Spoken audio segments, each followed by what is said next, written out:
The advisor has traversed into a perilous parallel world.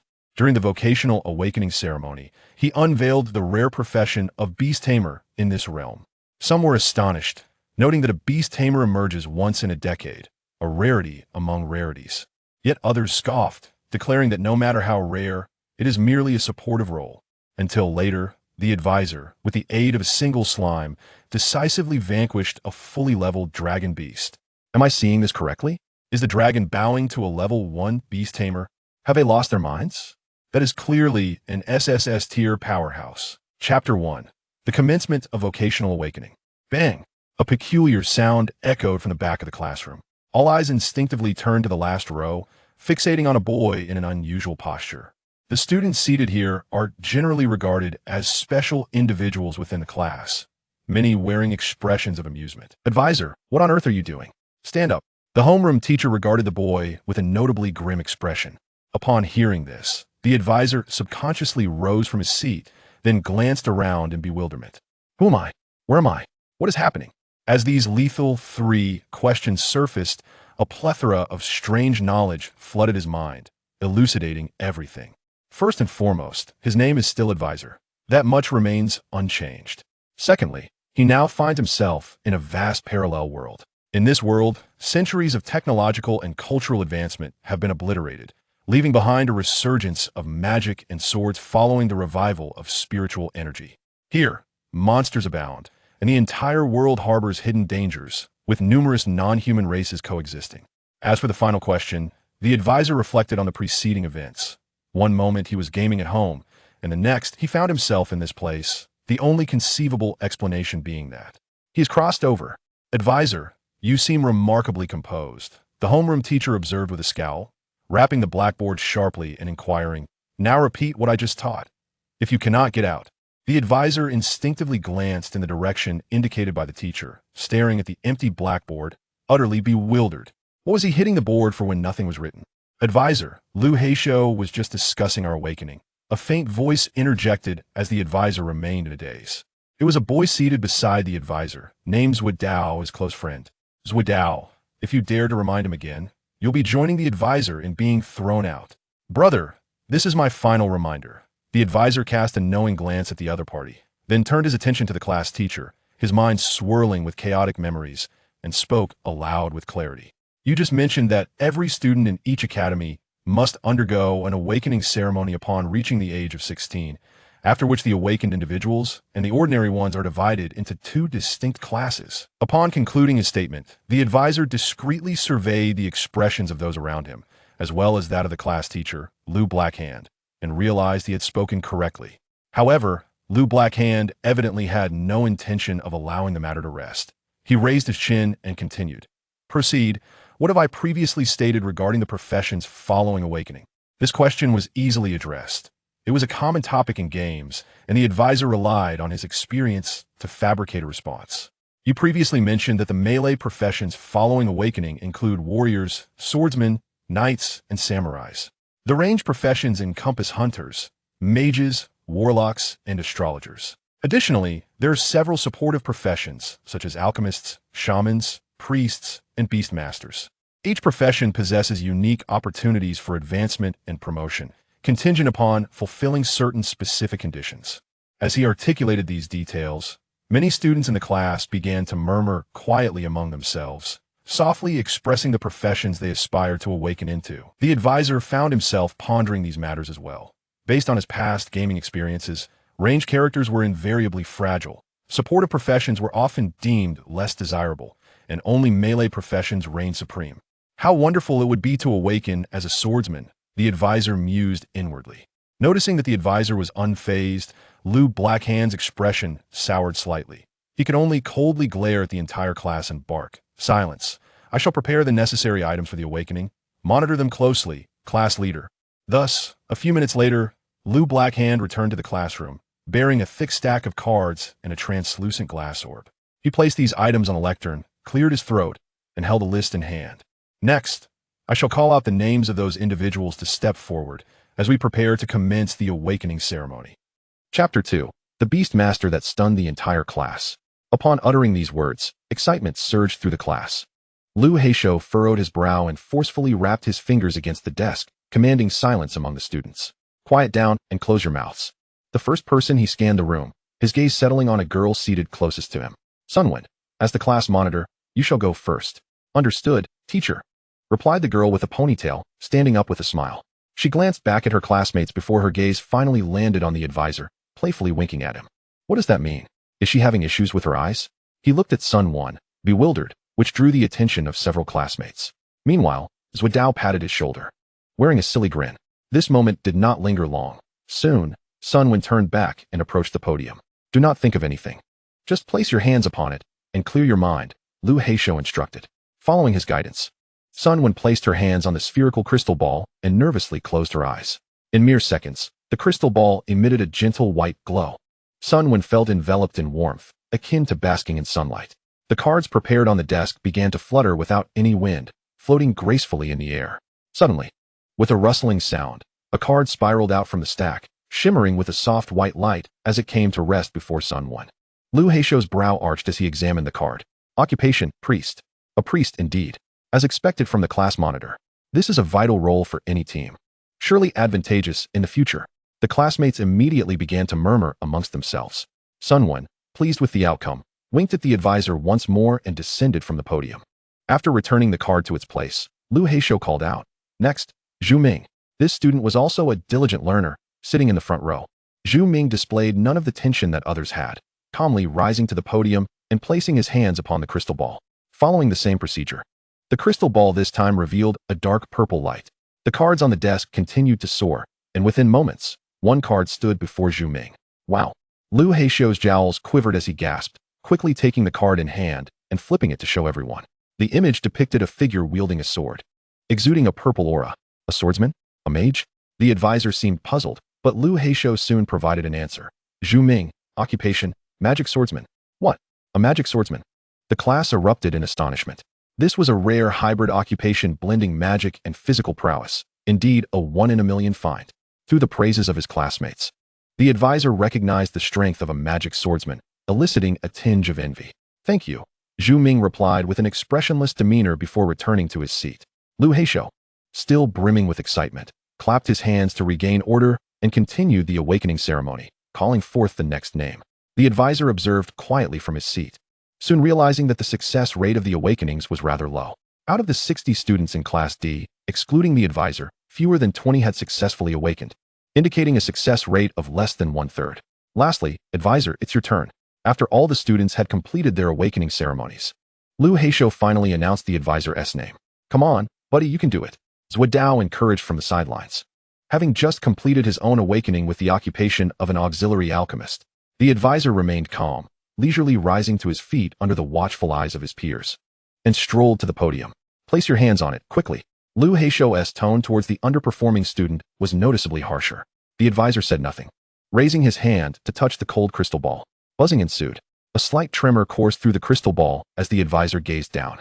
Moments later, a radiant purple light blossomed from it. Familiar purple. Could it be that the advisor was also a magic swordsman? No, that seemed improbable. Even if he were, with his family background, he could never afford the resources to cultivate a magic swordsman. Whispers erupted from the audience. The advisor himself felt a mixture of astonishment and curiosity. He sensed a surge of magical energy coursing through him, radiating an unusual aura. Given this reaction, if it wasn't a magic swordsman, it must certainly be something akin to a mage. Lu Heisho, equally perplexed, hadn't he anticipated a struggling student to possess such talent.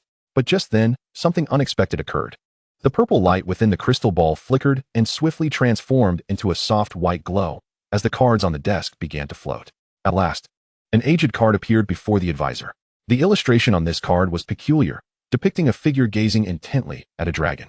This is Lu Heisho's expression shifted from one of mere surprise to profound astonishment, his voice trembling as he proclaimed, Advisor, occupation, Beastmaster. The revelation of this occupation sent shockwaves through the class. Chapter 3. Mundane slime? My heavens, a Beastmaster? This occupation, rumored to have not appeared for decades, was surely rarer than even a magic swordsman. What is going on? Isn't this an auxiliary occupation? Why is everyone so exhilarated? This is no ordinary auxiliary occupation. Upon awakening, a Beastmaster immediately gains a magical beast bound to their soul. I recall reading that there was once a beast master who commanded a fire dragon, single-handedly defending a city from a beastly assault. How incredibly powerful. A beast master. Truly formidable. The advisor felt a surge of excitement within, sensing something inside him stirring restlessly, yearning to break free. Everyone, please take a step back. Liu Heishou had never encountered a beast master, yet with experience on his side, he promptly instructed the students in the front to retreat, stepping back himself to regard the advisor with newfound respect. Advisor, try summoning your beast, but be cautious not to harm anyone. How quickly the tide turns. The advisor observed Liu Heishou's expression, suppressing a smirk within. However, he too was intrigued by his beast. Taking a deep breath, he began to gradually release the restless ferocity within him. This process was brief, and under the advisor's control, the energy within him intensified. Boom. A burst of light blue mist exploded, leaving all in the classroom aghast, causing many to step back in alarm, with some timid souls fleeing the classroom entirely. The advisor remained steadfast, scanning through the haze, but aside from feeling a slight heaviness in his body, he saw nothing. Where's my beast? The advisor felt a twinge of confusion. He could sense the ferocious creature had been unleashed, but could not discern its location. Is it invisible? As the smoke dissipated, tranquility returned to the classroom, with all eyes fixated on the advisor, or rather, on the peculiar substance perched atop his head. What is that? Can it be considered a beast? Am I dreaming? The expressions on everyone's faces were a blend of incredulity and amusement, with some even bursting into laughter. The advisor, perplexed, reached up to touch what felt soft, damp, and gelatinous, bouncing rhythmically atop his head. What on earth is this? He quickly bent down, only to discover a pale blue, semi-transparent entity resting on the podium. With a squelching sound, this creature began to swell, resembling a droplet of water or an onion, adorned with two small, wise-looking eyes gazing at the advisor. This creature certainly did not appear formidable. Oh no, it's all over. What a catastrophe. The advisor stared at this gelatinous blob, blinking in disbelief as a series of descriptive panels materialized before him. Soulbound pet.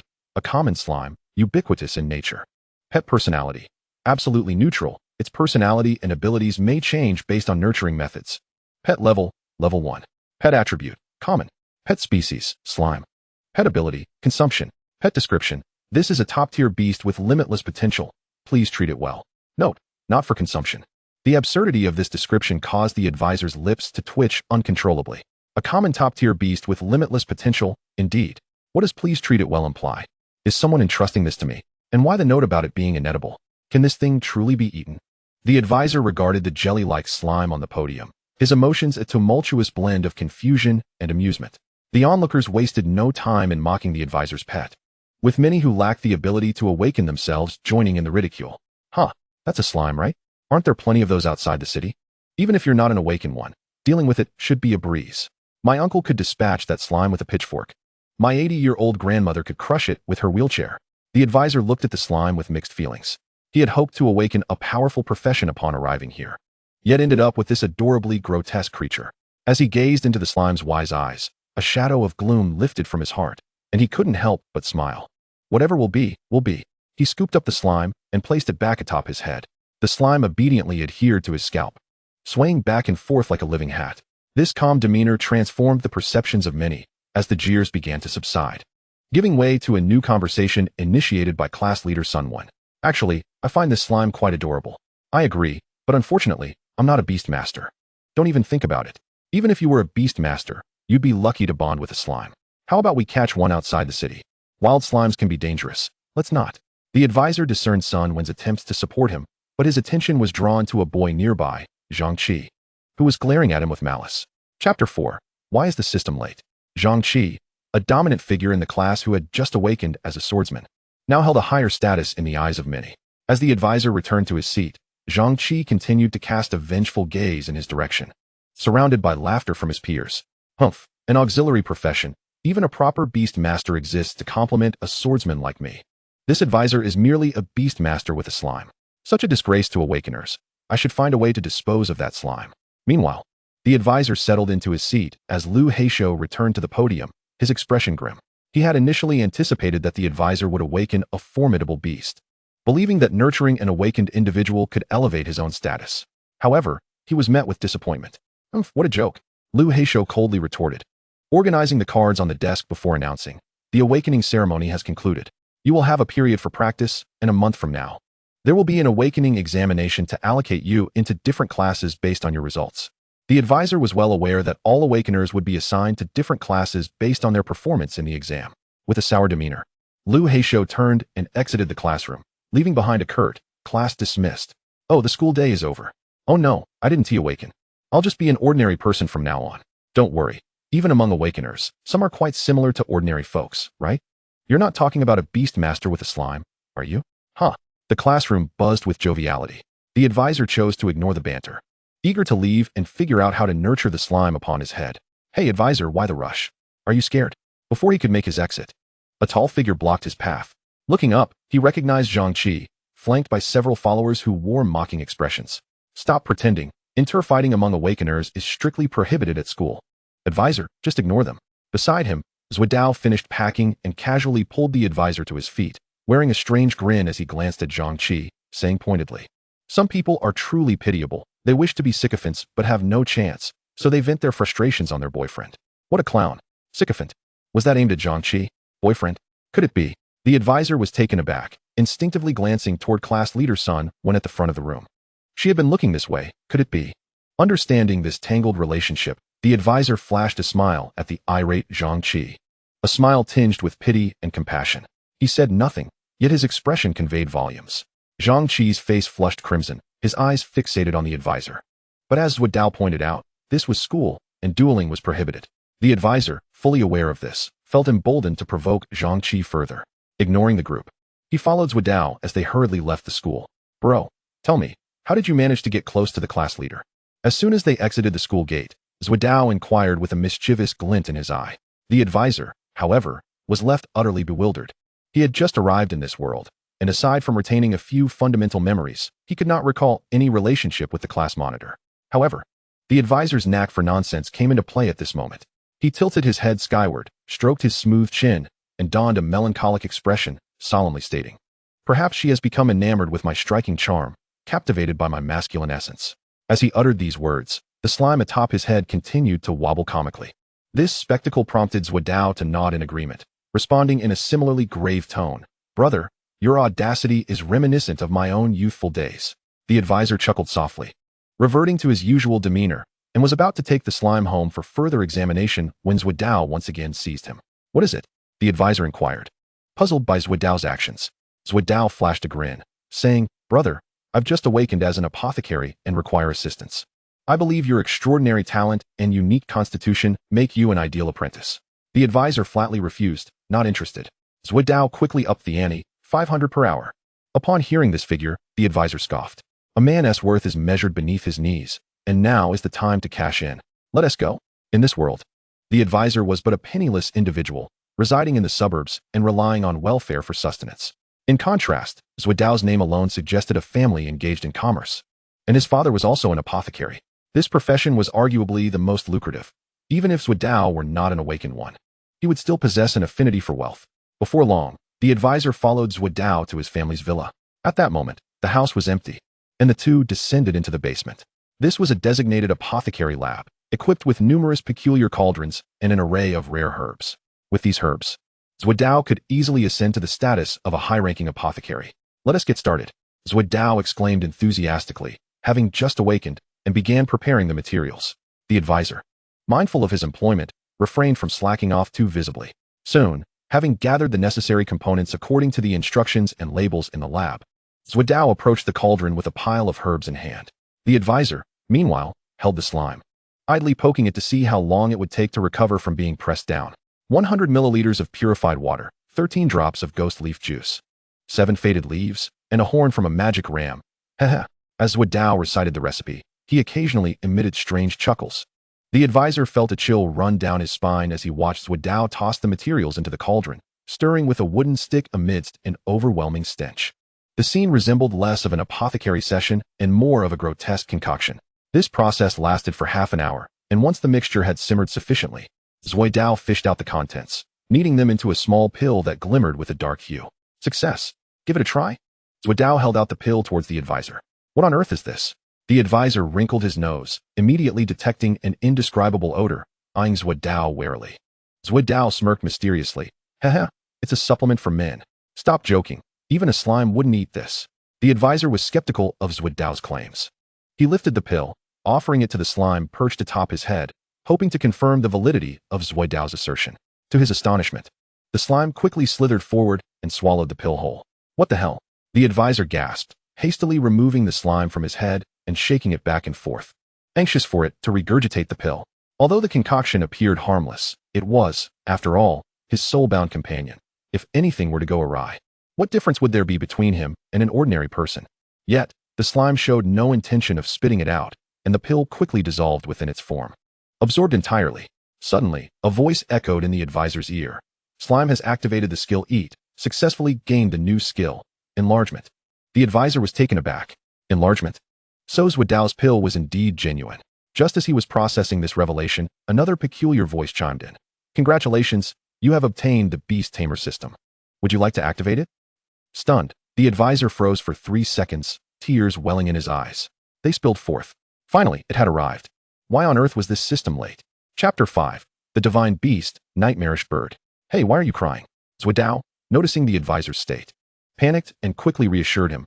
Brother, you don't have to compensate for that pill. I'll make you another one. No, 10. You can treat them like candy. Get lost. The advisor shoved Zwidao away, wiping his tears, internally responding. Activate it. Hurry up and get it started.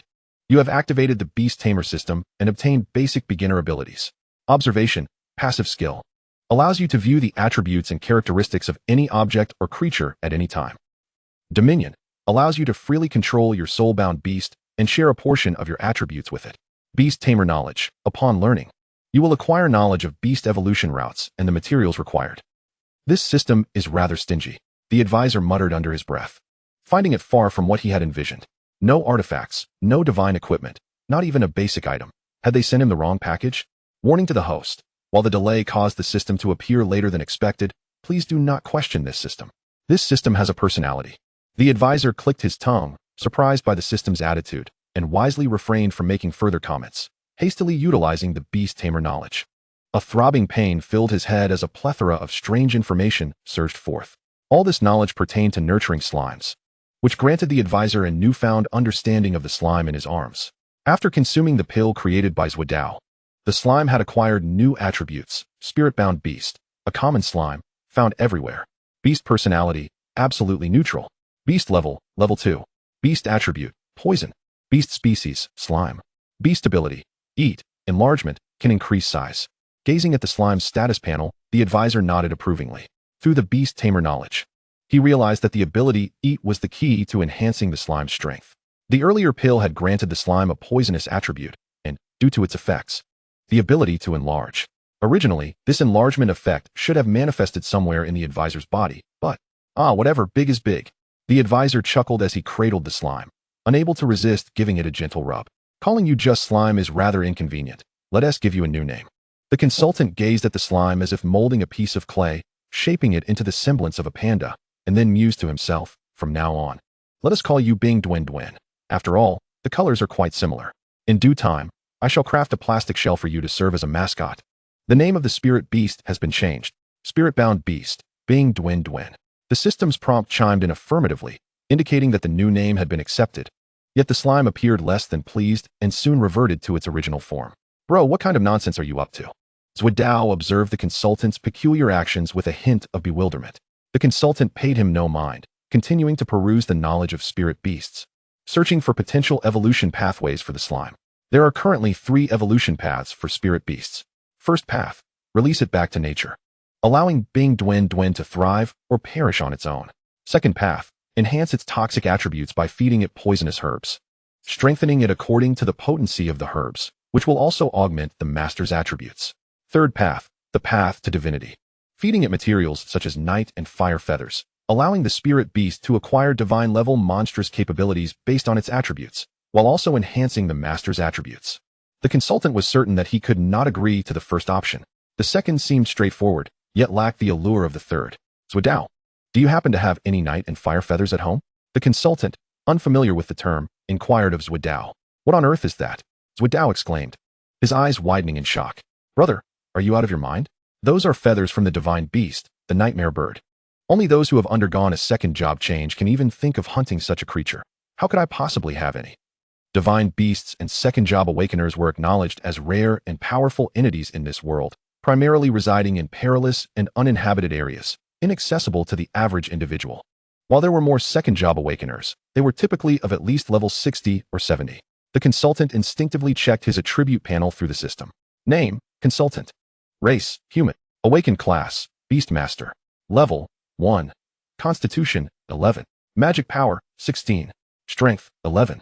Spirit, 16. Resistance, Poison resistance 5. Others none. Spirit Beast, Bing Dwin Dwin Slime. Spirit Beast compatibility, 100. Mastered abilities. Observation, Dominion power, Knowledge of Spirit Beasts. The system's evaluation read: 30 years in the East, 30 years in the West. Remember, do not act rashly now. The consultant chuckled dryly at the system's assessment. True strength lies in the awareness of one's limitations. The consultant resolutely abandoned the impractical third evolution path. Zuidao, with your current level, what is the most potent poison you can concoct? Poison. Zuidao's ears perked up, and he regarded the consultant warily, cautiously responding, Brother, let me remind you. Murder for love is not advisable. Even if Zhangqi is hostile toward you, you mustn't. What are you even talking about? Stop right there. The consultant waved his hand to interrupt Zuidao, then urged, I have no intention of using it on anyone. Just tell me what it is. Zuidao appeared skeptical. Well, the most potent poison I can currently make is the water poison gene potion. As Zuidao spoke, he opened a pharmacological guide on the table and explained. This potion, when ingested, can paralyze the entire nervous system, leading to convulsions and mental disarray. After that, silence enveloped the room. The consultant regarded Zuidao with a hint of skepticism. Is that all? Zuidao looked as though he might burst into tears, shaking his head vigorously. Of course. That's all. I'm only a level 1 alchemist. I can't create lethal poisons. All right, just make one. I have a use for it. And you can also advance your alchemist rank. Zuidao, looking at the consultant, decisively replied, I can't do it. The consultant raised the slime, questioning with a tone that suggested he might hurl Bing Dwin Dwin at Zuidao's face. Zuidao, appearing aggrieved, quickly stepped back. The apothecary has no water poison genes left, and besides, it's quite expensive. My recent allowance. The consultant anticipated what Zuidao would say next. All right, enough with the sob story. Just tell me where I can acquire it, and I'll figure something out. Behind my house, at the Tail Feather Market, which opens every morning. There are many merchants selling it. Zuidao responded promptly, as if he had prepared this answer in advance. The consultant, observing his expression, suddenly felt a sense of being deceived. This rascal truly lives up to his reputation. By now, it was nearing evening, and the Tail Feather Market had long since closed. Balancing Bing Dwin Dwin atop his head, the consultant walked for quite some time before returning to his solitary, dilapidated abode. The night passed without incident. The following day, the consultant arose early, bringing along his meager funds, riding a rickety bicycle, with Bing Dwin Dwin perched atop his head. After much inquiry and confusion, he finally located the vicinity of the Tail Feather Market. The consultant had traversed to the most prosperous city in this continent, Longjun. Although it was still early morning, the Tail Feather Market had already attracted a throng of people, resembling the markets of the consultant's original world. The only difference was that this market primarily offered materials required by awakeners, along with various magical potions and supplies. Thus, the crowd consisted almost entirely of elite awakeners. Compared to them, the consultant, with a slime atop his head, appeared exceedingly out of place, especially considering he was merely a level 1 beast master. However, the consultant paid little heed to the opinions of others, striding confidently through the market, his eyes scanning the stalls in search of the necessary ingredients. To concoct the water poison gene potion, the most crucial ingredient was the water poison gene flower, and the consultant sought only this particular herb. Come take a look. Freshly harvested materials from the horn dragon. These spiral horns are perfect for crafting powerful weapons.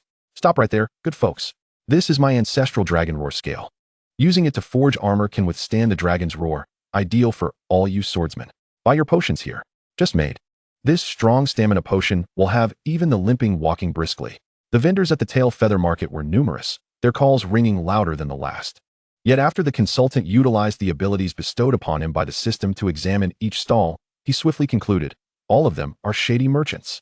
They dared to pass off a mere stone polished to smoothness as rare beast scales, and even bottles filled with urine were touted as secret potions. Obtaining anything of value here relied not only on keen eyesight, but also on luck and audacity. This led the consultant to consider that should he find himself unable to continue as a beast master, he might take to selling goods here. Soon enough, the consultant found himself jostled to the center of the Tail Feather Market, where the crowd was even denser. Those who could set up stalls here dealt in goods that were not all counterfeit. Many were a mix of genuine and fake, making discernment more challenging. Relying on his observational skills, the consultant meandered through the market for about an hour before finally stopping in front of a vendor's stall. The individual appeared to be in his 20s or 30s, clad in a striking blue outfit as he sat cross-legged on the ground, a smile gracing his face. Before him lay a blanket, meticulously arranged with various materials and tools of differing values. Do not miss this opportunity, passers-by. Our shop specializes in authentic goods, with a tenfold compensation for any fakes. We are honest to both young and old, and welcome all awakened souls. It seemed this man was thriving in business, as a crowd had gathered around him, rendering the nearby stalls rather desolate by comparison. The advisor paused, casting a glance at the items before him, his gaze settling on a peculiar plant. This flora boasted delicate lavender butterfly-shaped petals, adorned with a few white spiky balls, reminiscent of dandelions. Water poison violet, a plant with paralyzing effects, suitable for medicinal concoctions. This was it. The system's hints could not be mistaken. Sir, how much for this plant? The advisor crouched before the man, attempting to feign a seasoned demeanor as he pointed to the water poison violet. The stall owner, busy attending to other customers, turned to see the advisor's youthful countenance, complete with a slime perched atop his head. Rather than displaying annoyance, he instead scooted closer with a broad grin. Anomalies often herald mischief. The advisor immediately grew wary. As the stall owner approached, he pointed at the water poison violet, his face alight with a simple-minded smile. Young brother. Sharp eyes. I'll sell you this poison violet for 10,000 coins at cost. Preposterous.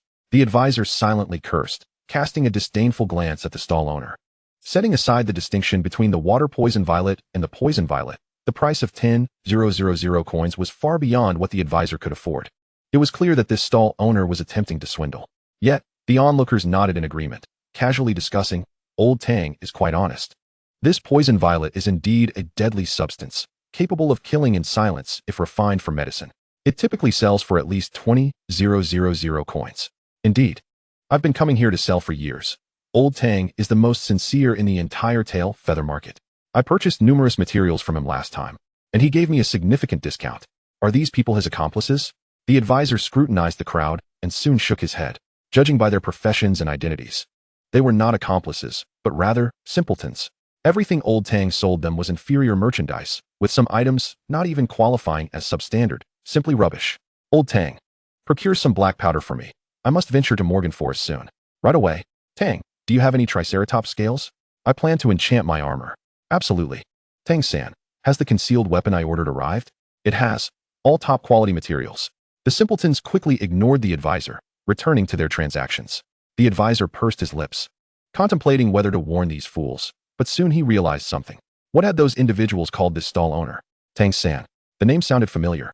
And he promptly closed his mouth, apprehensive of invoking the ire of some sea deity who might appear and brand him as a troublemaker, labeling him with the path of demise. Run. The advisor frowned, intending to leave this seemingly virtuous individual swiftly. However, just as he stood, a figure passed by him and halted at his side. It was a woman, with cascading golden hair, tall stature, and exquisitely defined features. Upon her arrival, the surrounding crowd promptly parted to grant her ample space. Oh my, is that not Sister Du? The Tang stall owner exclaimed, his face alight with joy as he waved at the woman, while those around looked on in astonishment. Is she not the most renowned bounty hunter in Long County? Indeed, she is the illustrious Celestial Dragon Knight. The woman was indeed striking, with a physique and appearance that turned heads. Do not stare too long. Her temper is notoriously fierce. Beware, lest she pluck your eyes out. Hearing this, the advisor couldn't help but assess her. She wore a suit of light armor, adorned with spikes, exuding an aura of aloofness that warned others to keep their distance. Yet, the armor was remarkably form-fitting, accentuating her figure with a hint of sensuality. As the advisor scrutinized her, the system displayed information regarding her. Name, Du Rual. Race, human. Awakening profession, Celestial Dragon Knight. Level, 60. Faction, Bounty Hunter. The system's assessment read, nothing to comment on. She's simply formidable. This system prompt hastened the advisor to close his mouth and retreat to the side. Such a person was beyond his current reach. Although he had just arrived in this world, he well understood the significance of the title Celestial Dragon Knight. This represented a second-class change following the awakening of the knight profession, derived from the Dragon Knight. The bounty hunter faction was renowned globally. Chapter 7. Is this Thunderblack Firepot reliable? Anyone capable could join the ranks of bounty hunters, earning rewards by completing tasks issued by others. Goodness. I had no idea Long County had such figures.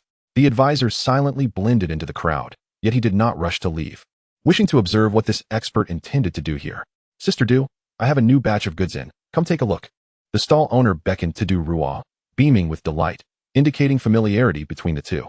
Ignoring the onlookers, Du Ruo stepped forward, the metallic clinks of her armor echoing as she approached, and then inquired, Tang-san, how is the Thunder Black Fire Pot I requested last time? The mere mention of the Thunder Black Fire Pot elicited gasps from those nearby. Isn't that something only high-level alchemists can produce? My word, how exceedingly rare. Of course, even an ordinary person could eliminate a divine-grade beast with this. If detonated in Long County, half the city would likely be reduced to ashes. Huh. It wouldn't even leave ashes behind. It's known to summon thunderbolts. The crowd buzzed with chatter, while Du Ruo remained focused, silently observing the stall owner. It's ready, he replied promptly, rummaging through his bag, and soon produced a small wooden box. Here it is. I exerted great effort to procure this from the outer city. The advisor, intrigued by this item capable of slaying divine beasts, squeezed through the crowd for a better view. Inside the small box was a black ceramic pot, featuring a knob that appeared to ignite the explosives within upon turning. This is the Thunder Black Fire Pot. It looks rather unremarkable, doesn't it? Well, it may seem that way since most have never seen one. Is it truly as powerful as claimed? Could anything sold by Tang-san be a fake? True enough, Tang-san is the most honest businessman, chuckling at the murmurs. The stall owner looked at Du Ruo with an ingratiating smile. Sister Du, this item is a prohibited good. I had to procure numerous permits from several cities to obtain it. You cannot imagine the effort I... Enough, enough, Du Ruo discerned the vendor's intentions. Furrowing her brow as she interjected, just speak plainly. How much? Observing her open-handedness, the vendor feigned contemplation, raising 2 fingers. Sister Du, we are old acquaintances. I shall sell this to you for 200,000. Wow. The advisor, taken aback by the figure, gasped, 200,000? Can this broken pot possibly be worth such a sum? He was not alone in his disbelief. Those nearby shared his astonishment. The vendor, sensing their reaction, hastily explained. This Thunder Black Fire Pot has been crafted by a master from the Alchemy City, utilizing the dust from the horns of divine magical beasts, and even the lightning worms from the infernal wolf dragon. This is enough of the nonsense. I will buy it. Du Ruo declared, her brow unwrinkled, revealing her affluence. However, the advisor frowned, unable to tolerate such blatant deception. He pushed through the crowd, interjecting, wait. Upon hearing his voice, the vendor's expression darkened, and Du Ruo halted her motion to retrieve her money, her pale blue eyes glinting with displeasure as she turned to the interrupter. This is intriguing. What does this fellow intend? He appears to be a beast master, yet his companion is a slime? Though beast masters are rare, a slime-bearing one daring to interject like this is simply asking for trouble. Many onlookers, entertained by the spectacle, regarded the advisor with mocking expressions. The vendor glared at the advisor, his tone laced with subtle menace. Kid, don't impede my business. Du Ruo also regarded the advisor, her voice icy. Is there a problem? The advisor did not respond, but instead turned his gaze back to the small box, reconfirming its contents. Through the system, a panel displaying the item's details appeared before him. Fire pot. Contains a small amount of gunpowder. Shattering the pot will trigger an explosion, causing a minor area of fire damage. Upon verifying the information, the advisor smirked, a cold smile spreading across his face. What a farce. This is not even a thunder fire pot. It is merely a fire pot, essentially a firecracker. This is an absolute con for the unwary and a grand slam for the familiar. A commonplace fire pot masquerading as a thunder black fire pot. And he opens with a price of 200,000. The advisor was unaware of what a true thunder fire pot looked like, but evidently, none of the bystanders did either. And this celestial dragon knight failed to perceive the ruse. However, while these tricks might fool others, they could not deceive an advisor equipped with a system. This presented a splendid opportunity to gain favor. If he could establish a rapport with this celestial dragon knight, the future could hold significant rewards. The advisor, no longer concerned about the risk of incurring enmity, boldly inquired, Boss, is your Thunder Black Fire Pot authentic? At this, a stunned silence enveloped the crowd. Moments later, the vendor was the first to recover, gazing at the advisor in confusion. What do you mean, authentic? Realizing he had misspoken, the advisor quickly corrected himself. No, I meant, is your Thunder Black Fire Pot genuine? Upon hearing this, the vendor's expression shifted from bewilderment to darkness, but with so many witnesses present, he could only manage a forced smile. Heh, what a question. As a purveyor of items, would I dare to sell you a fake? The advisor dismissed the vendor's words. Squatting before the stall and raising his voice, enough of the chatter. I ask you again, is this Thunder Black Fire Pot genuine? This question clearly unsettled the vendor. Are you looking for trouble? You're quite bold. The advisor chuckled inwardly, pointing at the fire pot within the box. What if your thunder fire pot is counterfeit? If it turns out fake, I'll consume it and never return to your stall. As these words left his mouth, the crowd fell silent. Even Du Ruo cast a scornful glance at the advisor, her eyes brimming with disdain. Kid, stop hindering others' business. You, a beast master with a slime, have no business questioning the authenticity here. It does not concern you. Exactly. Brother Tang has been doing business here for months. We are all familiar with him. There's no way he would sell fake goods. That's right. And this is Du Ruo. Would he dare sell her counterfeit items? Is this kid perhaps a plant sent by other vendors to stir up trouble? Amidst the derisive laughter of the crowd, Du Ruo grew increasingly impatient. Eyeing the advisor with a frosty tone, Kid, I don't know what you're up to, but don't impede my purchase. I have important matters to attend to. Seeing the crowd rally behind him, the vendor adopted a wounded demeanor. Everyone, bear witness for me. This kid is trying to ruin my business. Can someone like him remain here? I have been selling here for months, and my credibility is evident. I swear on my integrity. I am a kind-hearted merchant. Besides, I would never deceive Sister Du. She has purchased numerous items from me. She can surely discern authenticity. As the vendor grew more animated, he eventually stood, advancing towards the advisor with a threatening gesture, ready to strike. Wow, now he is turning the tables. How brazen. The advisor furrowed his brow, deftly sidestepping the vendor's advance. In the next moment, seizing the opportunity while the crowd was distracted, he grasped the fire pot, weighing it in his hand. It felt cold and not overly heavy, with some granular substance rattling inside. Kid, what do you think you're doing? Put that down. It's dangerous. Whoa, brothers, I'm out of here. We'll meet again under better circumstances. The advisor's actions startled the crowd, fearful that this thunderfire pot might obliterate half the city. Chapter 8. A casual gift of legendary equipment. Du Ruo's gaze froze, swiftly raising her hand. A phantom coalesced in midair, and in an instant, she wielded a spear resembling a dragon's wing. The spear tip pointed menacingly at the advisor's throat as she threatened, "Put it down." The vendor's expression darkened further, urgently shouting, "Someone stop him." In the face of the crowd's anxiety, the advisor remained unperturbed, his focus solely on the vendor. He sneered, "Don't forget what you just said. If it's fake, you'll consume it." As soon as the words left his lips, the advisor twisted the knob on the fire pot and hurled it forcefully to the ground. Those who had gathered to watch, including Du Ruo, initially believed the advisor was merely threatening the vendor, never suspecting he would dare detonate the thunder-black fire pot. Run for it. It's over, brothers. See you in the next life. I don't want to die. Before the fire pot could hit the ground, the onlookers had already fled, while those slower to react shut their eyes, bracing for the worst. Du Ruo quickly swung her spear, conjuring a translucent shield before her. However, the anticipated explosion did not occur. The shattered fire pot lay silent for a few seconds before emitting a hissing sound, then burst forth in a dazzling display reminiscent of fireworks. Wait, what is happening? I nearly had a heart attack. Why didn't it explode? Am I dreaming? Why am I still alive? Something's off here. As the crowd beheld the flames on the ground, their expressions shifted dramatically. Du Ruo furrowed her brow even more, and after dissipating the protective shield, she coldly uttered 3 words, "Flame pot?" As an experienced bounty hunter, Du Ruo was certainly able to discern the nature of this object. With a swift flick of her spear, a gust of wind arose, extinguishing the flames on the ground in an instant. She then turned her gaze towards the astonished vendor. "Tang-san, what on earth is going on?"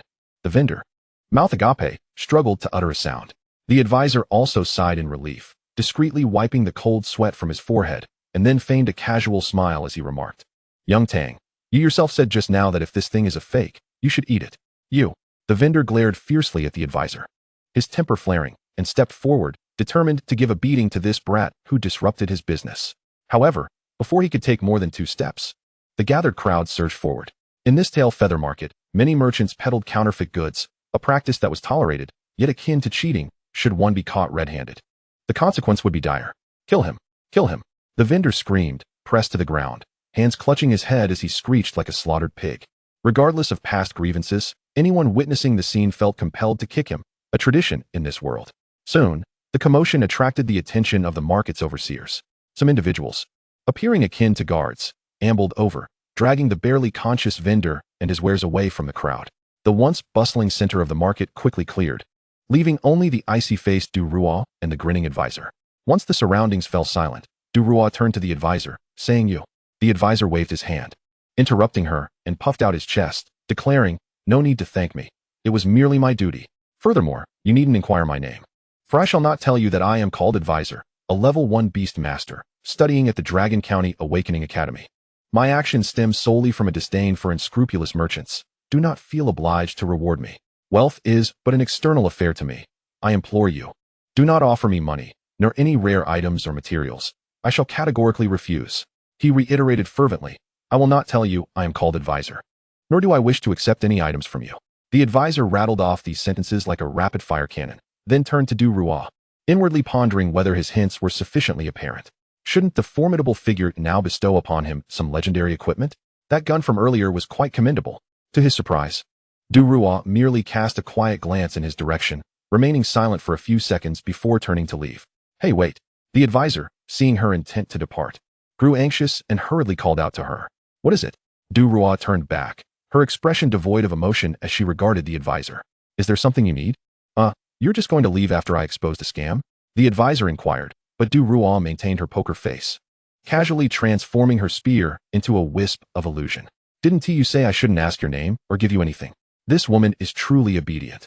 The advisor suddenly felt as though he had shot himself in the foot, yet letting it go felt like a significant loss. What I mean is, he altered his previously righteous demeanor, grinning slyly. It wouldn't hurt for you to forcibly give me something. Uffed. Haha. Upon hearing this, Du Ruois finally couldn't contain herself, the corners of her mouth twitching slightly, though she quickly forced herself back into her earlier icy expression. She rummaged through the pouch at her waist and produced a flower, offering it to him. This blossom resembled a dandelion, adorned with deep purple butterfly-shaped petals. I noticed you seem to be searching for this. Take it. I have no use for it anyway. The advisor blinked, accepting the somewhat familiar flower, and the system immediately identified it. Poisonous violet. A variant of the water poisonous violet, it retains the paralyzing effect while possessing a lethal toxicity. Realizing the nature of the flower, the advisor smacked his forehead in a moment of realization. Damn, so that vendor was selling a counterfeit water poisonous violet too. He glanced ahead, but Du Ruois had already turned away, leaving behind a single remark. I have no use for this flower, don't overthink it. Even without you. I could tell that what Tang Sen sold was fake. With those words, Du Ruois provided no further opportunity for conversation, stepping into the throng of people. The advisor watched her elegant silhouette, chuckling softly. After placing the poisonous violet into his backpack, he resumed his wandering in the tail feather market. The incident with Tang San had drawn the attention of many vendors, and numerous sellers of counterfeit goods had quietly retreated. Few remained, and after a long search, the advisor could not find any water poisonous violets. Ultimately, he had to concede and leave the tail feather market. At the appointed time, he pedaled his bicycle back to Zhudao's residence. Zhuadao led him into the familiar apothecary, locking the door behind them and casting a mysterious glance at the advisor. Lowering his voice to ask, Brother, did you bring the goods? Observing Zhuadao's secretive demeanor, the advisor chuckled, patting his pocket. No, but I found something even purer. As soon as he finished speaking, he produced the poisonous violet Du Ruois had given him and placed it before Zhuadao. Wow, Zhuadao, being an apothecary, instantly recognized the flower, exclaiming in shock, his eyes reflecting fear. He quickly covered his mouth and lowered his voice further. Brother, this is lethal. The advisor was well aware of the flower's deadly nature, yet he felt powerless. After scouring the entire tail feather market, aside from the counterfeit water poisonous violet sold by Tang San, no other vendors had this item. However, with Tang San's stall being raided, had Du Ruois not gifted him the poisonous violet, the advisor would have returned empty-handed. Enough chatter, can you make it? The advisor asked Zhuadao earnestly.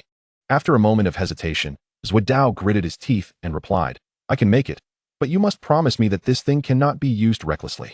Understood. Upon hearing that it was feasible, the advisor immediately smiled. Rest assured, you know me. I would never harm anyone.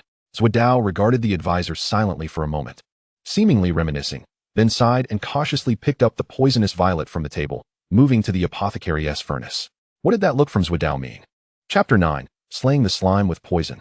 The advisor cradled the slime in his arms, gently caressing its plump body. After a series of preparations, a faint sweet aroma filled the apothecary, with the thick liquid in the furnace bubbling vigorously.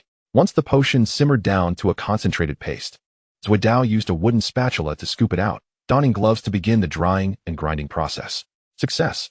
After some time, Zhuadao let out a weary sigh, turning to hand the advisor a bag wrapped in paper. The powder inside was a pale purple, emitting a sweet scent, with some unround granules resembling popping candy. The advisor scrutinized the bag of powder, utilizing the system's ability to assess it. Poisonous violet dust, a highly toxic substance. also retaining the paralyzing effect of the water-poisonous violet. This is it. The advisor felt a surge of joy as he delicately cradled the powder in his hands. Following the principles of beast mastery knowledge, he placed the slime nestled in his arms onto the table and cautiously presented the powder before it. "What on earth are you doing?" Left Dao exclaimed, startled by the advisor's actions. "It's nothing, trust me." The advisor waved his hand dismissively, signaling for him not to interfere, and then commanded the slime, "Go ahead, ice done. Consume the toxic dust." The slime obediently slithered across the table, inching closer to the toxic dust, and began to roll over it, resembling the process of preparing some sort of dish. Within mere moments, the pale purple dust adhered to the slime's form, quickly integrating into its body. "Ice done has successfully consumed the toxic dust." The system's voice echoed in his ears, and the once light blue ice done transformed into a soft lavender hue. However, to the advisor's astonishment, in the next instant, the slime trembled violently and began to melt, collapsing into a puddle on the table. This time, it was not just Left Dao who was startled. The advisor was taken aback as well. "System, what is happening?" "Initiating detection. Your beast is currently digesting the toxic dust. Success rate 100. Estimated time required, 3 days. Please care for your beast during this period." "Oh, you nearly scared me to death. I thought my little beast had been poisoned."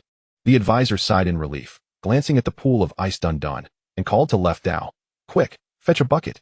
Oh, Left Dao, mistakenly believing they were to collect the slime's remains, hurriedly retrieved a relatively clean bucket from the pharmacy. Together, they carefully transferred the puddle of slime into the bucket and inspected it thoroughly, relieved to find no missing limbs before finally sitting down in their chairs. "Brother, what are you up to? Even if this slime isn't formidable, there was no need to poison it, was there?" Left Dao remarked, staring at the pale purple liquid in the bucket with a bemused expression. The advisor casually explained, "I didn't intend to poison it. This is my method of nurturing beasts. You wouldn't understand." "Ah, yes, absolutely right, brother. I hope that when I next see you, your beast has revived from the bucket," Left Dao replied, half jokingly. Still not fully convinced by the advisor's words, the advisor chose not to dwell on the matter. With 3 days required for the slime's complete digestion, he contemplated briefly before bidding farewell to Left Dao and hurriedly carrying the bucket home. The 3 days passed swiftly. During this time, the advisor did not venture outside, tending to his ailing pet as he kept a watchful eye on the slime in the bucket, occasionally adding some water to it, just as the system had predicted. On the morning of the 3rd day, he awoke to find a lump of purple resting on his chest. "Oh, has it recovered?" he exclaimed in surprise, lifting the slime, at which moment the system's voice resounded again. "Your beast has completed digestion. Quick, show me its attributes." A virtual panel materialized before his eyes. Spirit-bound beast. Ice done, slime. Beast personality, absolutely neutral. Beast level, level 5. Beast attributes, poison. Beast species, slime. Beast abilities, consume. Growth, can increase in size. Toxic juice, can actively spray venom.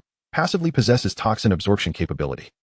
From this panel, it was apparent that his beast had not undergone significant changes, aside from advancing to level 5 and acquiring the toxic juice skill. Its appearance had shifted to a rather unappealing purple. However, when the advisor opened his own information panel, he was taken aback. Name, advisor. Species, human. Awakening profession, beast master. Level, level 1. Physique, 20. Mana, 28. Strength, 20. Mentality, 28. Resistance, poison resistance, 30. Beast, ice done, slime. Beast compatibility, 100. Mastered abilities, observation, dominion power, knowledge of beasts. Although the advisor's level as a beast master remained unchanged, nearly all of his attributes had nearly doubled. He clenched his fist, estimating that with his current physical condition, he could easily compete with many novice swordsmen. It seemed that level was not the most crucial factor. As long as his beast possessed high attributes and levels, he could benefit from shared attributes through his dominion power. Contemplating the panel, the advisor eagerly sought to explore further into beast knowledge to discover methods for the next stage of evolution. Current beast evolution paths, 3 options. First option, release, allowing ice done to return to nature and fend for itself. Second option, continue to enhance the poison attribute.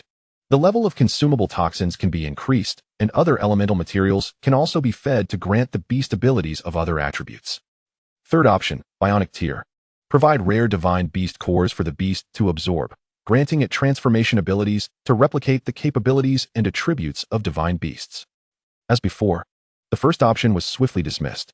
The second option still involved feeding elemental materials, which essentially meant either toxic substances or rare resources to strengthen the beast and simultaneously enhance the advisor's own power.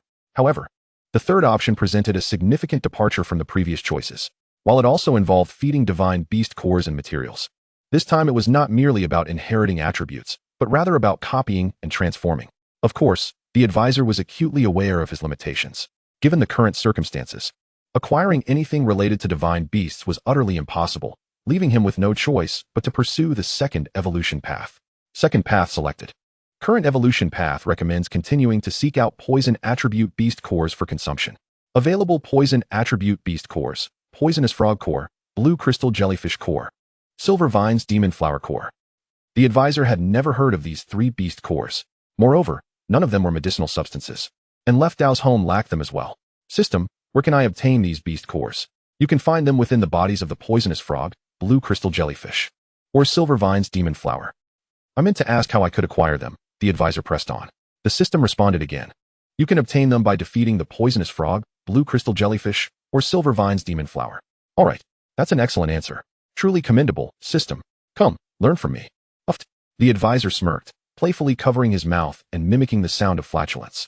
The system, unfazed by this banter, merely displayed a message before the advisor's eyes. This system solely provides guidance and suggestions to help you enhance your strength more rapidly, and does not bear responsibility for making you into a worthless being. If you wish to gain without effort or level up passively, please seek other worlds. By the way, your fart sounds delightful. Reading these lines, the advisor felt utterly deflated. He had perused numerous novels, yet this was the first system imbued with temper and dignity. It even dared to jest at its own master. Alright, I concede. The advisor clenched his fist, finally donning his attire and rising from the bed. He smoothed down his tousled hair, then placed the slime atop his head like a hat before stepping out to mount his dilapidated bicycle once more.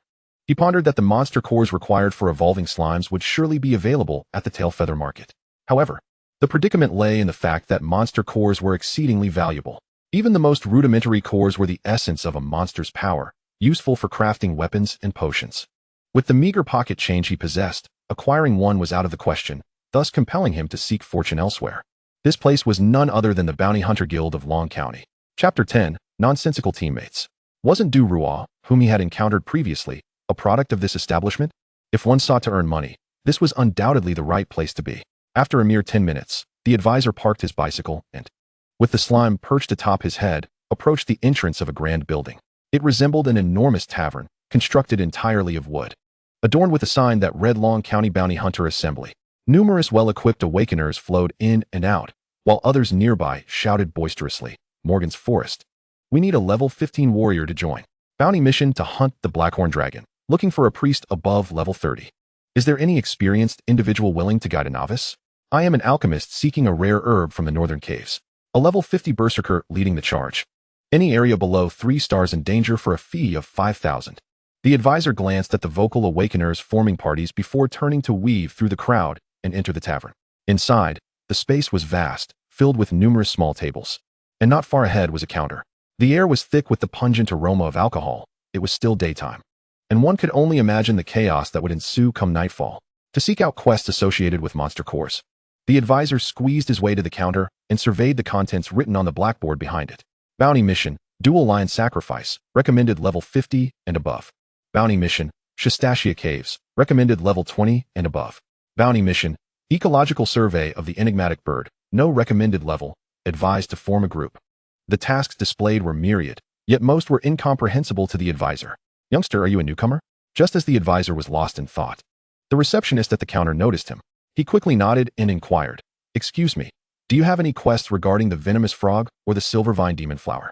As for the blue crystal jellyfish, it was nearly impossible to find such a creature near Long County.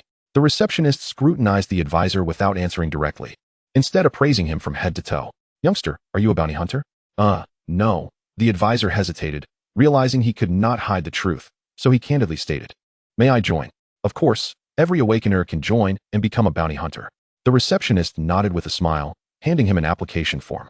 "Just fill this out, and we will evaluate your level to assign you tasks that align with your current capabilities." The advisor accepted the application form and glanced over it. It contained basic information, such as name, age, awakening profession, and level. After completing it, he handed it back. "Beastmaster." The receptionist's eyes sparkled at the profession listed on the form, before she fell into contemplative silence. It was common knowledge that Beastmasters had not appeared in Long County for many years. Even if the advisor was merely level 1, the receptionist dared not underestimate him. More importantly, the owner of the Long County Bounty Hunter Tavern was also a Beastmaster. Is there a problem? The advisor queried. Oblivious to the receptionist's thoughts, the receptionist snapped back to reality, shaking her head as she retrieved a card, jotting something down before handing it to the advisor. This is your bounty hunter identity card. Please keep it safe. It appeared to be an unremarkable card, inscribed with the advisor's name, his title as a level 1 Beastmaster, along with a bounty hunter rank, also at level 1. After recording the advisor's information, the receptionist glanced at the task board behind the counter and slowly spoke. Currently, there is a quest to hunt the silver vine demon flower. As she gestured towards a spot on the blackboard, the advisor leaned in to see. Bounty mission, purification of the waterway, recommended level 40 and above. Additionally, it is advised that awakeners prepare anti-poison gear and antidotes in advance. Level 40. The advisor gasped internally, noticing a line struck through this task, unsure of its significance. The receptionist perceived his confusion and explained, "You see, this task has already been taken by another bounty hunter." Then the advisor began, but the receptionist interjected, "I do not recommend you undertake this task. It poses a high danger for you. However, you could seek out strong members to accompany you into the Long County sewer. Or perhaps approach the bounty hunter who accepted the task to see if you could collaborate. Just be cautious. Beastmasters are exceedingly rare, and I would prefer you not encounter any misfortunes." Her tone was sincere, and the advisor nodded in acknowledgement. "What reward can I expect if I complete this task?" The receptionist reviewed the files and read aloud. "This is an official task from Long County. The successful completer will receive 200,000 coins, in addition to a spatial ring and a 4th-tier weapon imbued with magical properties. If completed by multiple individuals, the rewards can be divided amongst yourselves." Upon hearing the rewards, the advisor felt a surge of desire. Exiting the tavern, he found the previous shouters had been replaced by a new crowd, yet regrettably, no one was undertaking the task of purifying the waterway. "Oh well, my ice dumpling can absorb toxins, and my poison resistance is quite high. I shall investigate." Under the allure of generous rewards, while the advisor may not be a valiant hero, he was certainly a foolhardy one. A mere exploration would suffice. If trouble arose, he could simply flee. West of Long County, at the entrance to the sewer. This was the entrance to the purification of the waterway task, guarded by several soldiers. The advisor dismounted his bicycle and surveyed the surroundings. Apart from the soldiers, there were no other bounty hunters present. This was entirely normal. The underground sewers of Long County were rife with demonic creatures, including the highly toxic silver vine demon flower. To embark on this task, one needed both sufficient level and experience. Moreover, the terrain below was quite intricate, making it inconvenient for most swordsmen and mages to navigate, thereby further reducing the number of awakeners willing to choose this task. Just as the advisor was about to venture inside, the soldiers at the sewer entrance halted him. "Halt! Who are you?" The advisor maintained a calm demeanor as he produced his bounty hunter identity card, casually waving it before the soldiers without revealing the paltry Level 1 Beastmaster designation. "My name is Advisor, a member of the Long County Bounty Hunters. I have just accepted the task of clearing the waterway." The two soldiers frowned, exchanging doubtful glances. "Wait a moment, I was with that guy earlier," the advisor quickly added. Despite the absurdity of the situation, the deceiver exhibited no discernible change in expression. The two guards, convinced of his veracity, retreated slightly, nodding in acknowledgement. "Very well. Your companion has been down for some time. Please exercise caution." The advisor maintained an air of superiority, silently nodding as he passed by the two men and stepped into the automatic elevator. The lift descended slowly, entering the underground sewer system. The two guards watched the advisor's retreating figure, engaging in hushed conversation. "Do you recognize this individual?" "Not in the least. He appears to be a Beastmaster. But when did our Dragon County ever have such a young Beastmaster? Surely he cannot be a Beastmaster, after all. How could someone like him possibly team up with one?" "True, but now that you mention it, he never teams up with anyone, does he? Damn it. Could we have been deceived? You keep an eye here. I'll inquire at the Bounty Hunters Guild. Hurry back. If a new Beastmaster meets their demise in there, our jobs could be at risk."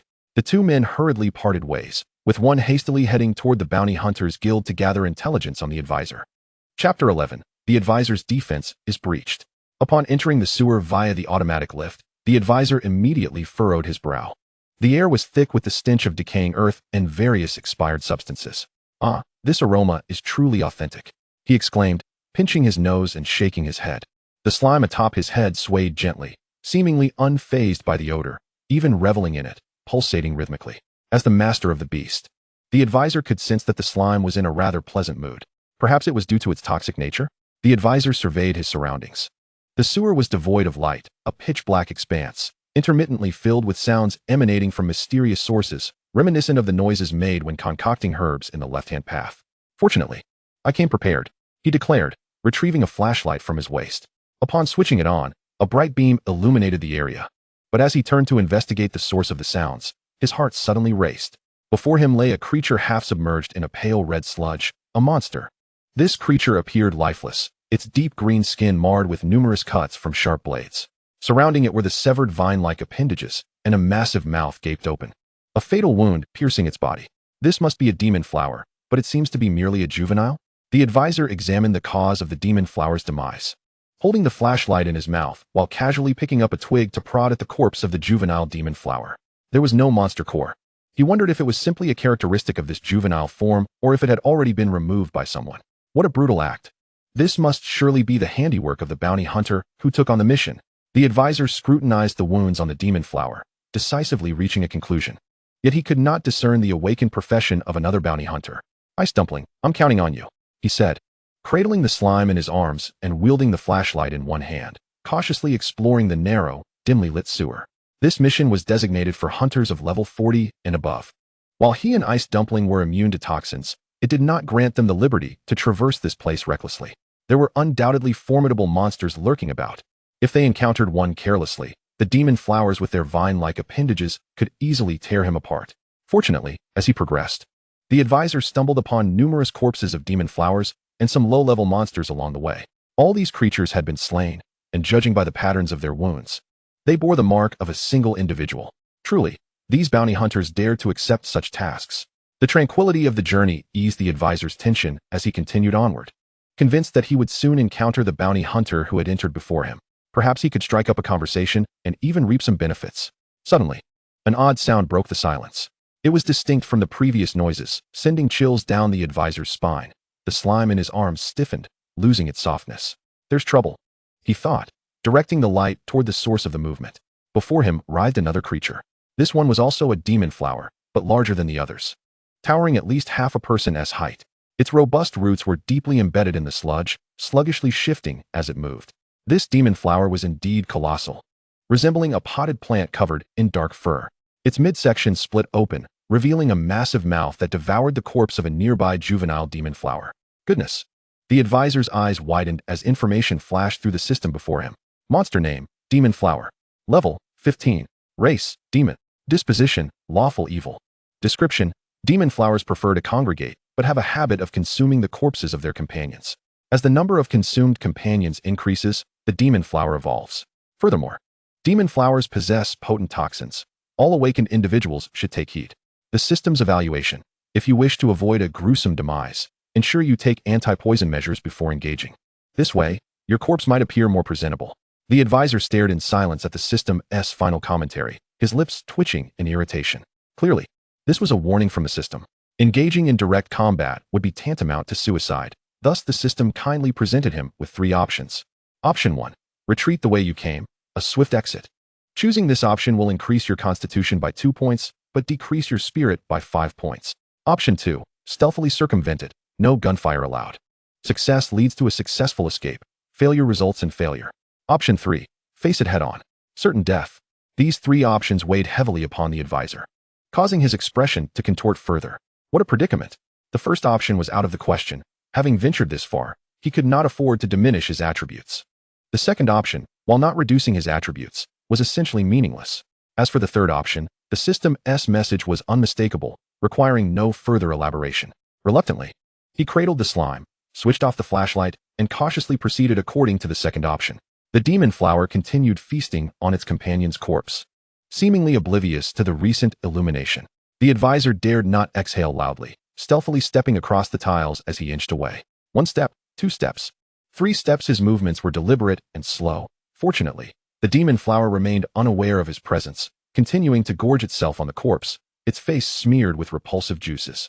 Moments later, the advisor successfully circumvented the demon flower, arriving behind it. A few meters lay between him and the upcoming junction, and seeing that the demon flower had yet to detect him, he let out a slight sigh of relief. But at that moment, His foot inadvertently landed upon something resembling a tree root. Creak. The sound was subtle, yet the crisp crack echoed throughout the sewer. In an instant, the demon flower ceased its consumption, its robust roots twisting in the muck as it turned to face the advisor. Upon the gaping maw, adorned with shredded flesh and wood shavings, several tendrils gently swayed, each bearing an orb that glimmered with a ghostly light. These orbs fixated on the advisor, lingering for a few seconds before a unique roar erupted from the demon realm flower, accompanied by an abominable stench of decay that nearly made the advisor retch. This is disastrous, the advisor thought to himself, sensing the gravity of the situation. Simultaneously, the system's notification reappeared. Action failed. The system's assessment. You truly are a fool. At such a critical juncture, the canine-like system still found time to mock him. Before the advisor could retort, the system's message morphed once again. Danger to your life detected. This system offers you 2 forms of assistance, from which you may select one. Assistance 1.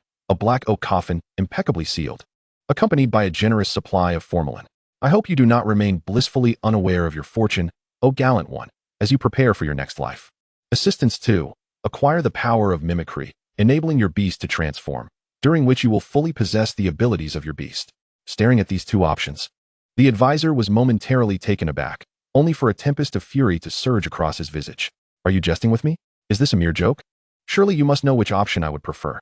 The system's blatant derision was becoming increasingly intolerable, pushing the advisor to his limits. Fortunately, the system ceased its mockery and swiftly responded. Ding. Assistance 2 has been successfully selected. You have successfully mastered the power of mimicry. Use. The advisor didn't even spare a glance. As the words left his lips, the demon realm flower nearby unfurled its gaping maw, releasing a dense plume of dark green mist. Chapter 12. From a duel to a brawl. This mist undoubtedly carried potent toxins. The advisor immediately detected a sickly sweet aroma, and his throat began to itch. Meanwhile, the slime in his arms quivered violently, leaping from his grasp. Plop. Upon landing, the slime rapidly expanded, accompanied by a cloud of pale purple mist, swaying unsteadily, transforming into a humanoid form in mere seconds. Goodness! The advisor gasped in astonishment at the slime's appearance. It mirrored him almost identically, as if gazing into a mirror. The only distinction was its lavender hue. The slime turned around, playfully waved at the advisor, then took a deep breath. Subsequently, it inhaled the toxic gas emitted by the demon realm flower entirely into its belly. Successfully utilized the power of mimicry. Your attributes have been altered according to your beast. Observing that the immediate crisis had been averted, the advisor proceeded to open his information panel. Name, advisor. Race, human. Awakened profession, beastmaster. Level, 1. Current status, power of mimicry, remaining time, 1 minute. Constitution, 40. Magic, 56. Strength, 40. Spirit, 56. Resistance, poison resistance, 60. Beast, ice dun slime. Beast affinity, 100. Mastered abilities, observation, domination, beast knowledge, power of mimicry. The system's assessment. A small display of skill may bring joy, but grand pretensions will lead to demise. This skill is extraordinarily potent, all attributes doubled. The advisor gazed at the information panel, attempting to clench his fists, unleashing an immense surge of power. In that moment, he felt as if he had transformed into a muscular warrior, even daring to boast that he could fell a bull with a single punch. Moreover, the transformed slime inherited attributes identical to the advisor's. This meant that, at this moment, there were 2 muscular warriors present. However, the state of mimicry could only be sustained for a minute. The advisor dared not waste time. Maintaining his high poison resistance, he dashed toward the demon realm flower. The beast, observing the 2 muscular figures before it, clearly lacked intelligence, merely thrashing its tendrils at them. Had this been moments prior, a single strike could have left the advisor on the brink of death. But now, the situation was entirely different. The advisor stepped forward, seizing a flailing tendril and swinging it with all his might. Die! He bellowed, yanking the demon realm flower from the muck and slamming it heavily onto the solid ground. The slime mirrored the advisor's motion, leaping high and landing silently beside the demon flower. Thud! The slime's fist struck down, sending the demon realm flower careening several meters away. Excellent strike! The advisor cheered, keeping pace with the slime, delivering punch after punch in perfect harmony. The demon flower had no chance to retaliate. Receiving a relentless barrage from the 2 muscular warriors, its shrieks piercing the air as it oozed thick sap. Time was of the essence. After an intense flurry of blows, the demon realm flower finally collapsed to the ground, battered beyond recognition. Its tendrils were torn asunder, its maw gaping wide. the dark green skin smeared with mud and foul blood. Phew, that exhausted me. The advisor wiped the sweat from his brow and plopped down onto the ground. The effect of the power of mimicry had worn off. The slime beside him imitated his actions, sitting down and grinning silently, accompanied by a swirl of pale purple mist. It reverted to a semi-solid blob. Nicely done, the advisor praised once more. Gurgle, gurgle, the slime emitted an unusual sound reminiscent of bubbles, seemingly responding to him. This indicated that perhaps, in the future, as its strength increased, this little slime might even acquire the ability to speak. The advisor smiled wearily, cradling the slime once more atop his head. The strength bestowed by the power of mimicry was formidable, yet it bore significant costs. After resting for a few minutes, the advisor rose and turned his gaze back to the corpse of the demon realm flower. Enduring the stench emanating from it, he prodded its gaping mouth with a stick, ultimately extracting a crystal. Demon realm flower core, a common material from a level 2 magical beast, usable for crafting poison-based weapons or for alchemy and potion making. The advisor regarded this item with a disdainful grimace. It held little utility for him, yet it was a trophy of battle. So he decided to keep it for the time being. Once he ventured outside, he could offer it to Zhuodao, if it could be used to concoct poison. It might even enhance the slime's power. The advisor mused quietly, preparing to continue his exploration when he suddenly heard a strange yet familiar sound. Gurgle, gurgle. That sound. A chill ran down the advisor's spine as he swiftly turned around, only to see another demon realm flower sluggishly crawling out from a shadowy corner not far away. This demon flower was larger than the one he had just defeated, and it appeared to possess a slightly higher intellect, having seemingly observed the prior encounter from its concealment. The advisor felt an icy dread wash over him. The power of mimicry had dissipated. He now possessed no means of self-defense and could not confront this new demon flower head-on. The demonic flora writhed furiously, its tendrils twisting as its dark green skin squirmed in the muck. With a cavernous maw agape, it unleashed a ferocious roar, revealing its wooden, serrated teeth. The noxious stench assaulted the air, causing the advisor's hair to sway and his expression to tighten with anxiety. System, what should I do now? Can you provide any further assistance? Oh, my dear host, certainly. The black oak coffin is prepared. Please make your way towards the exit, so I can arrange for someone to retrieve your remains. Get lost. It was evident that the system would not come to his aid this time. Through the previous observation, the demonic flower had discerned the advisor's notable resistance to toxins. At this moment, it refrained from releasing poison and instead swung its tendrils forward with alarming speed. It was over. The advisor turned to flee, but he could muster no strength. He hoped that the aforementioned black oak coffin would be somewhat comfortable, perhaps with a cushion. As the demonic flower loomed before him, poised to consume him, the advisor slowly closed his eyes. Just then, a gust of wind sliced through the air. With a sudden, sharp sound, metal tore through flesh. The advisor's eyes flew open, and he gaped in astonishment at the scene before him.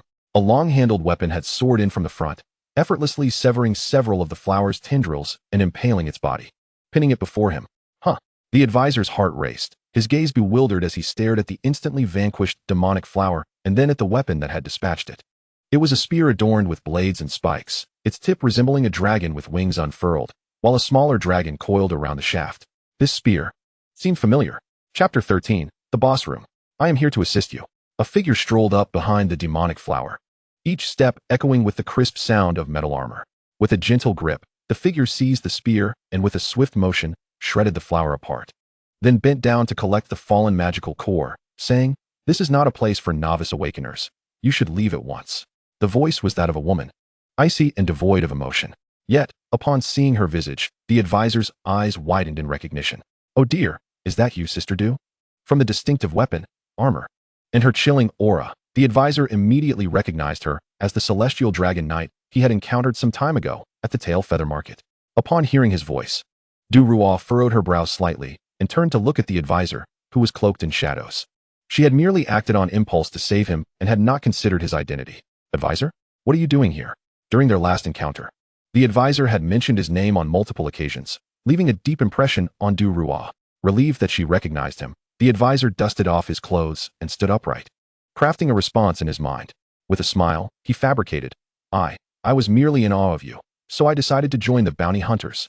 And then, Du Ruoh's tone remained icy, though a hint of a smile flickered at the corners of her mouth, hidden in the darkness. "Then I heard you were here, so I came to help." "Help? Huh?" Du Ruoh couldn't suppress a light laugh as she appraised the advisor. "What is your profession, and what level are you?" "Beast Tamer." The advisor declared loudly, but quickly lowered his voice to murmur, "Level 1. Though his words were barely audible, Duruo caught every syllable. She gazed at the young man before her in disbelief. The advisor and the slime atop his head exchanged glances, their eyes wide with innocence. "What exactly are you here for?" "As I said," the advisor replied with a grin, "I am here to help you." This time, Duruo fell silent, her smile gradually fading as a glint of coldness flickered in her eyes.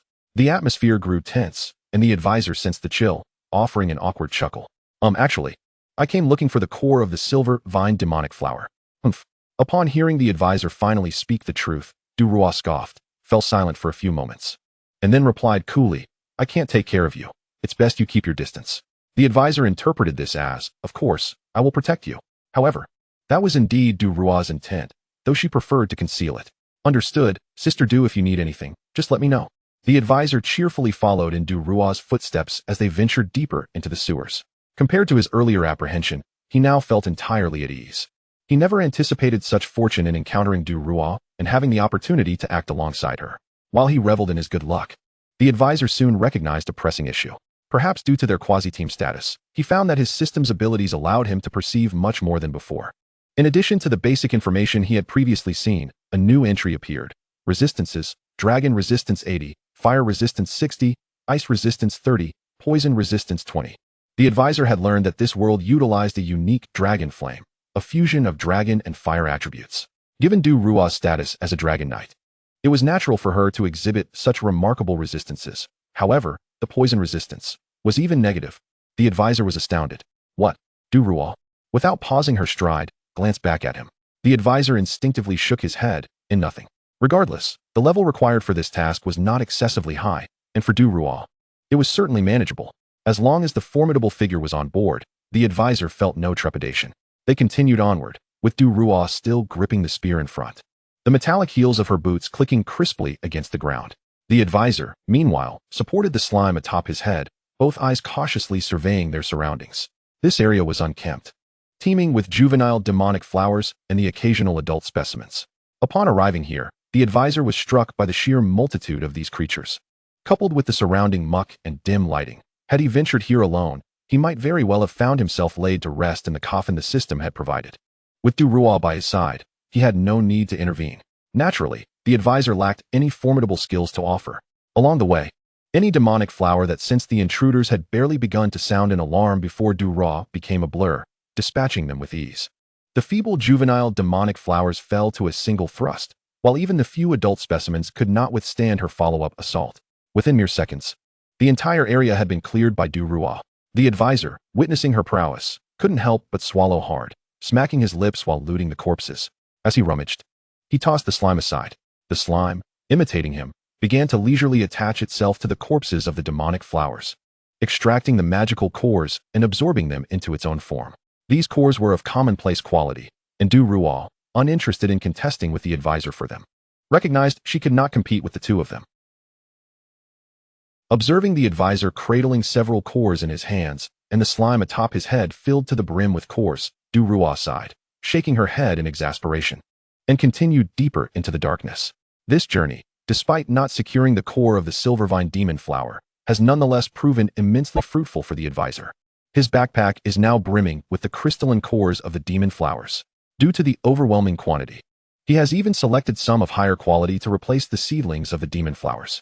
However, as time passed, the advisor began to sense an unsettling shift in the atmosphere around him.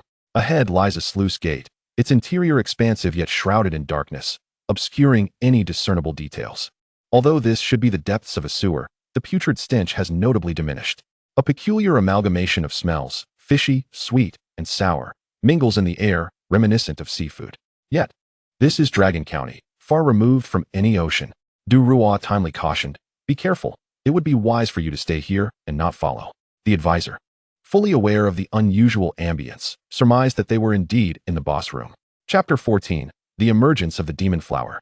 "Fear not, I shall accompany you. Together we shall conquer the depths of Dragon County's sewer." The advisor insisted, shamelessly trailing closely behind Duruo, a mischievous grin plastered on his face. Duruo, speechless, couldn't suppress a smile at his antics, shaking her head before stepping into the sluice gate. Gurgle. As Duruo and the advisor entered the sluice, an eerie sound echoed once more, but this time it surged like a tidal wave, resonating throughout the chamber.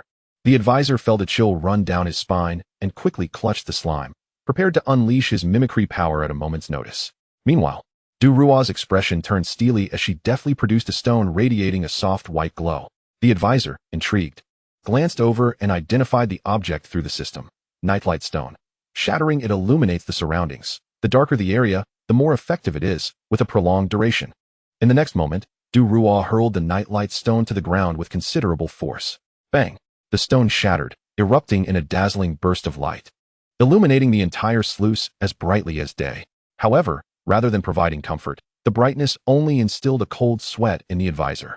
Surrounding them were dozens of adult demon flowers converging upon the two. Each one was significantly larger than any he had previously encountered, their thick vines thrashing as they emanated a potent botanical toxin. By the heavens! The advisor panicked, yet Duruo remained unfazed, her expression icy as she swung her spear. Commanding softly, "Step back, let me handle this. Go for it." The advisor, unwilling to play the hero at such a moment, swiftly turned and fled. Dragon's gaze. Duruo shouted at the encroaching swarm of demon flowers, and a faint crimson glow enveloped her. This was a buff-type skill, and the advisor noticed her eyes turning red, her pupils narrowing into slits akin to those of a dragon. Is this what it means to be a dragon knight? He felt the searing energy radiating from her, momentarily struggling to breathe, and could not help but sigh in awe. Once in her dragon-eye state, Duruo brandished her spear, advancing with a single stride. The advisor witnessed a fleeting crimson shadow as she dispatched a demon flower with a single thrust. Immediately, she swung her spear again, striking several more demon flowers, leveraging the momentum to leap high into the air. The crimson figure floated momentarily, graceful as a dancer, before plummeting rapidly. A faint red dragon silhouette manifested around her for an instant, crashing into the cluster of demon flowers like a cannonball. Boom! An explosive sound reverberated, shaking the very ground. Mud, rubble, and severed parts of the demon flowers flew about. The dragon silhouette transformed into crimson flames the moment Duruo landed. Roar! The demon flowers, scorched by the dragon flames, were utterly incapable of harming Duruo, their cries filled with anguished howls. Duruo, unwilling to engage in a drawn-out battle with these creatures, employed her extraordinary agility, darting and leaping around. Each thrust of her spear, imbued with dragon fire, effortlessly dispatched a demon flower. In the face of Duruo, a level 60 celestial dragon knight, the dozens of demon flowers in the sluice were no match at all. In a mere minute, they were all reduced to lifeless husks. It was at this moment the advisor realized just how vast the gap between him and Duruo truly was. "Duruo, you are simply too powerful," he exclaimed in astonishment, rushing to her side, eager to compliment her prowess before attempting to extract the cores from the fallen demon flowers. However, this endeavor proved far from smooth. Just as he reached for one of the demon flowers' carcasses, the ground trembled violently. An earthquake. He observed the mud beneath him ripple with waves, the muck surging. Crumbling stones cascaded down. The earth quaked beneath him, accompanied by a low, rumbling growl. Duruo's crimson dragon eyes flashed with surprise as she seized the advisor by the shoulder, yanking him forcefully. "Watch out!" Before the advisor could comprehend the unfolding chaos, he found himself seated unceremoniously in the muck. He glanced at the spot where he had just stood, witnessing the mud begin to writhe. Splash! A torrent of mud erupted, splattering the advisor's face as he stared in shock at the scene ahead. A massive root, as thick as a person's waist, emerged from the ground, adorned with silver patterns. The tremors intensified. Splash, splash. The sounds of the agitated mud followed in rapid succession. The advisor noticed that in mere seconds, numerous thick vines erupted from the earth, ensnaring the corpses of the demon flowers. The spectacle appeared most bizarre. "Duruo, this can't be." The advisor hesitated, standing behind her. "Dodge!" Before he could finish, Duruo barked, her eyes glinting with a cold intensity. She seized the advisor by the collar, dragging him along as they leaped away. "I'm afraid of heights." As soon as his feet left the ground, the advisor lost control of his body. Just as they ascended, the mud below quaked violently once more. The advisor instinctively lowered his gaze, witnessing the muck transform into a swirling vortex, and then a colossal figure emerged. It was a demon flower of a size comparable to a towering building. Its hue had deepened into a sinister purple, and atop its head were dozens of eyeballs stacked chaotically, gazing coldly at the advisor suspended in midair. Chapter 15. This is bad. Things have taken a turn for the worse. Ward? The advisor gaped at the gargantuan demon flower that had risen beneath him. Monster name: Silvervine Demon Flower. Level: 45. Race: Demon. Disposition: Lawful Evil. Description: a mutated variant of the demon flower, its vines adorned with silver patterns, retaining the habit of consuming the corpses of its kin. It possesses immense strength and a violent temperament, but has lost the ability to actively use toxins. It only releases accumulated toxic gas upon its demise. The system's evaluation reads, "For heaven's sake, run." Upon reading this information, the advisor quickly turned to Durual, exclaiming, "Durual, perhaps we should retreat. This creature." "No, the objective of our mission is it." Durual interrupted coldly, her voice resolute, before landing them both on the ground and unceremoniously shoving him aside. "Advisor, be cautious." With that, Durual stepped forward, creating a gust of wind as she soared into the air once more. The silver vine demon flower had just awakened. Paying no heed to the two, its tentacles adorned with silver patterns thrashing as it consumed the corpse of its predecessor with an insatiable appetite, reminiscent of someone relishing peanuts. With the crunching sounds echoing incessantly, Durual wasted no time allowing it a moment's respite. She glided through the air for a distance before sweeping her spear downward.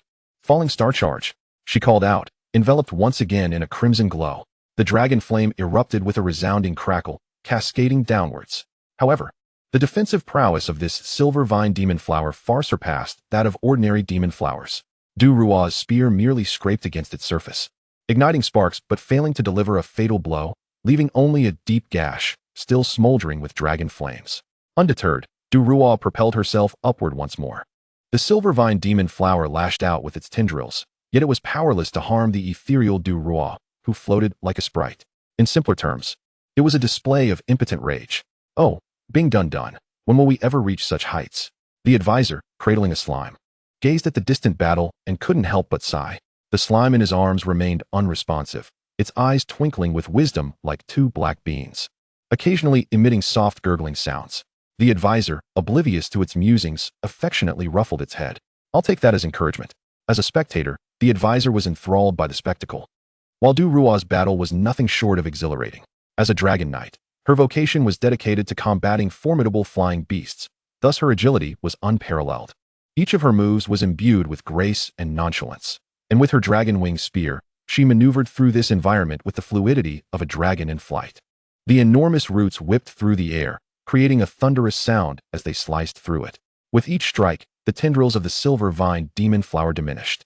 After patiently severing all its tentacles, Durual landed swiftly before the advisor. Huffing and puffing, the silver vine demon flower, upon witnessing her descent, focused its myriad eyes upon her and let out a deafening roar before charging forth. Unfazed, Durual flicked her spear, and a crimson glow erupted in her eyes, summoning forth the spectral image of a flying dragon once more. As this apparition surged forth from her, Durual's aura diminished significantly, yet the spectral dragon expanded rapidly, soon resembling a true dragon. Its scaled wings unfurled, capturing everyone's attention. Despite being an illusion, the dragon emitted a thunderous roar. The silver vine demon flower, sensing the threat, attempted to retreat into the mire of the sluice, but Durual would not grant it that opportunity. "Go," she commanded, pointing her spear. And the dragon responded to her call, unleashing a torrent of dragon flames that engulfed the silver vine demon flower, which then plummeted like a cannonball.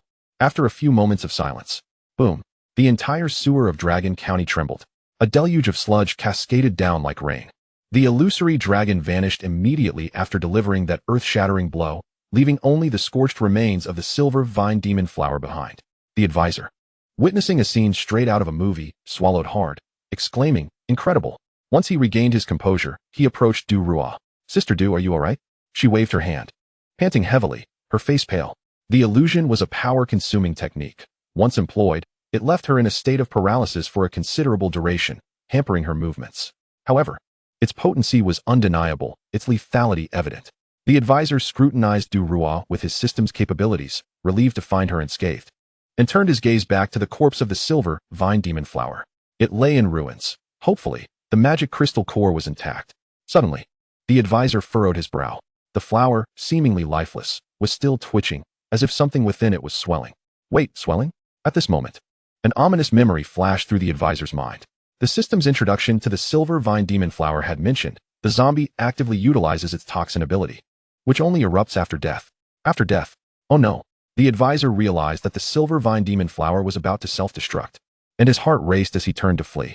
But after just a few steps, he halted and glanced back at Durual. She, too, had noticed the swelling corpse. Yet she was unable to move. Panic set in for the advisor. He could escape, but Durual could not. Chapter 16. Not alone? Furthermore, he recalled witnessing Du Rua as a dragon knight, possessing a significant vulnerability to poison, even reaching negative resistance. The self-detonation of the silver vine demon flower would release toxins it had accumulated throughout its life, which even Du Rua would struggle to withstand. Realizing this, the advisor instinctively rushed back to Du Rua's side. What are you doing? Run. Du Rua was taken aback by the advisor's return. As an experienced awakener, she had long accepted the possibility of death in combat against beasts. She had witnessed too many perish in such encounters. It would be entirely normal for her to die here. Likewise, it was not uncommon for the advisor to choose to flee. Yet at this moment, he returned. The advisor was unaware of Du Rua's thoughts. He simply could not bear to see anyone die before him, regardless of who it was. I will not leave, he declared, a rare expression of determination on his face as he turned to face the impending threat. The body of the silver vine demon flower had swelled to the size of a balloon, on the verge of exploding. Are you mad? Get out of here, Du Rua urged urgently, having never encountered someone like the advisor before. While she felt a flicker of gratitude, confusion overwhelmed her. You are a beastmaster. Although your rank is low, it has been many years since a beastmaster has appeared in this world. If you survive, you could become a powerful awakener in the future. You need not perish alongside me, understand? Du Rua's voice resonated behind him, but the advisor did not look back. I don't understand. I just want to save you. With those words, he faced the ever-growing silver vine demon flower. Fear etched upon his face, yet resolute in his stance. Clutching the slime, he pondered how to respond. But in this dire moment, his thoughts began to scatter. System. Can you send 2 coffins as you previously mentioned? I doubt one will suffice for both Du Rua and me, along with Bing Dun Dun. This time, the system responded promptly. You are indeed a hero, but allow me to offer a small piece of advice. The toxins possess strong corrosive properties. You may not leave a corpse behind, thus a coffin will be unnecessary. However, in light of the system's detection that the host's demise in such a locale could potentially tarnish the dignity of this system, it has thus resolved to proffer certain hints. Hint, you are not alone. Wasn't that a rather superfluous statement? The advisor felt a twitch at the corner of his mouth. Yet he quickly grasped the implication of the phrase and promptly lowered his head. Cradled in his arms was the swaying Bing Dun Dun, whose small, ebony eyes radiated wisdom as they fixated on him. Right, the poison dance. Simultaneously, in the distance, the corpse of the silver vine demon flower had swollen to an alarming degree. With a soft pop, boom, a faint cracking sound resonated, and in the next instant, the corpse erupted violently. A vast expanse of deep purple gas began to spread, akin to a sandstorm surging forth. The advisor hastily took a few steps back while cradling the slime, then commanded Bing Dun Dun to enlarge. Gurgle. The slime swiftly responded. Employing the ability it had acquired after consuming the enhancement pill earlier, the advisor felt a sudden weight in his hands, realizing the skill had activated, and hurriedly placed the slime on the ground. Within mere seconds, the slime's pale purple form expanded as if inflated, resembling a colossal bubble. What kind of ability is this? As an awakened one, Du Rua was seasoned in experience, yet she had never regarded slime, such a rudimentary creature, with attention. Upon witnessing the advisor's beastling beginning to grow, she was momentarily taken aback. Observing the astonishment on Du Rua's face, the advisor felt a twinge of pride, though he had no time to revel in it. Bing Dun Dun, I'm counting on you, use Devour. After uttering this command, the advisor lunged towards Du Rua. What are you doing? Du Rua, caught off guard by the advisor's sudden advance, was unable to evade in time and found herself toppled to the ground. Meanwhile, Bing Dun Dun, obedient to the advisor's directive, wobbled and opened its sticky mouth, ensnaring the two who lay prone. Whoosh! Simultaneously, the toxic gas from the silver vine demon flower surged forward. The advisor, ensconced within the slime, anxiously peered outside.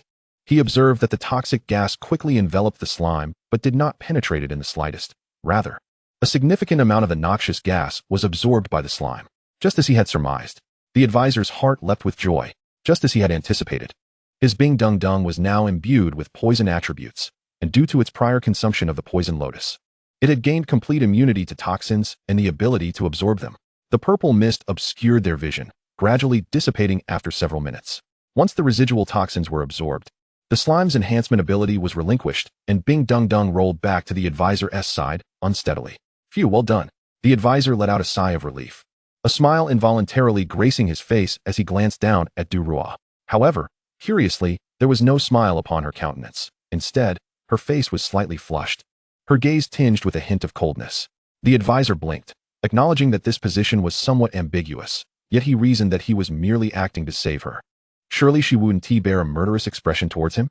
Wait, the placement of my hand seems somewhat inappropriate. The advisor suddenly realized something.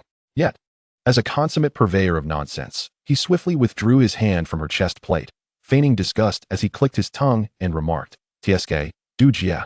Your armor resembles that of a hedgehog. It nearly punctured me." This was a classic case of turning the tables. Duruo, who had been brimming with an urge to berate him, found herself swallowing her words, casting the advisor a glare before composing herself and inquiring, "Why didn't you leave when I told you to? Are you not afraid of death?" "Death? Huh?" The advisor snorted coldly. The facade of earnestness he had donned moments ago vanished, reverting to his carefree demeanor as he began to ramble. "Didn't I mention before that I came to assist you?" Duruo gazed at the advisor in silence, utterly unable to reconcile the jovial figure before her with the man who had stood protectively before her mere moments ago. "Step aside." Duruo, inexplicably irked, shoved the advisor aside and swiftly rose to her feet. At this moment, she had regained her strength and leaped towards the remnants of the silver vine demon flower, now merely wooden splinters. She began to sift through the debris with her dragon wing spear, her gaze ultimately landing on a particular object. With a delicate flick of the spear's tip, crack, with the sound of stone being propelled, the advisor noticed a purple stone hurtling towards him. Ouch! The stone landed squarely on his head. Duruo observed the advisor's disheveled appearance, a hint of amusement flickering across her lips, though it swiftly vanished. Oblivious to her fleeting smile, the advisor rubbed his head, balancing the slime atop it, and casually picked up the stone, scanning it with the system core of the silver vine demon flower. Originating from a fourth-tier magical beast, the magical core of the silver vine demon flower possesses potent magical energy and corrosive toxins, suitable for crafting and alchemy. If you utilize this item to enhance your beast, it will significantly elevate your beast's level and prowess. Expected to require 10 days for digestion. Such detailed information? The advisor was taken aback, realizing the system had even marked the digestion time required for the beast to consume the core. A significant enhancement, indeed. The advisor's heart soared with elation as he lifted his gaze to Duruo, about to speak, only to see her wave her hand dismissively. Her expression icy as she said, "I know what you are about to say, and it is unnecessary. I will not disclose that this core is a token of gratitude for saving me. I will not inform the Bounty Hunters Guild that this mission was a joint endeavor between you and me. The officials of Longjun will also refrain from publicizing this matter throughout the city. As for the reward for this mission, I certainly will not be sharing it with you." Hearing these familiar lines, the advisor was momentarily stunned, then realized that Duruo was mimicking his words from their initial encounter. Observing the advisor's foolish expression, Duruo finally succumbed to a chuckle. Watching the woman's smile, the advisor rubbed the back of his head and smiled in return. Gurgle? Gurgle? The slime atop his head, with its wise gaze, oscillated between the advisor and Duruo, emitting a series of peculiar sounds. Just then, footsteps echoed from a distance, as several soldiers marked with the insignia of Longjun approached the two. They were the same guards who had previously allowed the advisor entry. After inquiring with the Bounty Hunters Guild about the advisor, they realized they might have inadvertently permitted a novice awaken one into a zone of 4-star difficulty. Not to mention the rarity of the advisor's profession as a beastmaster. Even if he were an ordinary person, his reckless intrusion could have disrupted other hunters, leading to consequences far beyond what these soldiers could bear. At that moment, the soldiers finally located the individuals, and one of the sergeant approached Duruo, raising a hand in salute. "My lady Duruo, I apologize. Our oversight may have caused you inconvenience, and I hope this individual has not hindered you." The temper of the celestial dragon knight, Duruo, was notoriously fierce, and the sergeant braced himself for a reprimand. However, to his astonishment, Duruo displayed no signs of anger. Instead, she bore a rare, faint smile. "It's all right, he is my friend, and your allowing him in has been a tremendous help to me." Upon hearing this, the soldiers were left utterly dumbfounded. They had learned from the Bounty Hunters Guild that the advisor was merely a level 1 beastmaster. Could a mere level 1 awaken be of assistance to the celestial dragon knights? Is there something amiss? Duruo discerned the skepticism in the soldier's eyes, and her expression immediately turned frosty. No, none at all. The soldiers dared not inquire further, nor entertain any doubts, hastily shaking their heads and forming 2 lines to escort Duruo and her advisor. "To the 2 bounty hunters, congratulations on successfully completing your mission. We shall personally escort you away." The advisor, observing the soldier's respectful demeanor and noting the occasional peculiar glance from Duruo, wore a smug smile as he swayed to the rhythm of the slime perched above his head, making his way outside. Chapter 17, Delang, it's time for your medicine. After departing from the Dragon County sewers under the watchful eyes of the soldiers, the bounty hunters were typically required to report back to the tavern to conclude their tasks. However, the advisor was singularly focused on returning home to assist the slime in leveling up. As for the rewards of this bounty mission, the advisor regarded wealth as mere trifles, and weapons held no utility for him as a beast master. The acquisition of the core of the Silver Vine's demon flower represented the most favorable outcome for him. The subsequent matters could be left for Du Rua to handle. Upon returning home, the sky gradually darkened. The advisor took a moment to tidy up, clearing a table of its clutter with a semblance of reverence. Solemnly placing the bouncy slime atop it. Delang, or rather, Dun, it's time for your medicine. He chuckled as he set the deep purple core before the slime. Obediently, the little creature slithered a short distance across the table before wobbling and opening its mouth. Nom. The core of the Silver Vine's demon flower was consumed by it. Initially, there was no discernible reaction, but soon the advisor noticed that the core began to emit specks of light, purple glimmers representing its toxic attributes. The slime's body quivered as it digested the energy contained within the beast core. Uniquely, this time the slime did not transform into liquid but retained its original form. Appearing unaffected. Gurgle, gurgle. The slime emitted a sound reminiscent of bubble blowing, its two wise eyes gazing at the advisor. Take your time and don't rush. My dear. The advisor beamed as he cradled the slime, returning to his bedside and gently closing his eyes. In the ensuing days, the advisor hardly ventured beyond his doorstep. He spent his time either daydreaming while holding the slime or sleeping with it in his arms. The core of the Silver Vine's demon flower remained within the slime, radiating faint purple glimmers, gradually infusing its power. After a period of digestion, the core shrank considerably, and the slime's hue transformed from light purple to an opaque, deep purple, resembling a large mushroom. In this state, 10 days swiftly elapsed. One morning, the advisor awoke early, quickly glancing at the still sleeping slime beside him. Noticing that the core within it had diminished to mere remnants, akin to sand trickling through an hourglass. At last, successfully digested the core of the Silver Vine's demon flower. Soulbound beast. Ice dun, slime. Beast personality. Absolutely neutral, leaning towards chaotic good. Beast level, 15. Beast attribute, poison. Beast race, slime. Beast abilities, consume, enlarge, poisonous juice, self-detonation, spreads toxins through explosion, temporarily exhausting the beast. By the heavens, it leveled up by 10 levels. The advisor was taken aback upon seeing this information. He had not anticipated that the slime would rise by such a remarkable degree after consuming the core.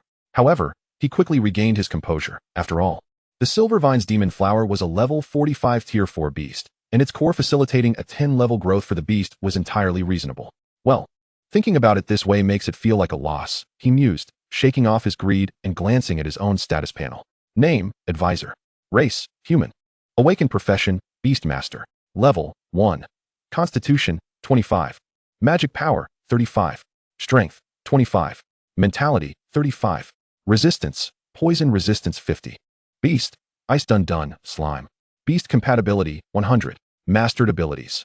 Observation, domination, beast knowledge, mimicry, allows the soul-bound beast to transform into the master. Sharing attribute enhancement effects. The system's assessment was, there are 30 years until the river flows west again. Tread carefully and avoid pretense. From the perspective of these attributes, he should be able to rival many level 10 melee professions. Yet the dilemma remained. Why am I still only level 1? The advisor furrowed his brow. Under normal circumstances, awakened individuals in this world could accumulate experience points through the utilization of their professional abilities to achieve various feats. For instance, melee physical professions would slay lesser creatures, while ranged professions would cast spells or shoot arrows. Other supportive professions, like that of Zhuodao, simply needed to craft potions to level up. However, having fought alongside the slime against a 15-level demon flower utilizing his beast mastery, it was perplexing that he had not leveled up. How strange. The advisor regarded the adorably silly slime, repeatedly rubbing its plump body as his mind raced. After spending half the day pondering, he finally arrived at a conclusion. Whatever. If it defied comprehension, then let it be. After all, levels were merely a superficial notion. With the power of domination, even without the slime, the advisor surpassed many low-level awakened in terms of physical prowess. Moreover, he inexplicably excelled in both magic power and mentality attributes. Knock, knock, knock. A sudden rap at the door interrupted the advisor's thoughts. Coming, who is it? He peered through the crack of the door, still cradling the slime. At the threshold stood a tall and graceful silhouette, unmistakably a woman. Having not ventured outside for several days, the advisor squinted against the sunlight that flooded in as he opened the door. He took a few steps back, and the visitor, unceremoniously, pushed the door wide open and stepped inside, looking at the advisor with impatience. Advisor, You should pay more attention to personal hygiene. That voice was so familiar. So I see. The advisor rubbed his eyes, focusing on the figure before him, and a hint of confusion flickered in his gaze. Duruo? At that moment, Duruo was not clad in her familiar armor, but rather donned casual attire. Her long black hair cascaded around her, exuding a femininity that contrasted with her battle-ready demeanor. Chapter 18, Divine Blade, Awakening of the Magic Sword Master. The advisor gazed at Duruo's casual outfit and instinctively remarked, "That attire is far more appealing than that prickly armor you usually wear." "What did you say?" Duruo asked, not quite catching his words. "Nothing of importance." The advisor shook his head, refocusing his mind. "How did you find your way here?" Returning to the matter at hand, Duruo stepped into the room. "You have the address in your Bounty Hunter Guild registration, so I sought you out." "Oh." The consultant, recalling the situation, raised an eyebrow and gazed at Duruo, slowly remarking, "Then you don't misunderstand. I merely brought you the reward for the last task." Duruo spoke with a calm demeanor, casually waving her hand, causing a dark gleam to flash from the ring on her finger. In an instant, several items appeared on the table. Among them was a card emblazoned with the emblem of Longjun. The consultant recognized this object. In essence, it was akin to a bank card. It contained 100,000 coins, representing half of the reward. Duruo shook the card slightly before placing it gently on the table. Upon hearing this, the consultant, like lightning, immediately seized the card. His joy overwhelming. 100,000 coins. How many materials could be purchased with this sum? Although prices in this world are somewhat steep, 100,000 coins is still a considerable amount. The consultant quickly stashed the card into his coat pocket and then turned his attention to another item on the table. This object was wrapped in oilcloth, concealing its contents. The consultant hesitated to touch it. What could it be? Yet Duruo, wearing an indifferent expression, said, "You can take a look for yourself." The consultant, reasoning that Duruo would not harm him, cautiously untied the string on the oilcloth and gave it a gentle shake, revealing a faint blue glimmer. "Wow, how magnificent!" The consultant exclaimed in awe upon seeing the contents. It was a blade over a meter long, its slightly curved blade hidden within its sheath. The blue crystal at the hilt was wrapped in cloth, yet it did nothing to obscure its brilliance. "This is the reward from the task. I have no use for it, so you can keep it as a toy." Duruo observed the consultant's starry-eyed fascination, a smirk of satisfaction creeping onto her lips, though she maintained a facade of icy indifference. At that moment, the consultant's thoughts were consumed solely by the blade. He hefted it in his hand, surprised by its lightness, far exceeding his expectations. "Is this a magic sword?" he murmured to himself, but before Duruo could respond, he grasped the hilt with his right hand and took a deep breath, pulling it free. Buzz! The blade slid from its sheath, producing a spine-tingling sound of friction. Simultaneously, a blinding blue radiance flickered. The sword exuded an icy chill while subtly awakening the magic within him. The consultant focused intently, aided by the system, revealing a virtual panel. Weapon: famous blade Moonshadow. Description: a weapon crafted by a renowned artisan of Longjun using luminous stone. When sheathed and unsheathed, it radiates a magical glow. Attached skill: Interstice Moonshadow. By sheathing the blade, magic can be accumulated, and upon unsheathing, it can unleash a magical blade aura with explosive effects. The more the consultant gazed upon the blade, the more he cherished it. With such a unique skill, elation surged within him. Following the instructions, he returned the blade to its sheath and took a moment to steady his breath, eager to test it out. However, Duruo intervened, saying, "Consultant, I must remind you that as a beastmaster, you cannot utilize the skills of this sword." The consultant was momentarily taken aback, and in the next instant, he felt deflated. In this world, anyone could wield weapons, but the type of weapon used varied by profession. For instance, a mage would never wield a sword to attack unless he were named Gandalf. Similarly, a warrior wouldn't swing a staff unless his surname were Sunday. Noticing the consultant's contemplative expression, Duruo glanced at the blade in his hand and added, "If you are undeterred, you may step outside to try it out. But be careful not to injure yourself." All right. Even if he couldn't employ the sword's skills, the consultant was still eager to experience the sensation of wielding it. Soon, the two exited the building and ventured outside.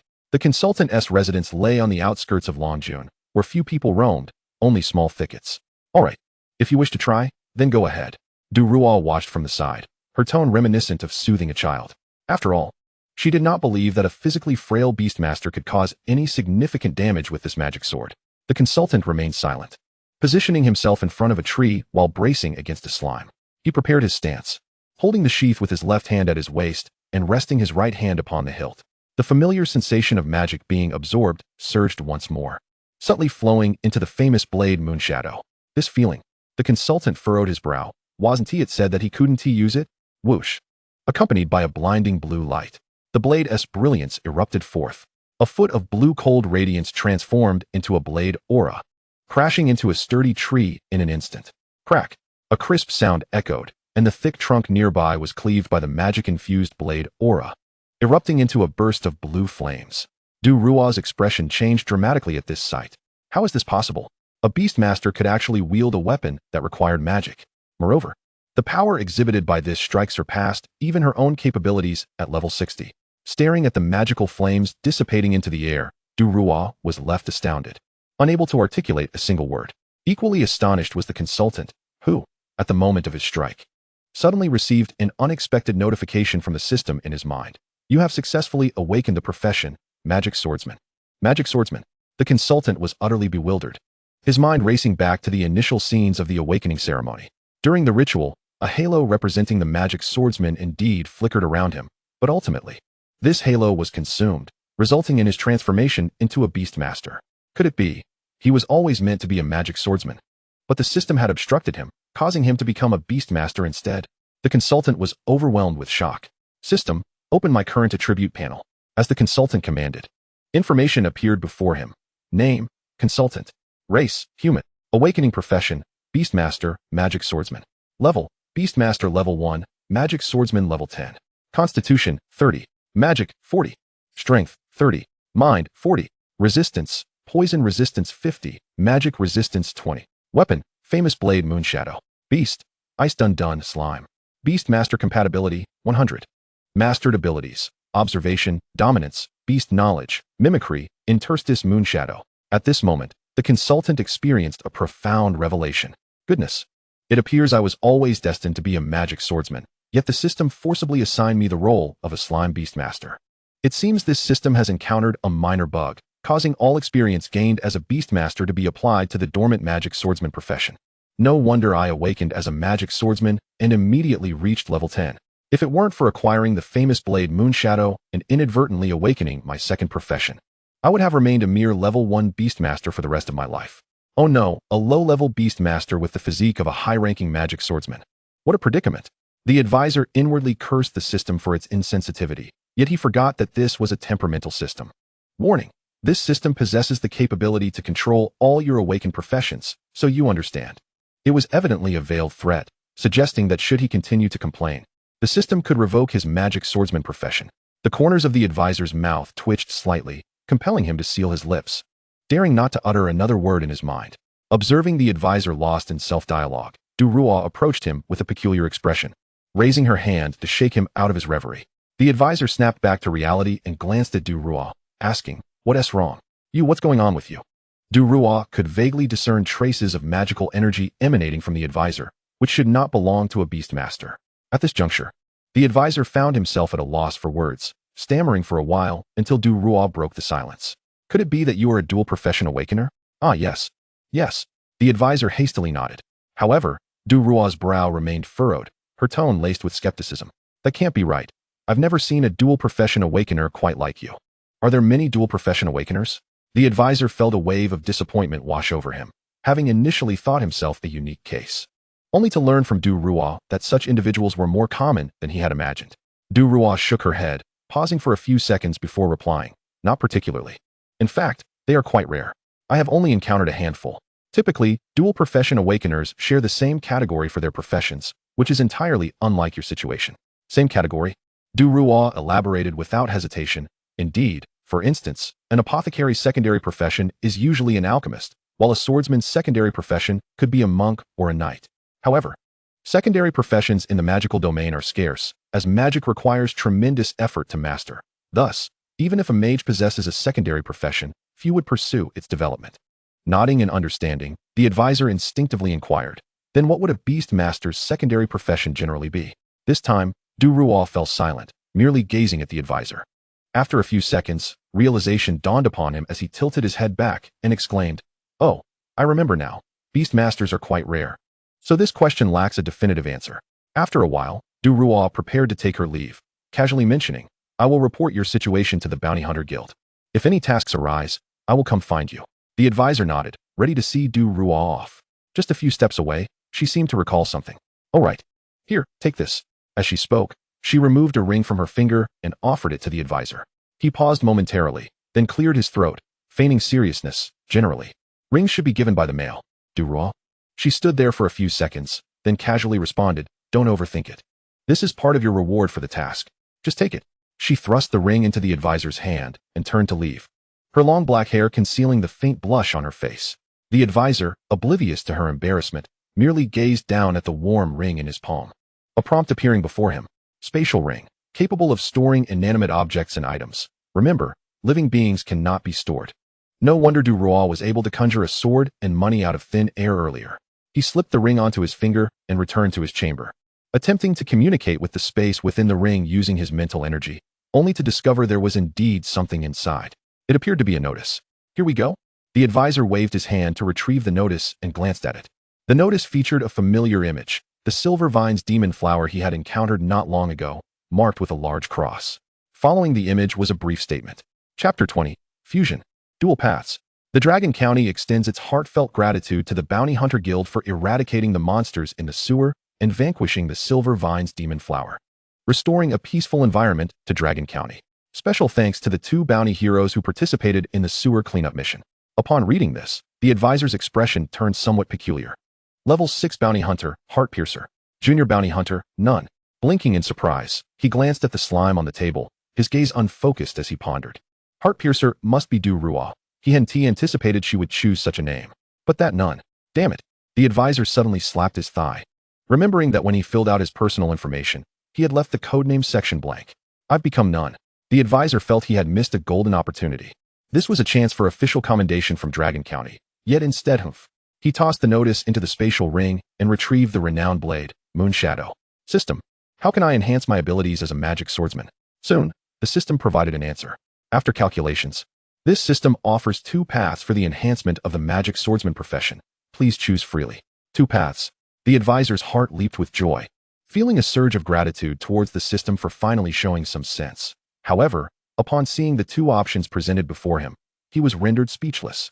Enhancement Path 1. Find a suitable place for cultivation. Attempt to fuse the Beast Master's power with that of the magic swordsman, complementing each other, thereby enhancing the magic swordsman's strength through the attributes of the slime, embarking on a path seldom trodden by others.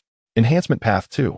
Like most magic swordsmen, specialize in one profession, forsaking the Beast Master slime, honing your skills for 10 years to become the sword god of Tenley Slope. So, it's come to this, has it? A blatant threat. The advisor couldn't help but scoff at the 2 options. The slime beside him lay sprawled on the table, blinking its eyes adorably, yet the advisor sensed a hint of conspiracy. Indeed, the system had refrained from obstructing his growth as a magic swordsman. Yet these 2 paths also represented the system's rigidity. It was either to harmonize the magic swordsman with the Beastmaster's power or face a direct threat of demise. As someone who had traversed into this world, well-versed in novels and games, could he heed the system's words? Of course he could. The advisor smirked dryly and said, "Whatever you say goes. I'm a man who listens to advice, so I'll follow the first path." "Excellent. You are a wise individual. As a reward, your mental acuity has increased by 1 point. Ah, thank you for your generosity." The advisor snorted, biting back his thanks. The system's voice echoed once more in his ear. "You have successfully chosen Path 1. Please select a suitable location for cultivation and begin to attempt the fusion of the Beastmaster's power with that of the magic swordsman." Once that final sentence was spoken, the system fell silent. The advisor sat in his chair for a considerable time, mouth agape, waiting for a response, ultimately letting out a sigh of exasperation. "System, could you please specify a suitable place for cultivation?" In response to this request, the system remained unresponsive, evidently intending for the advisor to seek it out himself. "TCH, fine, if you want to tell me, I have my own means." The advisor pouted, lifting the slime and placing it atop his head. With a casual gesture, he stored the abundant demon realm flower crystals acquired from the previous task into his spatial ring, then hastily exited, mounting his bicycle and swiftly making his way toward the heart of Long County. Before long, the advisor arrived before a familiar villa. This was the residence of Zwiedao, but today, numerous bustling servants were stationed outside. All these servants recognized him and offered no resistance. He traversed through the grand entrance and stepped into the villa, just in time to encounter an individual emerging from within. It was a man clad in a sleek black suit, his hair slicked back to a glossy sheen, with impeccably groomed sideburns. Upon seeing the man, the advisor immediately halted his steps, Uncle Zwa.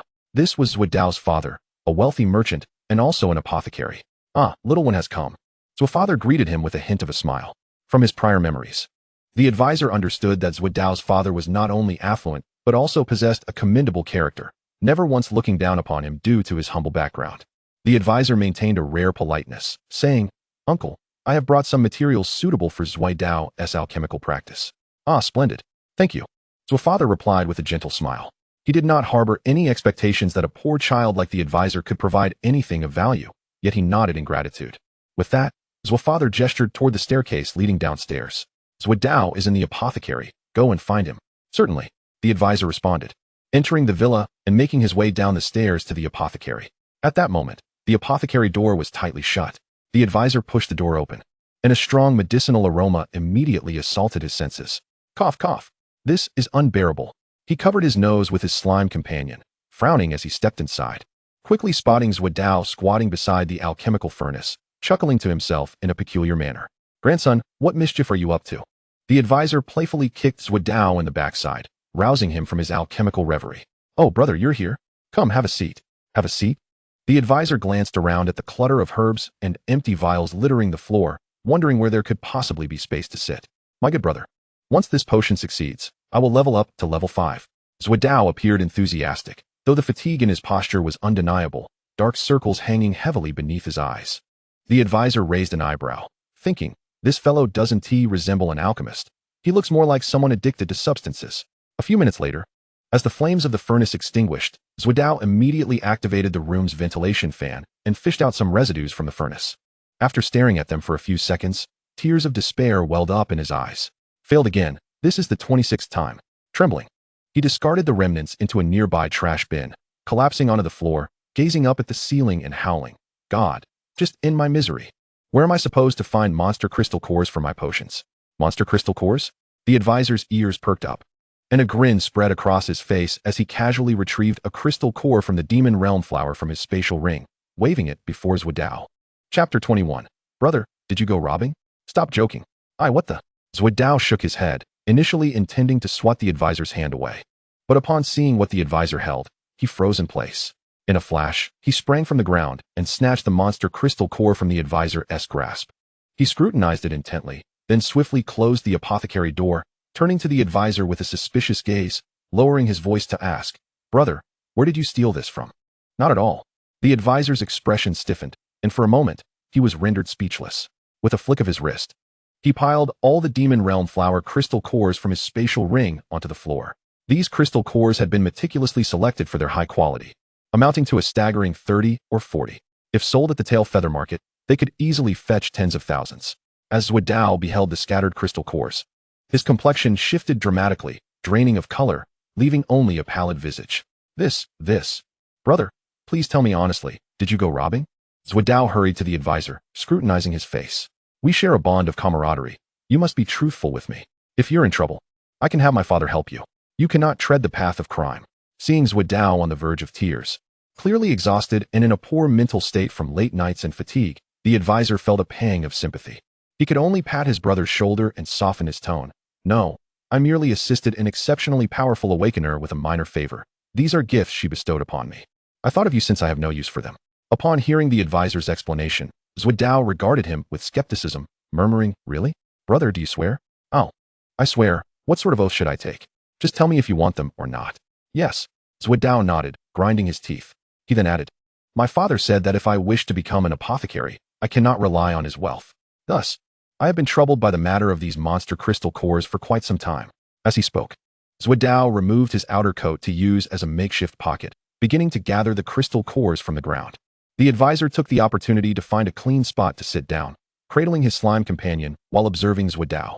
Minutes later, once Zhuda had placed all the crystal cores into the apothecary cabinet, he sighed in relief, plopping down onto the floor.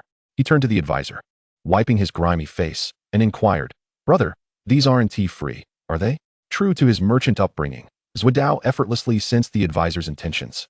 The advisor did not conceal his thoughts, nodding as he replied, I wish to know if there are any suitable training grounds in Long County. Nothing too large, but preferably professional. A training ground? Zhuda casually picked up a herb from the floor and popped it into his mouth, regarding the slime in the advisor's arms with a curious glance. Why not just find a small grove and let it roll around to level up? The advisor remained silent, his expression unchanging as he stared at Zhuodao, while the slime blinked its two eyes, mimicking the advisor's demeanor and glaring at Zhuodao. Haha, just kidding. Zhuodao chuckled awkwardly. After a moment of contemplation, he continued. I recall there is a training ground specifically built for awakeners in the northern part of Long County. It's quite prominent and seems decent, although the fees are a bit steep and the clientele there. That will do. The advisor, having received the information he sought, immediately stood up, realizing time was of the essence.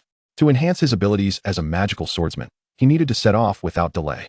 Seeing the advisor's urgency, Zhuodao hurriedly called out, Hey, wait. I have something else to tell you. What is it? Hurry up. I'm in a rush.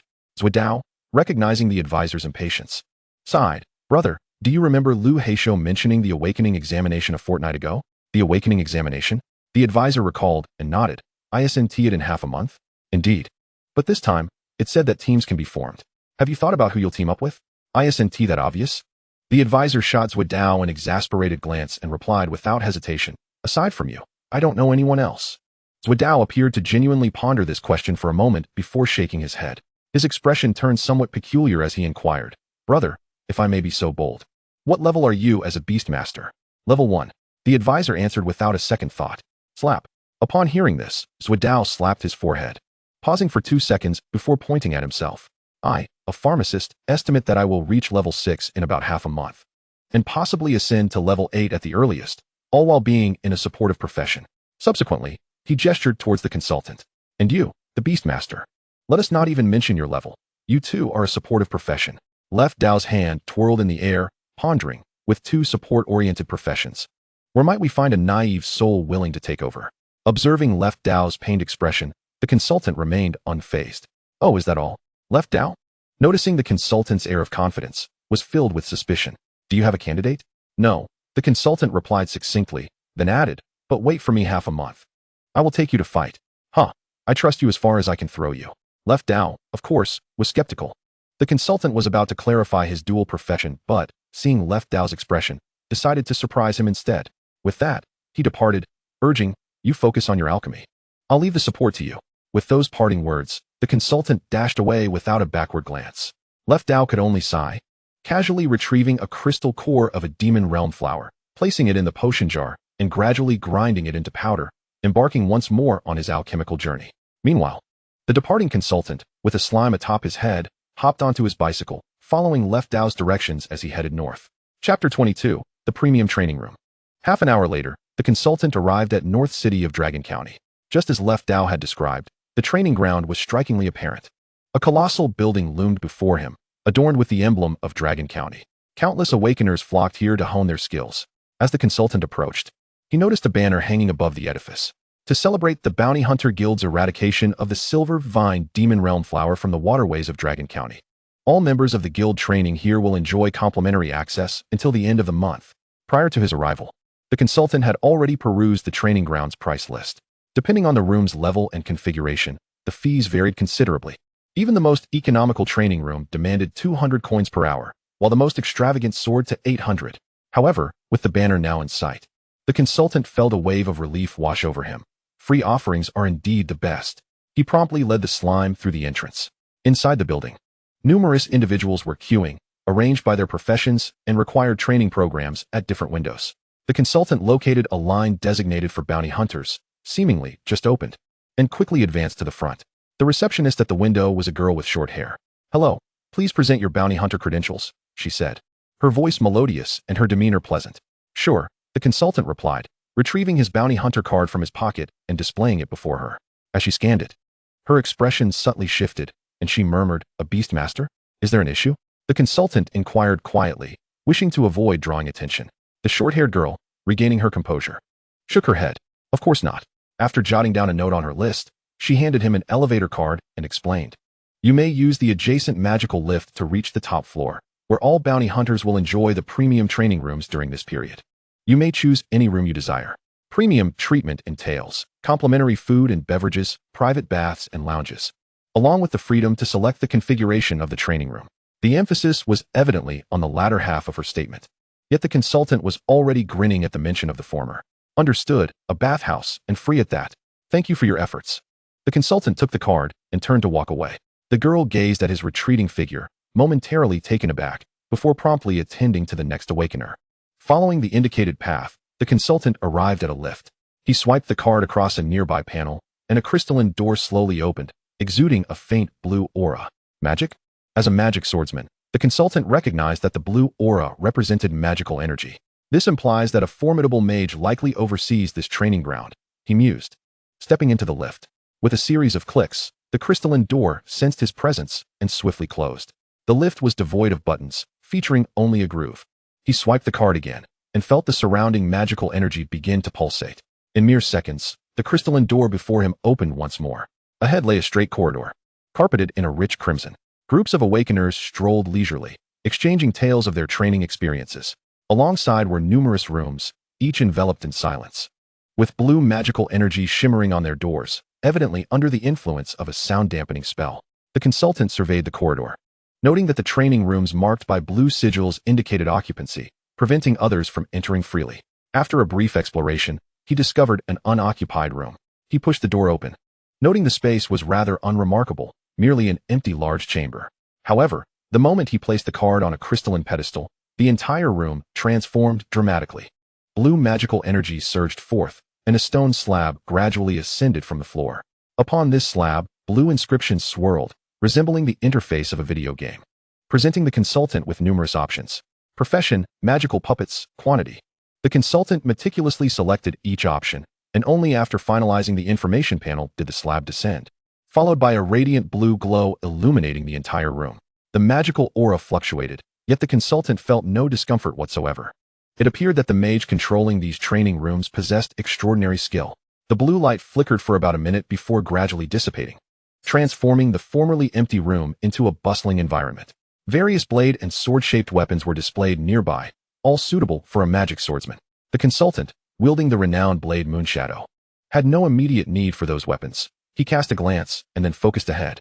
Directly in front stood a colossal demon realm flower, identical to the silver vine demon realm flower he had encountered not long ago. The difference was that this flower radiated a vibrant blue magical glow, clearly an illusion conjured through magic. This served as the target within the training room. The consultant had not set up many items, relying solely on the magical energy of the training room to conjure the necessary equipment. All right, let us begin. He exhaled deeply, placing the slime beside him.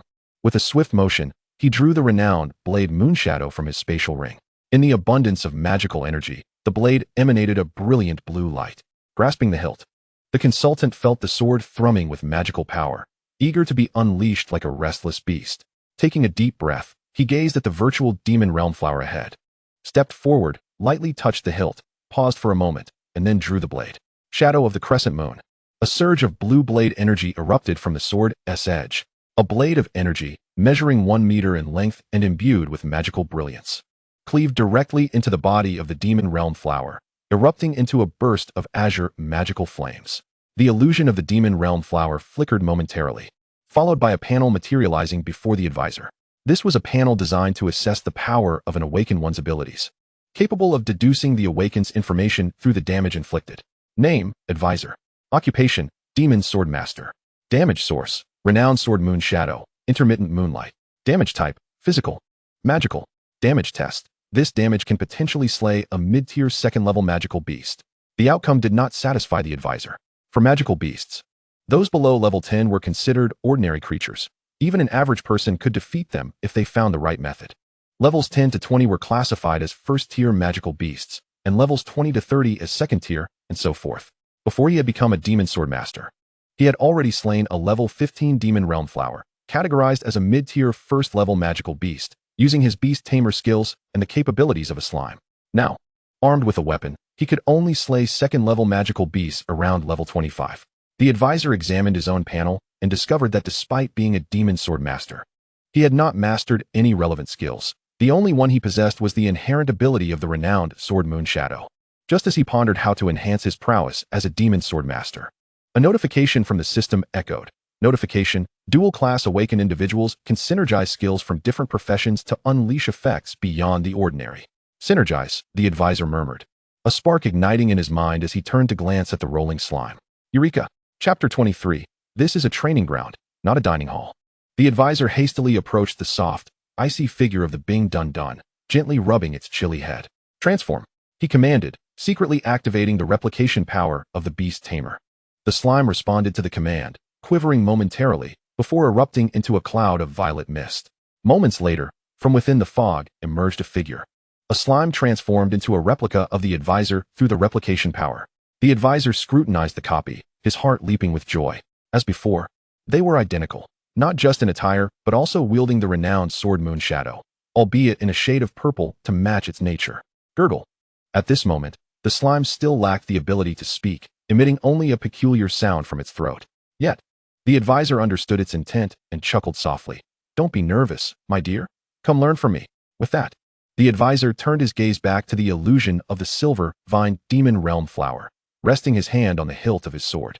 The slime, acting as a slightly delayed mirror, mirrored the action. Excellent. Follow my command. 3, 2, 1. As the countdown reached its climax, the advisor unleashed the intermittent moonlight once more. This time, he did not focus on the power of the strike, but instead glanced at the slime beside him. It executed the same motion, drawing its sword and slicing outward. An identical crescent-shaped blade of light appeared, the difference being, its hue was violet, corresponding to its elemental affinity. As the advisor's blade struck the demon realm flower, detonating in a burst, the slime's blade followed suit, releasing another cloud of purple mist. In an instant, the entire room trembled, filled with smoke, and the air was tinged with a hint of sweetness. Cough, cough, the advisor cleared his throat, hastily directing the stone slab to disperse the smoke, only to widen his eyes in astonishment at the sight ahead. The demon realm flower was now half destroyed, blue flames scorching its surface, and from the gaping wound, a considerable amount of purple toxic mist corroded its body. Different attributes. The advisor was astonished to discover that the slime, utilizing the replication power while wielding the renowned sword Moonshadow, had altered the elemental damage upon executing the skill. Upon viewing the damage panel, he became even more convinced of this revelation. Name, Advisor. Occupation, Beast Tamer, Demon Sword Master. Damage source, Renowned Sword Moonshadow. Intermittent Moonlight. Damage type, Physical, Magical, Poison. Damage test, Mixed damage, capable of slaying low-tier 4th-level magical beasts. This is precisely right. The advisor nodded, exchanging a glance with his slime counterpart, a smile creeping upon his lips. With their combined efforts, this skill not only introduced an additional type of elemental damage, but also multiplied its effectiveness. The more he contemplated, the more pleased he became. He inhaled deeply, preparing to execute another strike in conjunction with the slime to assess the damage. However, before he could act, the slime replica suddenly trembled, as if melting, rapidly shrinking back into its original form. Simultaneously, the advisor felt an overwhelming fatigue wash over him. He could barely retain his grip on the sword, which clattered to the ground with a thud. What is happening? The advisor plopped down onto the ground, staring at his slightly trembling hand, feeling momentarily bewildered. Previously, he had also employed the replication power, yet he had never experienced such a sense of weakness, and now his head throbbed painfully. Just then, the illusion of the silver vine demon realm flower abruptly vanished, replaced by a message from the training room. Detection of the trainee's magical energy depletion. Detection of the trainee's stamina depletion. 2 notifications rang out in succession. The training room seemed to possess a form of magic capable of continuously monitoring the awakened one's physical condition, facilitating guidance and assistance. The system, now more attuned to the advisor's state, promptly elucidated. With your current magical energy, you cannot continuously use weapon skills. Using the replication power necessitates the consumption of magical energy and stamina. Additionally, skills utilized by the replicated beast will also deplete your magical energy. For your safety and that of your beast companion, please rest briefly before continuing. The advisor lay silently on the ground, listening to the system's voice, casting a sidelong glance at the slime still rolling about, sighing in resignation. Why is it that when the slime uses a skill, he bears the cost of magical energy? As if the system had heard his silent lament, it responded, you may choose to focus solely on the Beast Tamer profession. This system will assist you in completely eliminating the Demon Sword Master profession, allowing you to concentrate on nurturing your beasts. Not a chance. The advisor firmly rejected the system's proposal, rolling over and summoning the control slab from the ground, tapping on it repeatedly. Moments later, a knock echoed through the door. The advisor adjusted his breathing, rising from the floor, and swiftly approached the entrance, opening the door. Standing outside was the short-haired girl who had attended to him earlier.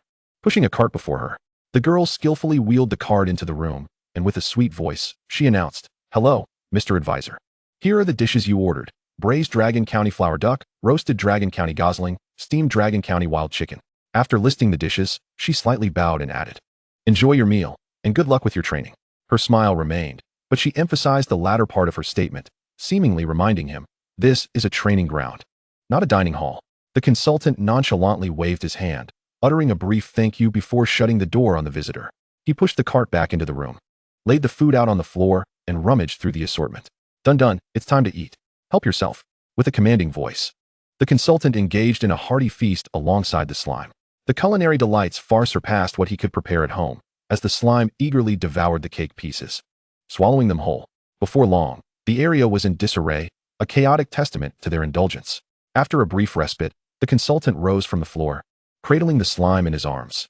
He gazed at the re-emerging illusion of the demonic realm flowers in the distance, contemplating his next move. Simply relying on the power of the doppelganger and the famed sword Moonshadow to hack away would yield little progress even after a month. A solution to the excessive consumption issue needed to be devised, one that could be effective even at a reduced potency. Seated on the ground, he exchanged a long stare with the slime, and after a few seconds, a sudden realization struck him as he slapped his thigh, his eyes widening with excitement. "Let us go take a bath." Chapter 24. Teaming up with 3 support classes? The consultant grabbed his room card and turned to leave. There was plenty of time ahead. One day was inconsequential. Exiting the training room, he followed the signs on the top floor walls until he arrived at the on-site bathhouse. Ah, splendid, hardly anyone around. The dedicated trainees seldom included someone like him, a mere drifter. He luxuriated in a soothing bath, giving the slime a gentle massage, before stepping out of the bathhouse and into the adjacent lounge. Here, the atmosphere was livelier, with numerous individuals exchanging insights post-training. Unfortunately, their discussions bore little relevance to the consultant. The Beastmaster profession was rare in this setting, and typically, those awakening as sword mages were affluent youths who had access to superior training environments. Casually listening to snippets of conversation, the consultant reclined on a lounge chair with his legs crossed, shielding his face with the slime to block out the light, and closed his eyes to ponder his forthcoming training regimen. However, it wasn't long before he began to emit soft snores. Shortly after, a group of girls strolled by, and one of them abruptly halted, fixing her gaze upon the consultant. "Consultant." Upon hearing his name called, he jolted awake, pushing aside the slime to squint at the girl addressing him. She appeared to be of similar age, garbed in a white robe topped with a pointed hat. Judging by her attire, she was unlikely to be a warrior. Noticing the staff adorned with white luminous stones in her hand, he surmised she might be a mage or a cleric. Yet, the fact that she recognized his name left him puzzled. Did they know each other? Instinctively, he activated his observation ability, and her information promptly materialized before him. Name, Sunwon. Race, human. Awakening profession, cleric. Level, 8. Alignment, none. System evaluation, diligent, hardworking, earnest. Even as a cleric, she has the potential for great achievements in the future. Why is it that others receive such flattering assessments, while mine is disparaging? The consultant felt exasperated by the system's judgment. Nonetheless, Sunwon? That name sounded strikingly familiar. Observing his bewildered expression, Sunwon furrowed her brows, removed her pointed hat, and approached him, waving her hand. "Consultant, what's wrong?" The consultant remained silent, his mind racing through memories until, after a few seconds, he made the connection. Sunwon, wasn't she the class monitor? He recalled that during the awakening ceremony, this girl had shown an interest in him, and there had been a foolish boy in their class who had targeted him because of her. "Oh, it's nothing at all. Long time no see," he said, confirming her identity with a somewhat dismissive tone. However, Sunwon seemed oblivious to his indifference, gazing at the slime nestled in his arms with a smile. "I didn't expect to see you here." "Ah, yes, what a coincidence," the consultant replied with an unenthusiastic tone. Sensing the awkward atmosphere, Sunwon took the initiative to change the subject. "Consultant, what level have you reached as a Beastmaster?" "Well, level 1, he answered candidly, and a peculiar expression crossed Sunwon's face. "Seems like it hasn't been going smoothly," she said, offering an awkward smile. Noticing the silence returning, she continued. "Oh right, consultant, there's only half a month until the awakening exam. We can form teams for this exam. You know that, right?" "Oh, not this again." The consultant nodded, sitting up straighter. "Yes, I'm aware." Seeing the topic open up, she smiled again. "Have you decided who you'll team up with?" "If not, I've already made up my mind. Zwadao, that silly rich kid," he stated bluntly. "What?" Sunwon's expression turned even more peculiar, her cheeks flushing slightly as she questioned. "But I thought Zwadao was an alchemist." "Yes, I remember him saying he could reach level 8 this month. He should be quite formidable," the consultant replied. The moment he spoke, Sunwon's demeanor shifted, her displeasure evident as she retorted, "I'm already at level 8. and by the end of the month, I'm certain I'll reach level 10. Oh, impressive. The consultant, puzzled by the contention, wondered if she was feeling jealous. After all, what could a cleric have to be envious of concerning an alchemist, especially when Zhuodao was a male? Women truly are strange creatures. The consultant silently shook his head, absent-mindedly rubbing the slime, which let out a series of protests. Consultant, Sun Wen noted his distraction, disregarding his bluntness, and continued. Our awakening exam allows a maximum of 4 members in a team. Who are the other 2 in your group? None, just Zhuodao and me. The consultant was genuinely unaware of this rule. He had thought only pairs were allowed. None, Sun Wen exclaimed, her face lighting up with excitement. Then let us team up. I'm all alone, and as a cleric, I can support everyone. The consultant remained silent, observing her. After a few moments of contemplation, Sun Wen's expression shifted again. A cleric, a support role, there was nothing wrong with that.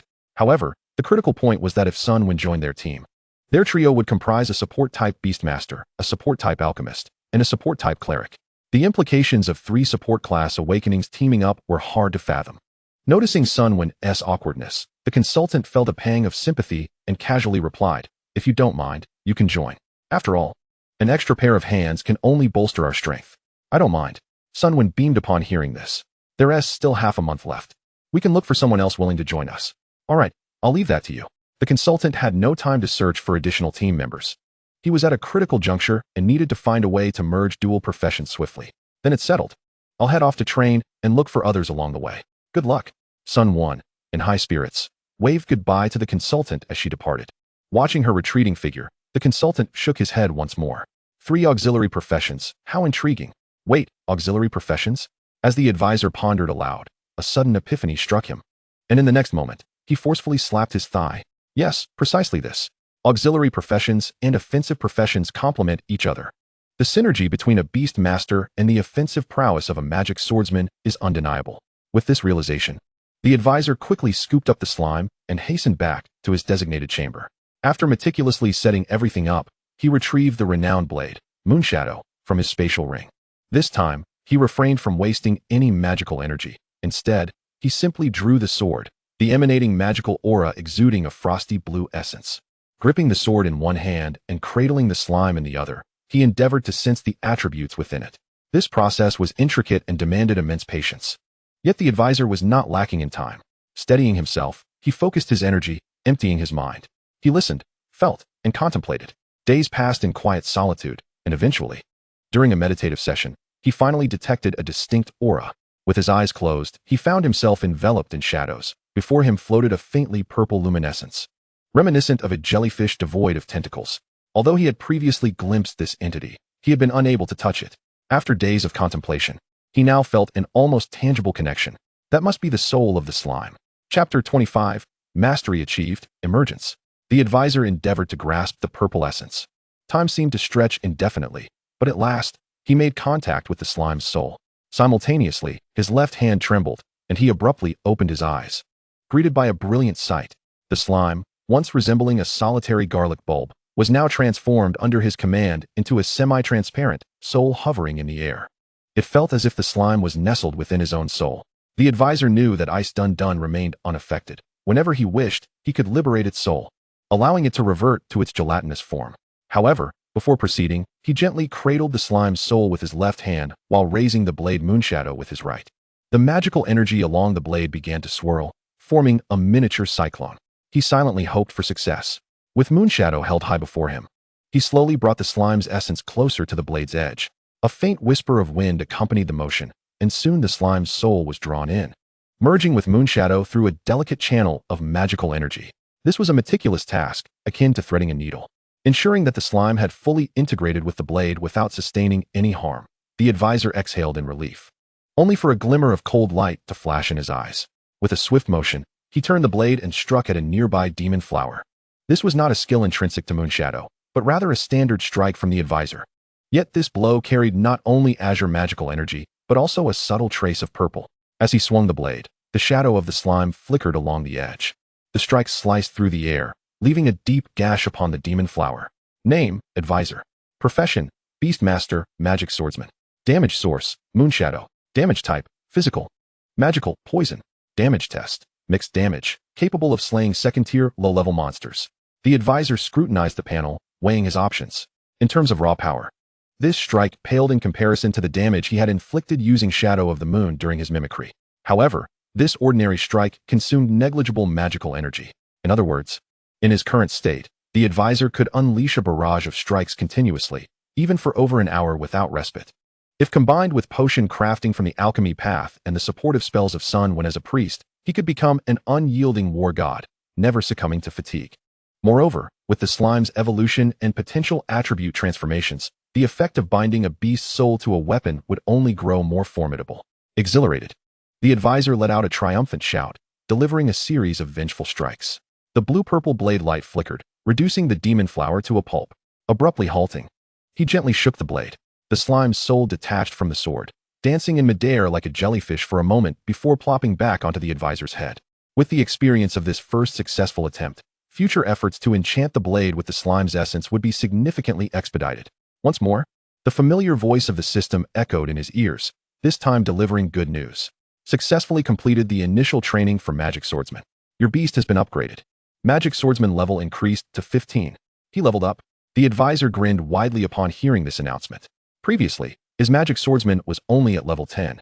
And now, having grasped the method of merging dual professions, he had leaped directly to level 15. He promptly opened his information panel to review his current attributes. Name, Advisor. Race, Human. Awakening Professions, Beast Master, Magic Swordsman. Level, Beast Master Level 1, Magic Swordsman Level 15. Constitution, 40. Magical Power, 50. Strength, 40. Mentality, 50. Resistance, Poison Resistance 40. Magical Resistance 30. Weapon, Moonshadow. Beast, Ice Dun Slime. Beast Compatibility, 100. Mastered Abilities. Observation, Dominion Power. Beast Knowledge, Mimicry, Shadow of the Moon. With the rise in levels, the advisor's overall attributes also improved, but soon he furrowed his brow. Why had his poison resistance decreased? Due to the nature of the beast mastery, his attributes were linked to the slime, and he hurriedly checked the slime's attributes. Soulbound Beast, Ice Dun Slime. Beast Personality, Absolutely Neutral. Beast Level, 18. Beast Attributes, Poison, Magical Power. Beast Race, Slime. Beast Abilities, Consume, Enlarge. Toxic Pulp Juice, Self-Destruct, Soul Enchantment, under the master's control, can enchant weapons with qualitative change. No wonder. The advisor realized, enlightened by the slime's attributes. It appeared that upon integrating with Moonshadow, the slime not only imbued the weapon with poison attributes, but also siphoned a portion of its magical energy, resulting in a dilution of his resistances. However, with the power of mimicry, he need not worry about the decline in poison resistance. Excellent. Mastery achieved. It was time to emerge. Calculating the elapsed time since he entered the training grounds, he realized it had already been 10 days. With only 2 days remaining until the Academy's awakening examination, it was time for a well-deserved rest. Just as the advisor stepped out of his room, preparing to leave, a cacophony of voices erupted nearby. Turning to investigate, he saw a group of seemingly arrogant youths blocking the path, harshly berating a short-haired girl. The consultant stepped forward, only then realizing that the girl being scolded was none other than the receptionist from earlier. In front of her stood several young men, vociferously demanding, "Why can't we come here? We paid our dues and should train wherever we choose. Isn't it just the Bounty Hunter Guild completing a task? Is that worth wasting half a month over? I've been here for so long, always training on the top floor. What gives you the right to prevent us from entering?" It was evident that these individuals were disgruntled about the significant resources being consumed by the bounty hunters.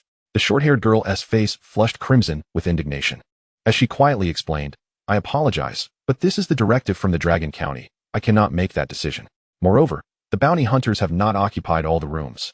You arrived late, and the available rooms were taken by others.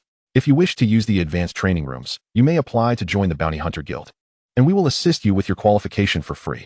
Despite her clear explanation, the group remained unyielding, neither willing to leave nor to join the guild for access to the training grounds.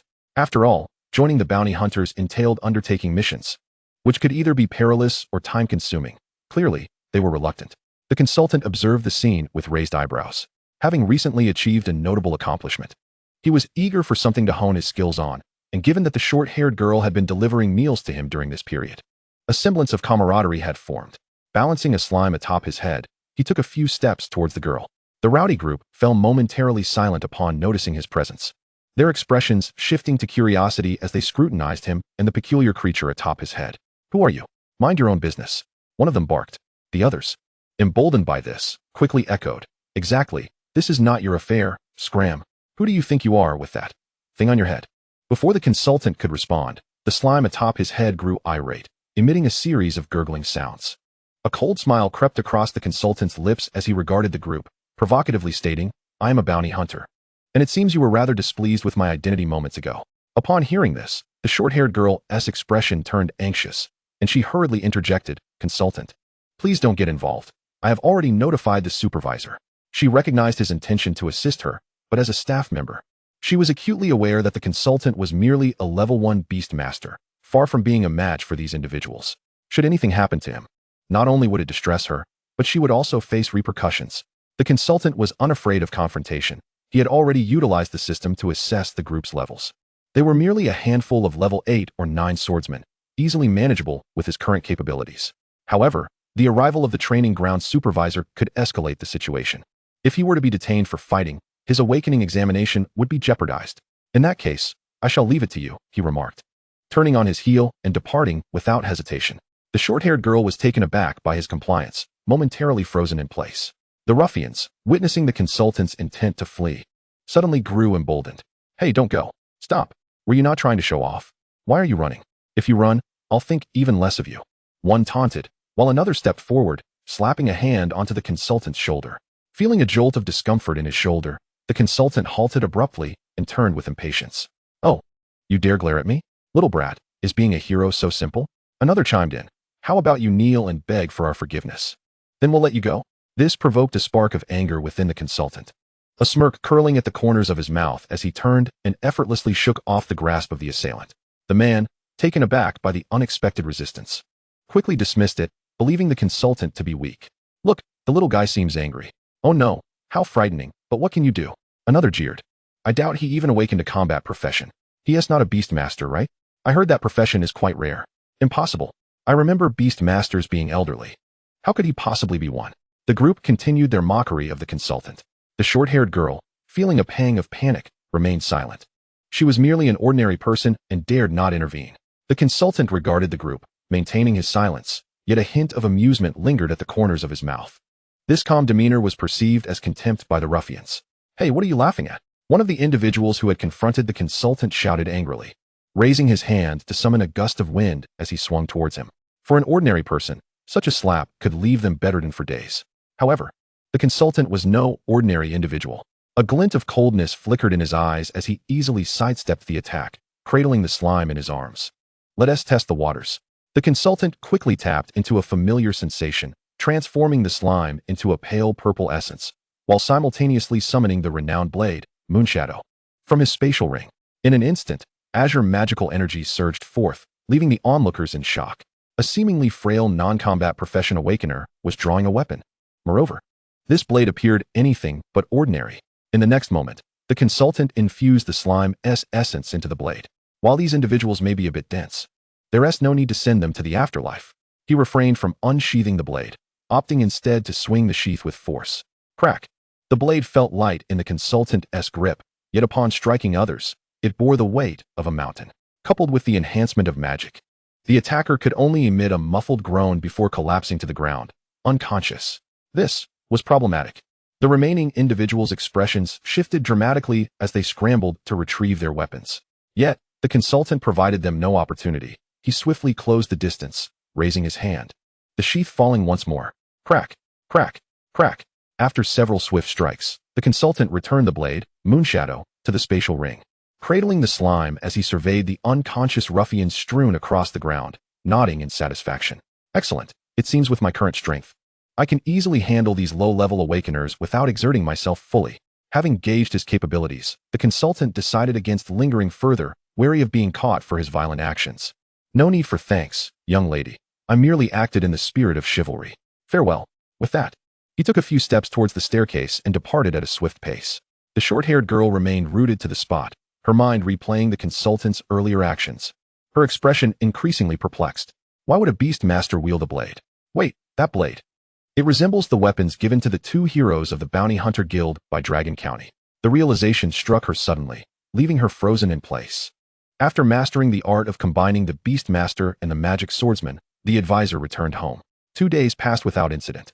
He did not seek out others to form a team for the awakening exam. The reason being quite simple. He was unfamiliar with anyone. On the third day, the exam arrived, and the advisor rode his bicycle to the examination site. The autumn wind was crisp, and golden leaves carpeted the ground. As he pedaled through the dappled sunlight of the forest, it wasn't long before he reached his destination, the edge of a vast woodland. This was the green forest area in the suburbs of Dragon County, where the periphery posed little danger, yet the depths were teeming with perilous magical beasts. This place was known as the Forest of Lang. The Dragon County Awakening Academy had established a formation here, constructed by several elder mages, designating it as the venue for the awakening exam. Upon arriving at the boundary, the advisor soon spotted the colossal stone pillars ahead. These pillars were the source of the magical array set by the mages, inscribed with countless intricate runes that shimmered with a blue luminescence, symbolizing an inexhaustible source of magical energy. Beside the stone pillars, a gathering of individuals from the Dragon County Awakening Academy had assembled, students, teachers, professors, and examiners alike. As the advisor scanned the crowd, his gaze was immediately drawn to someone waving at him. It was his old acquaintance, Zwiedao. "Hey, brother, over here," Zwiedao called out. The advisor approached, taking a moment to appraise his friend. Compared to a fortnight ago, Zwiedao had undergone a significant transformation. His hair was styled with pomade, and he donned a dark green trench coat, with a small bulging pouch at his waist, presumably filled with assorted items. The advisor silently activated his observation ability. Name, Zwiedao. Race, human. Awakened profession, alchemist. Level, 10. Alignment, none. The system's evaluation reads, exceptionally gifted, diligent, with extraordinary potential for the future. The advisor's lips twitched slightly at the final assessment. Just as he mentally cursed the system for the 181st time, a young woman in a white robe stealthily approached and lightly tapped his shoulder. Advisor. Long time no see. The voice was familiar. Turning around, he was unsurprised to see Sunwon. She appeared largely unchanged, but he could now discern the vibrant spark in her eyes and the faint aura of magical energy surrounding her. Utilizing the system's observation ability, the advisor examined Sunwon's current information, raising an eyebrow. Level 10? I never imagined both Sunwon and Zwiedao would reach level 10 in merely a month. Zwiedao, unable to contain his curiosity, inquired, "Brother, how has your beast master level progressed?" Sunwon, though silent, cast a concerned glance his way. "Not too bad." The advisor replied with a light chuckle, responding honestly, still at level 1, but maintaining a very stable status. Zwiedao and Sunwon fell into silence. At that moment, another figure took notice of the advisor, a sinister smile creeping onto his face as he approached with a few sycophants in tow. It was Zhang Qi, the top troublemaker in the advisor's class, and also his rival. Well, if it isn't the rare beast master. How come after a few days you still look so pathetic?" Zhang Qi taunted, his mocking grin evident. The advisor, however, remained silent, merely observing him. Name, Zhang Qi. Race, human. Awakened profession, warrior. Level, 13. The system's evaluation reads, a quintessential character from a novel. You know what I mean. Haha. The advisor couldn't help but laugh at that remark. It seemed the system not only enjoyed mocking him, but also had a penchant for ridiculing others.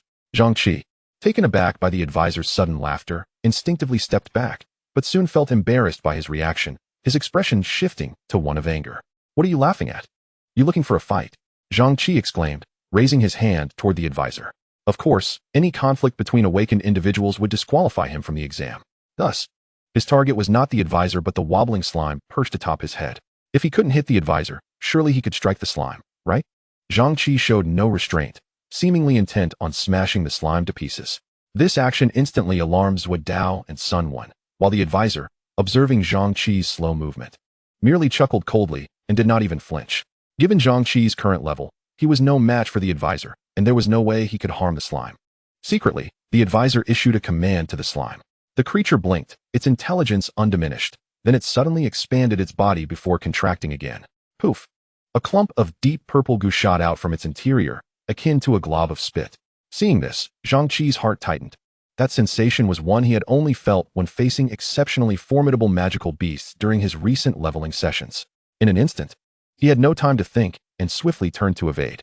As the goo sprayed from the slime struck the ground, a sizzling sound ensued, and within mere seconds, the fallen leaves on the ground were corroded into a gray ash. This is poison. Chapter 28, The True Chosen One. The advisor observed Zhang Qi's panic with a cold smirk, gently patting the slime atop his head. The toxic fluid recently expelled by the slime was one of its skills. Poisonous slime juice. This ability could be lethal. However, the advisor was not a villain. He had deliberately controlled the slime's speed, allowing Zhang Qi a slim chance to evade. Zuodao, witnessing the advisor deftly defuse the provocation, couldn't help but grin and stepped closer to the advisor, challenging Zhang Qi. Heh, what's the rush, Zhang Qi? Realizing his blunder, Zhang Qi snorted coldly, reverting to his previous menacing demeanor as he glared at the advisor and Zuodao. Very well. You two fools have formed a team. I look forward to seeing how you manage to pass the exam. With that, Zhang Qi turned, his expression swiftly morphing into a sycophantic mask as he addressed Sun Wan. Xiao Wan, don't get too close to this waste. My team still has openings. Would you like to join? I can protect you. From the perspective of team composition, the combination of a swordsman and a priest was indeed a natural pairing, but no need. Sun Wan replied, her face devoid of a smile. Her cold gaze fixed on Zhang Qi as she stepped closer to the advisor, stating icily, I too possess a wasteful profession, so you need not concern yourself. We three will seek assistance elsewhere. Upon hearing this, Zhang Qi's smile abruptly faltered. The sycophants behind him fell silent, exchanging glances between the two parties. After a lengthy pause, Zhang Qi's face flushed with anger as he glared fiercely at Sun Wan and the advisor. Fine. Since you three prefer to huddle together, do so tightly. Let us see who dares to join you. Having said that, Zhang Qi, without a hint of restraint, brazenly declared before the advisor and his companions. Go and tell everyone participating in the awakening exam that anyone who dares to team up with them will find their legs broken during the exam. As a 13th level swordsman, Zhang Qi's prowess in this awakening examination can be deemed exceptional, granting him the confidence to make such bold claims. Upon his declaration, the sycophants behind him immediately nodded in agreement, sporting mischievous grins as they spread the word. Zhang Qi cast a menacing glare at the advisor, a sinister smile curling at the corners of his lips, and silently turned away. To the advisor, this threat seemed rather juvenile. Nevertheless, it cast a shadow over Zuodao and Sun Wan, their expressions darkening. Damn it, this brat is truly malicious. I must find an opportunity to deal with him. Zuodao muttered under his breath as he watched Zhang Qi's retreating figure. Sun Wan, however, maintained a rational demeanor, stating, it's all right, as long as we act swiftly. We will undoubtedly find other offensive awakening professions to join us. Zuodao quickly nodded, agreeing. Yes, let us move quickly. Among the 100 students participating in the awakening examination, many had already secured their teammates, leaving the advisors to seek out those who were unaccompanied. This proved to be a daunting task. Not only did Zhang Qi and his cohorts instill fear that made many avoid the advisors, but from a professional standpoint, they were faced with the challenge of recruiting a team composed of a pharmacist, a priest, and a beastmaster with only a slime as a companion. Such a trio of supportive professions in a single team rendered them undesirable to others. After meandering about the venue and inquiring of numerous individuals, the advisors' efforts yielded predictable results. Either the individuals were already part of a team or outright declined their invitations. Some even sought to poach from among the advisors themselves, particularly given that both Zuodao and Sun Wan were at level 10. The importance of a priest in a team is self-evident. While the pharmacist could provide various medicinal aids, the advisor, however, was the least appealing, unwanted by anyone.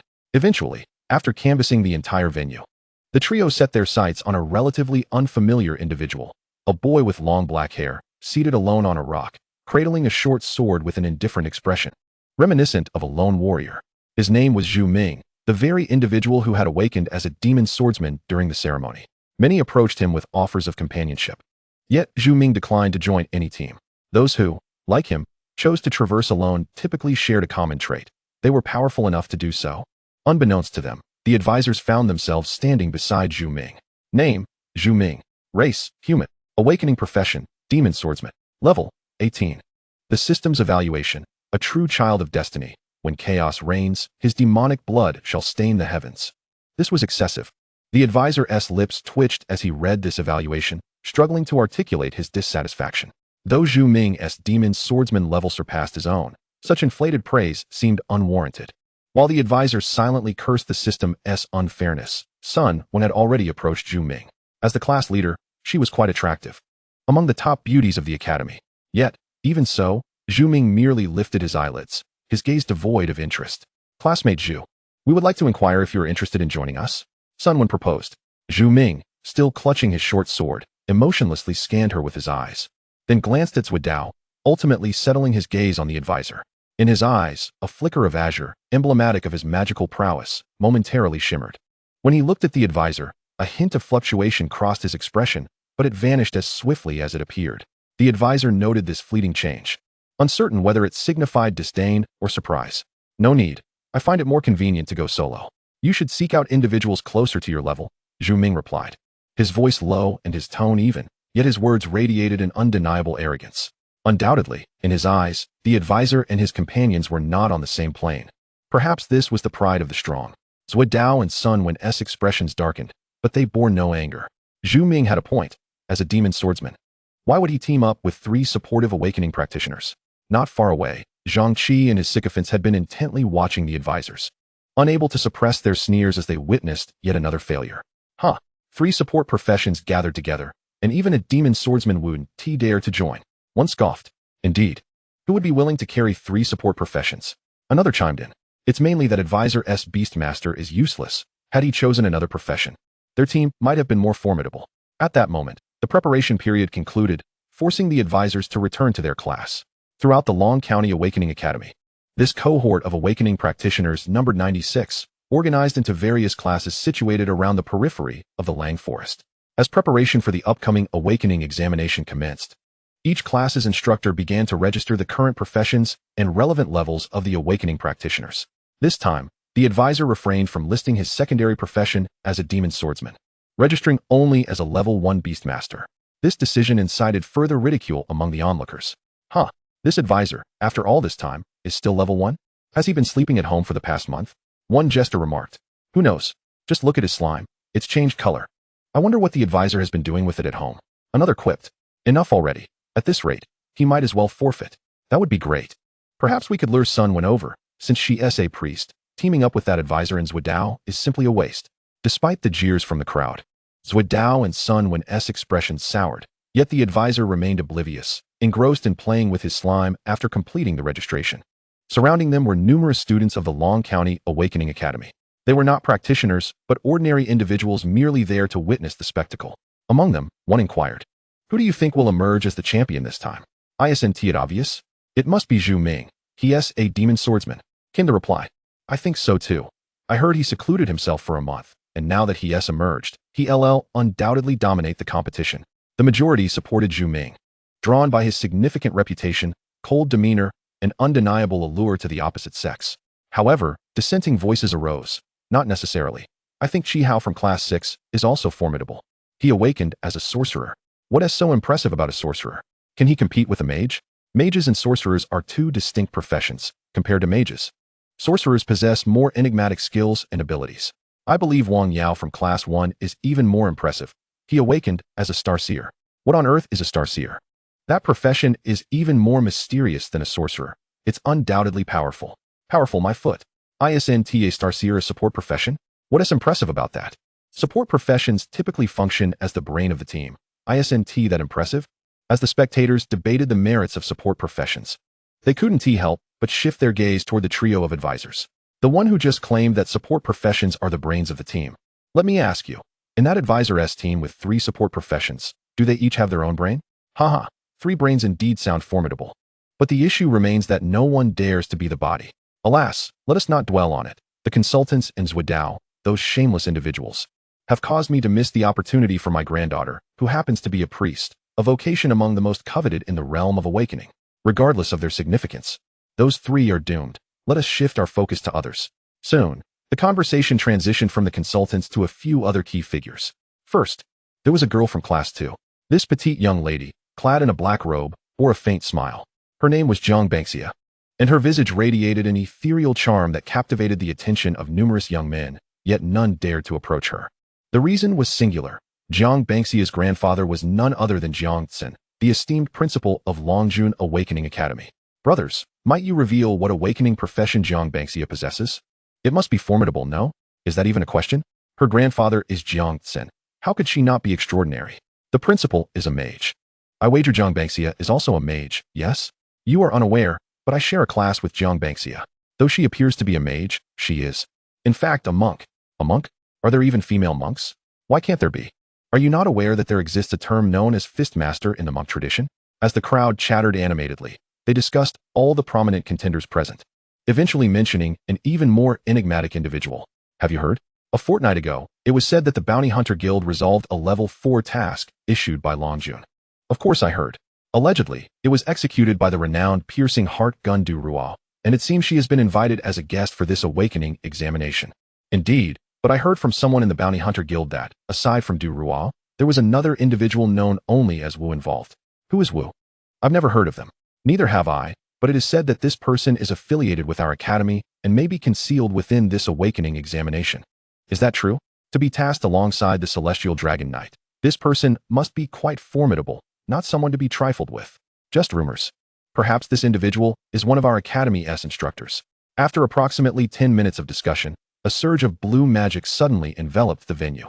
This magical aura exuded a chilling sensation and, with an overwhelming pressure, compelled the crowd to silence. The participants in the awakening examination gazed towards the shimmering stone pillar in the distance, and mere moments later, a series of figures emerged, shattering the void as they appeared in the space opened by the magic. At the forefront stood a bearded elder clad in white robes. This was Jiangxin, the principal of Longjun Awakening Academy. As the principal, he was an 80-level mage, a high-ranking archmage proficient in both arcane and frost magic, having undergone a dual-class transition. Such individuals are exceedingly rare in the world. Beside Jiangxin were several elder members of the academy, who also maintained the barrier of the Longa Forest. Apart from these prominent figures, there were several special guests, including the Celestial Dragon Knight, Du Ruo, known for her piercing heart gun. At that moment, Du Ruo remained clad in her iconic Dragon Knight armor, quietly standing to the side, her gaze sweeping over the students below, eventually resting upon one individual, the consultant. The consultant was taken aback by Du Ruo's presence but wished to avoid drawing attention, merely smiling and casting a glance her way. Du Ruo's lips curled into a subtle, enigmatic smile before she turned her head, resuming her cold demeanor. Minutes later, as the magical aura dissipated, Jiangxin summoned a gnarled staff into his hand with a wave. First, I extend a warm welcome to all awakening participants. This examination represents one of the most pivotal moments in your lives. I sincerely hope you are adequately prepared.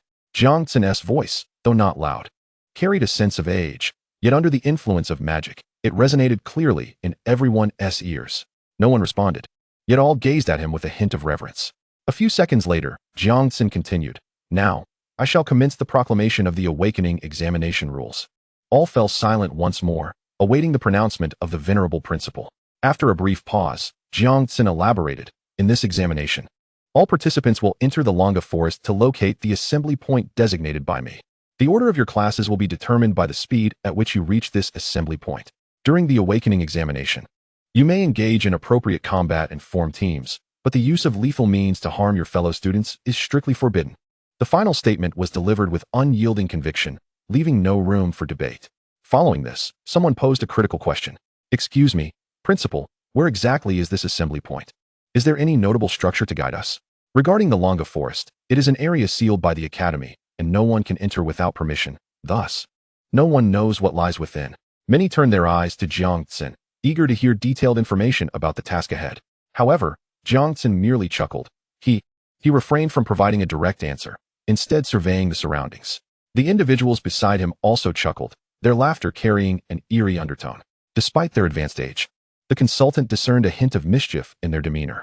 After a brief pause following the laughter, Jiangxin addressed the query. "You may seek maps regarding the gathering point within the Longa Forest. These maps are fragmented into multiple pieces, and you will need to gather 3 pieces to form a complete map." Just as Jiangxin finished, an impatient student eagerly inquired, "Principal Jiang, where are these map fragments located?" Jiangxin, with a friendly smile, paused for a few seconds before shaking his head. "I do not know. They might be lying on the ground, hidden within certain treasure chests, or perhaps some magical beasts have carried them away as food." As he spoke, he winked, embodying the spirit of an old trickster. This demeanor made the consultant instantly understand why he had previously sensed a mischievous tone in the elder's voice. This was no mere prank, it was a wicked delight. Indeed, upon hearing this, many students displayed varying degrees of trepidation on their faces. Most were awakening participants, yet their levels were not particularly high. The presence of magical beasts in the Longa Forest was common knowledge. If a weaker team encountered these beasts, they could easily find themselves in peril. Of course, Jiangxin was no demon. He was well aware of the risks involved, which was precisely why he had invited a bounty hunter of Du Ruo's caliber as a guest, to keep a watchful eye on these fledgling students and provide assistance should they find themselves in danger. However, those who received aid would be deemed failures in the examination and relegated to the lowest class. Jiangxin did not directly inform everyone of this. For courage and reconnaissance skills were also vital abilities that awakening participants needed to cultivate. Once Jiang Tsin concluded the rules, the venue erupted into chaos. Some eagerly sought stronger allies, while others reconsidered their team strategies. Yet Jiang Tsin did not grant them further opportunity. He struck the ground heavily with his staff. Buzz.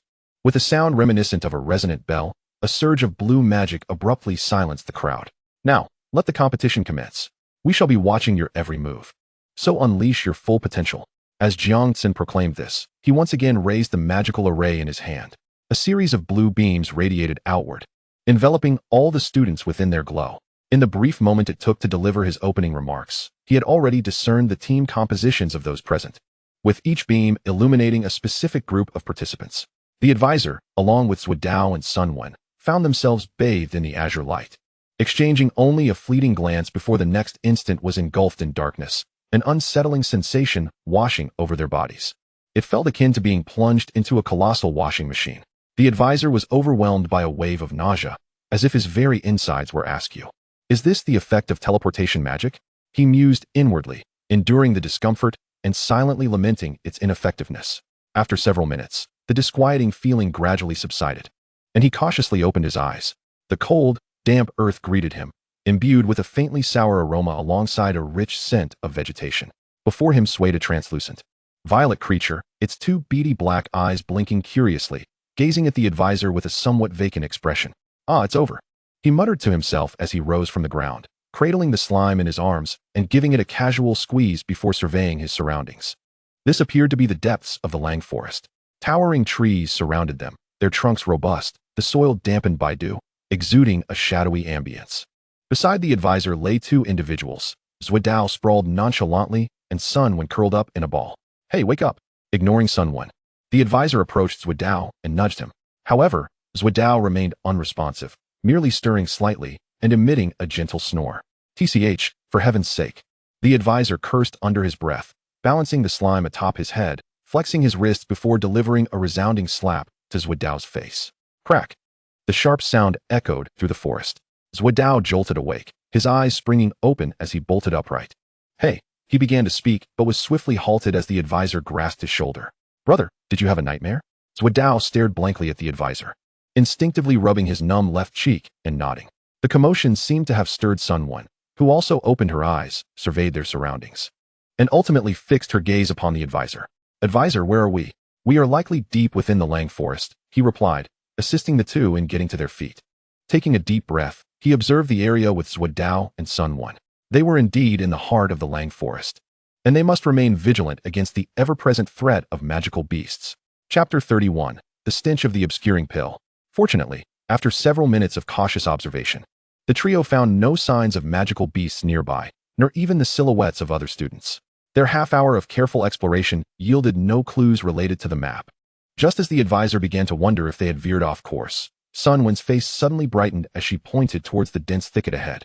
"It seems there are people over there." "People? Where? I can't see anyone."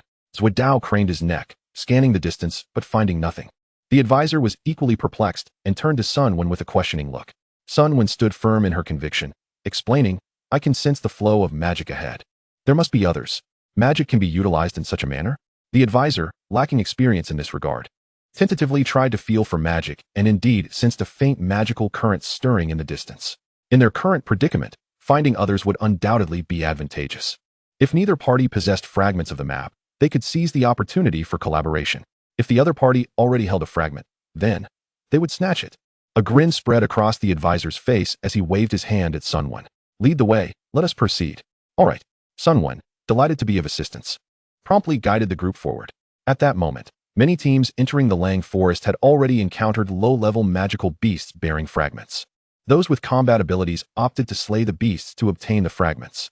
However, numerous individuals chose to play the role of opportunistic bystanders, lurking in the shadows, waiting for those who had expended great effort to acquire the fragments before striking to seize their hard-earned map pieces. This method was tacitly accepted during the examination and was not considered cheating. Meanwhile, on the other side of the Lang Forest, Zhuoming, who had awakened early from the teleportation spell, ventured deeper into the woods alone. As a formidable magic swordsman, his exceptional talent allowed him to sense his target through the ambient magic in the air. Proudly, Zhuoming had no intention of seeking out other students. His goal was to confront a magical beast solo. This beast, concealed deep within the forest, emitted a unique magical aura.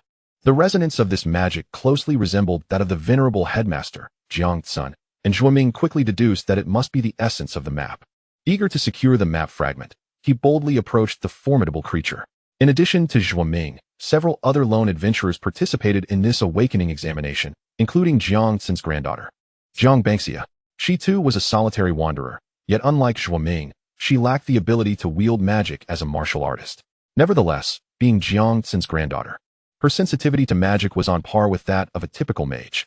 Consequently, she swiftly followed the magical trail emanating from her grandfather and discovered a cave.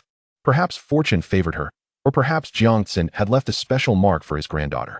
Upon arriving at this location, Jiang Bangxia calmly located a fragment of the map and, additionally, a floating crystal ball suspended in midair. This crystal ball served as a surveillance device within the competition, displaying multiple scenes that revealed the situations of most participants in the examination. Jiang Bangxia was in no hurry to conclude her quest.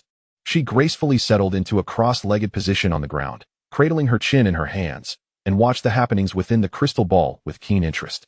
At this juncture, the advisor and his companions had approached another team of participants. What a coincidence! The advisor whispered to his companions, hiding among the trees as a cold smile crept upon his lips. The individuals ahead were indeed led by Zhang Qi, consisting of 4 men. They were currently exploring a dilapidated ruin. What should we do, brother? Zuidao inquired in a hushed tone, casting a wary glance at the advisor. As an apothecary, he possessed little combat capability and naturally hesitated to act recklessly. Sun 1, 2, remained silent, her lips pursed as she observed the advisor. Patience. The advisor gestured with his hand, focusing intently as he quickly discerned the professions of those individuals. As the captain, Zhang Qi is a level 13 warrior. The other 3 members of the team comprise a level 10 knight, an 11 level mage, and a level 9 scholar. Compared to the more conventional cleric, the scholar, while capable of healing allies, primarily employs enhancement magic, making it a versatile support class. In terms of team composition, Zhang Qi and his companions boast a perfect configuration with a tank, a healer, and 2 DPS characters, 1 ranged and 1 melee. It is uncommon for teams to assemble such a combination, and typically, few would dare to provoke them unless they were courting disaster. This has emboldened Zhang Qi and his team, who explore the ruins with unabashed confidence, showing no inclination to conceal their presence. Observing Zhang Qi and his comrades' lack of vigilance, the advisor beckoned 2 companions to follow and whispered, "Stay close and watch for my signal." Although the advisor was merely a level 1 beastmaster in the eyes of Zuidao and Sun 1, his innate leadership qualities commanded their respect without question. Just as the advisor was about to proceed, Zuidao suddenly raised a hand to halt him. "Wait, brother," he exclaimed, pulling open his trench coat and rummaging through his waist pouch. He produced 3 dark red pills. "What are those?" Sun 1 inquired, a look of confusion crossing her face. Zuidao, brimming with pride, declared, "These are called concealment pills. I've made quite a few. They can slightly mask the user's presence, allowing us to get closer." Though Zuidao spoke with conviction, the advisor couldn't shake the impression that he resembled a quack peddling dubious potions. He hastily checked the system.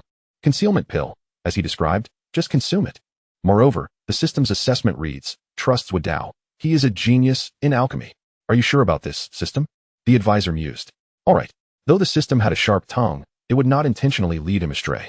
Seeing no alternative, the advisor snatched a pill from Zuidao's hand and swallowed it. The moment the pill met his saliva, it began to dissolve, releasing an indescribable bitterness laced with intense spiciness that assaulted his senses. Good heavens, is this a concoction of Huoxiang Zhengqi water? The advisor, struggling against the nauseating taste, managed to swallow it, but could not suppress a gag. Observing the advisor's reaction, Sun 1, half convinced, took a pill for herself, only to turn beet red.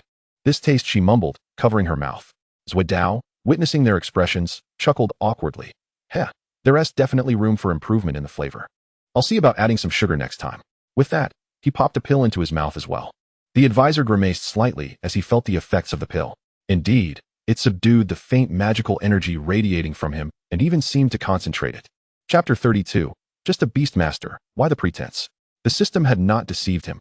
Zuidao was indeed a prodigy in alchemy, capable of crafting such a dual-effect potion in just a month. Let us move. Once the advisor confirmed the pill's efficacy, he waved for the others to approach their objective.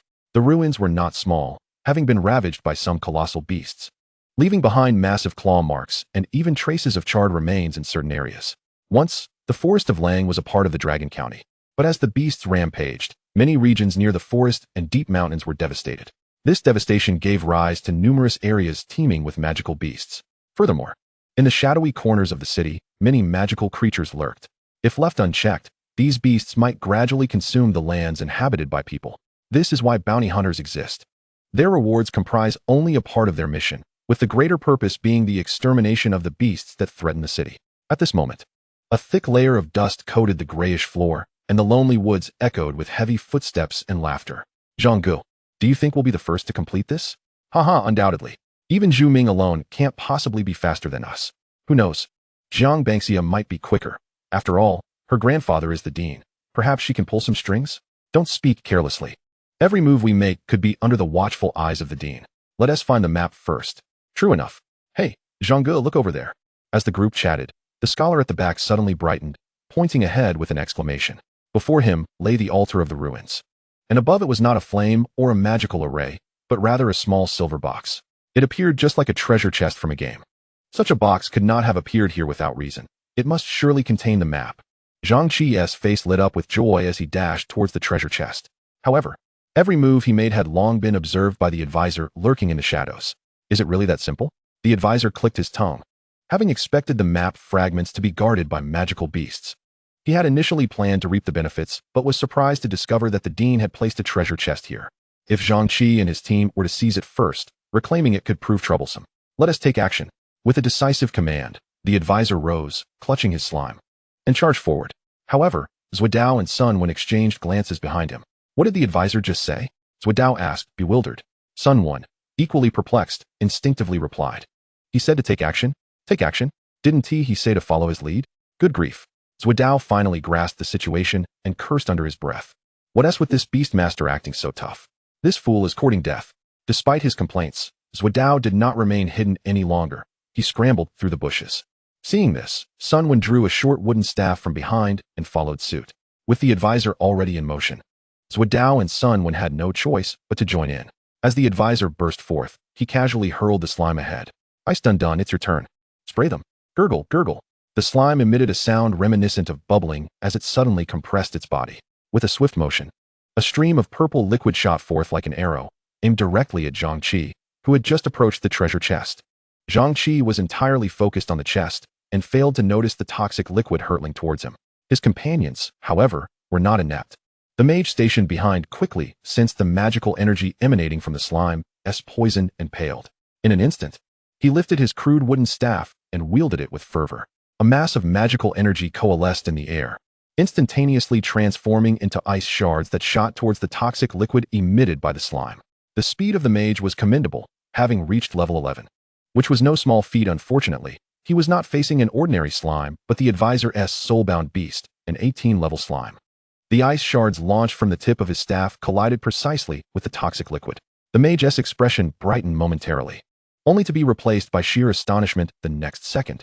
His ice shards merely delayed the onslaught for an instant. In the following moment, the corrosive properties of the toxic liquid shattered the ice, converting it into steam while maintaining its relentless momentum towards Zhang Qi. At this moment, Zhang Qi finally realized what had transpired, yet he was utterly at a loss as to how to respond. Fortunately, the knight closest to him sprang into action. The knight bellowed fiercely, retrieving a hefty shield from behind to shield Zhang Qi from the impending danger. With a resounding clang, the toxic mushroom juice struck the great shield like a piercing arrow, producing a metallic clash. The knight let out a muffled grunt, stumbling back 2 steps, barely managing to deflect the attack.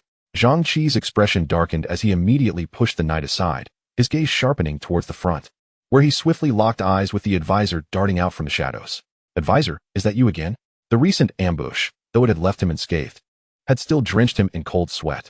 The advisor, with a cheerful demeanor, caught the slime and regarded the individuals before him. He waved nonchalantly. Gentlemen, all is well. The expressions of those behind Zhang Qi were grim, their silence betraying their hostility towards the advisor. Zhang Qi's countenance grew even darker as he glared at the advisor with a menacing grin. Go, this is quite the encounter. I never imagined you would dare to come out alone to meet your demise. Wait, who said he was alone? Behind the advisor, Zuidao and Sun Wen emerged, flanking him on either side. Faced with Zhang Qi and his companions, Zuidao appeared somewhat apprehensive. Yet he mustered the courage to produce several small vials containing viscous liquid from his satchel. As an apothecary, his potions included ones that could enhance physical capabilities and others that temporarily counteract poisons. Meanwhile, Sunwon remained silent, gripping a short staff, ever ready to assist her comrades in recovery. Observing the trio stepping forth, Zhang Qi let out a cold chuckle. In his eyes, these three were merely lambs awaiting slaughter. The only troublesome aspect was the advisor's slime, but it seemed a trivial concern now. Splendid. You all have come to offer your heads, saving me the trouble of hunting you down. As he spoke, Zhang Qi drew a short-handled axe from his waist, stepping forward with a fierce shout. Accompanied by this battle cry, Zhang Qi's physique noticeably expanded, his bulging muscles radiating a faint crimson glow. This was the hallmark of a berserker, unmistakably indicative of Zhang Qi's chosen path of cultivation. In a confrontation of equal levels, the berserker was the most formidable melee class in terms of short-term explosive power, capable of obliterating most other classes. Witnessing Zhang Qi enter a combat state, the three individuals behind him also advanced, their faces adorned with a hint of disdain. The current scenario was 4 against 3, with the most scientifically advantageous team configuration pitted against a peculiar assembly of 3 support classes. No one believed the advisor and his companions could emerge victorious, not even in a bid for escape. As Zuidao and Sunwon observed Zhang Qi's eagerness for combat, their expressions grew increasingly tense. Only the advisor remained composed, exuding an air of calm. With a casual wave of his hand, he activated the power of his spatial ring. A flicker of light appeared, and the brilliance of magic surged forth, revealing the renowned blade, Moonshadow. In an instant, everyone was taken aback by the weapon in the advisor's grasp. Whether it was Zhang Qi and his compatriots or Zuidao and Sunwon, they all shared the same bewilderment. Where had this blade come from? Why did the advisor possess such a weapon? What was the significance of a beast master wielding a sword? Chapter 33, Young Brother, Have Sweet Dreams. It was not only they who were astonished. On the outskirts of the forest of Lang, numerous students who had gathered to observe the spectacle were equally captivated by the unfolding scene, each voicing their opinions.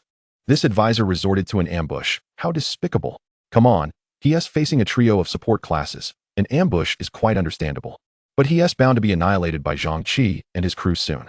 Wait, look, the advisor is holding a sword. So what if it's just a sword? Is it really that impressive? Do you think a beast master can be formidable with a blade?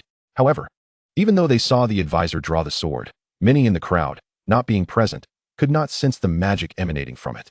Yet among these students were those who were well versed in such matters, and their expressions shifted as they instinctively exclaimed, "No, that's not an ordinary sword. I see a blue glow on it. It must be a magical blade. No way. Is that not the legendary blade Moonshadow?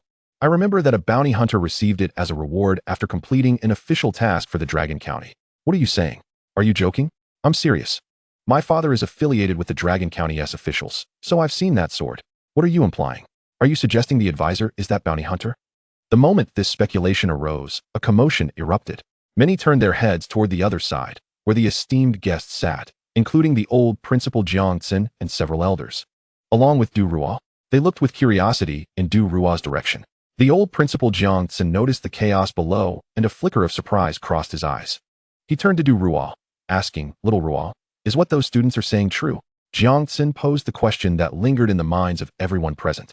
And for a moment, the venue fell silent, all eyes fixed on Du Ruo, awaiting her response.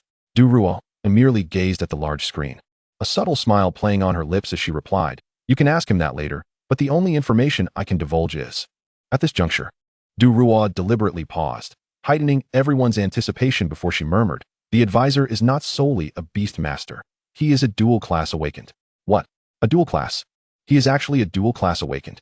How is that possible? The beast master class is already exceedingly rare, yet he manages to be a dual class? No wonder. After all this time, his beast master level remains at level 1. Good heavens, this young man is adept at hiding his awakened class. What could his other class be? Enough chatter, the advisor is about to make his move. As the conversation reached its climax, all the students fell silent, gazing up at the magical screen in the air. On the screen, Zhang Qi, incensed, exclaimed, "Brother, what's the deal with that sword?" Zuidao had never seen this sword before, but being a wealthy heir himself, he had encountered many rare weapons.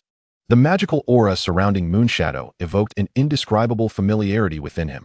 He was certain that this was no ordinary weapon. Sunwon, equally astonished, stared at the advisor, her eyes shimmering with intrigue. This scene ignited fury in Zhang Qi, causing him to grit his teeth in resentment. A beast master forsaking their beasts to engage in melee combat, is it? I see you are courting death.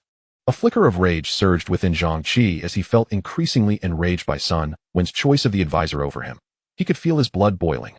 Sun Wen, look at the two useless individuals you have chosen. He then turned his gaze back to the advisor, sneering, Advisor, neither human nor ghost, a beast master wielding a sword? You still dare to compete with me for a woman? Today, you shall reap no rewards. With that, Zhang Qi swung his short-handled axe and charged forward. Simultaneously, the knight beside him raised his shield to guard against any further ambushes from the advisor. Behind them, the mage murmured incantations, and in mere seconds, several ice spikes hovered in the air, aimed directly at the advisor. Now that's more like it. Why waste breath? The advisor regarded the approaching adversaries and the poised mage with an indifferent huff. Unfazed, he raised his hand and waved. In an instant, the slime cradled in his arms transformed into a purple ethereal being under his summoning. With a hum, the slime deftly adhered to the famed blade, Moonshadow. Under his mental command, no one had witnessed the advisor's extraordinary ability. Not even the spectators outside or the venerable headmaster, Jiangtsen, had ever seen such a display. At this moment, the advisor's companions, Zuidao and Sun Wen, wisely retreated a few paces, granting him ample space to unleash his prowess.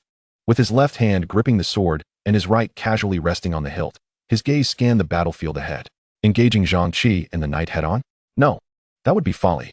The most astute course of action was indisputable. Eliminate the healer first. Onward, Bing Dung Dung. As the advisor lowered his body, he sprang forth.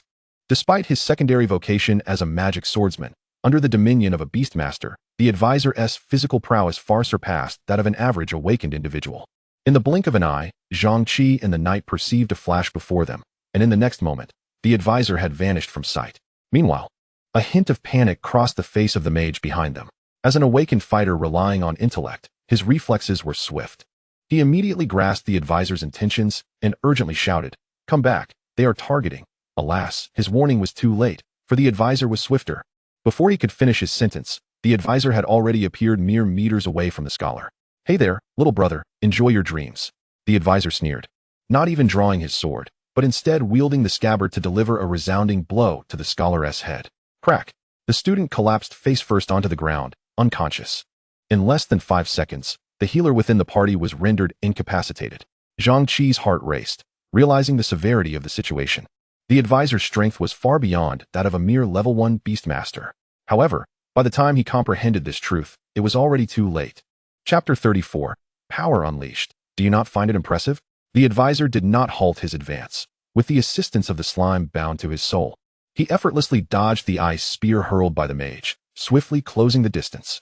In the advisor's eyes, the mage was nothing more than a fragile glass cannon, ripe for close-quarters combat. As the mage beheld the approaching advisor, panic flooded his features. "Fear not, you can accompany him to a peaceful slumber." The advisor's words barely left his lips before he deftly swatted away the mage's staff and, employing the same method, granted him a swift demise. Within 10 seconds, one mage and one healer had already fallen. A flicker of trepidation ignited within Zhang Qi. The fervor that had surged moments ago had turned to ice. Beside him, however, the knight displayed greater courage. Brandishing a large shield, he charged at the advisor like a bulldozer. The knight's role was highly versatile. He could serve as a defender for the team, transition into a paladin to become a healer, or even evolve into a draconic knight like Durua, transforming into an attacker. His strength was not to be underestimated. This charge could easily crush a low-level magical beast. Alas, the advisor merely chuckled. The knight before him, with his tough exterior, massive shield, and sluggish speed, was a natural target.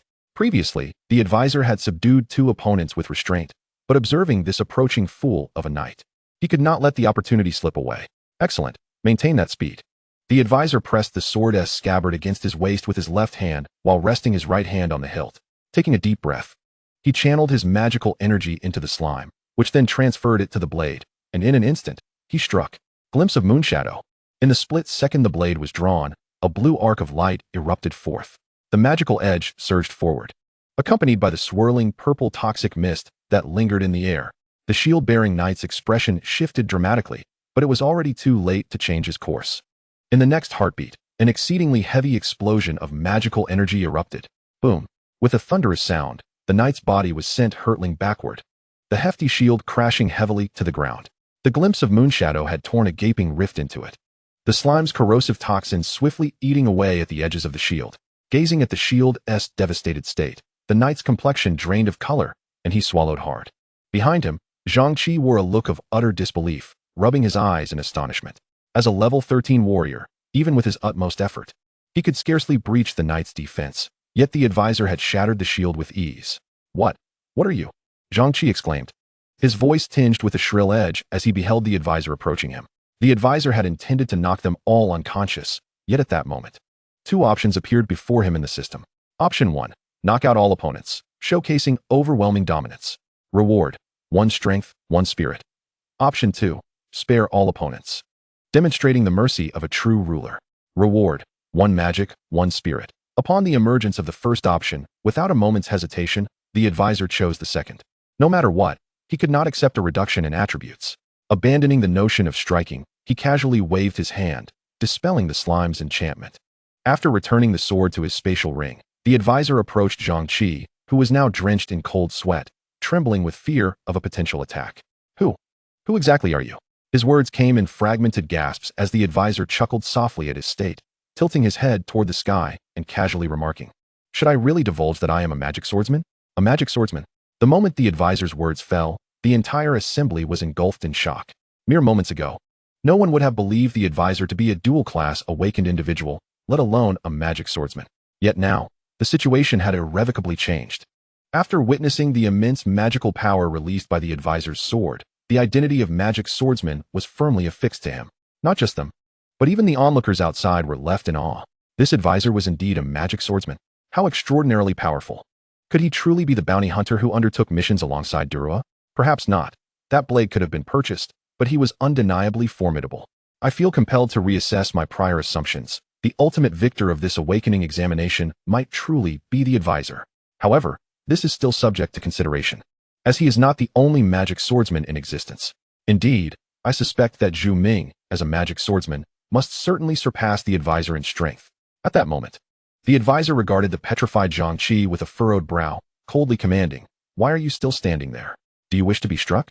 Zhang Qi's expression shifted once more, and he dared not utter a word, turning to flee. Observing this, the advisor frowned again. "Halt. Hey, if you have something to say, speak up." Zhang Qi immediately stopped in his tracks, turning with a sycophantic smile towards the advisor, nodding and bowing. The stark contrast in his demeanor was indeed unexpected. The advisor, maintaining a stern expression, gestured with his chin towards the 3 individuals sprawled on the ground. "Take your people away, and do not appear before me again, or I shall not hesitate to strike." Yes, absolutely." Zhang Qi nodded fervently, not daring to lift his gaze, swiftly aiding the knight to his feet as the 2 hastily fled, carrying their unconscious companion. It was not until their figures vanished into the dense forest that the advisor finally exhaled in relief, turning to glance at his teammates behind him. Both Zhuo and Sun Wen bore expressions of shock and bewilderment. "Brother, how did you cheat like that?" Zhuo found it difficult to even voice his thoughts. In contrast, Sun Wen appeared considerably more composed, quickly breaking into a smile as she looked at the advisor. "Advisor, why didn't you tell us you were a dual-class awakened one?" "You never asked," the advisor replied nonchalantly, but soon after, he transformed his previously calm demeanor, flashing an exaggerated grin, primarily for the sake of showmanship. "Don't you think it's quite impressive? Compared to those protagonists who feigned humility while secretly flaunting their prowess." The advisor was refreshingly honest. "Impressive indeed. But brother, had you mentioned you were a magic swordsman earlier, I wouldn't have been so anxious," Zhuo exclaimed, giving a thumbs up. Meanwhile, Sun Wen remained silent, yet her admiration for him deepened. "All right, let us not exaggerate too much." The advisor waved his hand dismissively before pointing toward the chest near the altar. "Let us focus on the task at hand. Finding the map fragments is of utmost importance." He approached the chest and peered down. The silver chest was unlocked. Upon opening it, a soft golden light flickered.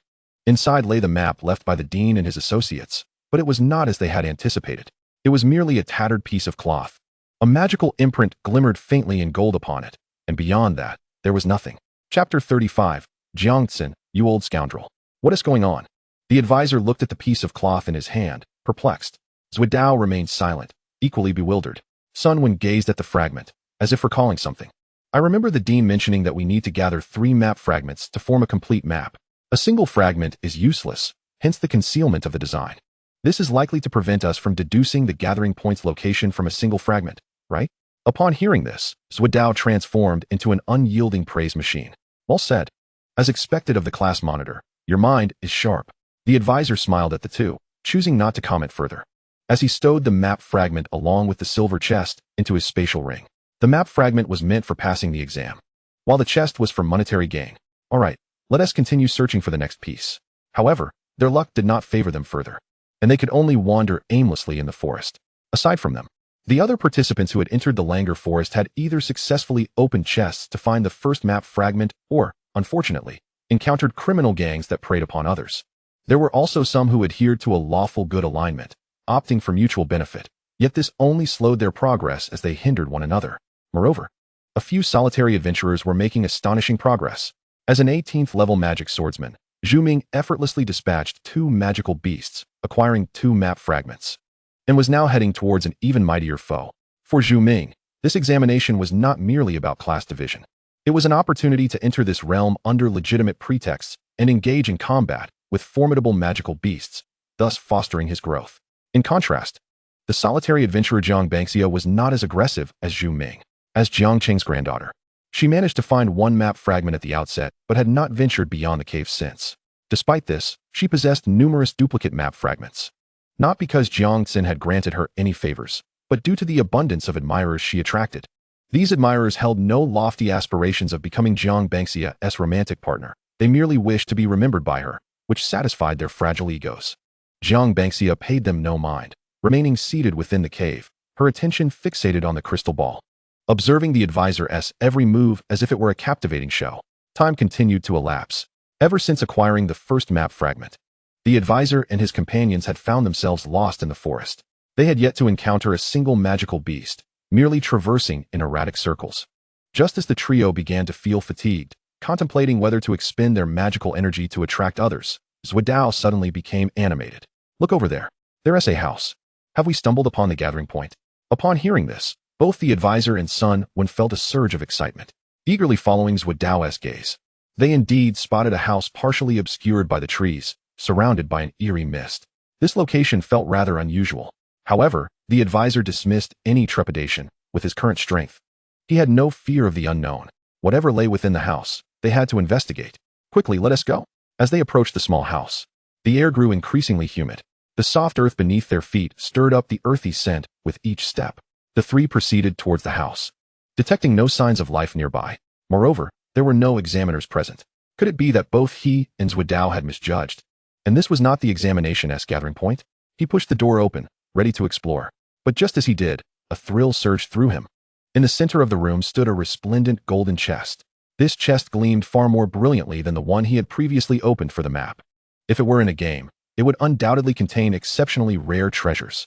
Overcome with excitement at the sight of the chest, the advisor rushed toward it, his face alight with glee. Zhuodao and Sun Wen followed suit, equally exhilarated as they gathered before the chest. Thanks to Dean Jiang for this blessing. The advisor rubbed his hands together, positioning himself to lift the chest's lid.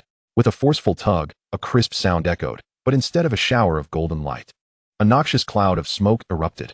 Simultaneously, the door behind them slammed shut, and a blue magical glow enveloped the surroundings. Oh no, it's a trap. The advisor's heart sank as he realized that treasures in games were not always genuine. They could also be a manifestation of the creator's malice. Just before the mist obscured their vision completely, one thought lingered in his mind. Jiang Xin, you old scoundrel. Chapter 36, the second fragment. Amidst the fog, the advisor had no intention of attempting to escape the house. He understood that the door was undoubtedly sealed shut. Rather than waste time, it was better to prepare himself against any unforeseen threats that might emerge from the mist. Zhuodao and Sun Wen positioned themselves back to back. The trio huddled tightly in the center of the room, bracing for any eventualities. However, nothing transpired. The mist gradually thinned, and during that time, not even a hint of a magical beast was present, nor any sounds could be heard. After what felt like an eternity, the mist dispersed, leaving the advisor and his companions utterly dumbfounded. Where were they? Zhuodao waved his hand, fanning away the lingering fog, staring around in confusion. Sun Wen also set down her short wooden staff, gazing around in bewilderment. Where were they? A swamp? The advisor remained silent, his brow furrowed. Just as Sun Wen had observed, they found themselves surrounded by a vast expanse of marshland.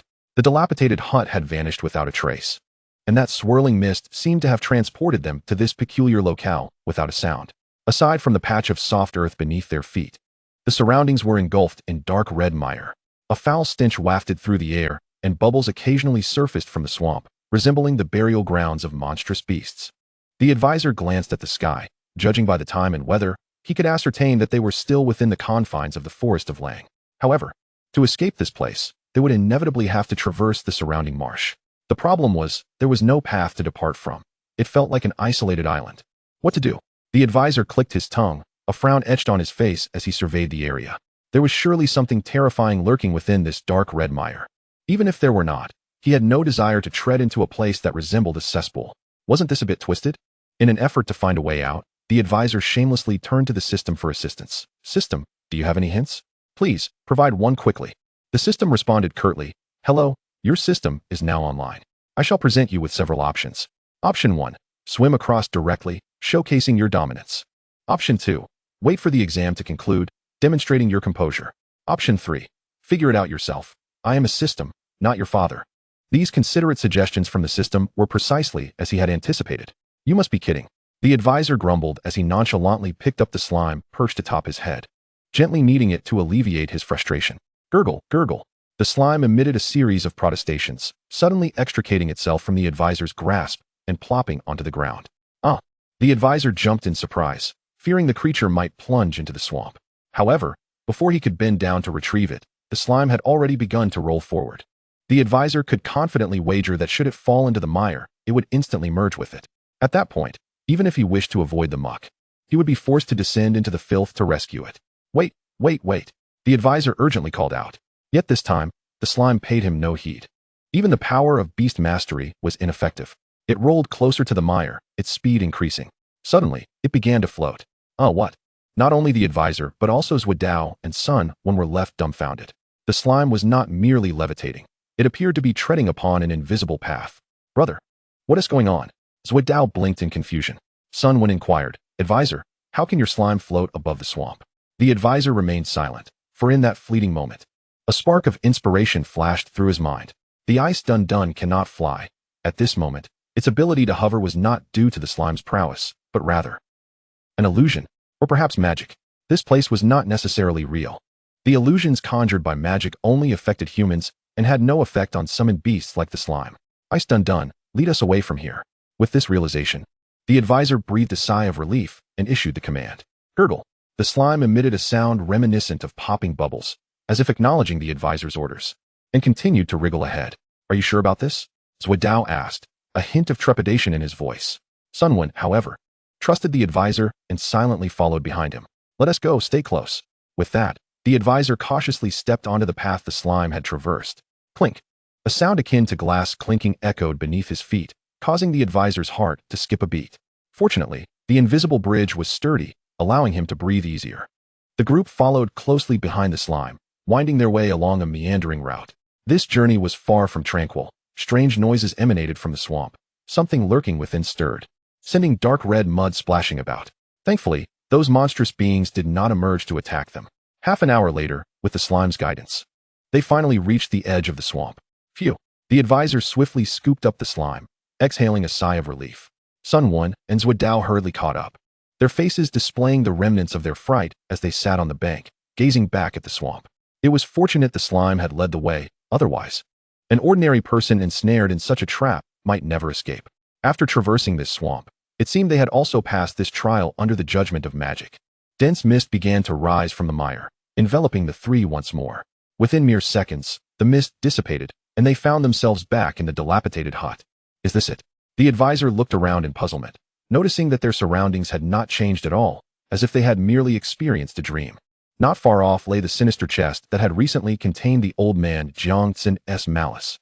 However, at this moment, the chest emitted a faint glow. Cautiously, the advisor craned his neck to peer inside, and was astonished to discover that a fragment of a map had appeared within the treasure chest. This was the second piece. It seemed their efforts had not been in vain. Zhuodao and Sun Wen laughed beside him. The advisor nodded, stowing the map fragment along with the chest in his spatial ring. The chest was golden, even more valuable than the previous silver one. After departing from this dilapidated hut, the advisor and his companions had only one last map fragment left to collect. Once they found it, they would be able to follow the map to the ultimate gathering point. Chapter 37. You're doomed. At this moment, in the entirety of the forest of Lang, Aside from Jiang Banxia, who had garnered multiple map fragments through her personal charm, only the advisor's team and the solitary Zhuo Ming had obtained 2 fragments. Jiang Banxia had no intention of vying for first place. It was to be expected that the competition's victor would emerge from either the advisor's group or Zhuo Ming. Outside, spectators watching through the magical screen began to voice their opinions. Brothers, how about I set up a betting pool? Who do you think will win? I'm definitely betting on Zhuo Ming. He is a magic swordsman. I too bet on Zhuo Ming. He dispatched those 2 beasts effortlessly and is already heading toward the third. He is bound to win. Nonsense. The advisor is also a magic swordsman. He is a dual-class beastmaster, plus he has 2 teammates. I'm betting on the advisor. Ridiculous. Those 2 teammates of the advisor are just dead weight. Did you see how much they contributed when they encountered Zhang Qi? They were utterly useless. In my opinion, the advisor would be better off abandoning those 2 and searching alone. He'd be faster that way. Although the advisor's team and Zhuo Ming were making the quickest progress, one could not dismiss the possibility of others catching up later. I think Wang Yao's team is also quite formidable. As for Jiang Banxia, I haven't seen her at all. She is alone, and as the granddaughter of the old dean, she surely cannot fall behind, can she? Hush, refrain from speaking carelessly. Jiang Banxia may very well be awaiting others at the gathering point. The spectators buzzed with speculation, while Jiang Xin, the organizer, chose not to quell the chatter. Instead, with a casual wave of his hand, he divided the magical screen into several segments. Among them, the 2 most prominent displays featured the consultant wandering through the forest and Zhu Ming, who was bravely approaching the magical beasts alone, returning to the depths of Lang Forest. The consultant and his companions had been traversing the woods for nearly 10 minutes since departing from the dilapidated house. However, this time, they no longer flitted about like headless flies. Not long ago, they had just acquired the second fragment of the map from the crumbling abode, when an unusual aura of magic permeated their senses. This magical energy bore a tingling sensation akin to an electric shock. The consultant was uncertain whether this magic originated from other students or from the magical beasts within Lang Forest. He only knew one thing. The source of this magic undoubtedly held a fragment of the map. Clinging to this thought, he led Zhuo Dao and Sun Wen toward the energy's origin. Yet, despite tracking it for over 10 minutes, they encountered nothing along the way, no one and no beasts. Even the ordinary wildlife of Lang Forest seemed to have vanished. This doesn't feel right. The consultant's unease grew with every step. Logically, he had sensed this magic back at the dilapidated house, so its source should not be too distant. Yet, having covered several kilometers without finding their target, he noticed only that the magical energy intensified, to the point where even Zhuo Dao, with the lowest sensitivity to magic, could detect the tingling in the air. Brother, I feel rather uncomfortable. Shall we retreat? Zhuo Dao's demeanor appeared unnatural, his hair standing on end. This was not mere fear. His hair truly was standing upright. Consultant, I too sense danger. This is likely not from other students, but rather a perilous magical beast. Sun Wen's complexion had also turned pale, her grip tightening around her short wooden staff as she discreetly tugged at the consultant ahead of her. Indeed, the consultant acknowledged, not oblivious to the rising tension ahead. As they pressed on, the surrounding magical energy grew increasingly agitated, and flashes of azure lightning began to flicker. The once verdant forest now exhibited signs of decay. The soft earth hardened, exuding an air of desolation and chill. Even without Sun Wen's warning, the consultant had already decided to turn back. After all, the environment had undergone a dramatic transformation, as if a sign reading restricted area, do not enter, had been erected ahead. Bing Dung Dung, what do you think? The consultant raised his hand to cradle the slime atop his head, gently rubbing its soft body. Gulu? Bing Dung Dung emitted a sound of confusion, blinking its wise eyes before turning in a particular direction. The scene was somewhat comical, for the slime needed no turning to shift its gaze to different parts of its body. However, upon witnessing this, none of them could muster a laugh. As they followed the slime's gaze deeper into the withered forest, they discerned a creature, perhaps a monster, slowly approaching them. It resembled a skeletal figure covered in black fur. Judging by the shape of its bones, it appeared to be a quadrupedal creature, akin to a wolf. Yet, its size far surpassed that of an ordinary wolf. Even with all 4 bony claws on the ground, it stood nearly 2 meters tall, its body stretching 4 to 5 meters in length. As it emerged, the surrounding magical energy began to boil, crackling with sparks of electricity. Gulu, it was unclear whether it was the slime or someone else who swallowed hard. Zhuo Dao's face turned ashen as he gazed at the approaching creature, his body trembling as he patted the consultant's shoulder. Crack! A spark of static electricity released a flash of blue light, causing Zhuo Dao to flinch. Brother, do you think we can still escape? That was an absurd question. The consultant remained silent, observing as Sun Wen took a step back and drew her short wooden staff. A glimmer of white light coalesced at the tip of her staff, which she gently waved, casting the light upon them, momentarily diminishing the surrounding arcs of electrical magic. With a grave expression, Sunwind spoke.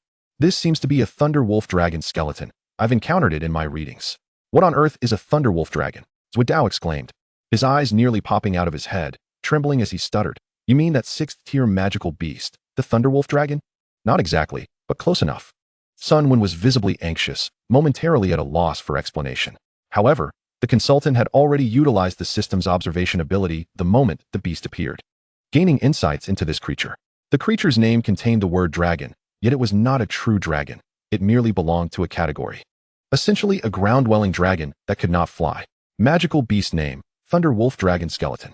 Level, 38. Race, Undead Tooth Dragon. Disposition, Chaotic Evil. Description, the powerful skeleton of a Thunder Wolf Dragon, reanimated through the corruption of dark spirits. Its strength is inferior to that of the living Thunder Wolf, yet its characteristics remain unchanged, exhibiting an even more brutal nature. Once a target is locked, it will pursue to the death. The system's commentary states, "A nameless gaze pierces the night. Thunderous minions shatter the silence. Heavy bones buried in the jade forest's depths, unexpectedly. The spirit of the dead transforms into a black soul." I don't comprehend. That commentary was excessively poetic. At this moment, the system kindly presented another explanation. A simplified version of the commentary. "You can't escape. If you do not exert your utmost effort, prepare to meet your demise." Why not just say it plainly? The consultant dismissed the system's mockery with a cold snicker, swiftly withdrawing the renowned blade, Moonshadow, from his spatial ring. "It seems we have no choice but to engage." No sooner had he spoken than the Thunder Wolf Dragon skeleton emitted a piercing, ear-splitting wail. A whoa! Its voice was remarkably shrill, generating shockwaves that caused the surrounding dead trees to tremble and countless leaves to shatter. Even candidates scattered throughout Lang Forest could hear that terrifying sound. Zhuidao and Sunwind exchanged glances, immediately grasping the gravity of the situation, and steeled themselves for battle. As a priest, Sunwind calmly stood her ground, wielding her short staff as a soft white light enveloped the consultant. After all, she was a support-type character with a repertoire of enhancement spells. The consultant felt an infusion of power coursing through him. Upon checking his status with the system, he was pleasantly surprised. Name, Consultant. Current status, Blessed, slightly increases strength. Prayed, slightly increases magic power. Regeneration, continuously heals injuries. In mere seconds, 3 layers of buffs had accumulated upon the consultant, and he was struck by the benefits of having allies. "I have done all that I can," Sunwind exclaimed, her complexion pale after casting spells in quick succession, visibly drained of considerable magical energy. "It's all right, it's sufficient," the advisor replied, gently lowering the slime from his head, and once again unleashing the ability of enchanted transformation. A faint lavender hue re-emerged on the renowned blade, Moonshadow. Previously, when faced with Zhang Qi and his cohort of students, the advisor was unable to unleash his full potential, which left him somewhat dissatisfied. However, the situation was different now. He was confronting a magical beast, specifically a level 38 creature. Such a level of beast could rightfully be classified as a high-tier 3rd-grade monster. "Let us advance, Ice Dun Dun." The advisor, undeterred by the skeletal form of the Thunder Wolf Dragon, stepped forward resolutely. The Moonshadow in his grasp quivered slightly, as if the gelatinous slime had understood his command and nodded in acknowledgement.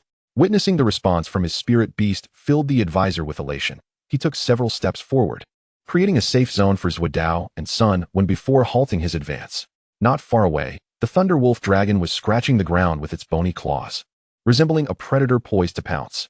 The enormous skull, devoid of eyes, bore 2 hollow sockets fixated on the advisor, while a chilling, ghostly flame flickered at the center of its cranium. Having long since perished and transformed into an undead being, the Thunder Wolf Dragon lacked a magical core. That ghostly flame appeared to be the essence of its power. The advisor focused on the ghostly flame, inhaled deeply, and then drew his blade. "Moonshadow Slash." The words slipped from his lips, and a blade of blue magical energy infused with poison surged forth. This attack encompassed a substantial amount of the advisor's magical essence. In the blink of an eye, the blade's volume began to swell, resembling a waning crescent moon. Whoosh! The magical force rent the air asunder. Even falling leaves were shredded to fragments. Several withered trees were uprooted entirely. Simultaneously, the Thunder Wolf Dragon launched its own assault. Roar! Its piercing howl echoed, sending dirt flying as it charged recklessly toward the advisor's blade. Boom! The explosion reverberated deafeningly. Blue magical flames erupted, rendering the already desolate forest even more foreboding. A vast amount of magical energy dissipated into mist, bursting forth like shockwaves. The advisor steadied himself, anchoring his form amidst the tumultuous winds. Behind him, Zhuodao and Sunwen swayed unsteadily, their faces etched with astonishment. Although they were aware of the advisor's secondary profession as a magic swordsman, they had never anticipated such formidable prowess. That flash of the blade could rival the full-force strikes of some awakened individual's post-class change. Insubstantial.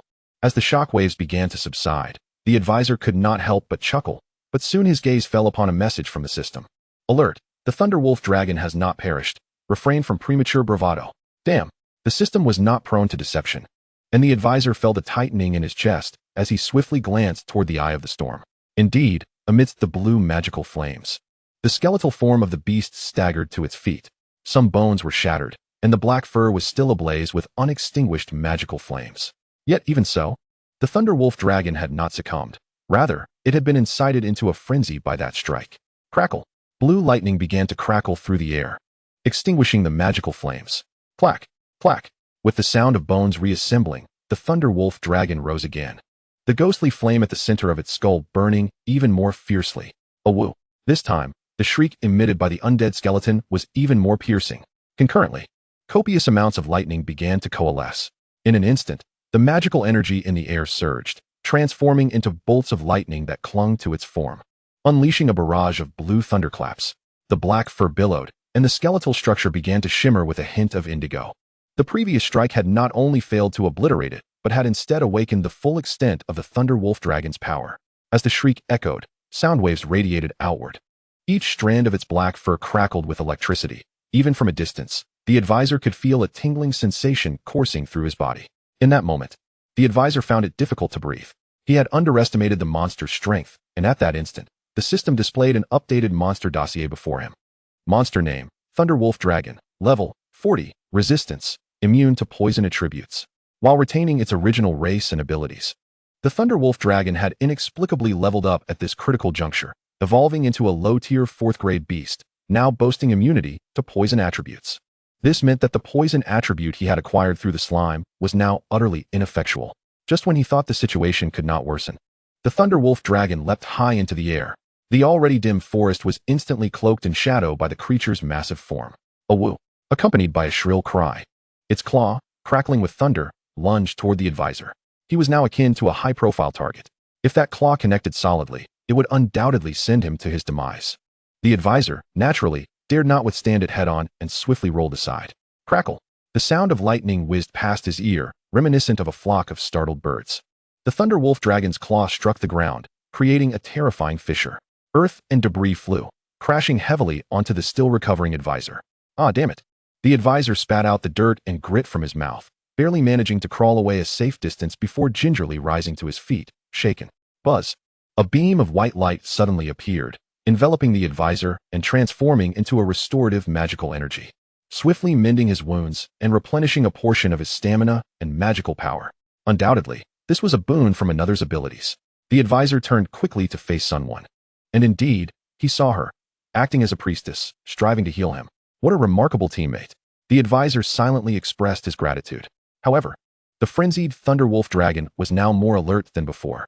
Spotting the healing light surrounding the advisor, it swiftly turned its attention towards Sunwen, the healer. Crack! The Thunderwolf Dragon emitted an eerie shriek, and in the next moment, it abandoned the advisor, charging directly towards Sunwen.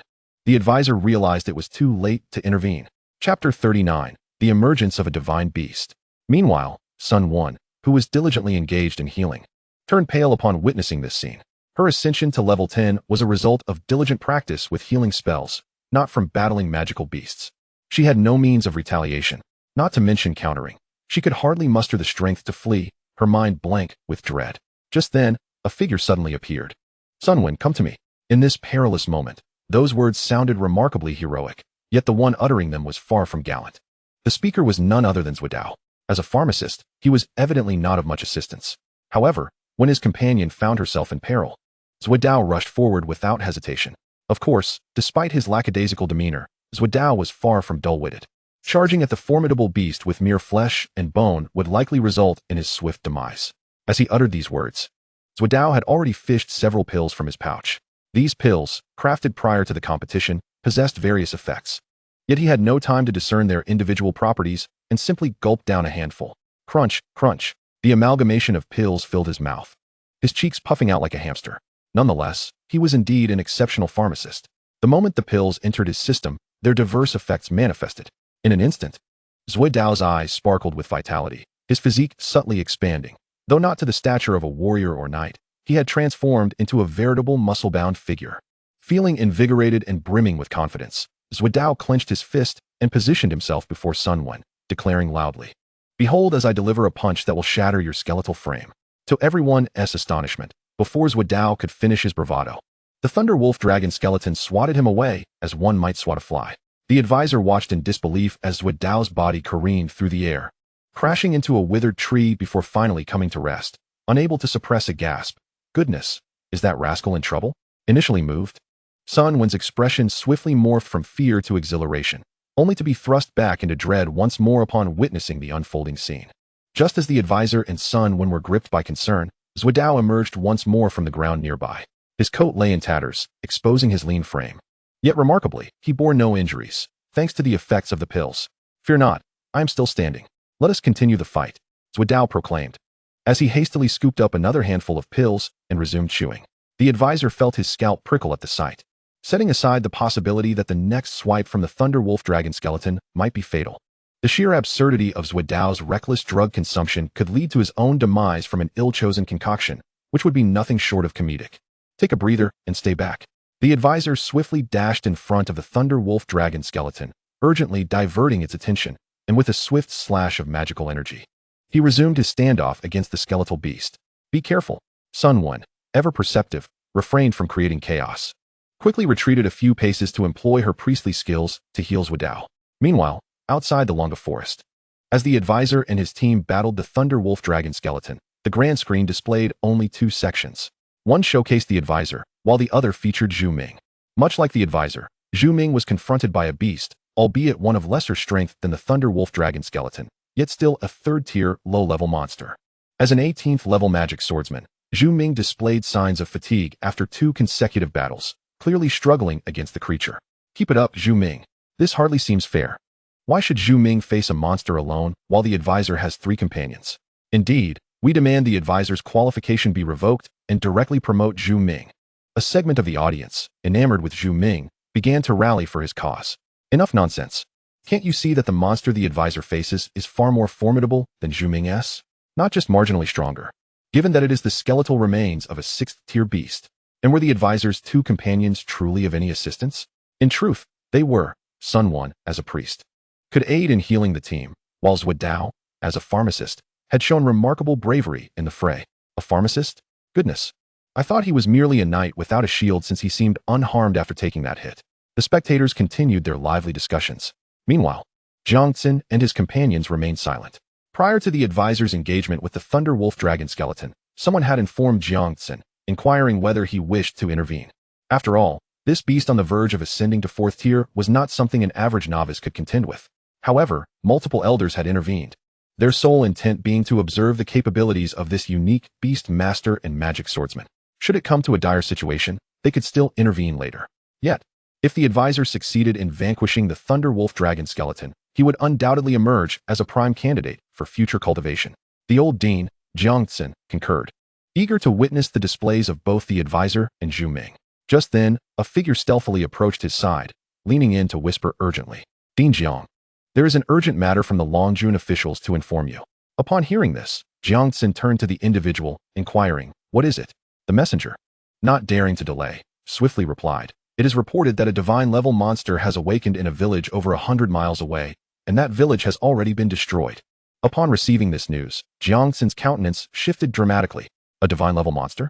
Such legendary beasts were exceedingly rare, and their emergence heralded calamity for the world. Understood, Jiangxin nodded, waving his hand as he gazed at the magical screen overhead, his mind racing with thoughts. "Once this examination concludes, I must venture forth," Jiangxin murmured softly, his thoughts swiftly shifting from the examination to other pressing matters. Unbeknownst to the advisor engaged in combat within the Longa forest, significant changes loomed in the outside world. At that moment, he had already exchanged blows with the Thunder Wolf Dragon skeleton for several rounds.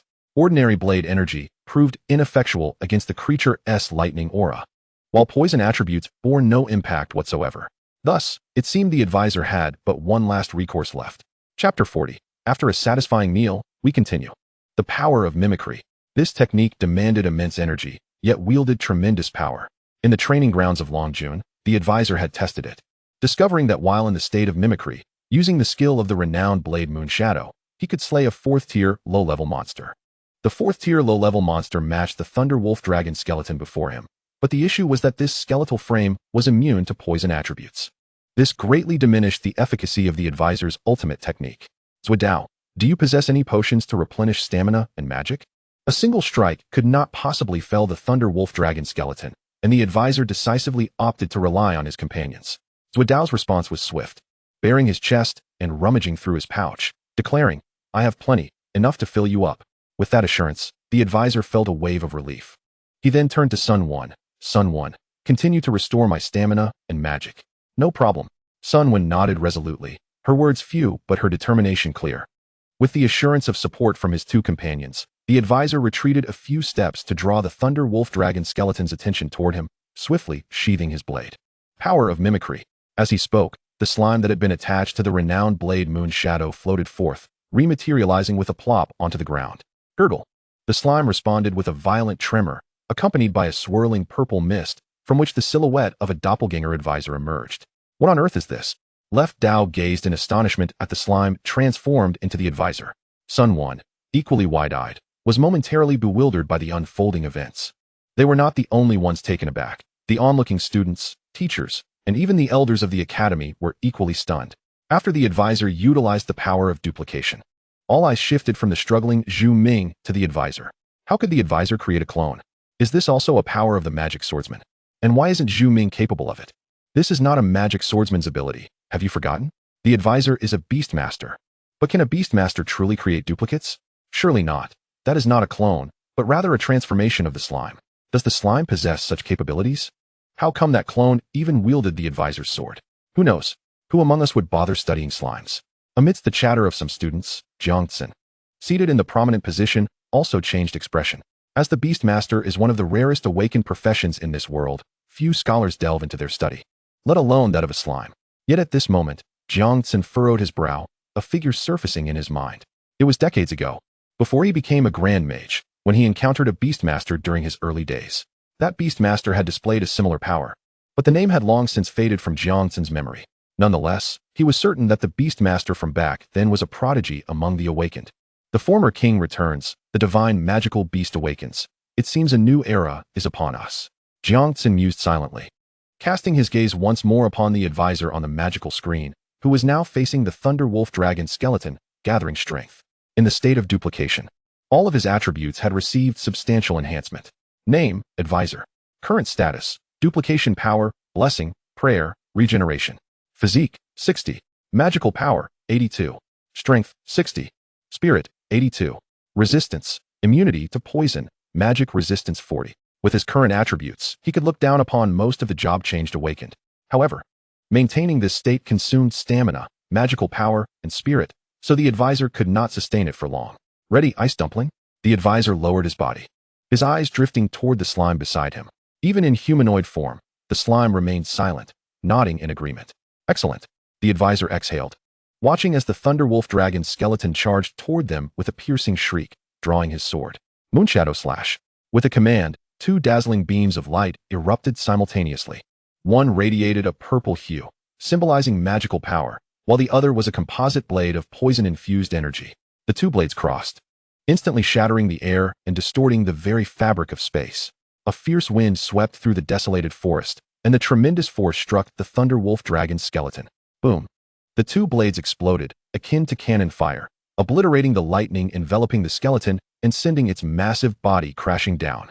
The Thunder Wolf Dragon skeleton let out a roar. Under the dual assault, its bones fractured in numerous places, blue magical flames scorching its form. Yet, this did not kill it outright. The blue lightning began to coalesce again with its roar, slowly repairing its shattered bones. This was all anticipated by the advisor. Behind him, Sun Wen needed no prompting. Upon witnessing the advisor's strike, she immediately raised her short staff. Holy light, with your unparalleled might, aid my friend. A flicker of white light transformed into radiant rings that cascaded upon the advisor, swiftly merging with him. He could feel his magical power replenishing. Simultaneously, the bare-chested Left Dao dashed to the advisor's side like a wild man of the woods, tossing him 3 or 4 small vials. "Hurry, brother, take these and continue." The advisor casually caught the vials, glancing at them instinctively. Tier 2 Strength Potion. Consuming it will swiftly restore stamina and temporarily enhance the user's strength. Tier 2 Magical Power Potion. Consuming it will quickly restore magical power and temporarily enhance the user's magical capabilities. Tier 2 Burst Potion. Consuming it will temporarily amplify all attributes of the user. Rare Potency Potion. Invigorate like fire, swift as the wind. Speed is of the essence. Left Dao, did you take the wrong medication? The advisor frowned, tossing the potency potion back at Left Dao. Fortunately, he had looked before taking it. Otherwise, the ensuing scene would have been best described as unsightly. "Oh wow, brother, you actually recognized it. Hee, this is a treasure." Left Dao grinned, clearly not having made a mistake, but rather doing it on purpose. If the advisor's guess was correct, Left Dao had likely consumed too many potions earlier, causing his judgment to falter. At that moment, the Thunderwolf Dragon skeleton was attempting to rise once more, and the advisor had no time to banter with Left Dao. He swiftly uncorked the vials and downed their contents in one go. Cough, cough, it was truly potent. The combined taste of the potions was bizarre, reminiscent of a mixture of kitchen waste and gastric juices, but the results were evidently remarkable. As soon as the advisor consumed them, he felt his strength and magical power rapidly replenishing, even surpassing his previous state. To maximize the effects of the potions, the advisor seized the moment. Gripping his sword once more, and alongside the slime in its duplication form, repeated the Moonshadow Slash. The same blade of light surged forth, even more potent than before. This strike cleaved the still unstable Thunder Wolf Dragon skeleton, forcing it to the ground, where it emitted mournful cries. Chapter 41. The Appearance of the Magical Gate. With the assistance of Left Dao's potions and Sun Wind's restorative spells, the advisor unleashed a flurry of strikes, systematically shattering the skeletal structure of the Thunder Wolf Dragon, leaving only a head engulfed in ghostly flames, roaring on the ground. In this state, a single additional strike would surely shatter the soul fire of this Thunder Wolf Dragon. Yet he halted. This was not out of pity, but rather a clever notion had struck him. If the slime could enhance itself by consuming the magical crystals of beasts, then perhaps this ghostly flame could yield a similar effect to a beast's core. "Do not scatter, remain in place, and do not approach," the advisor instructed his companions, then dispelled the state of duplication. The slime beside him reverted to its original form. The advisor cradled it in his arms, weapon in hand, cautiously approaching the head of the Thunder Wolf Dragon. Crack! The ghostly flame-tinged skull faced the advisor, its jaw opening and closing, producing a sound reminiscent of bones clashing. "Dare to bite? Close your mouth." The advisor swiftly drew his blade and struck down fiercely. The edge of his sword easily penetrated the skull unprotected by lightning. Forcefully suppressing its jaw, the blue ghostly flames danced within the skull, seemingly filled with an unusual fear. The Thunder Wolf Dragon skeleton could not speak, but the advisor could faintly sense its plea for mercy. The beast had long since succumbed to death. It was the spirits of various creatures in this environment that had coalesced upon its remains, resurrecting this undead beast. Ashes to ashes, dust to dust. The corpse ought to enjoy eternal peace, the advisor murmured softly, his hand slipping into the eye socket of the skull. The blue ethereal flames flickered, devoid of warmth, instead exuding a chilling cold. As soon as the advisor's hand made contact with the blue fire, it was stung by frost, sending waves of discomfort coursing through him, even inducing a tingling sensation akin to an electric shock. Nevertheless, he pressed on, fully submerging his hand into the ghostly flames. Seizing something, he swiftly yanked it out from the skull. Gulp! The slime nestled in his arms gazed at the mass of ghostly fire, emitting a sound as if swallowing. The advisor chuckled at the sight, enduring the pain as he presented the ethereal flame to the creature, saying, "Dinner is served." Upon hearing this, the slime wobbled excitedly, its tiny eyes gleaming with anticipation as it opened its gooey mouth and devoured the ghostly flame. Unlike the usual consumption of monster cores, this ethereal flame began to weaken the moment it entered the slime's body. The blue light spread, and in an instant, the originally deep purple slime was transformed into a vibrant indigo. "Congratulations, host. Your beastling has successfully consumed the soul flame of the Thunder Wolf Dragon's remains." The advisor was taken aback by the rapidity of the digestion, his heart swelling with joy as he promptly assessed the slime's current status, only to feel a sudden pang of anxiety. Spirit-bound beast. Ice dun slime. Beast personality, chaotic good. Beast level, 20. Due to the slime now possessing multiple attributes, only one can be displayed at a time, and it must switch forms according to the master's command. Beast attributes: base form, thunder; other forms, poison, magic, normal. Beast race, slime. Beast abilities: consumption, soul enchantment, thunder sphere, releases a floating sphere of lightning. The multitude of attributes within the slime rendered it capable of exhibiting only one under normal circumstances, apart from the universal skills of consumption and soul enchantment. Other abilities would change upon switching attributes.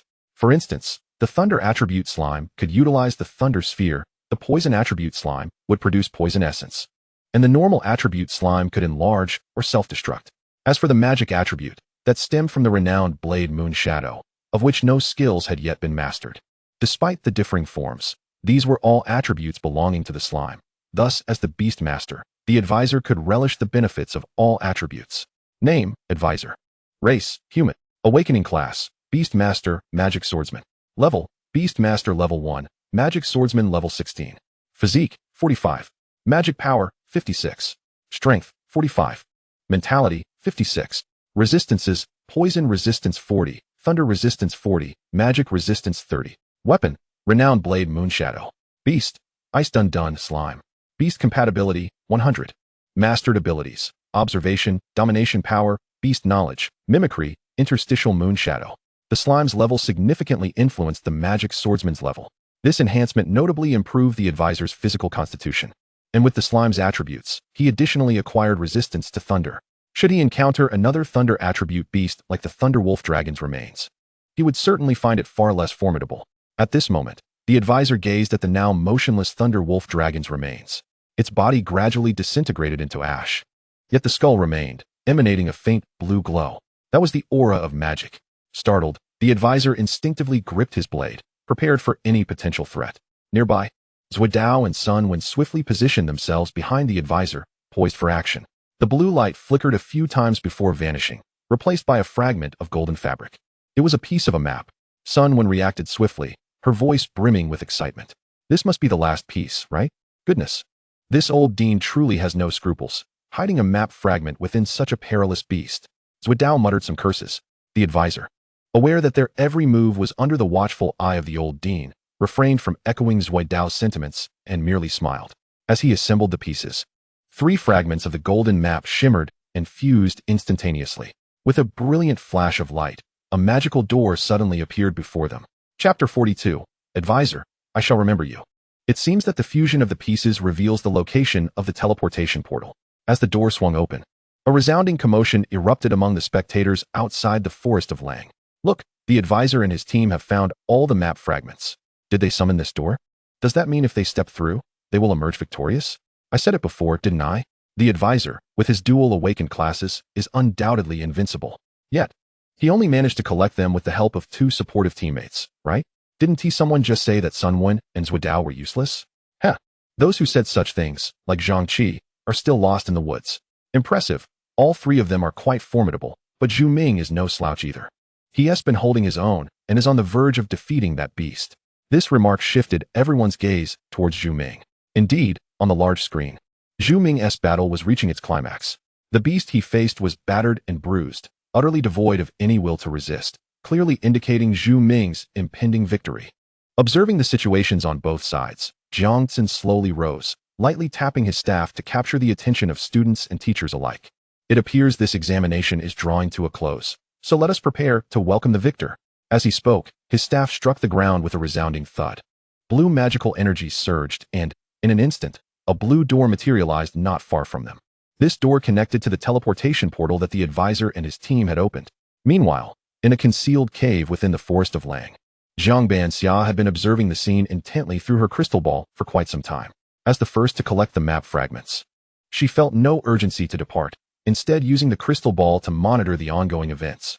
Once she witnessed the advisor vanquishing the beast and allowing the slime to absorb the Thunder Wolf Dragon's ghostly flame, she finally lowered the crystal ball. A smile gracing her lips. Not bad at all, Jiang Banxia mused, her eyes glinting with a peculiar light, a flush of excitement adorning her cheeks. Advisor, I shall remember you. Returning to the advisor's perspective, having dispatched the Thunder Wolf Dragon's remains and acquired the final piece of the map, they became the first team to unlock the teleportation portal. The blue magical light swiftly enveloped the trio, together with the portal, vanishing within the forest of Lang. In the next moment, they found themselves in an unfamiliar realm. Initially believing this to be a mere teleportation spell, the advisor and his companions soon realized it was far from ordinary. Behind this portal lay an entirely strange place, surrounded by shattered stones and ruins. The ground beneath emanated embers of magical residue, interspersed with dark crimson stains. The air was thick with the acrid scent of gunpowder, mingled with the metallic tang of blood. What on earth is happening here? The advisor, flanked by Zuidao and Sun One, both of whom bore grim expressions, instinctively inquired. The advisor, his gaze fixated on the slime above, blinked in confusion and replied, "How would I know?" Indeed, he was utterly baffled by their current location. The desolate landscape, the smoke, the congealed blood, it all appeared to be a remnant of some colossal war or cataclysm. As he gazed towards the horizon, where the dusk painted the sky, he felt the aura of magic surrounding them. Undeniably, this was the world he inhabited, albeit with an unsettling difference. Time and space seemed to warp around them, causing all three to sense an uncomfortable disorientation. A peculiar sound emanated from the slime overhead, a strange noise imbued with emotions that the advisor could not decipher. Fear, nostalgia, and anger intertwined. "Do you recognize this place?" he asked, looking up at the slime, but received no answer. It lay there, motionless, as if lost in thought. There was undoubtedly a secret here, the advisor mused, and as curiosity drove him to survey his surroundings, a sudden surge of blue magic swept through, propelling them forward. Ahead loomed a blue portal, and through its translucent veil, the outskirts of the forest of Lang could be discerned. "Brothers, we must make haste. If that portal closes, we might be trapped in this peculiar realm." Zuidao's reasoning struck a chord, and Sun One, sensing an unsettling atmosphere, nodded in agreement. Reluctantly, the advisor consented. As the blue magic swirled around them, the trio vanished from the desolate world. However, in the next instant, a figure staggered into view. This being shimmered and fluctuated like flowing water, rendering its gender and age indiscernible. It gazed intently in the direction the advisor and his companions had disappeared, seemingly deep in contemplation. After a prolonged moment, the figure began to dissolve slowly until it vanished entirely. Meanwhile, the advisor and his companions found themselves back in familiar territory, the edge of the forest of Glan. Surrounding them were eager students, and not far away stood the kindly smiling director Jiang-sun, accompanied by several elders. Upon their arrival, the advisor felt a piercing gaze directed at him. Turning to meet it, he found Du Ruo standing behind Director Jiang. Though her expression was stoic and somewhat aloof, she discreetly gave the advisor a thumbs up. Hidden from the other's sight, the advisor smiled faintly in return, acknowledging her gesture with a subtle nod. At that moment, the surrounding students erupted into a cacophony of excitement. "It really is the advisor. I knew it. Quick, pay up. I bet the advisor would win." "Me too. Settle the score." "Alas, my monthly allowance is gone." "I didn't expect Zhu Ming to be so underwhelming." "What could we do?" They had 3 people on their team. "Regardless, he won. He is a god." Director Jiangsun, rather than restoring order, approached the trio, nodding in approval as he surveyed them before speaking. "Zuidao, as an alchemist, your bravery in protecting your teammates is commendable. Such courage alone can alter many people's perceptions of support roles. Sunwin, you too, although you are merely a priest. Your timely assistance to the team is a rare and valuable trait." The unreserved praise from Jiangsun left both Zuidao and Sun Wen momentarily flustered. Sun Wen's embarrassment was genuine, while Zuidao's was likely due to being shirtless in front of a crowd. Finally, Jiangsun turned his attention to the advisor, assessing him and the slime atop his head before speaking slowly. "Advisor, your performance was equally remarkable. This examination not only showcased your prowess as a dual-class awakener, but also highlighted your wisdom and courage in leading your team to victory. Truly deserving of the first place." "Thank you, Director," the advisor replied with a calm demeanor, though inwardly he was preoccupied with thoughts of the peculiar portal they had just encountered. Not perceiving the advisor's inner musings, Jiangsun continued cheerfully. "Might you disclose your current levels? I refer to your dual classes." "Oh, certainly," the advisor, glancing at the curious onlookers, proclaimed, "My Beast Master level is 1, and my Magic Swordsman level is 16. At this revelation, the crowd erupted in astonishment. Even Jiangsun's expression shifted slightly.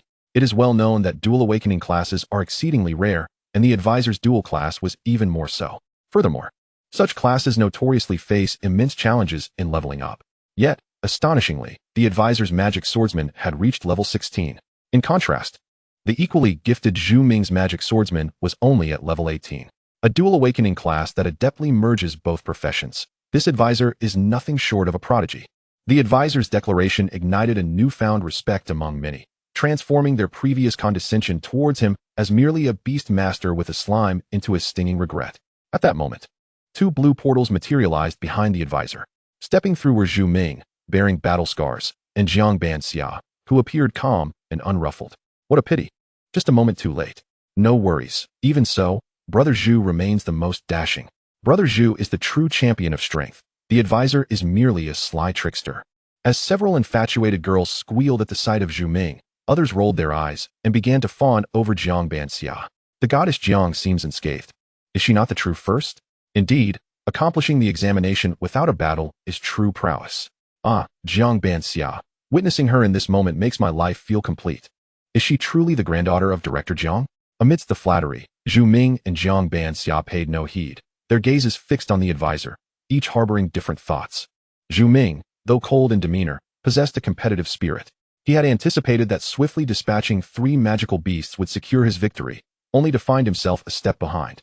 Yet, he was not petty enough to attribute his failure to the advisor's team size. Instead, he recognized that his strength fell short. Congratulations, Zhu Ming offered sincerely, nodding at the advisor and his companions. Zui Dao and Sun Wan, no longer irked by Zhu Ming's previous arrogance, responded with smiles. Only the advisor remained silent, feeling an icy chill creeping down his spine. That woman, was her name Jiang Banxia? From the gaze of the girl at this moment, the advisor discerned 4 words: fiery enthusiasm. What was the situation? He had never encountered this woman before. Could it be that she had taken a liking to his slime? The advisor couldn't help but entertain some peculiar thoughts and hastily retreated to the side, clutching his slime. Fortunately, Jiang Banxia merely stood there, observing him without pursuing, a playful smile gracing her lips, leaving her intentions shrouded in mystery. After more than half an hour, several teams began to emerge one after another. According to the established regulations, this awakening examination would assign classes based on rankings. The advisor, having performed admirably, led the line, with Zhu Ming and Jiang Banxia naturally placed in Class A. However, as the examination neared its conclusion and the head count was taken, the advisor noticed a few individuals were missing. Before long, the other students caught on as well. It seems like 4 people are unaccounted for, right? Yes. For individuals, should be an entire team. Who is causing such a delay? Indeed, the sun is nearly set. Could it be that such incompetence has led them to lose their way? Even we ordinary folks could have formed a team and returned by now. Hey, I think the missing ones are Zhang Qi and his group, who were in the same class as the advisor. Indeed, the news reached the dean's ears. Jiang Tsin, not wishing to wait any longer, casually waved his staff, effortlessly opening a portal.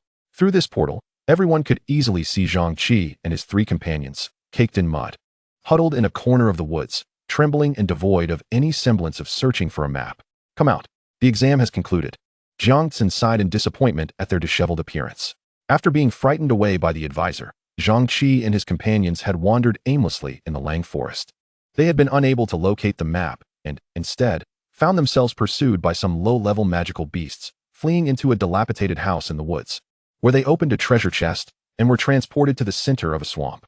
This swamp was far less perilous than the one encountered by the advisors, devoid of magical beasts. However, the issue was that without a slime to scout ahead, Zhang Qi and his companions were left spinning aimlessly in the mud like fools. Upon seeing the portal, they disregarded their disheveled state and scrambled through it, emerging in tears, standing at the back of the line, and becoming the last to arrive. At this point, all examinees had returned to the periphery, forming several long lines based on their rankings. Jiang Tsin, holding his staff, stood among them, presiding over the conclusion of the day's awakening examination. What remained was for everyone to return home, rest well, and await the commencement of classes a few days later, alongside the rewards for awakened individuals as per their rankings. Chapter 44. The advisor is not in Class A. During the days of awaiting results, the advisor did not wander aimlessly but instead remained at home, resting diligently. Yet, his mind incessantly revisited the desolate place he had glimpsed at the end of the examination. Barren, forlorn, as if ravaged by disaster and war. Where could it be? The advisor recalled the peculiar reaction of the slime at that moment. He cradled the slime, gazing into its tiny eyes. Bing dung dung. Do you remember that place? The slime swayed unsteadily, its little eyes darting about. Surely you must recognize that location, right? The advisor pressed. The slime remained unresponsive. A little reaction would be appreciated. The advisor's lips twitched. The slime wobbled again, releasing a bubble reminiscent of flatulence. Ugh. The advisor clicked his tongue, resigned to abandon the inquiry. Fine, whatever. After resting for a few more days, the time for formal enrollment arrived. The advisor, with the slime perched atop his head, rode his bicycle back to the familiar school gates. A multitude of newcomers were present, and as the advisor scanned his surroundings, he recognized most of them, including the aloof Zhu Ming. "Bro, you arrived quite early?" Just as the advisor was surveying the area, a familiar voice chimed in from behind. Turning around, he noticed Zuidao grinning at him. Zuidao, with a bag slung over his shoulder, exuded an herbal scent. Evidently, he had not been idle during the break, continuing his potion-making practice at home. "What a diligent fellow. Have you undergone a transformation?" the advisor remarked with curiosity. Zuidao mischievously poked at the slime atop the advisor's head. "Bro, after the last exam, I had some inspirations and came up with a new potion." "A new potion?" The advisor raised an eyebrow, intrigued.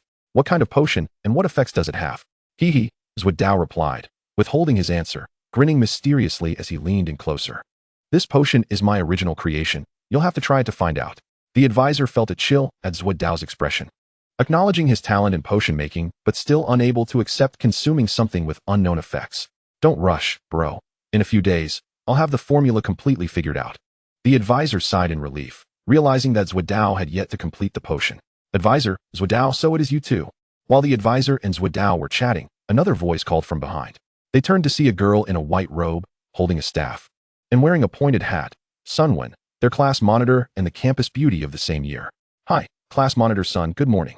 Zuidao subtly exchanged a glance with the advisor, a strange smile playing on his lips. The advisor chose to ignore Zuidao's antics and casually greeted her. Sunwin smiled at both and naturally joined the conversation, discussing the recent examination. Before long, everyone had gathered. Suddenly, the advisor sensed a surge of magical energy. He ceased speaking and turned his gaze toward the academy's main gate, leaving Sunwin and Zuidao puzzled as they followed his line of sight. There, at the entrance, a violent swirl of blue magic manifested, and the figure of Dean Jiang, cloaked in gray, gradually materialized.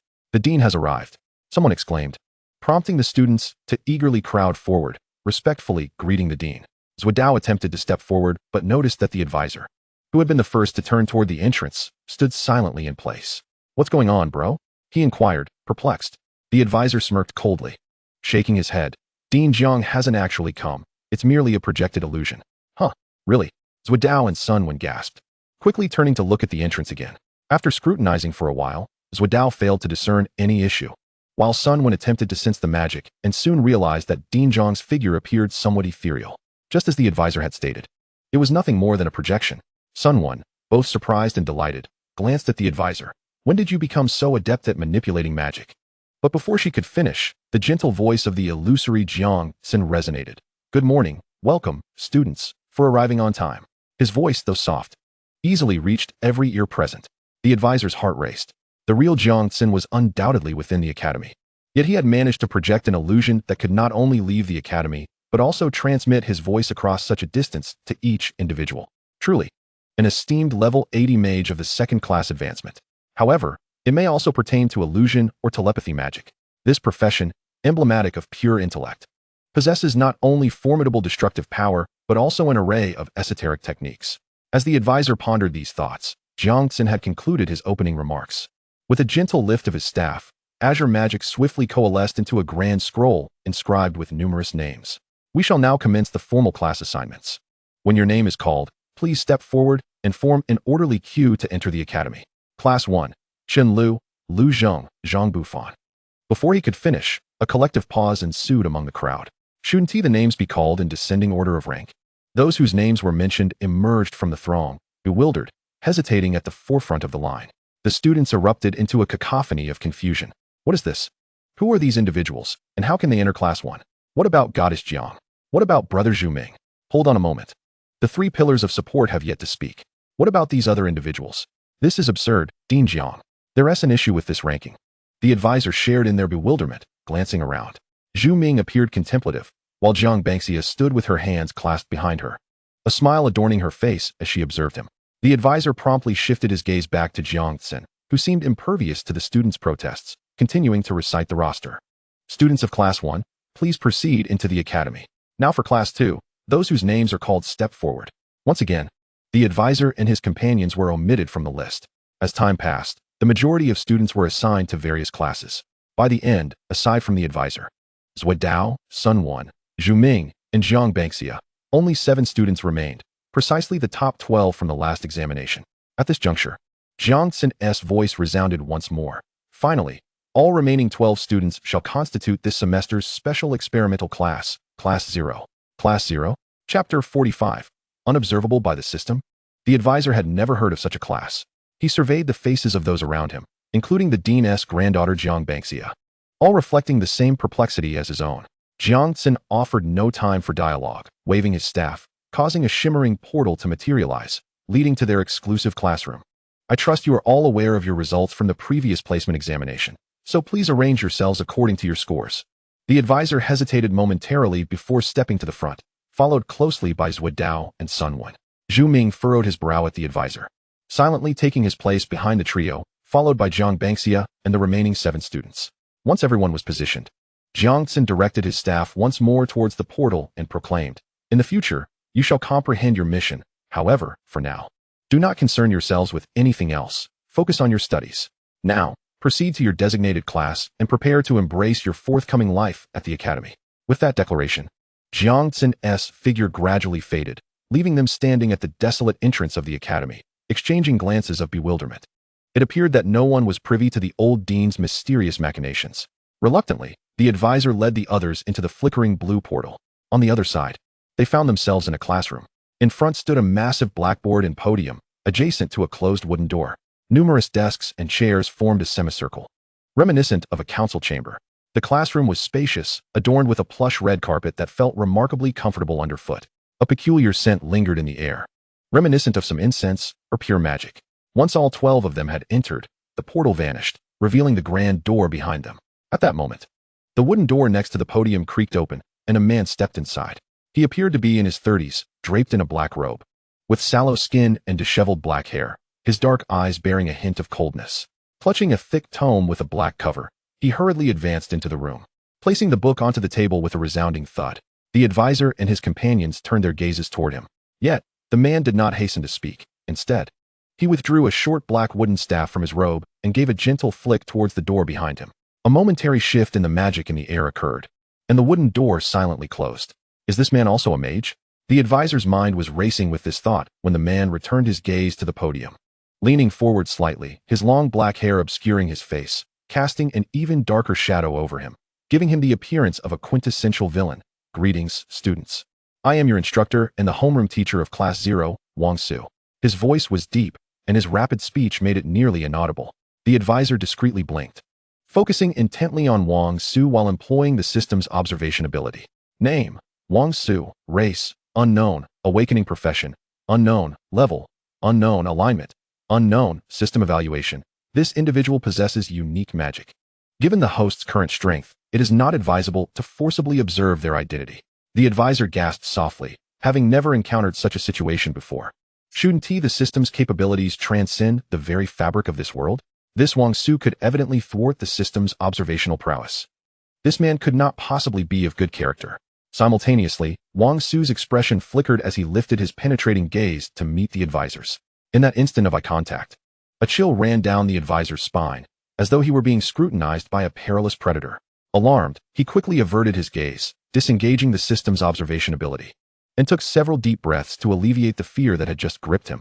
Subsequently, Wang Su surveyed each student with a gaze as frigid as that of a venomous serpent before lowering his eyes and speaking in a low tone. "Those whose names I call, please raise your hands and then find a seat at your leisure." Wang Su's voice was icy and devoid of inflection. "Advisor, present." The advisor swiftly raised his hand and chose a seat towards the back. Wang Su's gaze swept over him, and the slime perched atop his head before he lowered his gaze to read the next name. Soon, the roll call concluded. Aside from Zhu Ming and a student named Qi Hao, all others settled in the middle to back rows, with one student named Wang Yao even sitting further back than the advisor. Wang Su waved his wand, transcribing the contents of the black book onto the blackboard, beginning his explanation from the origins of various awakening professions. Perhaps beast tamers were exceedingly rare, for the advisor listened intently yet heard no mention of them, ultimately succumbing to slumber without realizing it. "Brother, wake up, class is over." "Huh." The advisor rubbed his eyes, frowning as he lifted his head. Zhuo Dao stood beside him, and now only the two of them remained in the classroom. "Where's everyone?" The advisor cradled the slime, who was also sound asleep atop his head. "They've all returned to the dormitory building." "The dormitory building?" The advisor was taken aback. Zhuo Dao, perceiving the advisor's confusion, clarified, "We are now officially enrolled. Aside from rest days, we cannot leave the school at will and must reside in the school's dormitories." As Zhuodao spoke, he paused momentarily, a smile gracing his features. "Ah, there is delightful news. It seems that our Zero class has been allocated a dedicated dormitory building."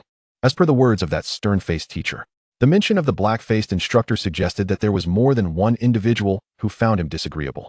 Zhuodao extended a black card towards the advisor, who took it and noticed the ornate black and gold inscription that bore the numeral 0. "This card serves as our identification as students of the Zero class. It grants us unrestricted access to the dormitory and complimentary meals in the cafeteria," Zhuodao explained. The advisor's eyes sparkled with interest as Zhuodao continued, "Moreover, there are scholarships awarded every month. I am eternally grateful to Director Jiang. His generosity shall not be forgotten before I am fully satiated." The advisor, feeling the tingling in his legs, stood up and followed Zhuodao towards the cafeteria. Although the dormitory for the 12 of them was separate, the cafeteria was still shared with the majority of students. Using their special identity cards, they procured their meals and settled into a secluded corner. As the morning passed, the advisor, feeling quite famished, devoured his lunch ravenously, occasionally tossing scraps of meat and vegetables to the slime. However, Zhuodao, seated opposite him, appeared devoid of appetite, occasionally lost in thought while gripping his chopsticks.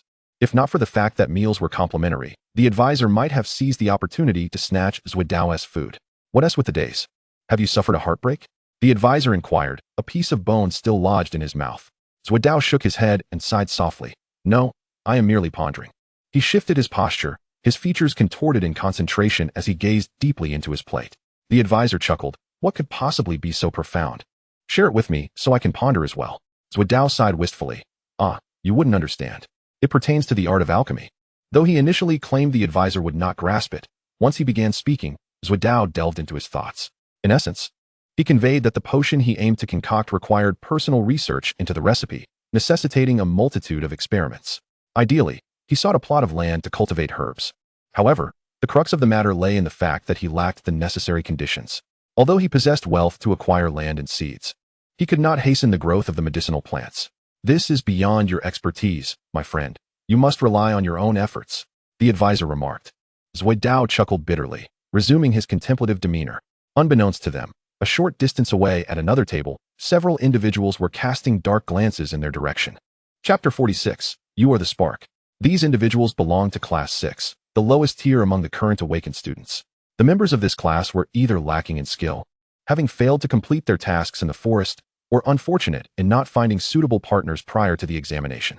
Yet, the four seated at the table had a well-balanced distribution of roles, comprised of a warrior, a knight, a mage, and a scholar. Their failure to pass the exam and their position at the bottom of the rankings stemmed solely from their conflict with the advisor. Indeed, these were the notorious campus bullies. Led by Zhang Qi after a single contest, their notoriety surpassed that of the advisor and his group. Having been personally escorted out by the director in front of the entire student body, they seethed with resentment, attributing their misfortune to the advisor, and plotted revenge, only to discover that the advisor had achieved first place in the exam. The title of first place was beyond the reach of four inept individuals. Yet, their hunger for vengeance rendered them unable to eat, which is why they now had their sights set on another target, the despondent Zhuodao sitting across from the advisor. Confronting a beast master and magic swordsman was a formidable challenge, but they believed they could easily overpower an alchemist as a team. Thus, they had been secretly monitoring Zhuodao from the shadows, even paying more attention to his words than to the advisor's. "The time for vengeance has arrived. You all know what must be done, right?" Zhang Qi said with a sinister grin, his gaze fixed on the advisor's direction. The knight nodded emphatically. "Understood, Zhang Qi. Shall we move to confront him now?" A heavy silence descended upon the group. The cold demeanor that Zhang Qi had just feigned vanished, and his lips twitched involuntarily. The scholar, with a glint of mischief in his eyes, interjected with a smile. "I see what you're getting at, Brother Qi. You're planning to find an opportunity." He gestured towards Zhuodao, and then made a slashing motion across his neck. This action rendered the group silent once more. After a prolonged pause, Zhang Qi observed the retreating figures of the two leaving the cafeteria, a cold smile resurfacing on his face. "Have you heard the tale of the clock tower at our academy?" The mage suddenly perked up, eyes alight with intrigue. "Are you referring to the starlight clock tower that is said to be haunted?" The knight and the scholar exchanged glances, their expressions brightening. "Indeed. I recall that beneath the starlight clock tower, there appears to be a field of herbs. What are you suggesting? Should we challenge him there?" The group glanced at the knight, dismissing his dim-witted comment as they continued their discussion. Brother Chi, I grasp your intention, but the Starlight Clock Tower is a forbidden zone. Another chimed in. Precisely. That place harbors dangers. Our instructors warned us to keep our distance. Listening to their concerns, Zhang Qi let out a mocking laugh and shook his head dismissively. Danger is precisely the point. As for the instructors, do you fear them? Of course not. The knight replied swiftly. The others, however, fell silent, their resolve wavering. Enough of this hesitation, comrades, Zhang Qi urged. Have you forgotten what the advisor and his companions did to us? Our position as the lowest rank is solely due to him. It has barely been a morning, and already many are mocking us. Do you wish to endure that for years? This is our opportunity, our chance for redemption. If we can lure Zhuodao to the clock tower and teach him a lesson, we will prove our worth. By then, not only ordinary students, but even the instructors will steer clear of us. Zhang Qi's gaze bore into his teammates, and he discerned from their flickering eyes that he had successfully incited their fervor. They exchanged glances, their faces illuminating with sinister smiles, as if victory was already within their grasp. After lunch, the advisor and Zhuodao returned to the classroom. The lesson was once again being conducted by the brooding Wang Su, while the advisor rested his head on the desk, using the slime as a pillow, dozing peacefully. The afternoon passed, and when Zhuodao roused the advisor from his slumber, he still bore a melancholic expression, seemingly unable to shake off his gloom. The advisor, unable to assist, offered some words of comfort as they made their way to the dormitory. The zero-class dormitory was housed in a dedicated small building, and their identity cards bore distinct numbers, signifying their respective rooms. The advisor's room was situated closest to the entrance, with Zhuodao next door. After parting ways, the advisor used his card to unlock his room. Upon entering, a faint blue light flickered, seemingly recognizing the advisor's identity. Is this magical energy? The advisor expressed his surprise, soon realizing that this was likely a special feature set up by Director Jiang for students of their unique class. The room was remarkably spacious, far more opulent than any place he had previously resided in. In addition to the requisite amenities, a stone tablet adorned the wall, inscribed with magical text. All students of Class 0, please adhere strictly to the following regulations. Rule 1. No fighting is permitted within the dormitory. Any violations will result in immediate expulsion. Rule 2. Should any conflicts arise between students, they must report to the head teacher or the dean. Self-resolution is not allowed. Rule 3. Students must not leave the academy during study hours or skip classes. Leisure time may be spent freely. Rule 4. All students are free to utilize the facilities within the dormitory, including but not limited to training and experimentation. Rule 5. Subsequent content will be adjusted according to the actions of the students. Final rule. Every student must take care of themselves. You are the sparks, the hope, the future.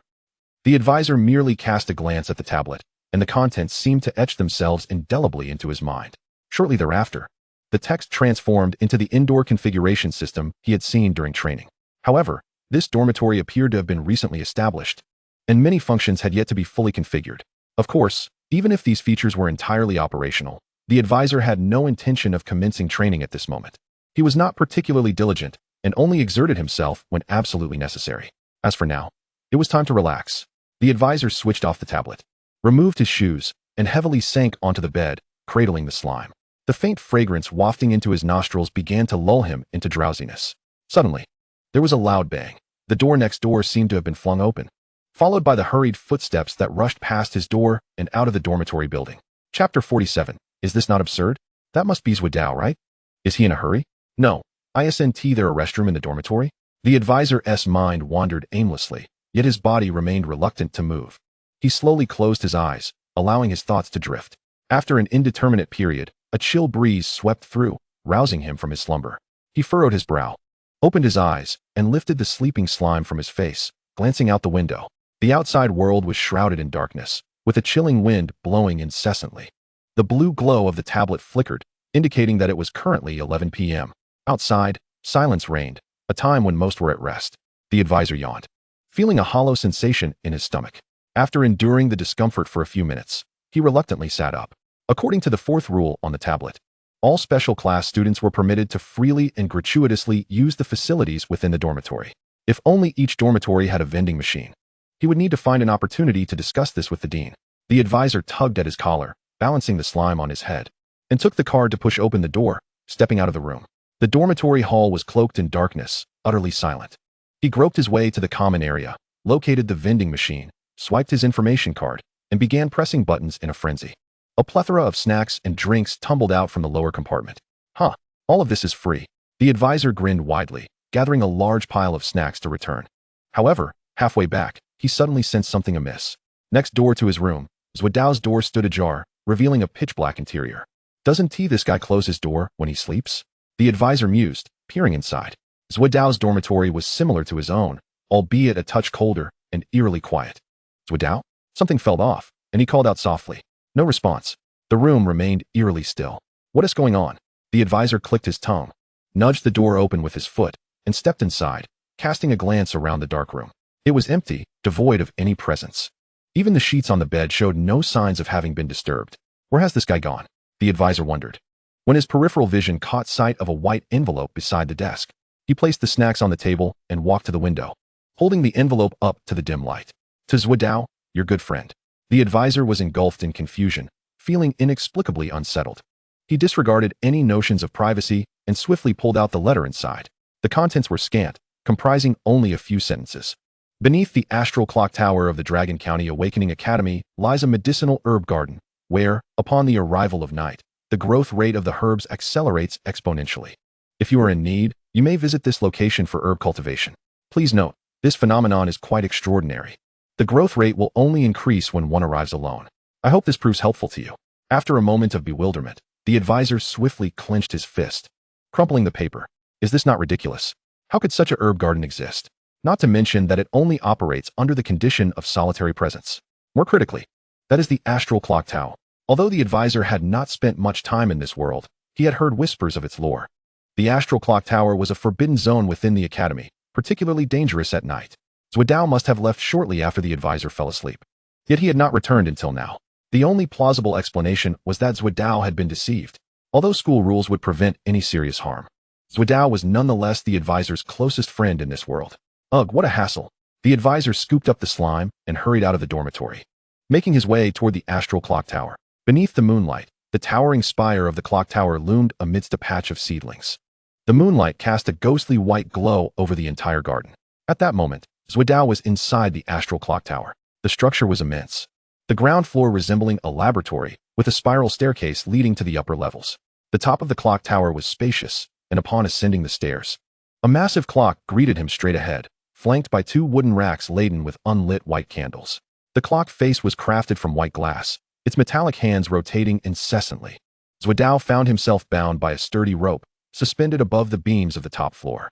Surrounding him, Zhangqi and others regarded him with mocking expressions.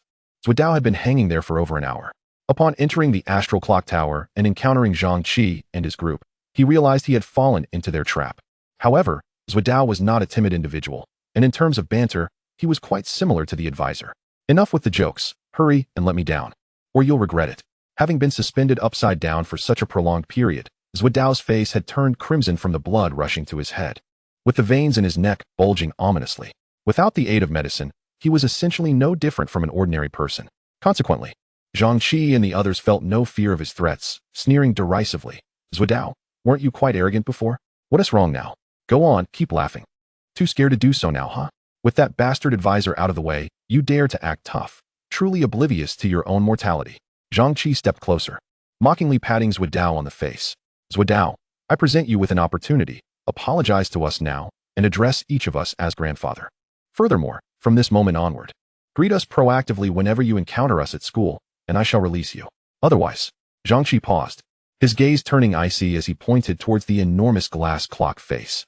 We will cast you down from here. Suspended from the beam, Zhuidao spun uncontrollably, yet a disdainful smile lingered on his face. Come on, if you truly possess the capability, then end my life. Go ahead, I implore you. Zhangqi, cast me down. I am formidable. What will you do about it?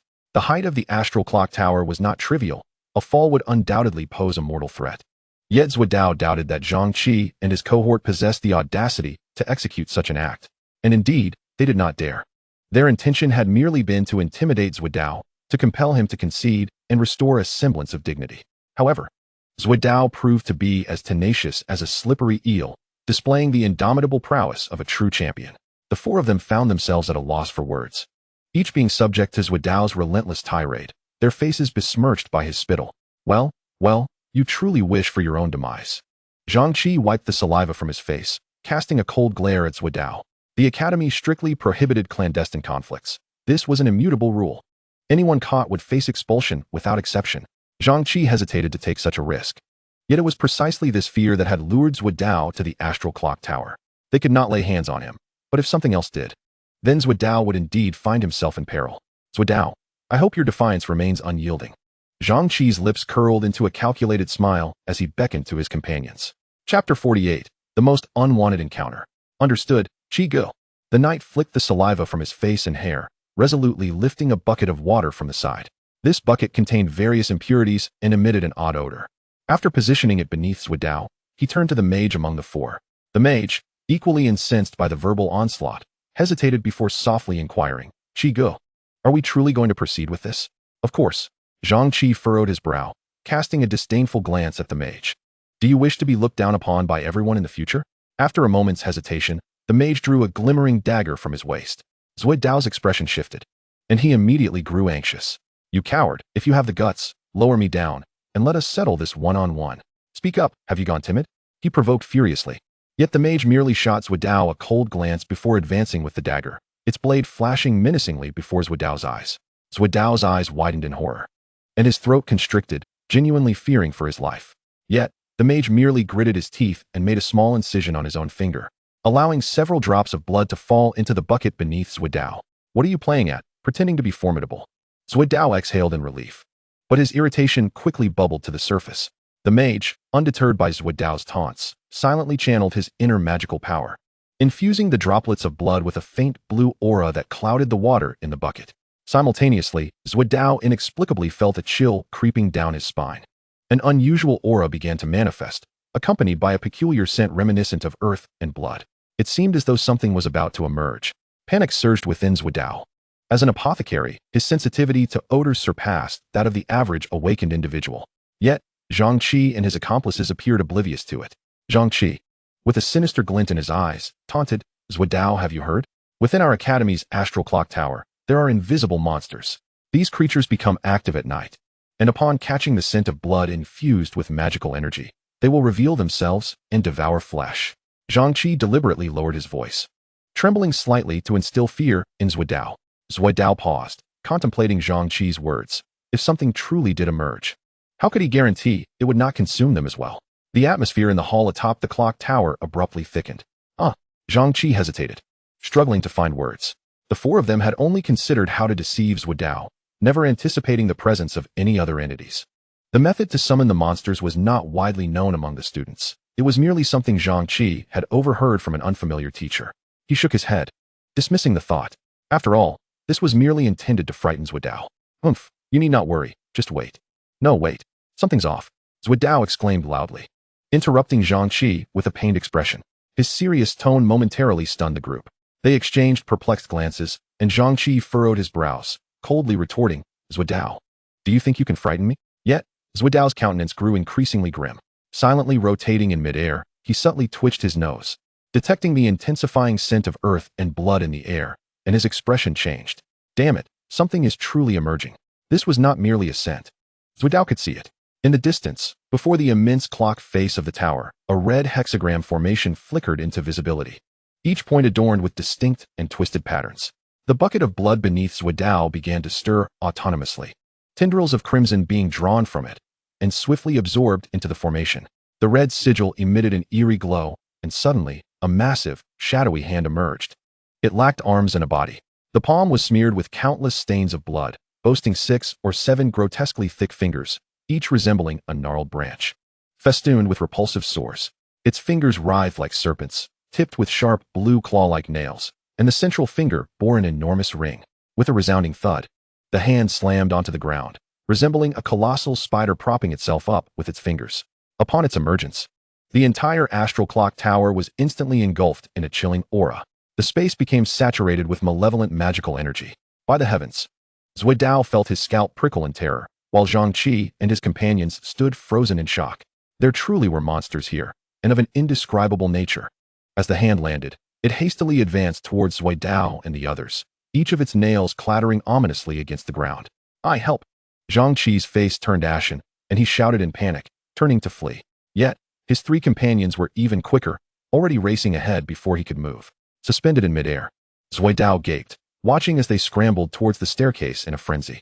The composure he had moments ago evaporated, and he struggled desperately. Let me down, or I swear what the hell is this? However, Zhang-Chi and his companions had bound the rope far too tightly, rendering Zuidao incapable of breaking free. Alas, my life is at an end.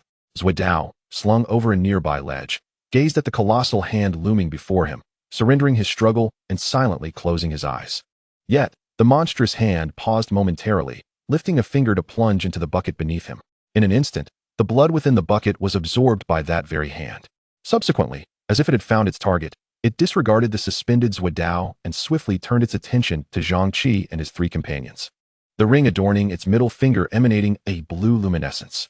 This was a light that should belong to arcane power, yet it bore a tinge of crimson. In a flash, several strands of blood shot forth from the ring, crashing heavily against the backs of the fleeing Zhang-Chi and his companions. They staggered from the impact, collapsing to the ground simultaneously. The immense hand creature advanced toward the four, its pace unhurried yet imbued with an overwhelming sense of dread. Zhang-Chi and his companions were gripped by terror and anguish, unable even to rise and flee. Just then, another set of footsteps echoed up the staircase. Zhang-Chi and his companions felt a surge of hope, desperately shouting towards the stairs. Who is it? Please help. There's a monster, However, upon seeing the person who emerged, Zhang-Chi's expression froze. Chapter 49. Where on earth is this thing suitable? He had anticipated the arrival of a teacher or the dean, but to his astonishment, it was his adversary, the advisor. The advisor was not the least bit surprised to encounter Zhang-Chi and the others, although Zuidao was rather loquacious. He had seldom truly offended anyone.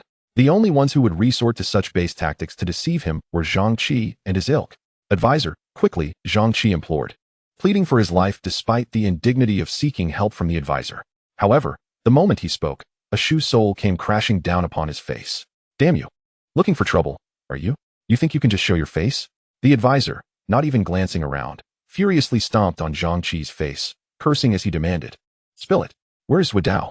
With a shoe print on his face and blood gushing from his nose, Zhang-Chi blinked in confusion. Suspended in midair, Zuidao felt a wave of relief at the sight of the advisor.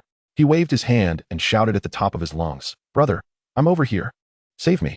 Hearing Zuidao's spirited voice, the advisor relaxed, turning to look ahead. Here it comes. Oh crap.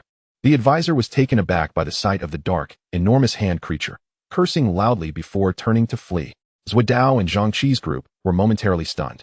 Even the giant hand creature seemed momentarily perplexed, its fingers tapping on the ground in contemplation. Meanwhile, the advisor had already distanced himself considerably. Realizing his mission was to rescue someone, he halted. Wait a minute. I came to save you.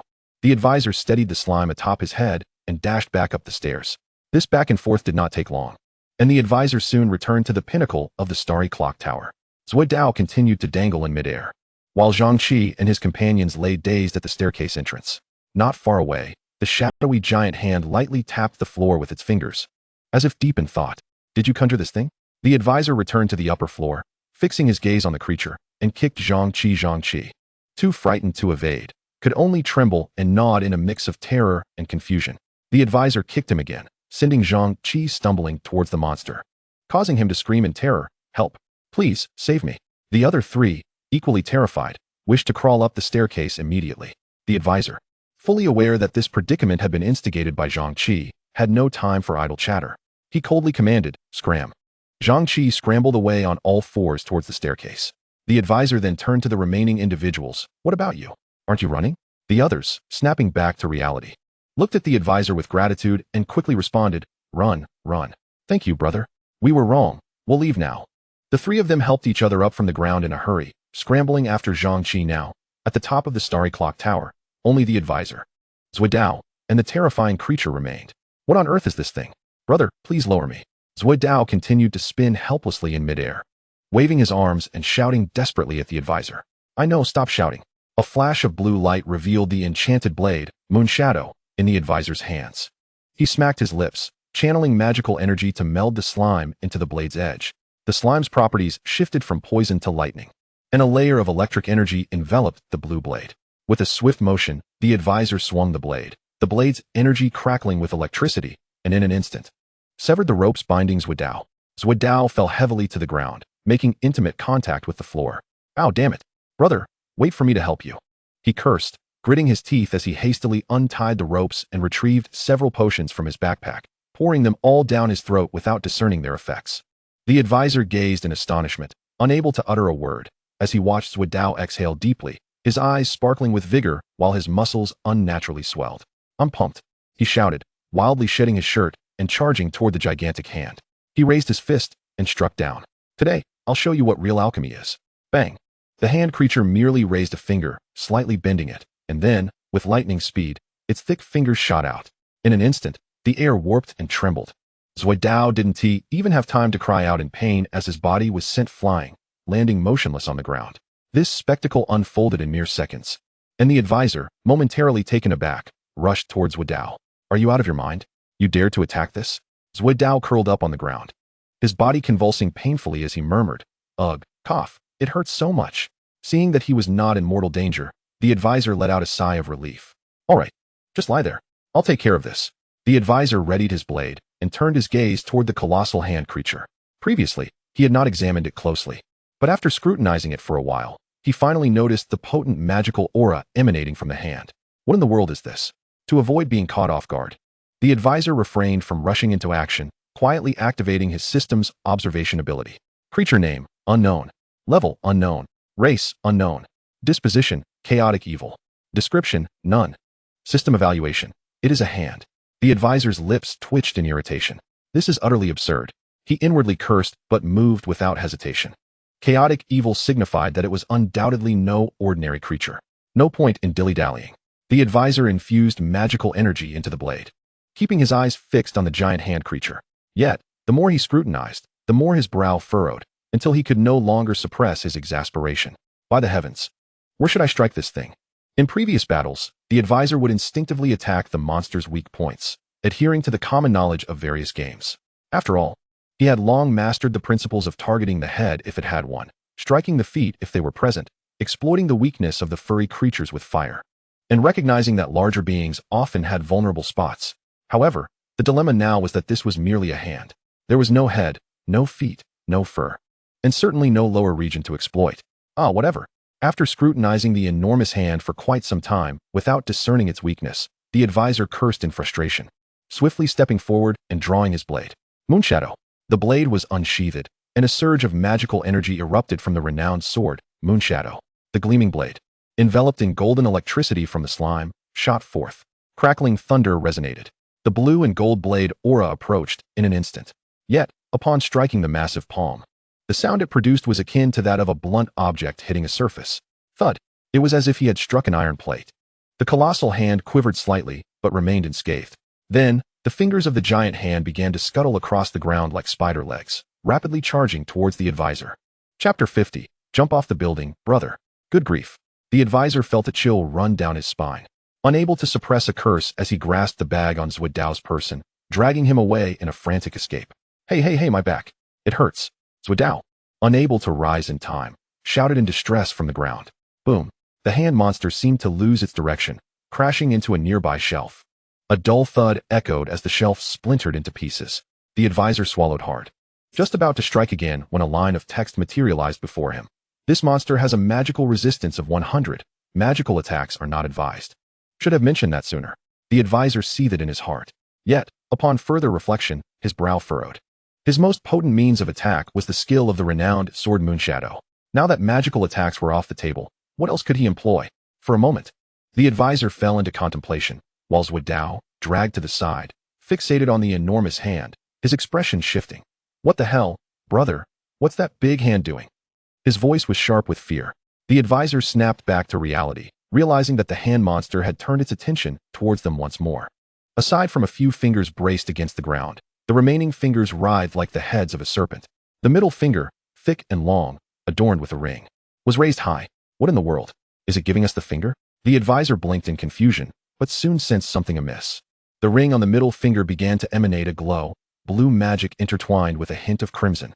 Clearly, it was accumulating some sort of special skill. A wave of anxiety washed over the advisor, and he swiftly flicked his blade, separating the slime from it. Since magical attacks were ineffective, he had no choice but to revert to his Beastmaster abilities. Ice done. Use a Thunderball. The advisor pondered for a few seconds before recalling the slime's skill name. Fortunately, the slime reacted swiftly. As soon as it landed, strands of indigo electricity began to flicker. With a crackling sound, shimmering balls of electricity floated into the air, hurtling towards the gigantic hand. However, the advisor's Beastmaster level was far too low. The thunderballs struck the hand monster without any effect. Brother, we're in trouble. Think of something. Zhuodao realized the gravity of the situation, shouting hoarsely at the advisor. However, in such circumstances, the advisor had no viable options. Even the power of his doppelganger could not contend with this colossal hand. He was certain it was no ordinary magical beast, even more formidable than the silver vine demon flower he had encountered before. Strangely enough, the giant hand inexplicably exuded a sense of incompleteness. This fleeting thought crossed his mind as the glow from the ring on the hand intensified, becoming exceedingly blinding. This is bad. The advisor felt a jolt of alarm and pulled Zhuodao towards the window. A strong premonition told him that even jumping down would present a higher chance of survival than being struck by the giant hand. However, just as they reached the window, several beams of blue magical light burst forth from above, piercing towards the advisor like spears. The speed of those magical spears was astonishing, providing the advisor no opportunity to evade. This is it, you're going to get us killed. The advisor felt a wave of resignation, even forgetting his fear, casting an exasperated glance at Zhuodao and muttering curses. Just as the spears were about to impale both the advisor and Zhuodao, another surge of magic suddenly appeared. Compared to that of the hand monster, this magic was noticeably gentler, yet carried a trace of coldness. In the next moment, the space before the advisor warped, and a figure materialized out of thin air. It was an elderly man clad in a gray robe, his back to the two, holding a wooden staff aloft. Dean Jiang? Zhuodao exclaimed in astonishment. The figure that had appeared was none other than Dean Jiangtsin of the Longjun Awakening Academy. His presence, undoubtedly, signified both good and bad tidings.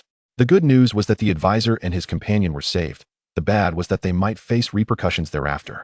Yet, it mattered little, survival outweighed all else. Thus, after a brief pause, the advisor called out, "Dean, please save us." Matters of pride were insignificant. What was paramount was not dying here. Dean Jiang turned to glance at them, his expression serene, a subtle smile gracing his lips. The advisor felt a sense of relief, knowing that things were likely under control. Indeed, after casting a look at the giant hand, Dean Jiang let out a powerful, commanding shout, "Return." He raised his staff high and swept it horizontally. In an instant, the blue magic began to surge. This magic was far more abundant than any the advisor had encountered before. Even the dual moonshadow technique under the power of his doppelganger felt like but a drop in the ocean against Dean Jiang's magic. At the moment Dean Jiang materialized, the massive palm seemed to grow increasingly agitated. As the magic surged, it clawed at the ground in distress, the ring on its middle finger glowing once more. And more magical spears began to coalesce. But Dean Jiang did not afford it the opportunity to mount another assault. The magic atop his staff swiftly transformed into a shield, and the magical spears collided, shattering into a flurry of magic. The magic did not dissipate. Rather, under Dean Jiang's command, it morphed into several floating swords surrounding him. Just as he had proclaimed with the spell's name, "Return," these swords swiftly coalesced, striking towards the gigantic palm with fierce intent. Whoosh! The blades sliced through the air, traversing the void, and in the blink of an eye, they reached the palm's vicinity. 6 swords pierced into different spots, failing to injure the enormous hand, yet firmly sealing it within their grasp. Subsequently, Dean Jiang raised his staff, bringing it down forcefully against the ground. Clang! The end of the staff struck the wooden floor with a sound reminiscent of metal clashing.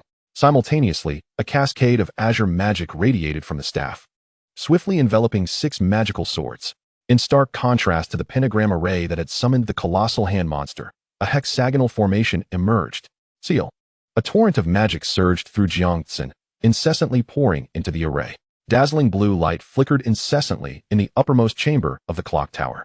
The immense hand writhed in agony, as if grappling with torment, yet its strength seemed powerless against Jiangtsin, its form gradually becoming ephemeral, ultimately being completely drawn into a rift that had been torn from the void. However, just as the colossal hand vanished from sight, an exceedingly distorted cackle suddenly echoed throughout the hall of the clock tower. Ha ha ha ha. Chapter 51. Answer me, what did you see? The advisor and Zhuodao exchanged bewildered glances, while Jiangtsin's expression suddenly darkened. After a moment, as the magic and that eerie laughter dissipated, a hint of fatigue emerged on Jiangtsin's countenance. This is not good, he sighed softly, seemingly lost in contemplation. The advisor felt puzzled, unable to comprehend what Director Jiang was implying. At that moment, Jiangtsin turned to face them. You too, TSK, TSK, TSK. Jiang Tsin's demeanor shifted, displaying a look of resignation as he gently shook his head at the two men. The advisor grew anxious. What does this old man mean? Is he going to expel us over this? Considering that possibility, the advisor hastily began to explain. Yet, Jiang Tsin preemptively shook his head and waved his hand at them. You two, follow me. Having said that, he turned and made his way towards the staircase. The advisor and Zui Dao exchanged glances once more, hesitant to retort or engage in casual conversation, resorting instead to silent communication. Brother, have we stirred up a big mess? I don't know. Brother, are we about to be expelled? I don't know. Brother, you stop asking, I don't know. The two men stared at each other. Zui Dao continuously signaling with his eyes, while the advisor shook his head repeatedly. They followed Jiang Tsin down to the base of the staircase and retraced their steps out of the star clock tower. Upon exiting, the advisor's expression eased significantly. The reason was simple. At the entrance stood four unfortunate souls, each looking as pallid as a ghost. These four were, of course, Zhang Qi and others who had hastily fled only to collide with Jiang Tsin upon their arrival. With these individuals present, the advisor felt considerably less anxious, as they were the true culprits. You lot, come here. Jiang Tsin shot a glare at Zhang Qi and the others, his tone markedly cooler than before. Naturally, Zhang Qi and his companions dared not utter a word, trailing behind the advisor and his companion with downcast expressions. Jiang Tsin, silent and gripping his staff, struck the ground with each step he took. Meanwhile, the entrance of the star clock tower slowly closed again, accompanied by a surge of blue magic, as though nothing had ever transpired. Before long, the advisor and his companions, following the taciturn Jiang Tsin, traversed the Academy's pathway and arrived at the entrance of a grand office building. Goodness, are we really going to be expelled? The advisor harbored an unfavorable impression of such places, and unease began to gnaw at him. It was well known that he had no support in this world. If expelled from the Academy, given his current circumstances, he might be left with no choice but to become a full-time bounty hunter. That was a perilous occupation. The first time he encountered the Silvervine Demon Realm flower, he already sensed the difficulties of such work. No, tonight's incident must be placed squarely on Zhang Qi and the others. At that moment, the office building was devoid of personnel. The walls illuminated by a soft blue glow. The atmosphere felt heavy, punctuated only by the rhythmic sound of Jiang Tsin's staff. They proceeded to the innermost recesses of the office building, where a large door loomed ahead, adorned with a plaque bearing 3 characters. Director's office. Brother. Entering the director's office on the first day of school, we must be quite the spectacle, Zui Dao whispered to the advisor from behind, attempting to lighten the mood. However, his trembling tone betrayed his anxiety and feigned calmness. The advisor remained silent, following Jiang Tsin into the director's office, where he finally turned to survey the room. The director's office was modest in size, filled with bookshelves overflowing with thick tomes. Not a speck of dust marred the volumes, indicating they were frequently perused. Upon entering, Jiang Tsin set his staff aside and moved behind the desk. After a moment of silence, he beckoned to the advisor and the others. You lot, come here. Stand in line. Jiang Tsin's voice bore an edge of sternness. The advisor immediately straightened up, while Zui Dao and Zhang Qi fell into line with somber expressions. What should be said next? A verbal warning? A reprimand? Or a direct expulsion? The advisor pondered the possibilities, yet none of these transpired. Jiang Tsin merely retrieved a shorter black wooden staff and lifted a crystalline basin. You rascals, why must you run amok to that place? Jiang Tsin muttered to himself, not glancing at anyone. He placed the basin on the desk and waved the black wooden staff. A gentle flow of magic began to stir, and within seconds, the basin brimmed with a cerulean liquid. It resembled liquefied magic, shimmering within, reminiscent of a starry sky. The advisor and his companions had never witnessed such a spell, and curiosity flickered across their faces, though they refrained from displaying it too overtly in Jiang Tsin's presence. Yet Jiang Tsin smiled and waved his hand. Gather around. Tell me, what do you see within? Upon the director's prompt, their innate curiosity surged, and they eagerly approached the crystalline basin. The advisor stepped forward first, peering into its depths. The others quickly joined him, gazing into the basin that resembled a night sky filled with stars. The liquid magic swirled within, the stars twinkling beautifully. However, the advisor, having indulged in the novelty, soon found it somewhat tedious. Just as he was about to look away, he noticed the others were still entranced, utterly silent. The advisor felt perplexed. Was it truly that captivating? He looked back into the crystalline basin, only to find the swirling magic monotonous, inexplicably lulling him into drowsiness. At that moment, the slime nestled in his arms stirred slightly, jolting him from his inexplicable lethargy. Just then, Jiang Tsin's voice rang out again. Children, what do you see? His tone was gentle, yet seemed to carry a hint of allure. No one responded. Only the soft sound of breaths filled the air. Answer me, what do you see? Jiang Tsin's voice resounded once more. Noticing the others remained silent, the advisor, feeling somewhat bewildered, spoke up. Director, I see. Magic? What? Jiang Tsin's astonished voice echoed from the front. Chapter 52. Are you consuming their brains? The advisor felt a surge of anxiety. Had he answered incorrectly? Instinctively. He raised his gaze, only to lock eyes with Jiang Tsin's striking blue orbs. A rare look of astonishment graced Jiang Tsin's face as he stared at the advisor. His lips slightly parted but silent. What on earth was happening? Could this old man be losing his mind? The advisor's unease deepened, and he glanced around him, only to be taken aback once more. Beside him, Zuodao, Zhangqi, and a few others remained fixated on the crystal basin, completely oblivious to their surroundings. Their expressions blank and dazed. A faint blue light was being drawn from their foreheads, merging into the crystal basin, which was the source of the magical disturbance. What in the world is going on? The advisor murmured, and suddenly, his expression shifted. He swiftly retrieved the renowned blade, Moonshadow, from his spatial ring and anxiously addressed Jiang Tsin, exclaiming, Old man, are you consuming their brains? The advisor's question seemed to leave Jiang Tsin momentarily bewildered. The old man regarded the advisor with a furrowed brow, as if pondering something. In this precarious situation, the advisor contemplated two courses of action. The first was to draw his blade and strike down this old man without hesitation. The second was to employ his well-honed skill, fleeing. As these thoughts raced through his mind, the advisor recalled a recent incident where Jiang Tsin had appeared out of thin air and subdued the palm monster. Clearly, given the circumstances, the advisor was no match for Jiang Tsin. Therefore, he instinctively opted for what he was most adept at, escaping. However, just as the advisor was about to act on this impulse, Jiang Tsin spoke. I haven't harmed them. I merely erased their recent memories. Don't spout nonsense. You ancient fiend. We part ways here, and the next time we meet, I'll pluck every hair from your chin. The advisor did not believe Jiang Tsin's words. With a curse, he hurried to the door, grasped the doorknob, and twisted it vigorously, only to find it unyielding. The advisor felt a jolt of surprise as he noticed the faint blue magic shimmering on the doorknob. Damn it, the door is sealed. Just when I thought I'd escaped the tiger's den, I've stumbled into the wolf's lair. The advisor's vision darkened, and he steeled himself to confront Jiang Tsin. The old fiend. Seeing the advisor's demeanor, Jiang Tsin let out a resigned sigh.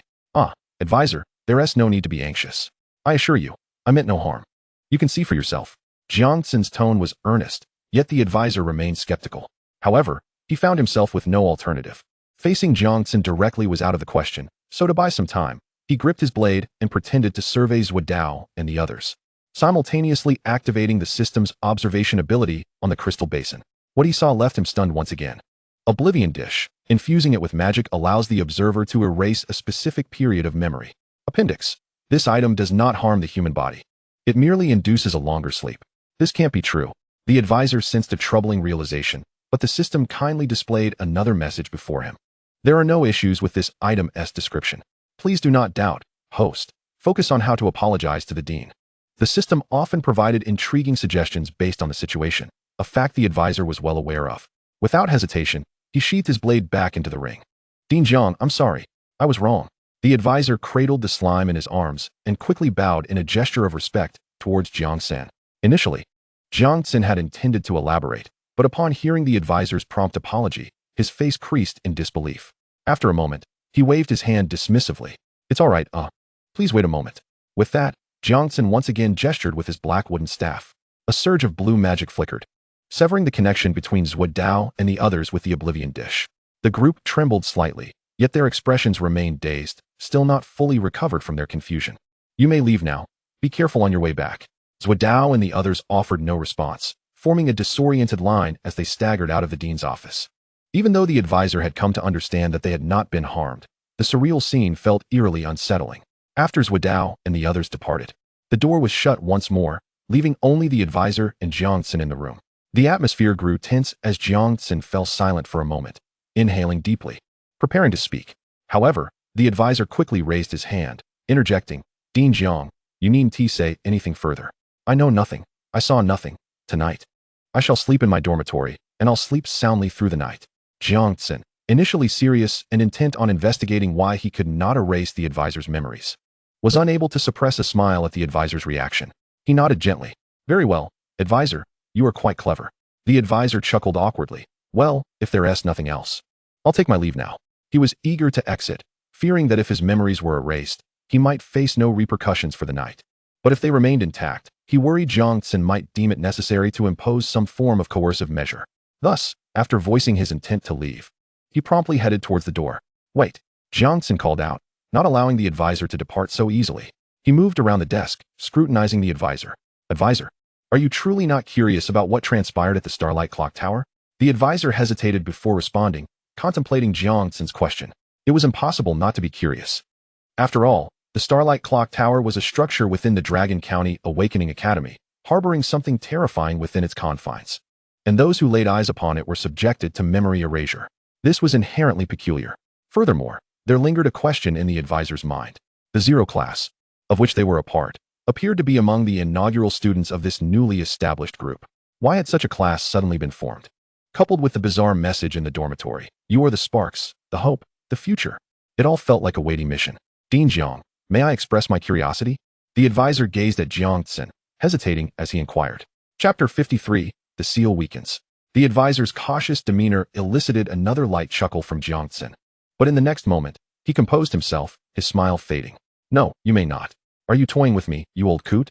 The advisor silently cursed. Yet he maintained a semblance of a smile on his face. Jiang Tsin seemed to have seen through his thoughts. A mysterious smile gracing his features as he stood before the advisor with his hands clasped behind his back, and slowly spoke. "However, I can divulge a few matters. Do go on.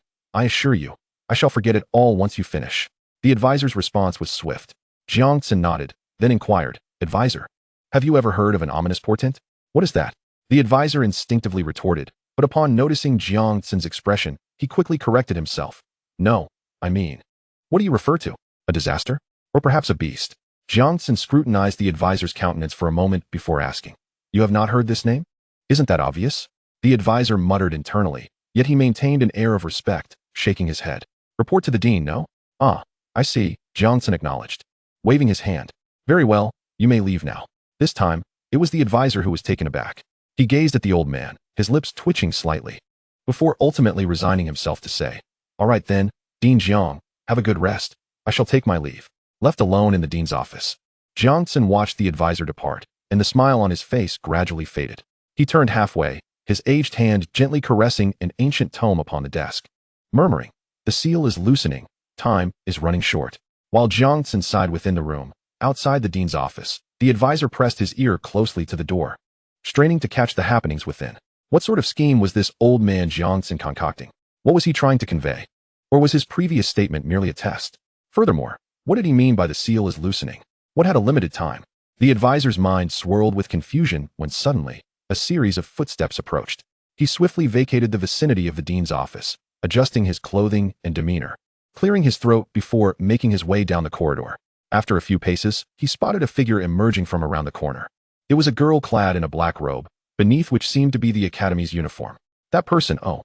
As soon as the advisor recognized her, an inexplicable tightness gripped his heart. It was Jiang Bangxia, Jiang Tsin's granddaughter. Speaking of which, ever since the exams concluded, this woman had been regarding him with a rather peculiar gaze. Her eyes held an unnatural fervor, almost as if she wished to devour him whole. The mere thought sent a chill down the advisor's spine, prompting him to lower his head in an attempt to sneak away. However, upon noticing him, Jiang Bangxia's face broke into a smile.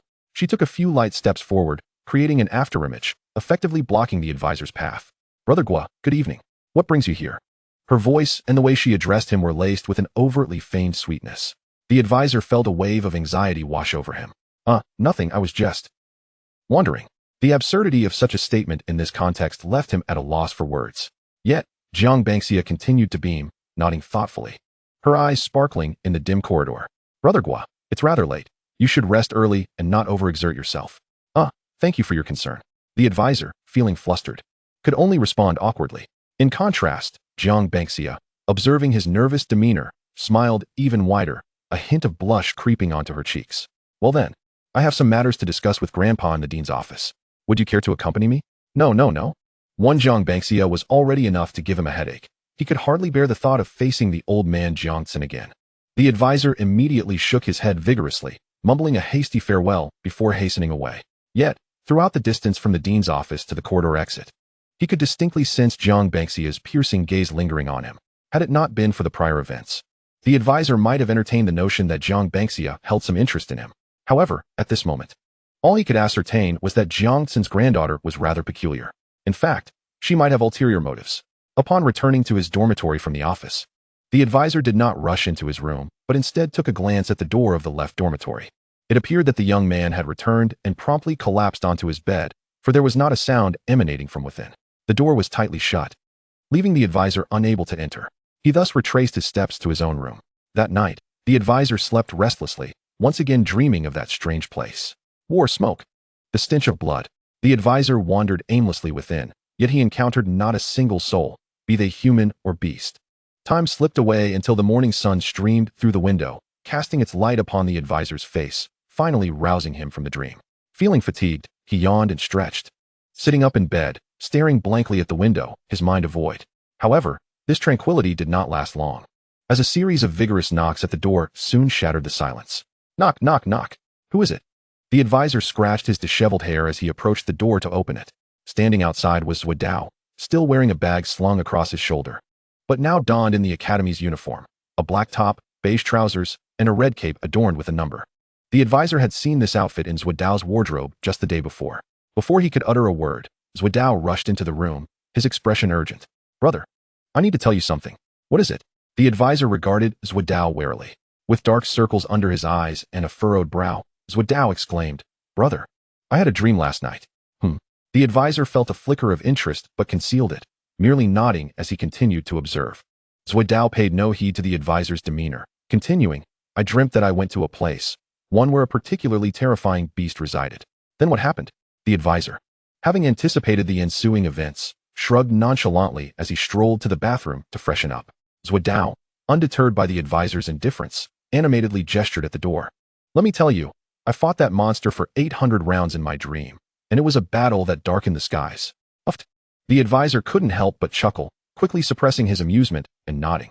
Zhuodao continued, Later, just as I was locked in a fierce struggle with that beast, you suddenly appeared, and together we fought against it. The advisor responded absently, grabbing a towel to dry his face. And then, Zhuodao paused, a mysterious expression crossing his face as he built suspense. Guess who appeared next? I'll take a guess. The advisor feigned contemplation, but before he could respond, Zhuodao eagerly interjected. It was the dean, Jiang Tsin. Just as I thought. The advisor stifled a laugh, which drew Zhuodao's attention. What's the matter? Did you dream about it too? Zhuodao questioned, puzzled as he looked at the advisor. The advisor quickly shook his head. No, continue. When Dean Jiang appeared, he immediately unleashed a spell. I can't remember what kind, but with a single move, he sealed that beast. And then? The advisor inquired, his interest piqued. Zhuodao, however, shook his head this time, declaring that it was over, and then I awoke. Yet, that dream felt exceedingly vivid, and even now, I still experience a lingering soreness throughout my body. The advisor remained silent, lost in thought. Jiang Tsin's use of the forgetting vessel indeed had an effect on Zhuodao and Zhang Qi. However, the memories were not obliterated directly, but rather transformed into dreams, gradually fading away or occasionally resurfacing. Brother, do you think this might portend something? Zhuodao inquired earnestly, gazing at the advisor. This was also the reason he sought the advisor early in the morning. The advisor paused for a few seconds, contemplating silently. Since he had promised Jiang Tsin not to disclose this matter, he felt it inappropriate to caution Zhuodao. Thus, after a moment's hesitation, he looked at Zhuodao and spoke in a profound tone. This suggests that you ought to rest more, refrain from dwelling on trivial matters. Furthermore, the advisor, at this juncture, feigned a peculiar smile and patted Zhuodao's shoulder, adding, Young man, exercise moderation. Get lost. Zhuodao suddenly realized the implication of the advisor's words. Retorting half-jokingly and choosing not to ponder it further. I'll be waiting for you at the door. Let's go have breakfast. Darn it. Why was I so hungry after that dream last night? Zhuodao mumbled as he exited the room. Once he left, the advisor slightly reined in his smile and turned to gaze at the bed. The slime was sprawled languidly across the covers, its black bean-like eyes squinting, occasionally blowing bubbles. Zhuodao could not recall the events of the previous night, but the advisor remembered vividly. Although it was merely a brief skirmish, the advisor recognized that he still had a considerable distance to cover. As a magic swordsman, he could barely be deemed competent, even surpassing most of his peers. Yet, his skill as a beast master lagged far behind. He needed to find an opportunity to further enhance his prowess as a beast master, otherwise, he might encounter issues in the future. The advisor murmured to himself, donned his academy uniform, and perched the still sleepy slime atop his head before pushing the door open and departing the room. After having breakfast with Zhuodao in the cafeteria, the advisor returned to the classroom designated for their special class. Once all members were present, Wang Su appeared punctually in the classroom. The man still bore that somber demeanor, his complexion pale and greasy, clutching a thick tome in his hands. This time, the advisor did not hasten to sleep, but instead listened attentively for a while, only to unknowingly drift off again. After all, it was merely the beginning of the semester, and Wang Su was primarily discussing basic knowledge. Even without listening, the advisor could manage thanks to the knowledge he had acquired from various games. Upon returning to the dormitory that evening, the advisor began to delve into the study of his Beast Master profession. However, advancing in his Beast Master level proved more challenging than he had anticipated. The system's suggestions were predominantly focused on nurturing the slime. If the advisor were an ordinary awakened, it would be manageable. The issue was that the Beast Master profession was exceedingly rare, and he could not even locate a senior to learn from. Consequently, several days passed, and by the weekend, the advisor's Beast Master level had not increased at all, while his Magic Swordsman level had risen by 1. Should I try my luck at the Bounty Hunter Guild? With the system's presence, I can swiftly elevate the slime's level and attributes. If all else fails, I can embrace being a specialist, dedicating all my energy to nurturing the slime. At worst, I can later learn a few supportive skills to enable the slime to act as a buff creature. Resolute in his decision, the advisor scooped up the slime, grabbed its information card, and hurried toward the door. However, just as he pushed the door open, he found someone standing at the entrance. Zhang Banxia. Once again, it was that peculiar woman with dubious intentions. "Good morning, Brother Gu," Zhang Banxia exclaimed sweetly, her demeanor as charming as ever. One would never guess her profession was that of a martial artist based solely on her appearance. Hello." The advisor offered a polite greeting, intending to slip past her, but Zhang Banxia intercepted him once more. "Brother Gu, my grandfather wishes to see you." The advisor was taken aback. Jiang Tsin, that old coot, wanted to see him? The advisor was reluctant to go. Neither of the two seemed to leave him with a favorable impression. Yet, there was no escaping, considering he was the dean. "All right, I'll head over now." He acquiesced and swiftly maneuvered around Zhang Banxia. She did not follow but stood in place, silently watching the advisor's retreating figure, a faint smile gracing her lips. Shortly thereafter, the advisor reappeared near the familiar office building. Since it was the weekend, there were not many people coming and going. "What does that old man want with me? It can't possibly be about the previous incident again," the advisor mused anxiously. However, as a member of the academy, he had no choice but to face it, steeling himself as he approached the dean's office door. Knock, knock, knock. He rapped on the door. There was no response. But with a surge of magical energy, the door slowly creaked open. The familiar room was filled with the scent of aged books and ink. The advisor leaned in, half his body within the room, and immediately spotted Jiang Tsin's figure. The old man wore a broad smile, clad in a gray robe and hat, seated behind the desk. However, beside him sat another figure. Chapter 55, Magic Crystal.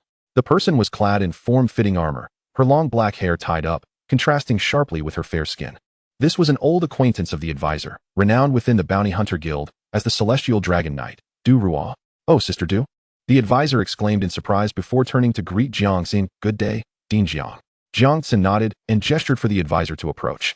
Once he reached the desk, he spoke. "Advisor, do not be anxious.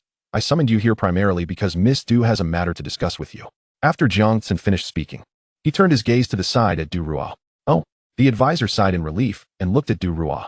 Her expression remained unchanged, still bearing that frosty demeanor.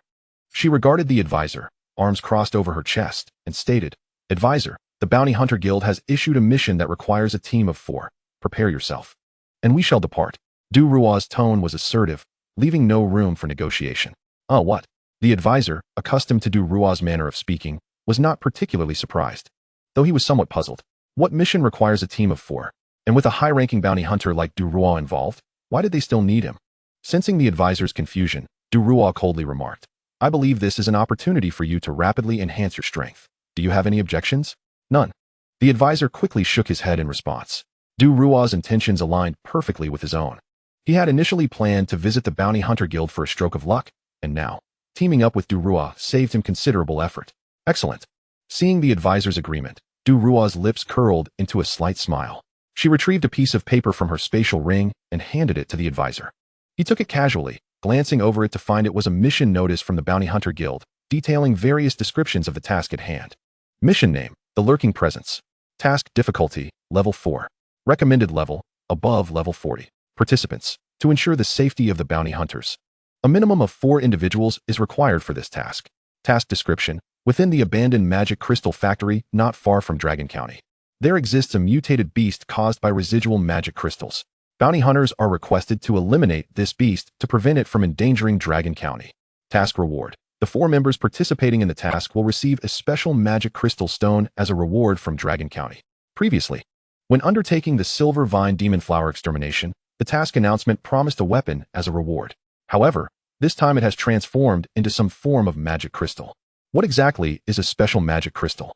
The advisor instinctively raised his head to inquire, but before he could hear Du Rua's response, Director Jiang interjected. Magic crystals are industrially manufactured stones with various attributes, containing greater magical power than mere stones or beast cores. Special magic crystals, in general, are even more advanced, possessing a wider variety of attributes, and might allow the holder to learn skills from other awakened professions. For instance, a warrior utilizing a special magic crystal might be able to perform spells and skills typical of a mage. After elucidating the advisor's inquiry, Jiang Tsin smiled faintly at him. Advisor, I believe your instructor has already covered this knowledge, hasn't he? Aha. The advisor chuckled awkwardly, momentarily at a loss for words. Perhaps Wang Su had indeed discussed it, but the advisor was likely asleep at that time. Ah, you rascal.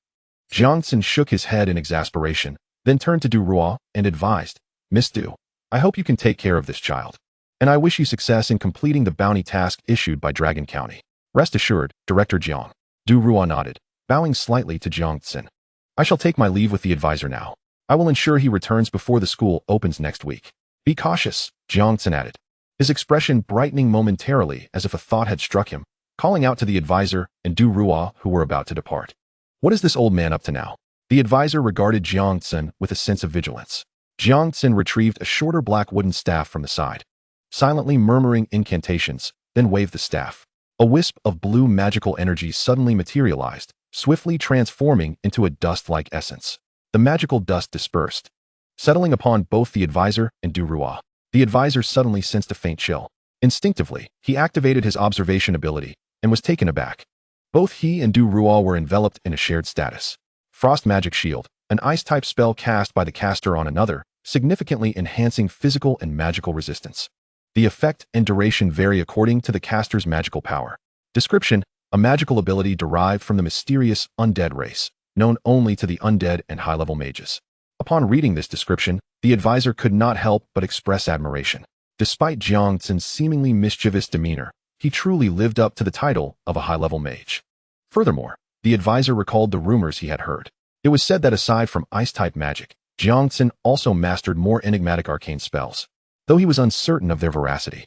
Standing beside them, the Dragon Knight Du Rua was not well versed in magic, yet through experience, she sensed the magical energy protecting her. Thank you very much, Director Jiang. Though Du Rua was reserved, she was not arrogant. In the presence of someone evidently more powerful and kind-hearted, she expressed her respect. You're welcome. This spell should last until you complete your task. Go forth with confidence, Jiang Tsin replied, lowering his staff and waving farewell to the advisor and Du Rua. As he returned to his seat behind the desk, after bidding farewell to Jiang Tsin, the advisor departed the director's office with Du Rua, making their way out of the academy and directly toward the outskirts of Dragon County. This marked the advisor's first time leaving Dragon County. Outside the city, the landscape was noticeably more desolate, yet fortunately, the task location was not far, and they arrived swiftly. As described in the bounty task, they encountered a vast, abandoned factory. Although it was midday, the sky was shrouded in dark clouds, and a peculiar, acrid scent permeated the air, reminiscent of the pollution left over from industrially produced magic crystals. However, given the stark differences between this world and the one the advisor once inhabited, he could not be certain. Following Du Rua, the advisor approached the entrance of the abandoned magic crystal factory, where they found 2 individuals awaiting their arrival. These 2 were likely the temporary teammates Du Rua had mentioned. According to their conversation on the way, they were not acquaintances of Du Rua, but rather randomly assigned by the Bounty Guild. Nonetheless, they met the minimum qualifications for this task. As the advisor walked, he utilized his observation ability to assess the 2 individuals. Name: Hansu. Race: human. Awakened profession: warrior. Level: 45. Alignment: bounty hunter. System evaluation: no promotion opportunities, a straightforward and aggressive profession. The warrior named Hansu appeared somewhat short, with short black hair and a scar across his face, wielding a long knife at his waist, exuding the aura of an experienced bounty hunter. The other individual was tall and robust, with a scruffy beard and dark skin, carrying a heavy shield on his back and a hefty axe at his waist. His information read, Name, Lu Guang. Race, human. Awakened profession, defensive warrior. Level, 48. Alignment, bounty hunter. System evaluation, a promotion from the warrior profession, specializing in team defense with commendable offensive capabilities. Upon observing these two, the advisor began to understand why Du Ruo had called upon him. Typically, a 4-member team consists of a defensive role, a supportive role, and 2 offensive roles. However, regrettably, the advisor did not fit the mold of a pure supportive role. When Du Ruo and the advisor approached the 2 men, Han Su tilted his head, casting a glance their way, a smirk curling on his lips. So this is the renowned Celestial Dragon Knight? His voice was not loud, tinged with a sharpness that bore a hint of mockery. Lu Guang nodded at Du Ruo, but furrowed his brow upon seeing the advisor. Kid, are you part of this mission too? Before the advisor could respond, Du Ruo interjected, This is Advisor Guwen, whom I brought along. His profession is Beast Tamer. Han Su and Lu Guang were momentarily stunned. Initially, upon seeing the advisor's youth and his academy uniform, they had harbored a degree of condescension. Yet to their astonishment, this individual turned out to be a Beast Tamer. It is well known that in this world, Beast Tamers are a rare breed. For decades, no true Beastmaster has emerged, and many are even oblivious to the unique abilities possessed by such individuals. Yet, despite their astonishment, Han Su and Lu Guang do not accord the advisor the respect he might expect, even if Beastmasters are rare and enigmatic. One accompanied by a mere slime is hardly likely to be formidable. The advisor, disinclined to offer explanations, notices that the slime perched atop his head seems to sense the disdain emanating from the 2 individuals, its semi-transparent form gently swaying and emitting a pulse of indigo electricity. How intriguing, Han Su scoffed softly, choosing to remain silent. Lu Guang, however, appears quite intrigued and inquires, So what level are you? The advisor hesitates momentarily. He anticipates that if he honestly admits to being a level 1 Beastmaster, their expressions will surely sour. Yet, fabricating an answer feels unnecessary. Fortunately, at this juncture, Du Ruo, the advisor's guide, interjects, You need not concern yourselves with his level. Simply know this. His title in the Bounty Guild is none. What? None. Upon hearing this title, both men's expressions shift dramatically, their astonishment surpassing even their initial reaction to the advisor's status as a Beastmaster. Du Ruo, are you saying he is the one who recently completed the Silver Vine Demon Flower mission with you? Impossible. He is so young, and yet, a Beastmaster? Han Su and Lu Guang gaze at the advisor in awe. Du Ruo, seemingly having anticipated this reaction, maintains her icy demeanor, though a hint of a smile betrays her amusement. Ahem, enough of that. Let us focus on our current task. The advisor clears his throat, disliking the spotlight, and attempts to steer the conversation elsewhere. Nonetheless, upon learning of his recent notoriety as none within the Bounty Hunters Guild, Han Su and Lu Guang's demeanor shifts to one of cautious respect. Thus, when the advisor speaks, they nod in agreement, with Lu Guang gesturing toward the factory ahead. The factory looms before them, its doors ajar, revealing an abyss of darkness within. Lu Guang pauses before stating, Gentlemen, I arrived first and have observed the vicinity. There are no traces of magical beasts outside this factory. However, within, a multitude of creatures resides, differing in variety. These beings have, to varying extents, been influenced by residual magic stones, transforming into more potent monsters. Hence, we must proceed with caution. My intuition suggests that to accomplish our mission, it may be prudent to follow the path of the more formidable creatures, as they might lead us to our objective. After articulating his thoughts, Lu Guang glances at Han Su and Du Ruo before finally fixing his gaze upon the advisor. Here, or rather in this world, the advisor recalls a vital point regarding awakeners he has studied. Typically, the individual responsible for leading a team is the one occupying the weakest combat role, followed by those in defensive positions. In contrast, offensive roles, barring exceptional cases of strategic intellect, primarily serve as muscle. Thus, the advisor, embodying a supportive role, naturally assumes the mantle of the team's commander. Advisor, how do you propose we proceed? The advisor has never truly commanded a team before, especially not 3 individuals whose levels far exceed his own. However, Du Ruo seems intent on nurturing him into a leader, offering him a mere glance without uttering a word. Observing her expression and the other 2, the advisor exhales deeply. Truly daring, he muses inwardly, suppressing his nervousness and swiftly regaining his composure. After all, this world is not significantly different from what he envisioned. He might as well treat it like a game. After reassuring himself for a few moments, he lifts his head, a newfound confidence gracing his countenance. He carefully considers the team's composition, refusing to waver due to his lower level, and decisively states, Lu Guang, Let us proceed as you suggested. We shall enter the factory and pursue the monsters according to their strength to locate our target. If we can swiftly eliminate the strongest beast, the others should be deterred from approaching. Should any unforeseen circumstances arise, I will continue to lead. Is that agreeable? Though his voice is not loud and lacks an authoritative timbre, Du-Ruo and the others listen intently. No objections. We shall follow your lead. As bounty hunters, they have grown accustomed to following the directives of support roles, nodding in agreement. Although the task announcement provided scant detail regarding the objective, Du-Ruo had already apprised the advisor on their way. Within this forsaken factory, a fourth-tier magical beast, the venomous demon bird, had undergone mutation due to the presence of magic stones. The venomous demon bird is a toxic avian dragon creature, possessing intelligence comparable to that of an ordinary human and typically lacking aggressive tendencies. However, post-mutation, it poses a potential threat to ordinary citizens should it venture beyond the factory. Thus, the Dragon County issued the mission. The advisor surmises that, despite its mutation and newfound attributes, the fundamental toxic nature of the beast remains unchanged. Additionally, his slime also possesses toxic properties, which may aid the team in resisting its venom. Having devised a preliminary plan, the advisor and his companions venture into the abandoned factory. Chapter 57. Something is amiss. The interior of the dilapidated factory is expansive, and upon entering, a chill envelopes them. The air is thick with an odd scent, a blend of spices and the metallic tang of blood, an unmistakable sign of magical beasts. The advisor, trailing at the rear, perceives the ambient magical energy with ease, thanks to his dual awakening as both a beastmaster and a demon swordsman. This way, he directs, pointing to the right. No one questions his guidance. Lu Guang, leading the way, swiftly retrieves his shield from his back, securing it on his right arm while gripping his axe firmly in his left. Behind him, Du-Ruo silently produces a lantern from her spatial ring, igniting it before attaching it to her waist. The advisor cradles the slime in his left arm while his right hand remains poised to draw his blade. He is acutely aware that the danger level of this mission is considerable, and despite his dual-class status, he cannot guarantee his absolute safety. Fortunately, he is flanked by Han Su, the warrior. Han Su walks calmly beside the advisor, his expression serene, with his right hand resting on the hilt of his sword. His weapon resembles the advisor's famed blade, Moonshadow, but lacks magical properties, suiting his purely physical combat style. The factory's interior is labyrinthine, quickly revealing numerous forks in the road and bizarre magical beasts.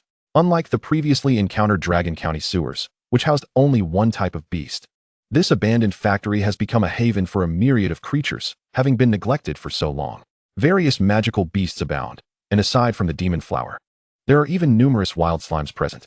Strangely, however, these slimes do not exhibit any inclination to attack.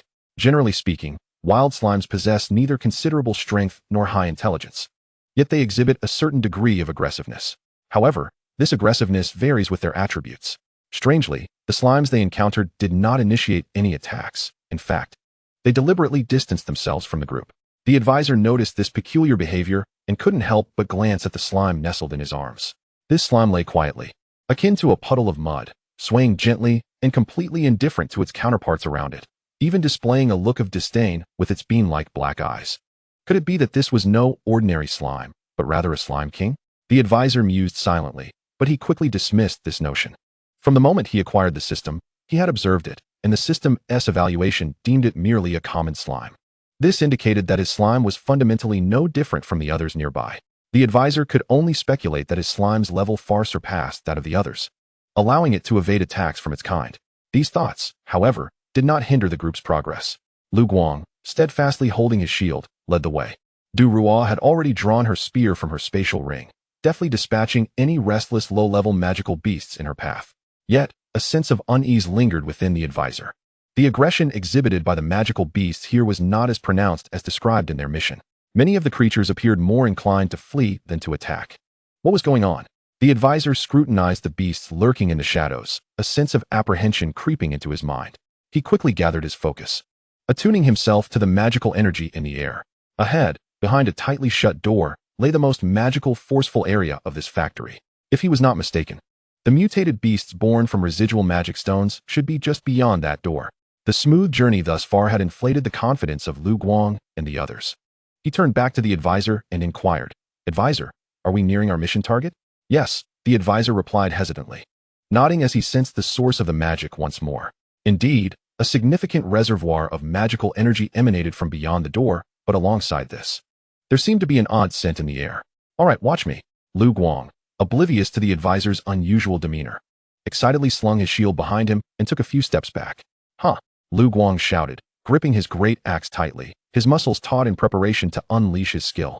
Du Ruo and Han Su also stepped back, while the advisor remained silent, standing still with a furrowed brow, lost in thought. Recent events had been tumultuous, with incessant dreams and the incident at the Astral Clock Tower not long ago. Perhaps he was simply overthinking? Everyone stepped back. Lu Guang's bellow interrupted the advisor's reverie. As Du Ruo gently tugged at his arm, pulling him along, he turned to see Lu Guang raising his great axe high, bringing it down forcefully upon the closed iron door, simultaneously shouting, "Cripple blast." With Lu Guang's furious yell, the axe descended with tremendous force, producing a deafening crash upon contact with the thick iron door. Crack! The heavy door was cleaved open, a horrifying fissure appearing. The power of this strike approached that of many offensive classes, causing the advisor to click his tongue in surprise. Yet, Lu Guang was not a true offensive class. After executing this skill, he had expended considerable stamina. At that moment, Han Su stepped forward. "Take a breather, leave it to me." He patted Lu Guang on the shoulder and advanced. Throughout their journey, he and the advisor had lingered at the back, with all the magical beasts dealt with by Du Ruo. Now, feeling a bit restless, he couldn't let this opportunity slip by. He inhaled deeply, resting his hand on the hilt of his dagger at his waist. His stance resembled the advisor's previous use of the famed blade, Moonshadow, save for the absence of magic surrounding him. Blade wind. Han Su was not as boisterous as Lu Guang. He softly uttered the command, his right hand moving slightly. Whoosh. As the blade was drawn, a sharp glimmer emerged, slicing through the air effortlessly. The blade's speed was swift and silent, descending almost without a sound. Yet, in the next moment, the crack in the door widened further. Although the advisor only witnessed Han Su delivering a single strike, multiple dense slashes appeared on the iron door. "Well done," Lu Guang exclaimed, grinning at Han Su, before once again securing his shield to his right arm and charging toward the iron door with a powerful slam. The door, already significantly weakened, shattered into a cascade of debris under Lu Guang's final blow. Metal fragments crashed to the ground. Simultaneously, the four of them quickly regained their composure and peered into the opening. Chapter 58. Danger. High-level magical beasts. The moment the door swung open, a wave of magical energy rushed forth. Compared to the previous area, the space beyond the door was far brighter, resembling a vast repository of magical stones. The advisor looked up to find that the roof had been damaged, revealing a sizable hole. Light poured in from above, illuminating the variously attributed magical stones scattered throughout the room, yellow, green, red, blue, and other hues mingling together in a bizarre display. As the advisor felt the muddled and tainted magical energy surrounding him, he instinctively held his breath, feeling somewhat uncomfortable. In such an environment, not only magical beasts but even humans would likely undergo mutations over time. Lu Guang raised his shield first, cautiously advancing. The advisor glanced around, following the others into the expansive magical stone repository. Ahead, beside the glimmering magical stones, lay a colossal creature. It was a vividly colored magical beast, its skin textured and rough, reminiscent of a chameleon. Its wings, devoid of feathers, lay flat against the ground like two large fans, exuding a greenish hue.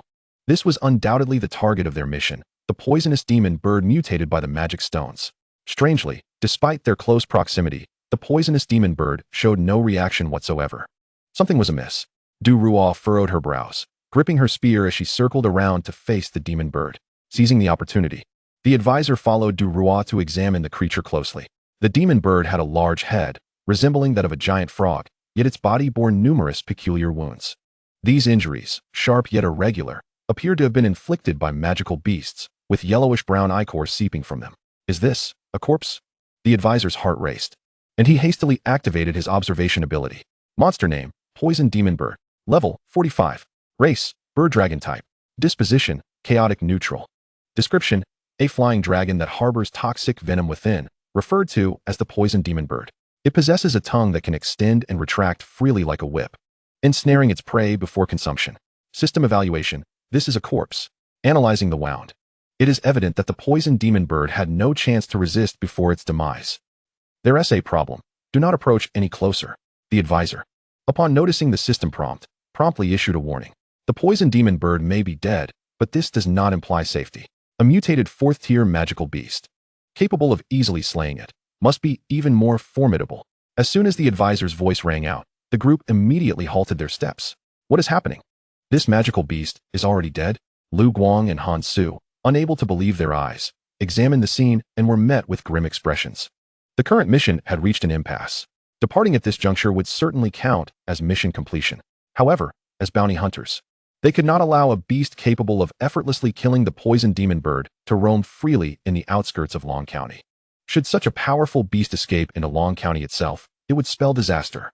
The advisor, understanding the thoughts swirling in their minds, remained silent and carefully observed their surroundings. He noticed that beside the poison demon bird lay several pieces of flesh, resembling its skin color, seemingly torn from it. The meat chunks bore marks of having been gnawed upon, indicating a predatory encounter among magical beasts. While the advisor pondered this, he suddenly felt a shadow cast overhead. Something was looming above. Everyone swiftly looked up, and upon comprehending the situation, their faces changed in unison. Above the magical stone storage room, where the roof had been destroyed, a bizarre beast of a reddish-brown hue was gazing down at them. Its head resembled that of a wolf, yet curiously devoid of any fur. Those fierce, beastly eyes glared at the advisor and his companions, brimming with madness and bloodlust. Howl! Realizing they had noticed it, the strange beast emitted a shrill roar. Then, like a cloud of crimson mist, it plunged down through the gap in the roof. Quickly, take cover! The advisor shouted immediately, and at that moment, Lu Guang and Han Su swiftly retreated several meters. Du Ruo, however, quickly grasped the advisor's collar, pulling him to a safe area. Boom! The beast landed heavily upon the corpse of the poisoned demon bird, instantly tearing the body of this fourth-tier beast into fragments. A torrent of blood splattered, revealing the full figure of the creature. It stood over 2 meters tall and approximately 4 meters long. Its entire body was devoid of fur, covered in a dark red hue, resembling a layer of dried blood or as if it had been flayed. Not a scrap of excess flesh adorned its frame, and through the dark red skin, its muscles, taut and knotted like stone, were clearly visible. A long tail, lined with sharp serrations, trailed behind it. Its slender, elongated claws bore razor-sharp talons. In its maw were thick, yellowish-brown fangs, from which viscous drool dripped to the ground, sizzling upon impact. What in the world is this creature?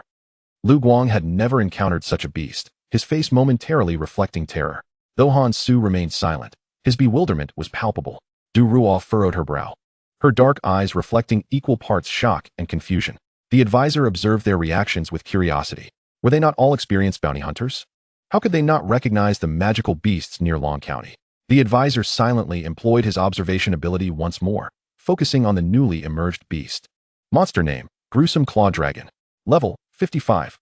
Species, Fong Dragon type. Temperament, Chaotic Evil. Description, a relatively rare magical beast, primarily inhabiting the vicinity of Cloud Valley City in the south, known for its ferocity and aggression, attacking all animals it encounters.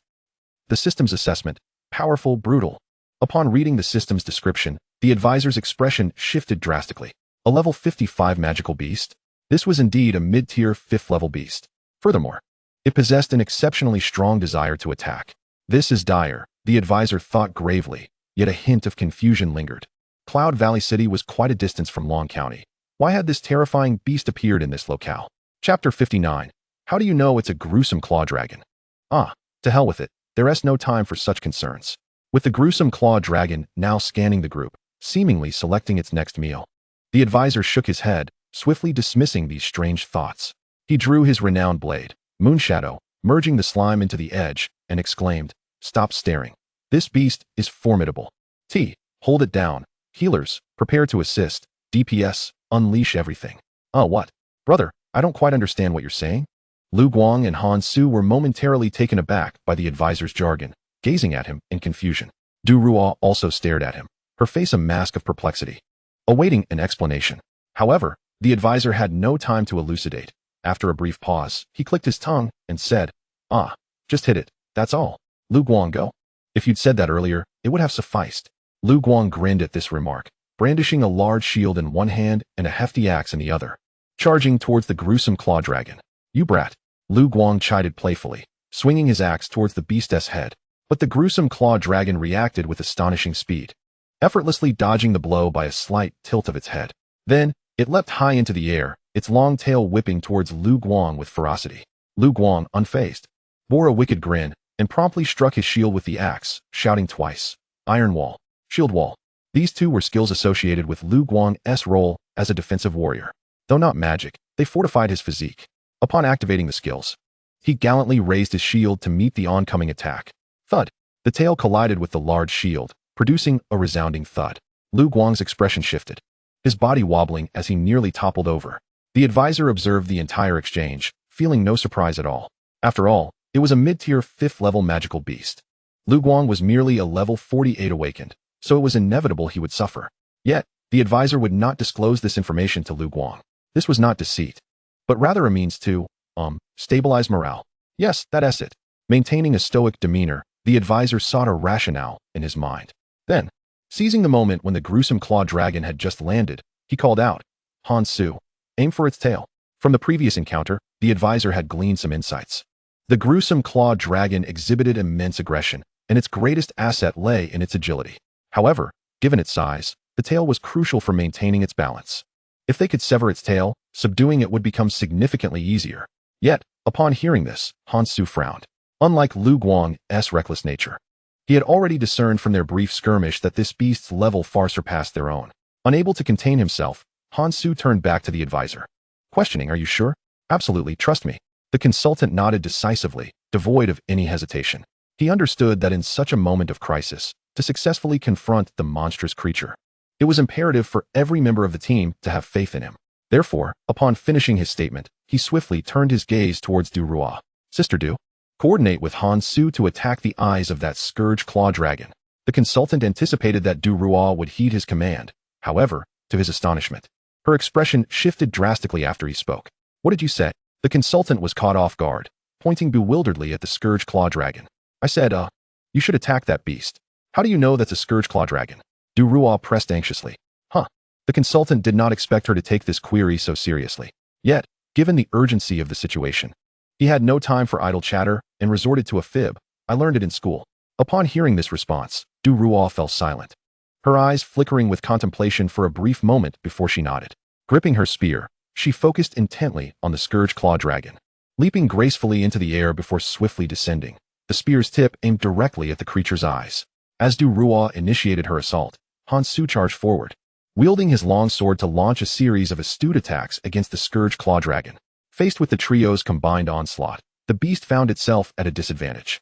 Lu Guang absorbed the frontal assaults, while Du Rua distracted and Hansu executed flanking strikes, leaving the creature in a state of distress. The consultant, too, remained active. Although his level was inferior to that of the three, he occasionally unleashed waves of blade energy with his renowned sword, Moonshadow, to restrain the scourge claw dragon. Nonetheless, most of his focus was directed towards coordinating their efforts. "Lu Guang, do not let it escape. Corner it with your shield." "Hansu, refrain from indiscriminate attacks.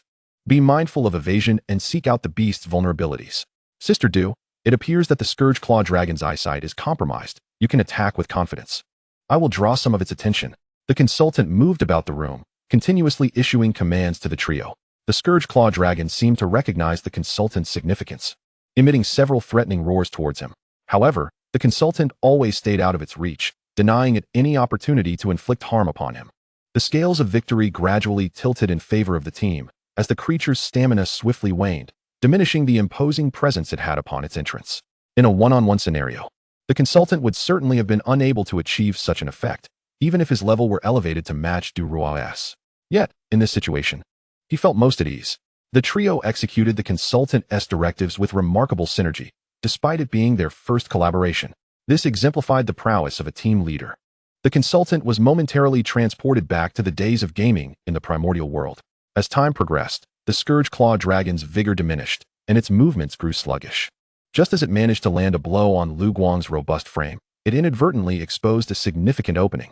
"Hansu, seize this moment," the consultant promptly commanded, and Hansu nodded silently, crafting several afterimages as he stealthily approached the scourge claw dragon's rear. He swiftly sheathed his blade, his eyes gleaming with determination, and softly uttered, "Shatter." The skill activated, and his long sword emerged from its sheath, slicing through the air with a faint glow. With a whoosh, the sound of a cut through the void resonated. Hansu's strike severed the scourge claw dragon's long tail, sending a deluge of blood gushing forth. With a harrowing wail, the creature convulsed violently, enduring Du Rua's attack as it leaped aside. Excellent. Witnessing this scene, not only the consultant but the others could not suppress their admiration. Hansu, seemingly surprised by his success, emerged from his previous state, wearing an expression of disbelief. This strike had undoubtedly inflicted grievous harm on the Scourge Claw Dragon, yet the battle was far from over. The creature repeatedly exhaled, its eyes glowing with a fierce resentment. However, its ire was not directed at Hansu, who had severed its tail, but rather at the consultant, who was orchestrating the battle nearby. The intensity of its gaze sent a chill down the consultant's spine. Before he could utter a word, Lu Guang had already scampered to his side, raising his shield, marred with claw marks, to protect him. Du Ruo and Hansu quickly returned to the consultant's side. They all recognized that he was the linchpin of this confrontation. Yet, the Scourge Claw Dragon had not lost its composure. It coldly fixed its gaze upon the consultant for a moment before suddenly darting towards a particular direction. That direction was the mangled corpse of the poisoned demon bird. In an instant, the Scourge Claw Dragon leaped beside the carcass and, without hesitation, sank its teeth into it, crushing half of the bird's skull. In that moment, a grotesque mixture of red, white, and yellow fluids spewed forth as the beast ravenously consumed the remains. A sight too repulsive to adequately describe. The consultant felt a wave of nausea wash over him, nearly retching. How can it eat in the midst of battle? That's brain matter, for heaven's sake, utterly revolting. The Scourge Claw Dragon, as if it had never feasted before, voraciously devoured half of the skull in mere moments. Following this, it let out a thunderous roar, its crimson skin glowing with an even more vivid hue. A white mist billowed from its gaping maw, as though its entire body had entered a state of overheating. At that moment, a system notification suddenly appeared before the consultant. Please be advised. The Scourge Claw Dragon has entered a state of frenzy. Its movements are now swifter, its actions unpredictable, and it shows no fear of injury. Understood. To put it simply, it's ready to fight to the death, isn't it? The consultant quickly stepped back, raising a hand to signal. Continue, advance. Even in a frenzied state, there was no need for trepidation. His sole responsibility was to ensure his own safety while continuing to direct Du Ruo and the others. Understood. Lu Guang nodded immediately, reactivating his defensive skills as he charged forward. Du Ruo followed closely, leaping gracefully, akin to an ethereal sprite, as she thrust her spear towards the Scourge Claw Dragon. Hansu gripped his longsword, persistently seeking opportunities to strike at the creature's underbelly. What should have been an extremely challenging situation with the Scourge Claw Dragon's frenzy now appeared rather feeble. Having lost its tail, the creature, despite its quick movements, lacked a crucial means of attack. Within mere minutes, it was forced to exit its frenzied state, once again finding itself at a disadvantage. Excellent. Keep it up. Flank it. Corner it. Yes, just like that, rush in. The consultant even stowed his sword away, cradling a slime in his arms as he acted as a cheerleader on the sidelines. Given the circumstances, his involvement was rendered futile. Should anything go awry, he would require assistance, and that would detract from his commanding presence.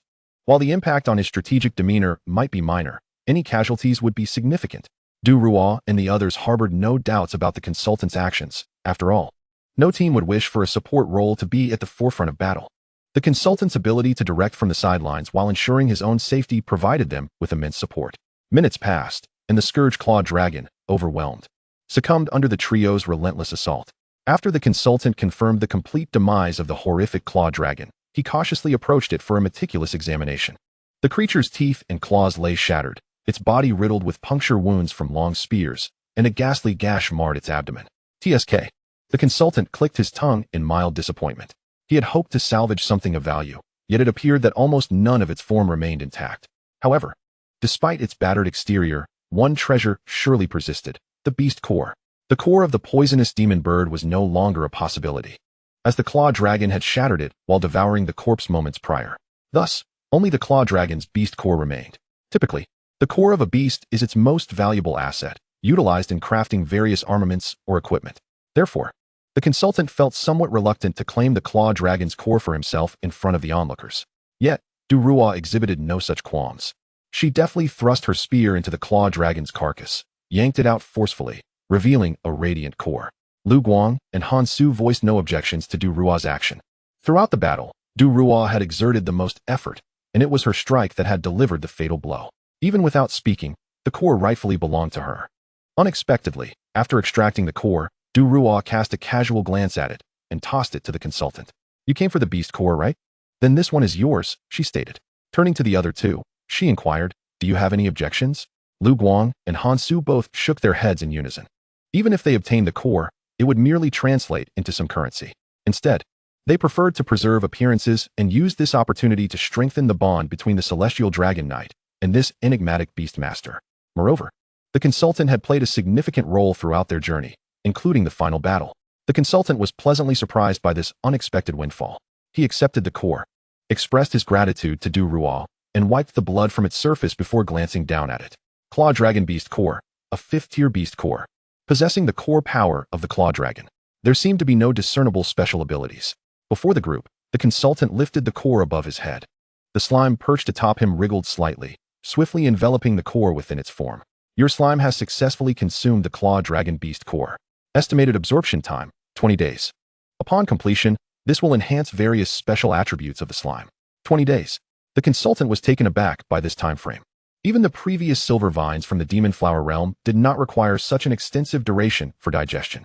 However, upon further reflection, he acknowledged that the Claw Dragon was indeed a 5th-tier beast, and the power within its core far exceeded expectations. Perhaps, once the slime completed its evolution, it would acquire unexpected abilities. Is this the method by which beast masters advance? Lu Guang observed the consultant's actions with a look of astonishment. Han Su remained silent, but his expression was equally peculiar. Upgrading by feeding on the cores of high-tier beasts was unprecedented and immensely costly. This was the first time Du Rual had witnessed the consultant utilizing a beast core. She was about to voice her thoughts when her expression suddenly shifted, and she pointed at the consultant's head. Your slime. Du Rual's demeanor was odd, prompting the consultant to instinctively reach for the top of his head, only to feel some viscous substance trickling down. What the hell? Chapter 61. Returning to school with a bucket of dirty water. The consultant was startled, recalling that each time the slime consumed a beast core, it entered this semi-liquid state. He quickly retrieved a bucket from his spatial ring, gingerly pouring the slime into it. However, perhaps due to the high-tier nature of the beast core, the slime's liquefaction was far more severe than before. If one were to glance at the bucket, they would likely presume it contained merely some translucent murky water. 20 days. My precious will be confined to this bucket for 20 days. The consultant inwardly grumbled. Despite the potential significance of this upgrade, he still felt the duration was excessively long.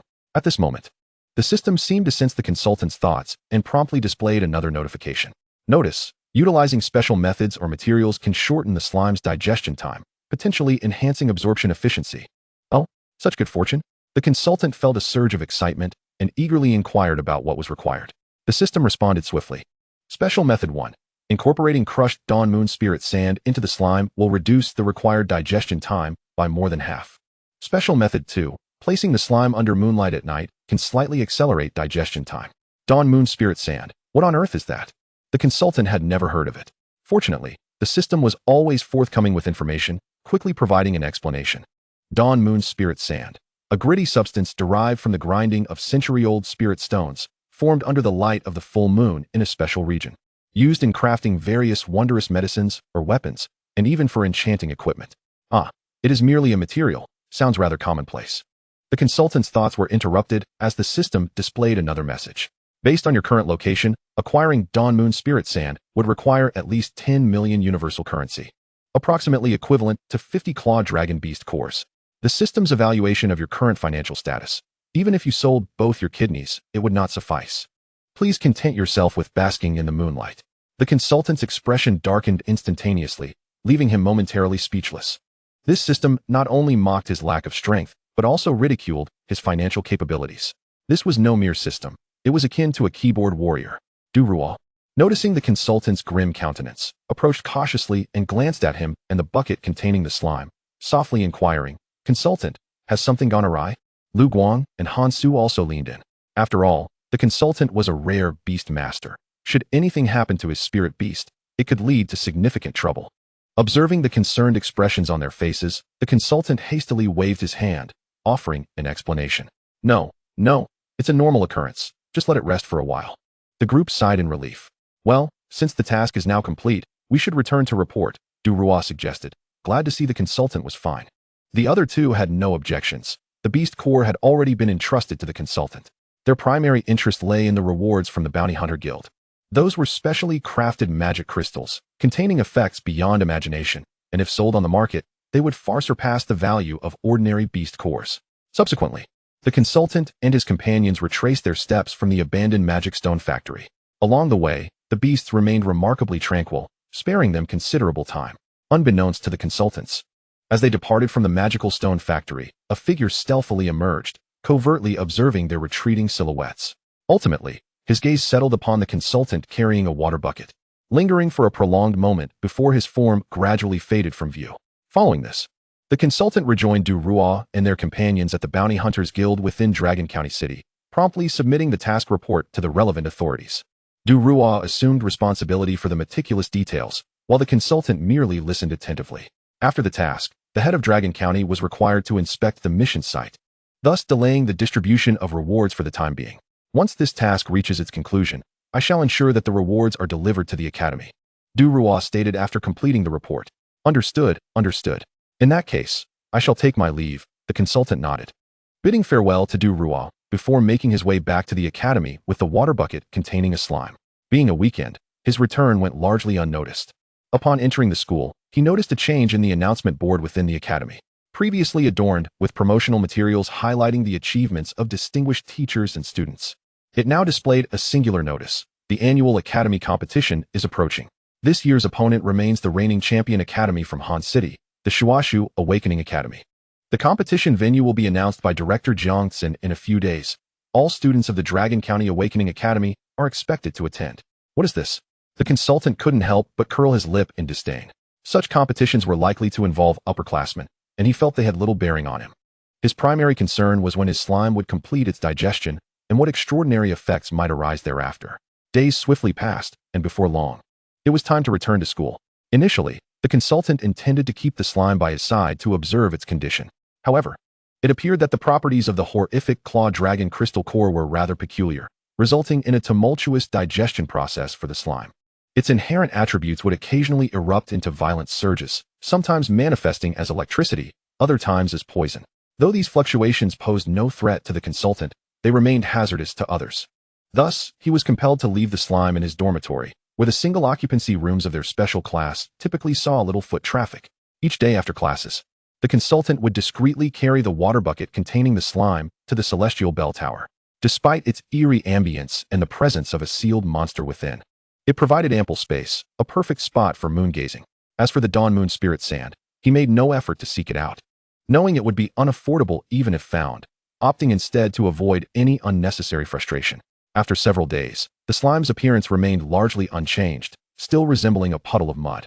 However, on Wednesday morning, shortly after leaving his dormitory, he heard an announcement echoing through the academy. Consultant, please report to the director's office to collect your reward for completing the Bounty Hunter Guild task. It was Jiangtsen's voice, seemingly amplified by some form of sound magic, ensuring the entire academy could hear. More significantly, the old man repeated the announcement several times. Reward? Oh, how could I forget? The consultant momentarily paused, recollecting that he had yet to receive the reward for the task completed the previous weekend. Yet, more than his own excitement, the students bustling around him were animated with curiosity. Many whispered among themselves. Consultant? Who is that? You don't know? He asked the top student of this year's freshman. Isn't the top student supposed to be Zhu? Who knows? I heard this person is a Beast Tamer, the exceptionally rare one. Numerous upperclassmen engaged in discussions about the consultant's identity, while others noted another intriguing point. A reward from the Bounty Hunter Guild? What sort of reward warrants a school-wide announcement? Chapter 62, Holy Radiance Crystal. Additional skill. This consultant is impressive. Having just enrolled, he managed to complete a bounty hunter task. Moreover, have you heard about the recently emerged mysterious figure without a title from the Bounty Hunter Guild? They say it's this consultant. That's impossible, right? The consultant's expression soured as he listened to the chatter around him, inwardly cursing Jiangtsen. The old man certainly thrived on creating chaos. Was it necessary to make such a commotion over a mere reward? Fortunately, most around him did not recognize the consultant, allowing him to reach the director's office unimpeded. He knocked on the door, and soon after, Jiangtsen's voice called out, "Enter." With that, a wave of magical energy enveloped the area, and the door opened slightly. The consultant stepped inside, immediately greeted by the familiar scent of ink and paper. "Good day, Director," he said, glancing at Jiangtsen seated behind the desk, his tone devoid of warmth. Jiangtsen perceived the consultant's displeasure but offered no acknowledgement, instead sporting a mischievous grin as he retrieved a small box from behind him. "Consultant, I've heard you played a pivotal role in this bounty task. Not only Du Rua, but even the other two have expressed their admiration for you." As he spoke, Jiangtsen placed the small box on the desk. The consultant shrugged, managing a reluctant smile. This was not due to bashfulness, but rather the palpable awareness that a crowd had gathered outside the office, likely eavesdropping on their conversation. Jiang Tsin's remark undoubtedly added to the consultant's burgeoning list of rivals. Thank you, Director Jiang. The consultant gritted his teeth in gratitude towards the scheming old man, his gaze shifting to the small box on the table. This is your reward for the task, Jiang Tsin carelessly remarked, pushing the box towards the consultant and gently unfastening the latch. A brilliant golden light burst forth, illuminating the entire director's office with a dazzling glow. Damn! Startled by the sudden brilliance, the consultant couldn't help but curse under his breath, quickly closing his eyes. After a few moments to adjust to the brightness, he opened his eyes, frowning as he peered into the interior of the box. Inside lay a radiant, golden stone, a magical stone, to be precise. One that had been industrially refined. This was his first encounter with such a special magical crystal.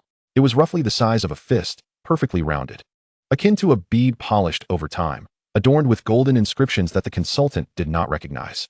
This magical crystal was entirely different from the remnants he had seen in the abandoned factory, not only in appearance, but the magical energy it contained was of a vastly superior caliber. Just this one magical crystal could rival the entirety of the remaining magical stones in the storage room. Hee, this is your reward, Jiang Tsin chuckled softly, observing the consultant's reaction. This is a premium magical crystal, worth a fortune. Oh, upon hearing the phrase worth a fortune, a smile involuntarily crept across the consultant's face. He swiftly focused his mind, employing the system's observational prowess, gazing intently at the magical crystal. Before long, a description materialized before his eyes. Holy Radiance magical crystal, artificially synthesized, imbued with pure divine attribute magical energy. Divine attribute? The advisor instinctively extended his hand, cradling the fist-sized magical crystal. The moment he made contact, a wave of warmth coursed through him, invigorating his spirit considerably. Yet, this was merely the baseline ability of the magical crystal.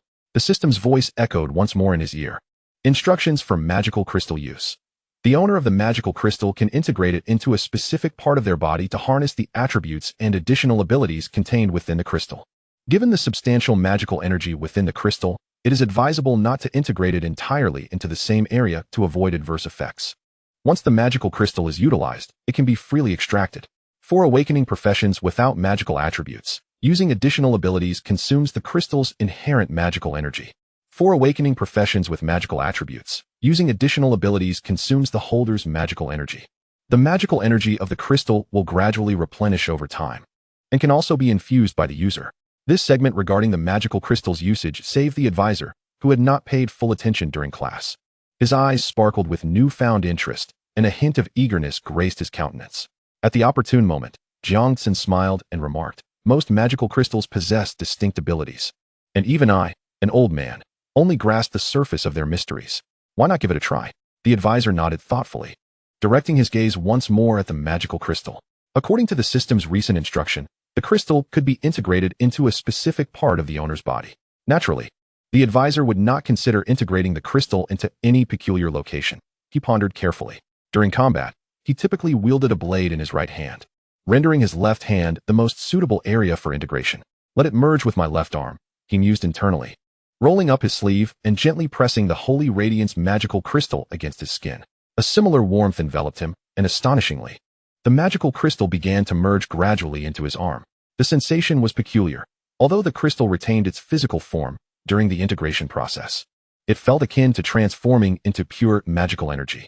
Within mere seconds, the golden light in the room subsided entirely, and the Holy Radiance magical crystal had fully integrated into the advisor's left arm. Externally, the advisor exhibited no significant changes. However, he could distinctly feel a surge of magical energy within him, and inexplicably, his mind brimmed with knowledge of a certain spell's usage. It appeared successful. Jiang Tsin observed the advisor's expression and nodded gently, stepping back to afford him some space. The advisor understood the unspoken cue, refraining from further words, and raised his left hand, forming a fist before his forehead, murmuring softly, the resolve of the Knight of the Royal Guard. This was the additional skill embedded within the Holy Radiance magical crystal. Anyone who wielded the crystal could utilize this ability. A glimmer of golden light flashed in the advisor's eyes as he raised his left hand high. A beam of golden divine light descended, enveloping the advisor. Even though he was well aware of the effect of this move, he still cast a glance at his status. Current status, the resolve of the Knight of the Royal Guard. The resolve of the Knight of the Royal Guard significantly enhances the power of the next attack. The system assesses this as a supportive spell, applicable to allies. Allies.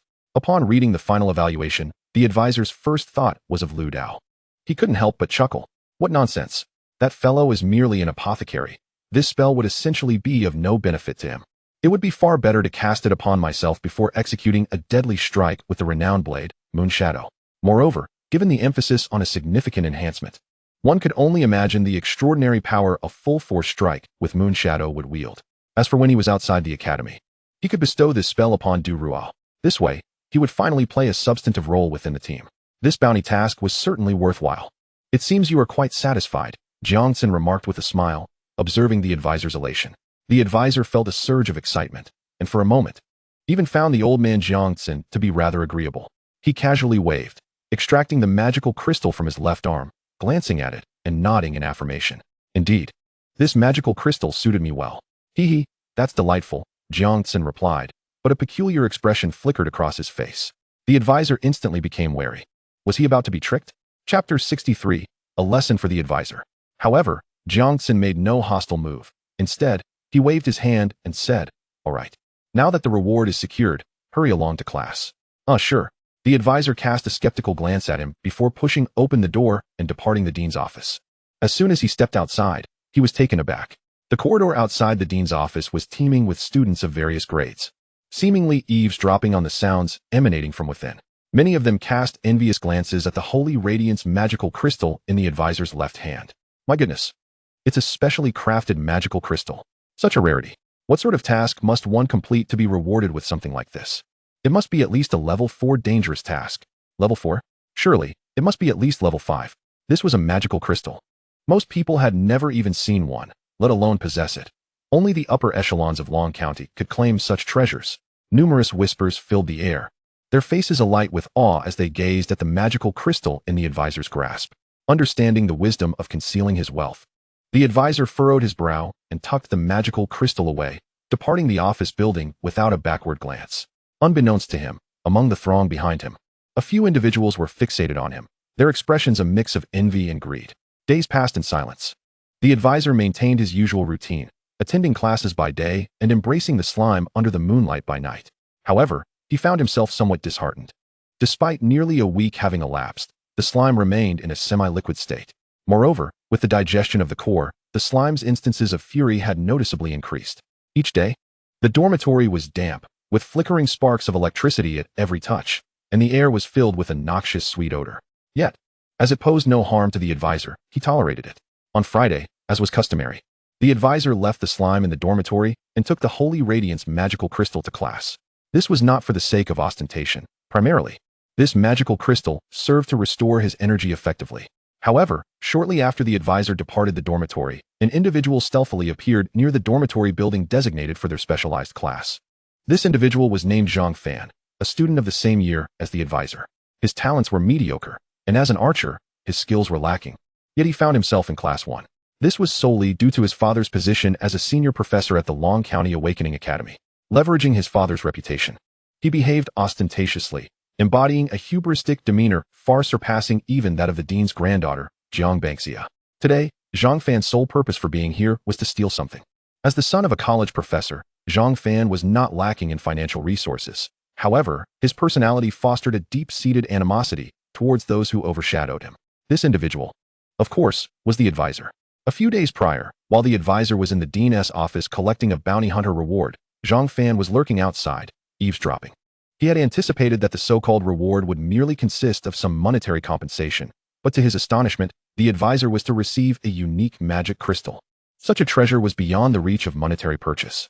Zhang Fan, already brimming with disdain for the advisor, who held the title of the top student, believed him to be merely a product of his team's success. Now, with the advisor acquiring an invaluable gem, Zhang Fan's jealousy intensified. After several days of surveillance, he resolved to seize the opportunity while the advisor was in class, stealthily entering the dormitory to pilfer the magic crystal. What was merely a trivial stone? How brazen! Zhang Fan muttered under his breath as he ventured into the dormitory building, surveying his surroundings and noticing that each individual dormitory door bore the respective occupant's name. This only fueled his ire further. Unlike the students in the ordinary classes, who typically shared a room with several roommates, the advisor and his peers possessed private quarters. That old coot, Jiangxin, must have constructed such lavish accommodations solely for his granddaughter. Zhang Fan's anger swelled as he continued to curse. hastening his pace until he arrived at the advisor's room. To his dismay, it was locked. Curse it, Zhang Fan grumbled without any legitimate reason. However, he had anticipated this scenario and was prepared with a solution. He swiftly retrieved a small knife and some lock-picking tools from his backpack, attempting to tamper with the advisor's door. Unfortunately, Zhang Fan's lock-picking skills were as woeful as his overall abilities. After futile efforts, he had yet to locate even the lock itself. Enraged and humiliated, he pulled out a hammer from his backpack and brought it down forcefully upon the door. With just a single strike, the door shattered open. Umph, if I had known it would be this easy, I wouldn't have bothered. Zhang Fan scoffed, kicking the door wide open and stepping into the advisor's dormitory. However, before he could search for the magic crystal, a peculiar sight in the center of the room left him momentarily stunned. It was a bucket, but instead of water, it was filled with a viscous liquid. This substance seemed almost alive, slowly writhing and even spilling out of the bucket. This was, in fact, the advisor's slime undergoing a property eruption. Yet Zhang Fan was oblivious to its nature. What is this thing? He stared at the unknown entity, a chill coursing through him as an overwhelming sense of danger blared in his mind. Fear gripped his heart, but as he attempted to flee, he found his movements hindered. Indigo arcs of electricity filled the room, rendering Zhang Fan, with his feeble strength, incapable of escaping easily. Simultaneously, the gooey creature continued to emit a dense purple mist. The sweet, sickly scent of the vapor invaded Zhang Fan's senses before he could react, and he inadvertently inhaled it. Almost immediately, his lungs burned, and purple spots appeared all over his body. Is this poison? Panic set in as he momentarily forgot his intentions, scrambling out of the advisor's dormitory in a frenzied rush. At that very moment, in classroom 0, the advisor was soundly asleep, his head resting on the desk. Oddly enough, despite carrying the Holy Radiance magic crystal, he often succumbed to drowsiness during class, a habit that seemed ingrained. However, his peaceful slumber was abruptly interrupted when someone tapped his shoulder. Hey, wake up. It seems something has gone awry. The one rousing him was naturally Zhuodao. The advisor blinked awake, momentarily disoriented and irritable. What is going on? Zhuodao paid no mind to the advisor's demeanor, gesturing for him to follow. Glancing around the classroom, the advisor noticed that class had concluded, leaving only him and Zhuodao inside, with even the stern-faced teacher Wang Su absent. Uncertain of Zhuodao's intentions, the advisor rubbed his numb arms and approached him. Zhuodao stood by the window, pointing outside as he spoke. Look out there, brother, what are those people doing? Chapter 64. It was poison delivered by the advisor. Following Zhuodao's pointed finger, the advisor observed a throng gathered outside the classroom. Each face wore an expression of bewilderment. Some appeared to be spectators, while others exhibited anxiety. And many wore smirks of schadenfreude. Zhuodao, now fully alert, exchanged a knowing glance with the advisor. Without the need for words, they hastily exited the classroom together. It was midday. Not far away, students and teachers clustered together, chattering animatedly. The advisor and Zhuodao pushed through the crowd, straining to catch snippets of conversation. What poison did Zhang Fan fall victim to? It seems quite severe. Who knows? It looks like some kind of high-level magical beast toxin. Have you heard?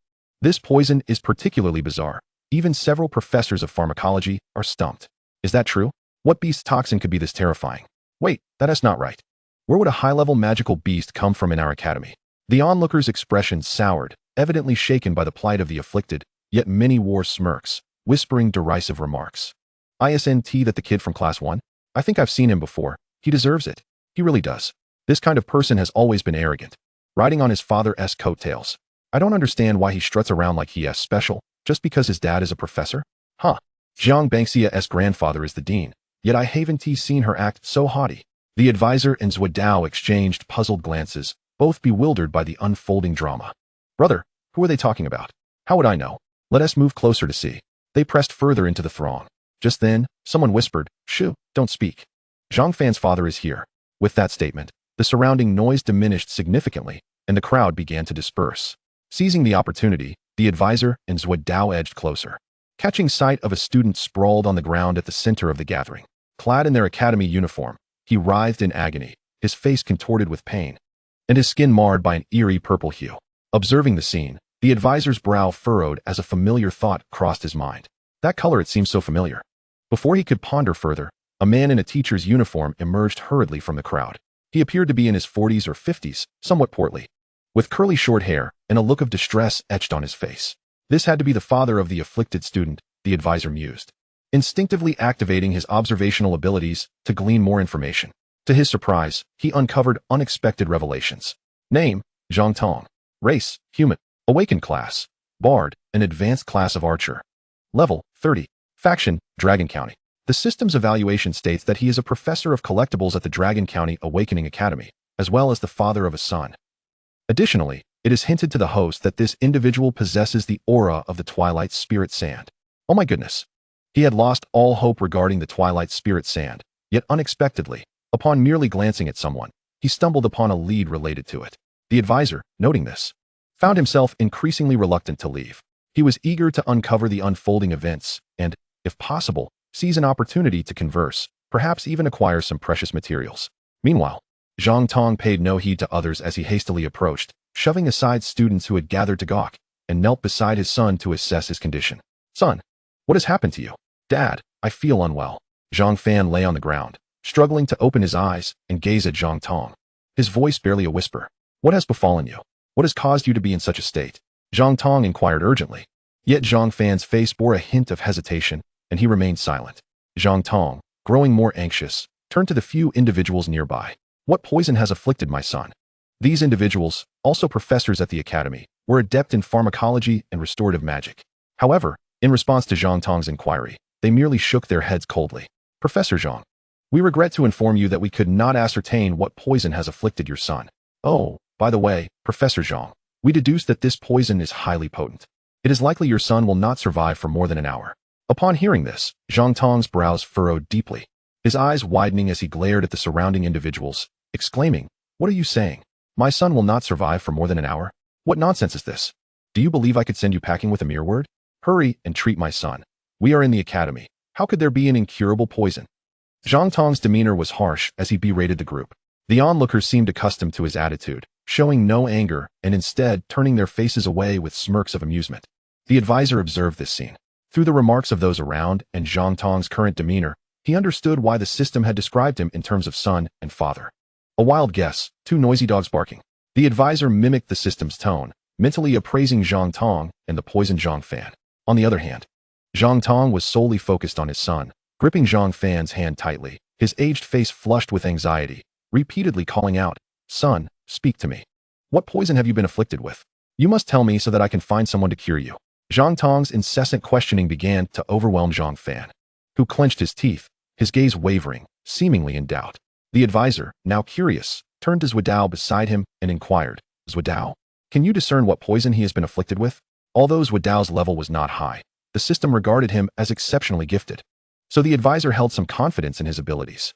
Do not rush, let me take a look, Zhuodao replied, theatrically placing his hand on his chin as he scrutinized Zhang Fan's complexion, then lifted his hand to fan the air before his nose. After a brief sniff, his expression suddenly changed. By the heavens, Zhuodao muttered under his breath. His reaction indicated he had discerned something, prompting the advisor to eagerly press for answers. Wait, do not curse, first share your findings. What have you discovered? If Zhuodao could provide an accurate diagnosis, perhaps the advisor could enlist his help, and in the process, glean information about the Twilight Spirit Sand. However, Zhuodao fell silent for a few seconds, furrowing his brow as he looked at the advisor and deliberately lowered his voice to say, Brother, I cannot shake the feeling that this person has been poisoned by. Before Zhuodao could finish his sentence, Zhang Fan, gasping for breath on the ground, could no longer contain himself and shouted, It was the advisor who poisoned me. Chapter 65, Compensation. The moment those words left his mouth, the crowd fell silent for an instant, only to erupt into a frenzy. What? Who is the advisor? You do not know? He is the one who recently completed the bounty task that was announced throughout the school. I heard this person is the top of the new class. Does this advisor have a grudge against Zhang Fan? No idea. Wait, isn't that the advisor over there? Someone's shout redirected everyone's gaze toward the advisor, who had been merely observing. No, it was no longer an act of observation. Zhang Fan's proclamation had thrust the advisor into the center of this unfolding drama. Yet the advisor appeared utterly bewildered. What nonsense is this? I poisoned him. What nonsense? Brother, is it truly you? Zhuodao exclaimed in astonishment. During his examination of Zhang Fan's poisoning, he had caught a whiff of the advisor's slime essence emanating from Zhang Fan. The crowd's attention, along with their voices, captured Zhang Tong and Zhang Fan's notice. The father and son duo turned their gazes toward the advisor, their expressions shifting dramatically. Zhang Tong promptly helped his son to his feet and pointed at the advisor, asking, Son, is it him? This. Zhang Fan had not anticipated the advisor's presence and hesitated, stammering for a moment before ultimately nodding resolutely. Yes. He is the one who poisoned me. In that instant, the advisor, who had initially pondered whether they merely shared the same name, was now confronted with the undeniable fact that Zhang Fan was pointing directly at him. Surely, it could not be a mere coincidence of name and face. The advisor, perplexed, asked, "Wait, who are you?" He did not even recognize the individual, yet inexplicably found himself being accused. However, it seemed Zhang Fan's reputation was so poor that most observers harbored no fondness for him. Even without the advisor's interjection, many began to voice their inquiries. "Zhang Fan, what feud do you have with the advisor? Share it with us. Indeed, you are not even in the same class. Why would he wish you harm? Moreover, the advisor is a beastmaster. How could he possibly resort to poison? He is a dual-class beastmaster and magic swordsman. Why would he target you? Speak up, Zhang Fan. Why are you silent?" The crowd's skepticism caused Zhang Fan's complexion to shift from purple to red, tilting his head, yet finding himself at a loss for words. However, Zhang Tong naturally sided with his son. "Son, speak the truth. Your father is here to support you." Hearing this, Zhang Fan steeled himself and declared, I was poisoned in the advisor's dormitory today." As soon as he uttered these words, the advisor could not help but burst into laughter, exasperated. "Huh. I was in class early this morning. Everyone can attest to my whereabouts. When did I poison you in my dormitory?" And, mid-sentence, the advisor suddenly realized something. Furrowing his brow as he questioned, "You wouldn't have gone to my dormitory on your own, would you?" Zhang Fan, caught in the web of his own deceit, found himself momentarily speechless, unable to muster a single retort. Observers, upon witnessing Zhang Fan's reaction, swiftly grasped the situation and began to conjecture. "Zhang Fan, could it be that you intended to pilfer from the consultant's dormitory? Surely, for just days ago, I saw the consultant receiving rewards from the Bounty Hunter Guild." While Zhang Fan stood by, his face a mask of envy, Zhang Tong, overhearing the murmurs, felt his face flush crimson, and, glaring at Zhang Fan, admonished, "Zhang Fan, speak the truth. How did you come to be poisoned?" Realizing his father's anger and the futility of further concealment, Zhang Fan began to recount the events.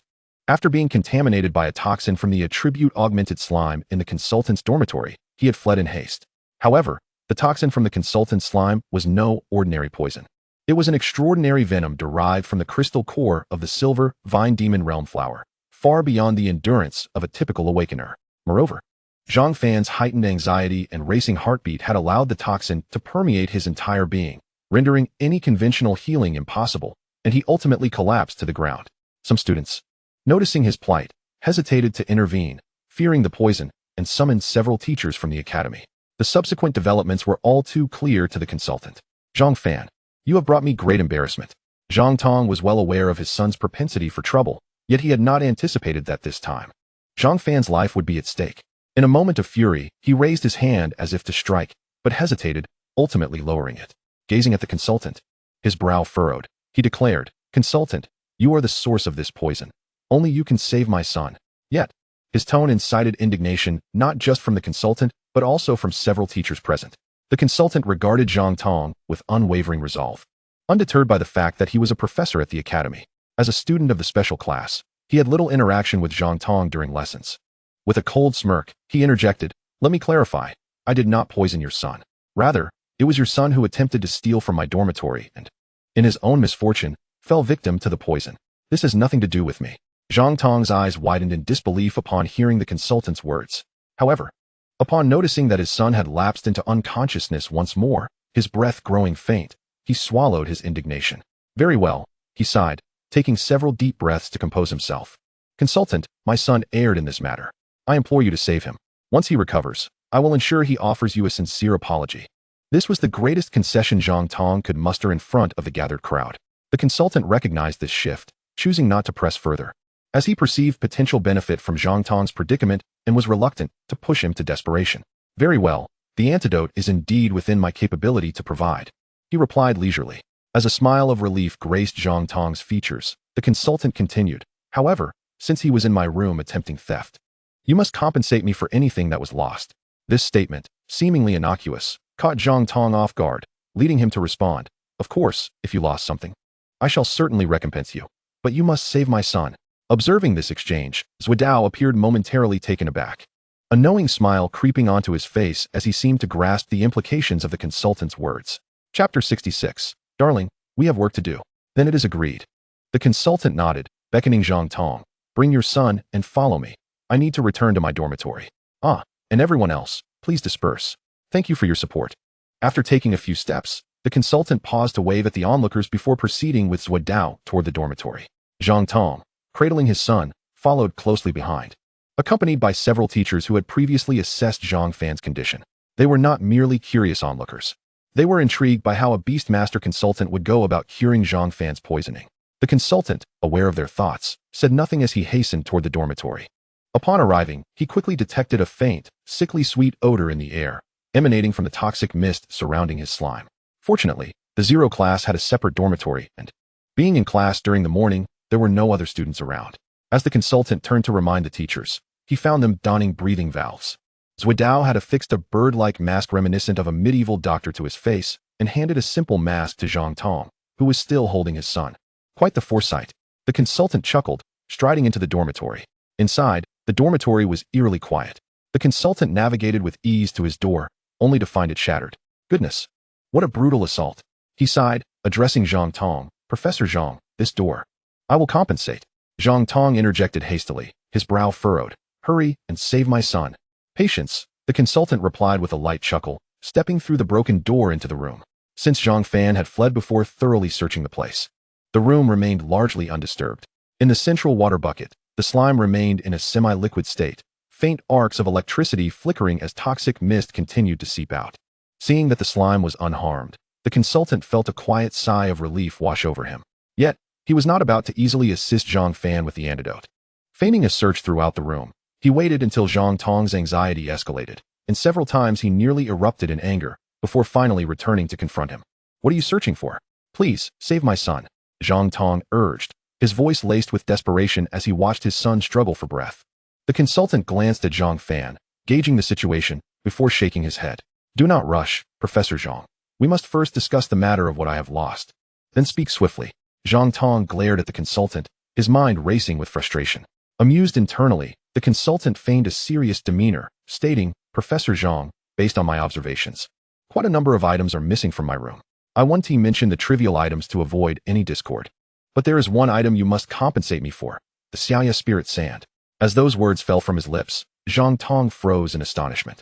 Not only he, but even Zhuo Dao and the other teachers were left dumbfounded.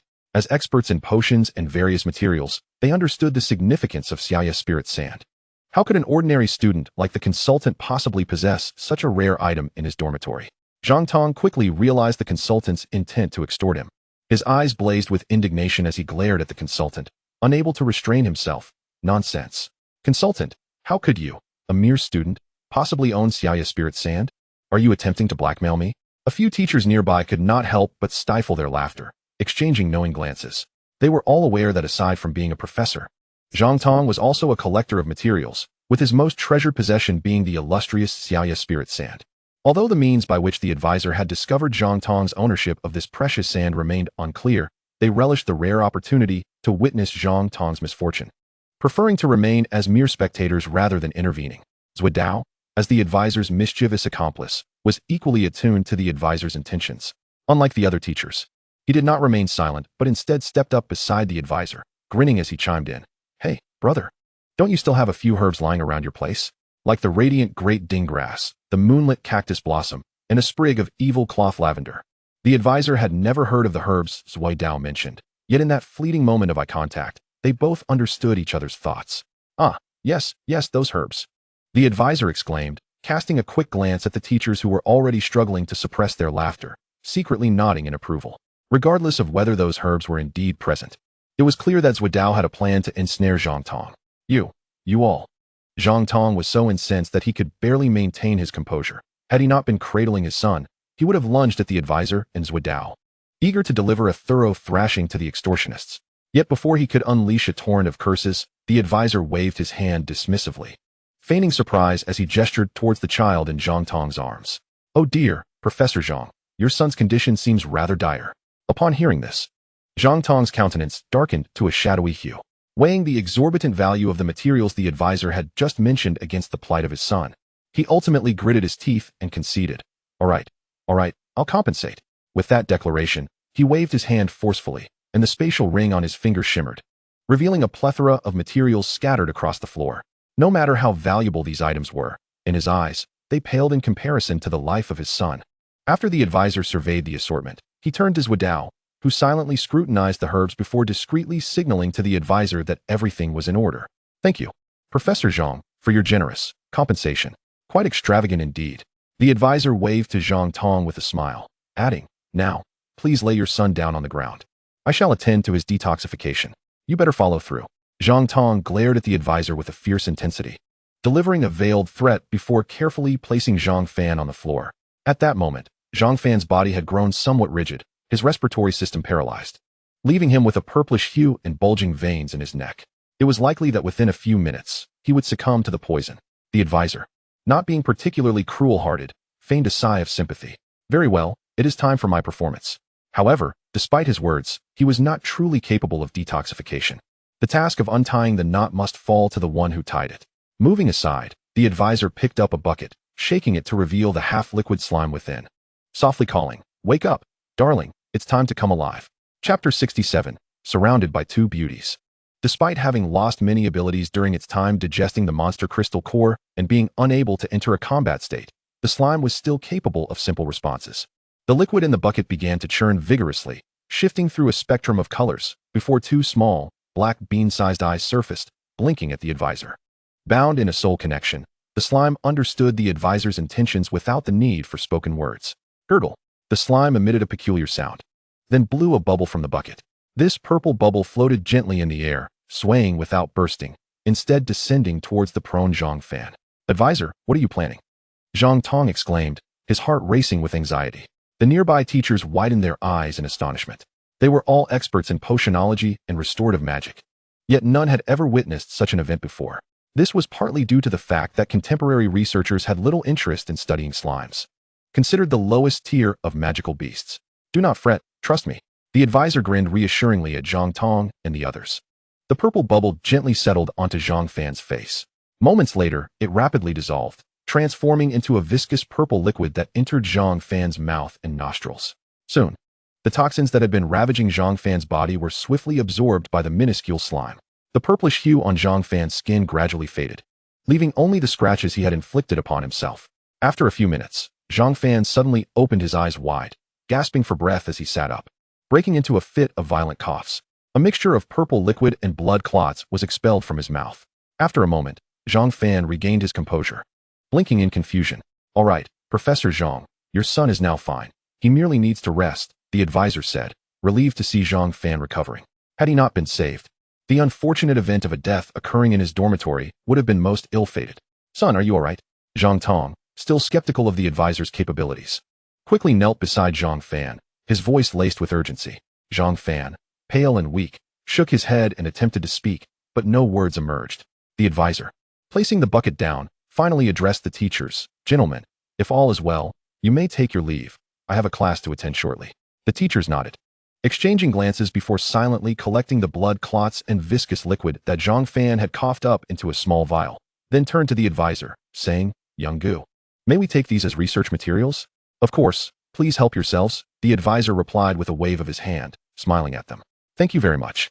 The teachers departed with expressions of delight. After confirming that his son was safe, Zhang Tong supported Zhang Fan and silently exited the dormitory.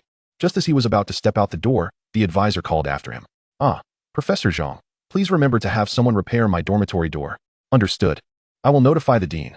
Zhang Tong, now irritated by the advisor's voice, replied curtly without looking back, hastening his departure. Soon, tranquility returned to the room.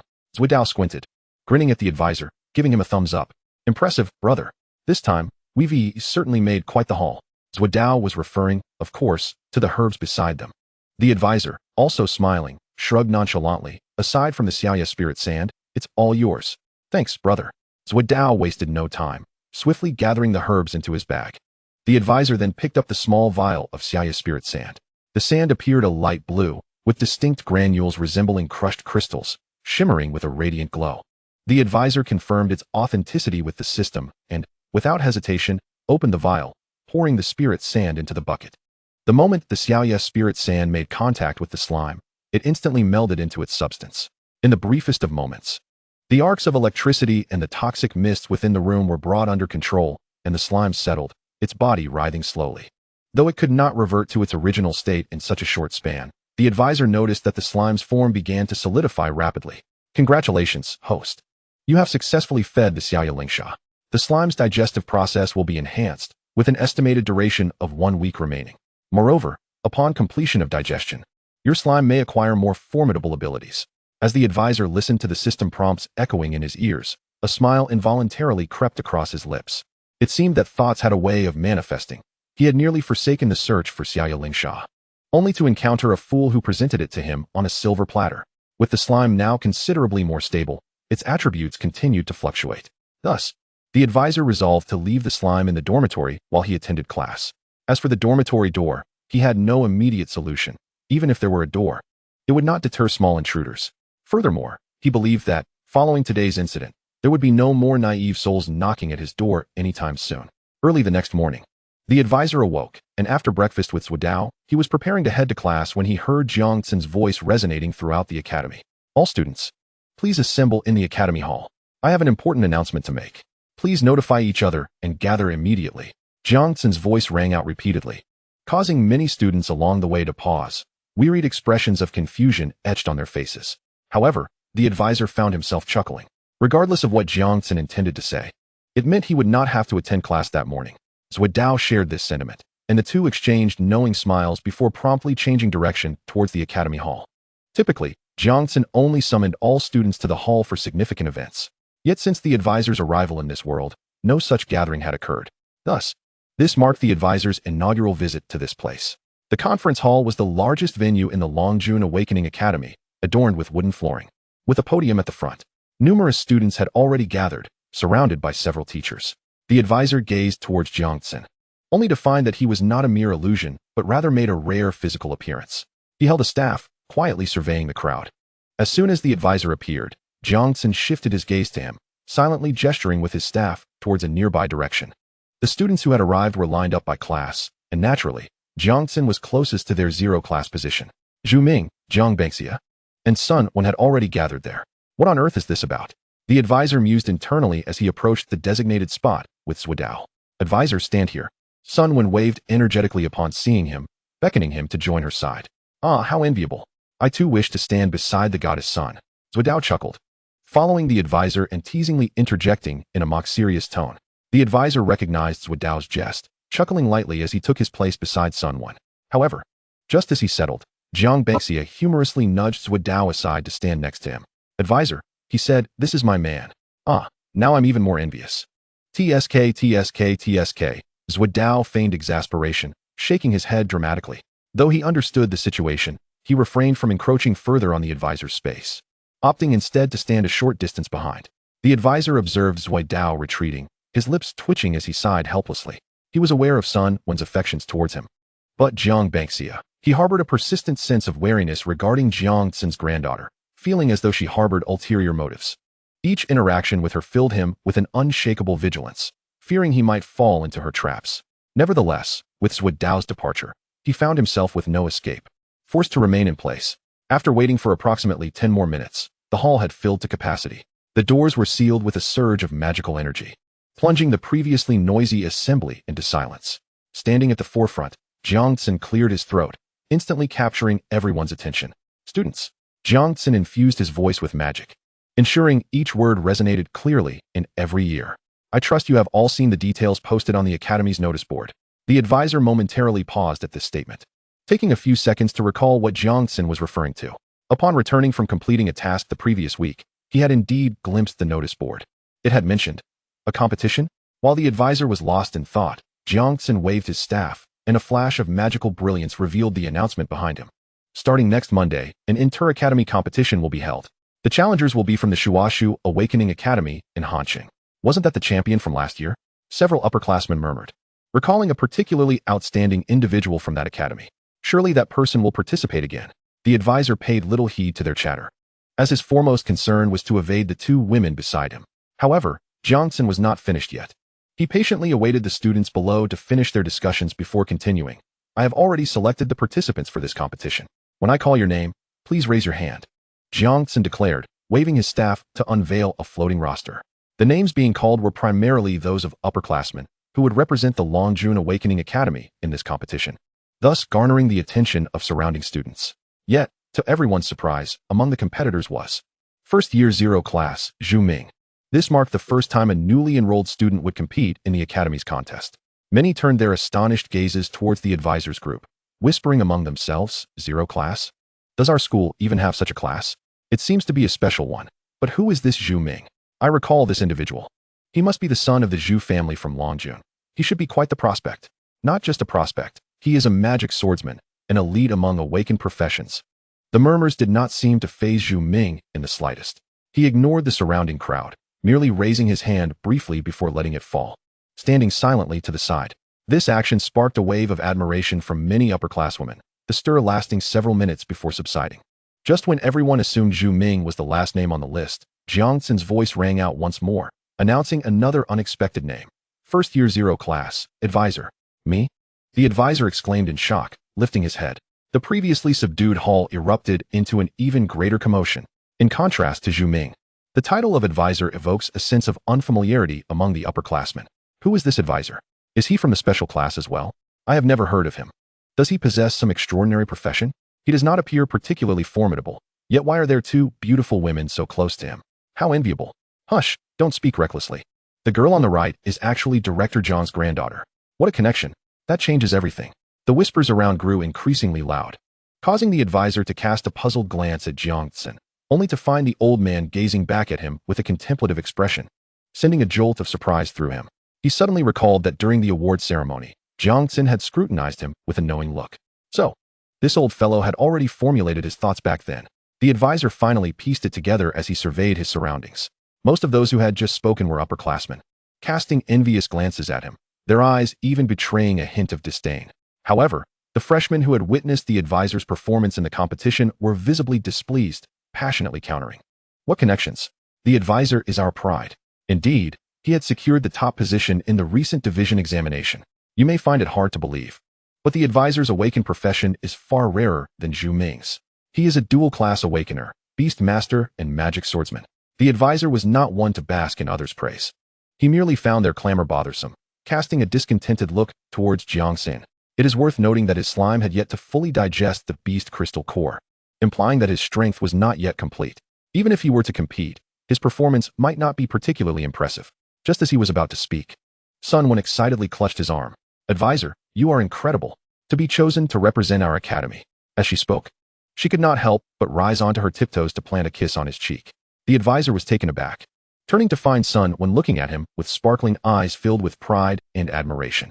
Oh, is this a scene I can behold without spending a penny? Upon witnessing this, Zhuodao could not help but stir up a ruckus from behind. Sun Wen's gesture immediately intensified the fervent gazes directed at the advisor. Renowned as the campus beauty, she had many admirers, and at that moment, those young men glared at her with a mix of resentment. Bathed in cutting stares, the advisor felt a twitch at the corner of his mouth. Yet, before he could react, Jiang Bangxia took action first. Before everyone, she swiftly grasped the advisor's other arm, yanking him off balance, and exclaimed loudly, "The advisor is my man. Can some people be a bit more considerate?" Chapter 69. Brother, I have a kind of medicine. Jiang Bangxia's declaration garnered even more attention than Sun Wen's earlier action. Being Jiang Tsin's granddaughter alone granted her a legion of admirers.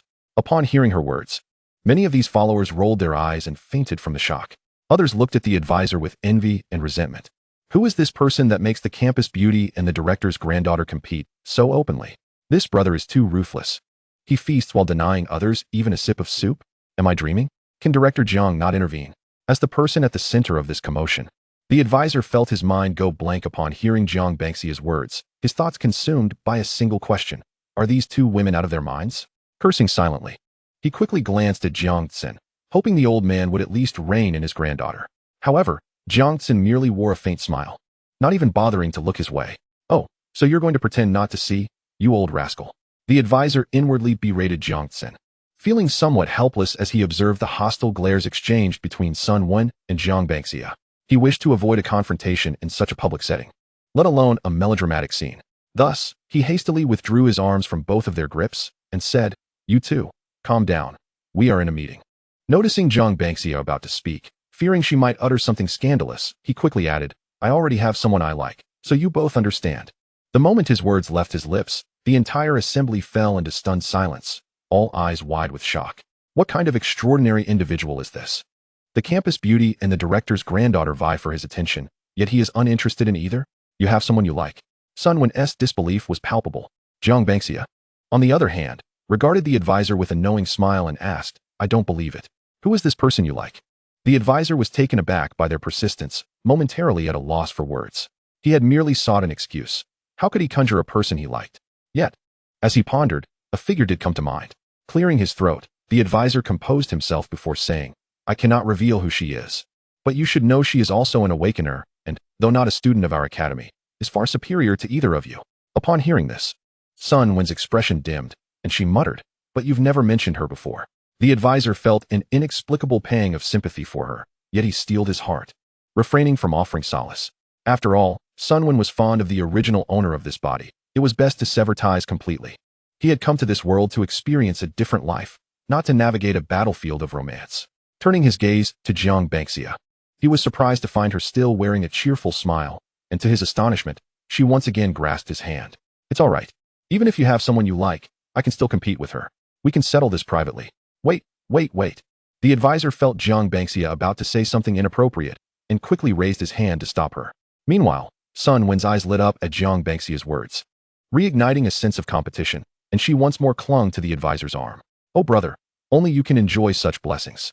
Zuidao chuckled strangely as he patted the advisor on the shoulder, lowering his voice to say, don't worry. I recently concocted a medicine that guarantees you'll be full of energy at night. Get lost. The advisor shot back at Zuidao, exasperated. As the situation threatened to spiral out of control, Jiangxin finally struck his staff heavily upon the ground. The old man, seemingly unfazed by his granddaughter's antics, wore an amused expression and feigned seriousness as he proclaimed, Ahem, it is time for the meeting. Personal matters should be resolved after we conclude. With his words resonating through the air, a wave of magical energy swept over the assembly, momentarily quelling the two women, granting the advisor a brief respite. As the hall gradually quieted, Jiangxin resumed, let us continue with our previous discussion. The academy competition will take place next Monday. Therefore, all participants must remain within the academy this weekend. Furthermore, the competition is divided into 3 rounds, with the specifics to be determined in consultation with the Dean of Shuashu Academy. At this moment, anyone with questions may freely voice them, and I shall respond to each inquiry. However, no one has posed any questions, even if there were. The majority of the attendees' curiosities appear to pertain to the private life of the advisor. Jiangxin, having waited long enough, concluded the meeting after a brief silence. This was precisely the moment the advisor had anticipated. The instant the meeting adjourned, he swiftly extricated himself, fleeing the venue with such haste that neither Sun Wen nor Jiang Bangxia had the opportunity to pursue him. As the academy's competition was imminent, the participating students were excused from classes for the next few days, thus the advisor remained ensconced and did not leave the premises. Each day, he accompanied the slime as it digested the beast crystal core and the Xiaoya spirit sand, even having meals delivered by Zuidao over the phone. This felt akin to a prison visitation. Fortunately, Sun Wen and Jiang Bangxia's fervor did not extend to this period, at least during this time. They refrained from disturbing the advisor. Soon, Monday arrived. There were merely 4 days remaining until the slime completely absorbed the beast crystal core. Yet, the advisor found himself bereft of time. At the entrance of Longjun Awakening Academy, the sun shone brightly, and a gentle breeze occasionally wafted through. Jiangxin led the group at the forefront, flanked by the advisor and Zhu Ming, along with the other selected competitors. The remaining students were organized into lines under the guidance of numerous instructors. The advisor stood at the rear of the competing team, surveying his surroundings with an air of ennui. Beside him stood Zhu Ming, the enigmatic handsome figure whose expression remained stoic, never uttering a word. His short black hair tousled by the wind, and his dark eyes exuding an eerie stillness. This fellow is undeniably handsome, the advisor thought to himself, casting a sidelong glance at Zhu Ming, contemplating how the infatuated girls were indeed justified in their admiration. Yet, one question lingered. Why were Sun Wen and Jiang Bangxia so insistent on pursuing him? The thought perplexed him. Is there a problem?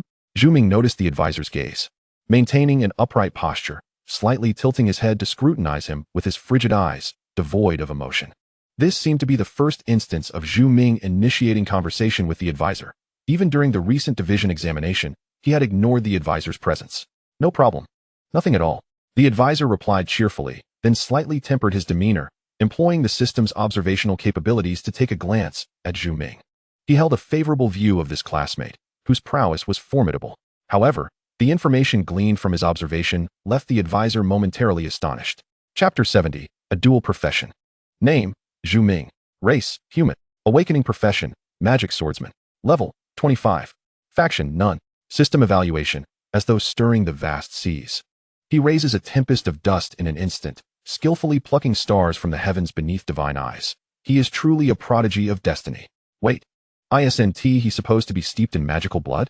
Why is the wording changed? The advisor's lips twitched slightly. He discerned that the system appeared to hold Zhu Ming in exceedingly high regard, so much so that its flattery diverged from its usual tone. Nonetheless, the advisor felt no resentment. After all, it had only been 2 weeks since the last examination. In less than half a month, Zhu Ming had ascended from level 18 to level 25, a pace even swifter than that of the advisor who possessed the system. Of course, the system had not been of much assistance to the advisor either. Yet, this did indicate that Zhu Ming was indeed a genius. The advisor's heart brimmed with admiration, though his face revealed little. In contrast, Zhu Ming observed him, his ears twitching slightly as if he had heard something. His gaze sweeping over the advisor before he spoke slowly. Haven't you made any progress recently? How do you know? The advisor was momentarily taken aback by Zhu Ming's inquiry. Indeed, due to the slime's incomplete digestion, his beast master level remained at 1, and his magic swordsman level was a mere 17. Yet how had Zhu Ming discerned this?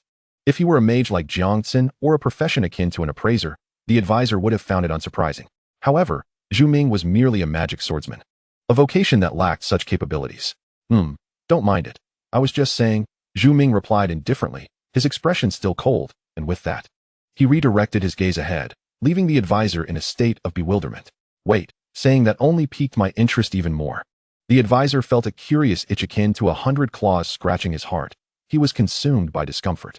Yet before he could press for more information, a brilliant burst of magical energy erupted in the high sky, resembling an exquisite firework display. With a resounding boom, blue magical energy cascaded like nectar, invigorating everyone's spirits.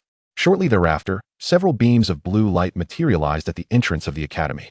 These lights intertwined rapidly, forming a vast teleportation array.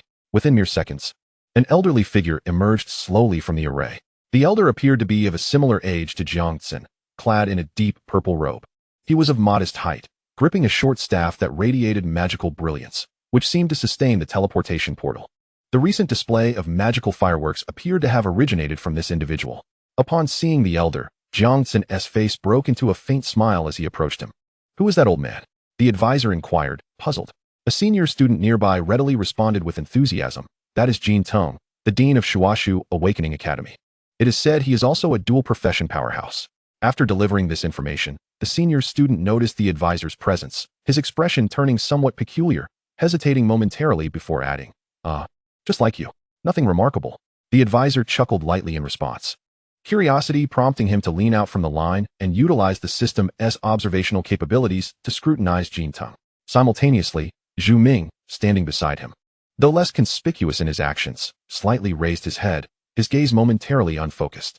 Name, Jin Tong. Race, human. Awakening professions, mage, warlock. Level, mage 70. Warlock 65. Faction, Shuashu Awakening Academy. System evaluation, a dual profession wielder, a master dedicated to the study of magic and sorcery. This individual possesses an intense desire for victory, willing to resort to any means to achieve it. Good heavens, what a cunning old fox. The advisor couldn't help but click his tongue in surprise, muttering under his breath. Zhu Ming furrowed his brow, turning his head back to face the advisor, asking, "What did you say?" The advisor was momentarily taken aback. He anticipated Zhu Ming's keen hearing. Nevertheless, he opted not to clarify, instead mimicking Zhu Ming's earlier demeanor and chuckling softly. Don't mind it, it's nothing." Zhu Ming appeared to sense the advisor's imitation, falling silent as he turned his attention back to the front. The advisor observed Zhu Ming's actions, feeling increasingly that something about him was peculiar. As Jin Tong emerged from the portal, a surge of magical energy flowed behind him. Soon, dozens of figures followed in his wake, stepping forth from the portal. These individuals appeared youthful, all clad in matching attire. They were likely the competitors for this upcoming contest. The senior standing before the advisor seemed to grow weary of the wait. He turned his head once more and quietly offered an introduction to the advisor. I see. The advisor replied perfunctorily, glancing over the newcomers. The senior discreetly raised his hand and pointed to someone in the opposing team. Look, that individual is the mainstay who clinched the championship last time. Mainstay? This remark piqued the advisor's interest. Following the direction indicated by the senior's finger, he quickly focused on the student leading the opposing team. The youth appeared to be around 18 or 19, with an unimposing physique that could only be described as average. His black hair was tousled on his head, resembling a large mushroom, and he even wore a pair of glasses. Him? The advisor uttered in surprise. He had expected skilled individuals to resemble someone like Zhu Ming, radiating an aura of cool detachment. To his astonishment, the opposing team's mainstay appeared so unremarkable, even resembling a well-behaved child. The senior seemed to sense the advisor's confusion. He chuckled softly and lowered his voice to explain, "Advisor, when I first encountered that person, I thought the same thing. But you must not underestimate him."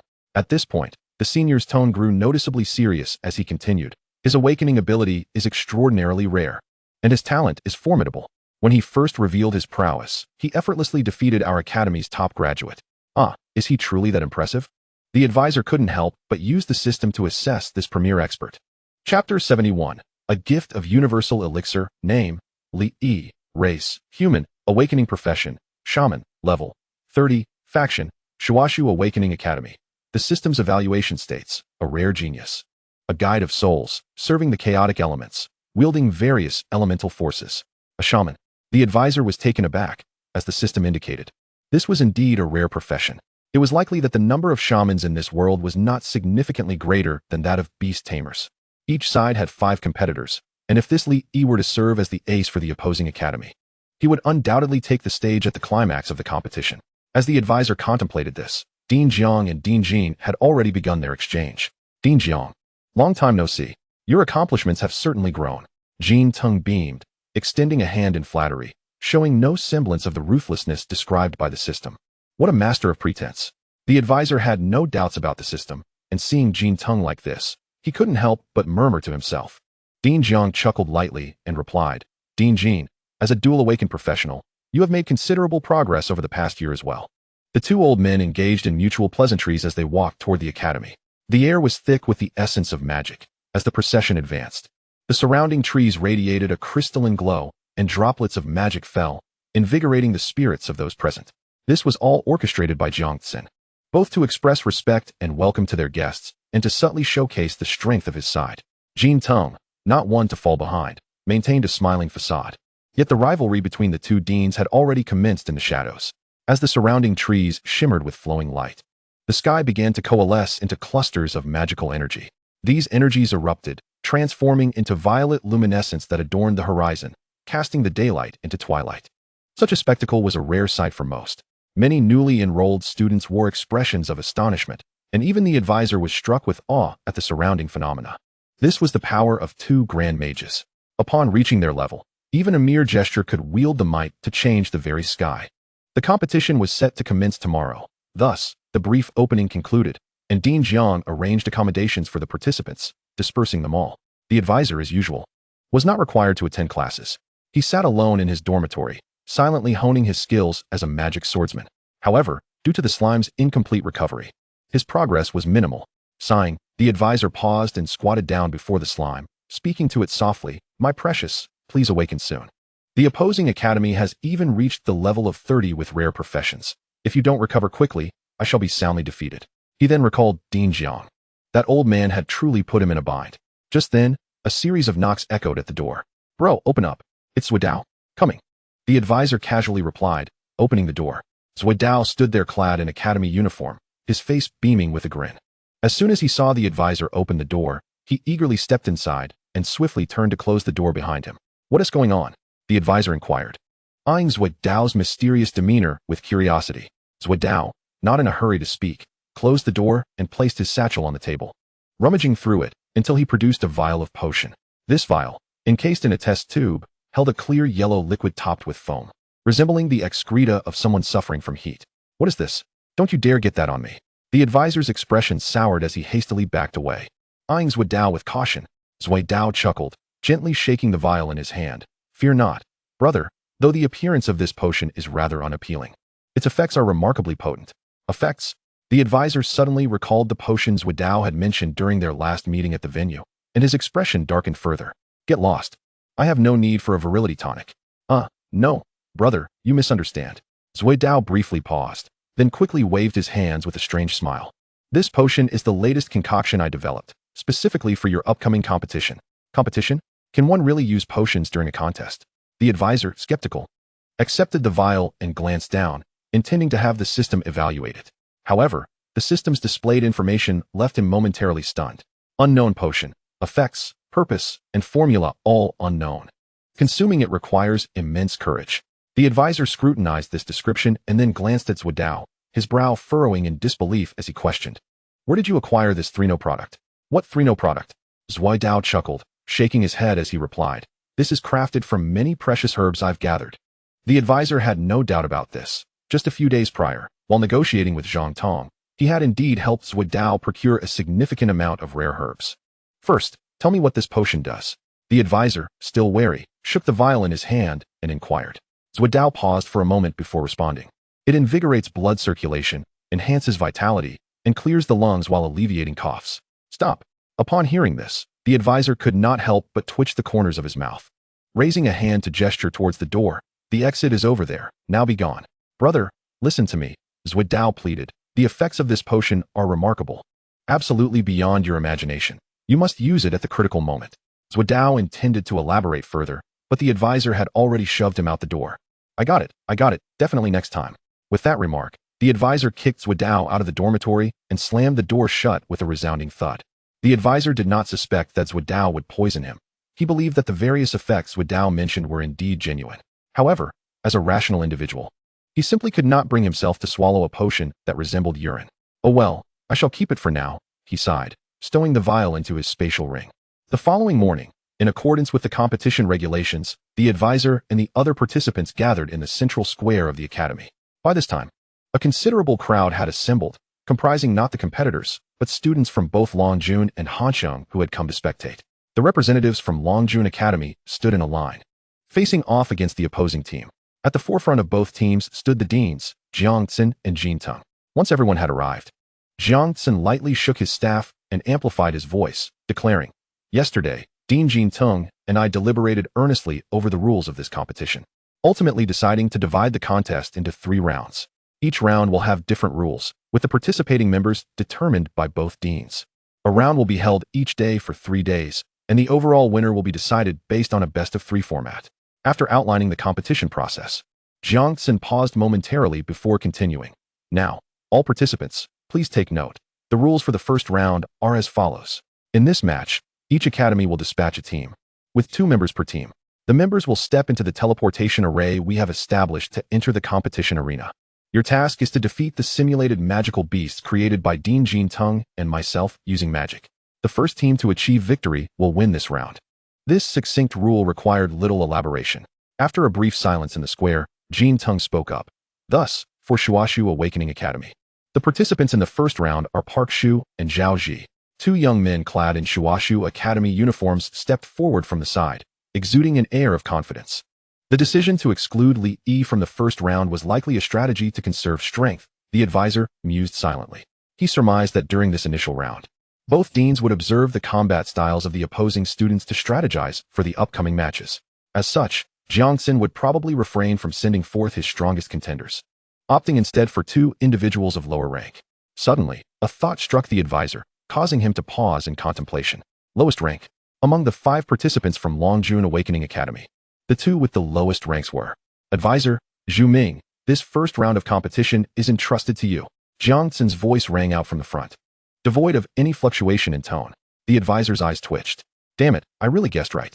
Among the 5, he and Zhu Ming indeed held the lowest ranks, making their selection the most logical choice given the circumstances. After all, this was the home ground of Longjun, and upon announcing the participants' names, the watching students could not help but cheer loudly. "Go, Zhu Ming, advisor.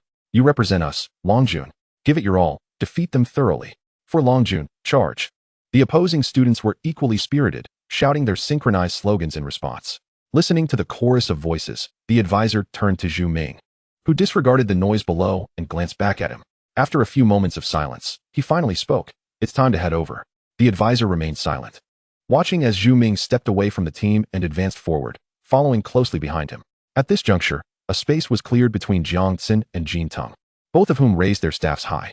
The blue and purple energies swirled and intertwined in the air, swiftly forming a teleportation array. "Now, step inside and prepare to commence the first round of competition." Jinteng addressed the participants sternly.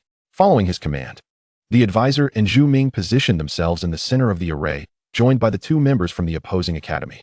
In an instant, the magical energy surged around them, obscuring the vision of the four participants within the array, accompanied by a familiar sensation. It felt akin to being tossed into a washing machine, where one's innards were jumbled about before gradually returning to normal. Fortunately, this disorientation lasted but a few fleeting seconds. As the advisor opened his eyes once more, his complexion pale, he suppressed the urge to retch and surveyed his surroundings.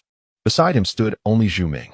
They found themselves in a vast and open space, reminiscent of an ancient gladiatorial arena. The entire venue appeared to be constructed of magic, and the advisor could easily sense the abundant magical energy. However, perhaps due to the match not having commenced yet, the magical beasts had yet to be conjured. Wait a moment, why can't I even see the opponents? The advisor pondered, when suddenly he noticed Zhu Ming had quietly raised his gaze towards the sky. Instinctively, the advisor followed suit, and upon discerning the overhead situation, a look of astonishment crept across his face. Above them was not the sky, but rather the two members from the opposing team, also situated within a similar arena. The two sides appeared as mirrored images, inverted and affixed together, allowing them to constantly observe each other's circumstances. This design is rather intriguing, the advisor remarked with a smile.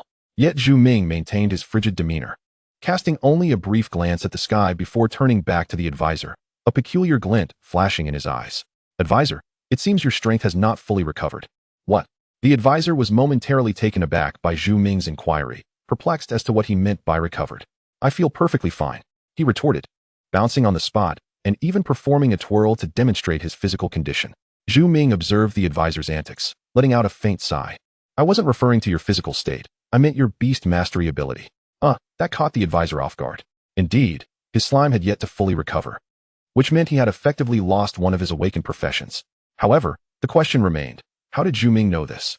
After all, aside from the advisor himself, only Zhuodao was privy to the fact that his slime was still in the digestion phase. Yet, Zhuodao certainly wouldn't divulge such information to Zhu Ming. In any case, the advisor thought, this round of competition is mine to handle. Zhu Ming, however, appeared disinterested in addressing the advisor's confusion. He turned partially away, gazing into the empty expanse ahead. Standing with his arms crossed, he exuded an aura reminiscent of a chivalrous hero. However, to the consultant's discerning eye, this demeanor was nothing short of pretentiousness. Such a character would certainly not be indulged by the consultant, who promptly remarked, Understood. Do your best. I shall commence. Zhu Ming was taken aback by the consultant's audacity, which seemed unbecoming of someone in his esteemed position, and his expression momentarily reflected a complex mix of emotions. Ultimately, he restrained himself, transforming his pent-up grievances into a long sigh. Meanwhile, as both teams entered the arena, Jin Teng and Jiang Xin had already utilized magic to project the situation of both sides into the sky above the square. This was intended to provide clarity for the observing students and to prepare for the upcoming match. Director Jin, it's your turn to begin, Jiang Xin said, beaming as he looked at Jin Teng. Jin Teng, with a subtle smile playing on his lips, silently extended his hand to indicate that Jiang Xin should proceed first. According to the rules, the first round of the competition required each director to create a simulated magical beast for the opposing team students. Jiang Xin positioned himself beneath the projection of the rival students, waving his wand as blue light surged forth, rapidly coalescing. The scene was crystal clear to the consultant and Zhu Ming, who gazed upward to witness a grand door slowly opening on the opposite side of the arena. Though merely an illusion, the door revealed a tangible entity emerging from within. What on earth is that? A magical beast? The consultant muttered under his breath, unable to contain his astonishment. Zhu Ming's countenance shifted as well. Chapter 73. You call that a magical beast? What materialized on the opposing field was a giant. Towering at approximately 10 meters, its skin was a slate gray, its face weathered, and its immense body of flame, with orange-red fur alight. A horrifying fissure marred its abdomen. Instinctively, the consultant focused his mind and employed the system's capabilities to scrutinize the creature, and his astonishment deepened. Creature name, Flame Giant. Level. Race, Giant. Disposition, Lawful Evil. Description, a variant from the giant lineage, inhabiting snowy mountains, seemingly existing to guard something. When engulfed in a state of rage, it wields unfathomable power. The system's evaluation indicates that while the magical beast's illusion is far weaker than its true form, its massive size grants it formidable defensive capabilities. Upon reading this description, the consultant furrowed his brow. Jiang Xin, that old man, was indeed ruthless, establishing such an intimidating presence right from the outset. He surmised that Jiang Xin had conjured this magical beast to provide both him and Zhuoming a fair chance at victory within the confines of the rules. Yet, this very notion left the consultant feeling unsettled. If Jiang Xin had begun with such a formidable beast, what might Jin Ting conjure in response? This question lingered not only in the consultant's mind, but also in Zhuoming's. Outside the arena, after Jiang Xin summoned the flame giant, he turned to Jin Ting with a smile. Director Jin, it's your turn. This competition was not merely a test of the students, but also a clash between the two directors. Upon witnessing the flame giant, Jin Ting squinted, his tone taking on an unusual edge. You've truly gone all out, Director Jiang. That flame giant is no trivial foe, if I don't approach this seriously. The match may end swiftly.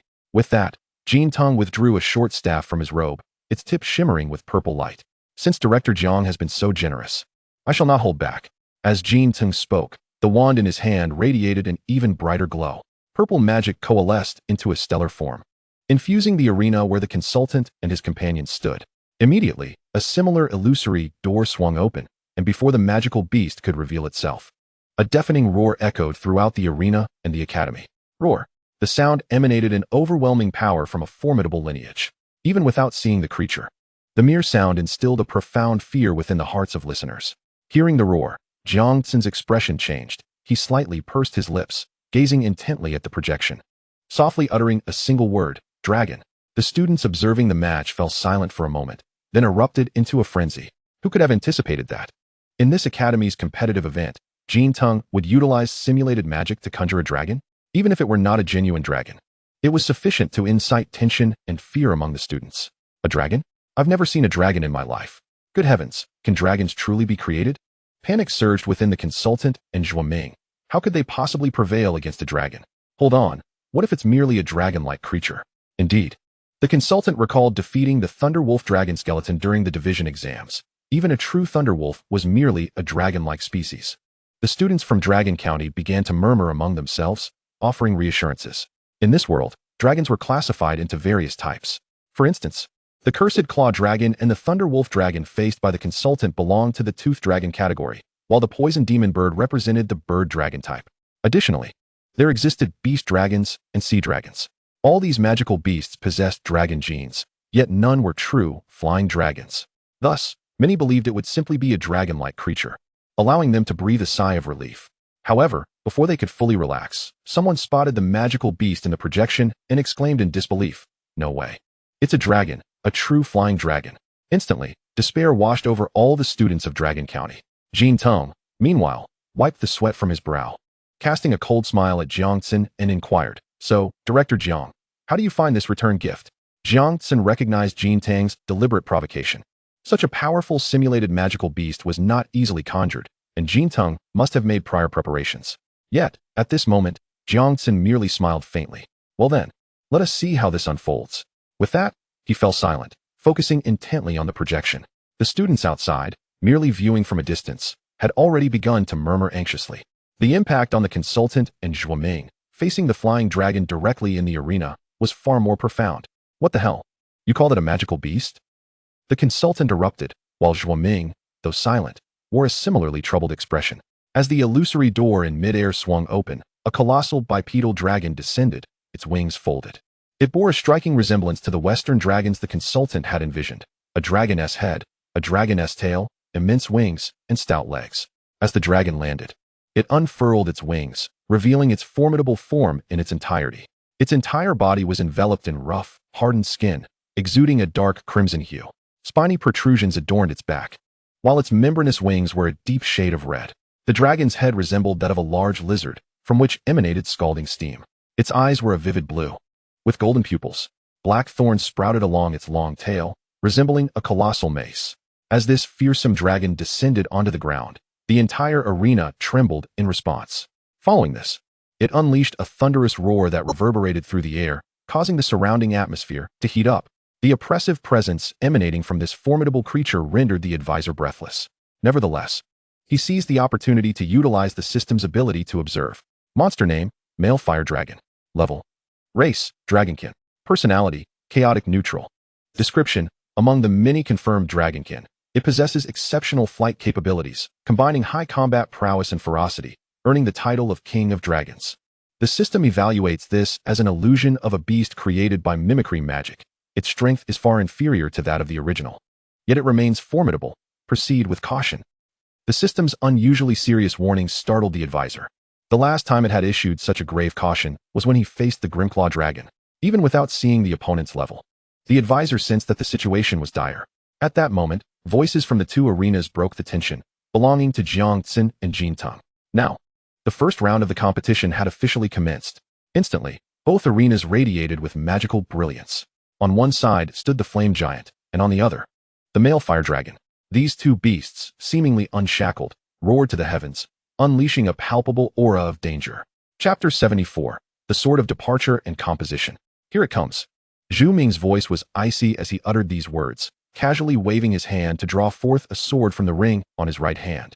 The advisor had long been aware of Zhu Ming's lineage from a prominent family in Longjun, hence he was not surprised to see him wielding a spatial ring. His attention, however, was wholly captured by the sword in Zhu Ming's grasp.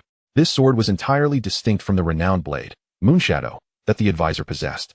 It was a straight sword, over a meter in length, appearing exquisitely ornate and imposing, even imparting a sense of authority akin to that of a scepter. The blade shimmered with abundant magical energy, signifying that it was anything but ordinary. The advisor hastily activated his observation ability, and the system's prompt left him astonished, even bordering on envy. Weapon, Sword of Night and Fire. Description, a legendary sword collected by the Zhu family, once renowned as one of the legendary weapons. Said to have been forged by an ancient reclusive mage. Attached skill, Stance of Night and Fire. Hold the sword level with the ground. Then showcase two distinct magical swordsman attack techniques of night and fire. Perhaps this is the true essence of a privileged heir? The advisor gazed enviously at the straight sword in Zhu Ming's hand, unable to suppress a click of his tongue. He thought of his own renowned blade, Moonshadow, and suddenly found it lacking. Despite Moonshadow being a powerful weapon in its own right, it paled in comparison to the legendary weapon wielded by Zhu Ming, as evidenced by the system's description. Yet Zhu Ming remained oblivious to the advisor's gaze, stepping forward confidently with the sword of night and fire in hand. The male fire dragon, eyeing Zhu Ming standing before it, let out another deafening roar before propelling itself forward with its wings laid flat against the ground. Goodness! It's a dragon charge? The advisor, witnessing the male fire dragon's assault, found himself instinctively retreating several meters before his mind could fully process the situation. Yet Zhu Ming stood unfazed, calmly gazing at the oncoming male fire dragon. Hey, stop posing and run already. The advisor could not help but shout at Zhu Ming. However, Zhu Ming paid no heed to the advisor's words. Instead, he assumed a peculiar stance. Taking a deep breath, he raised the sword in front of his chest, then drew back as if knocking an arrow. Is this the stance described in the system's introduction of the attached skill? The advisor mused, just as he heard Zhu Ming softly utter, night style. Immediately, magical energy surged from him, pouring into the sword of night and fire. The sword radiated a mesmerizing blue-black light, with magical energy swirling outward.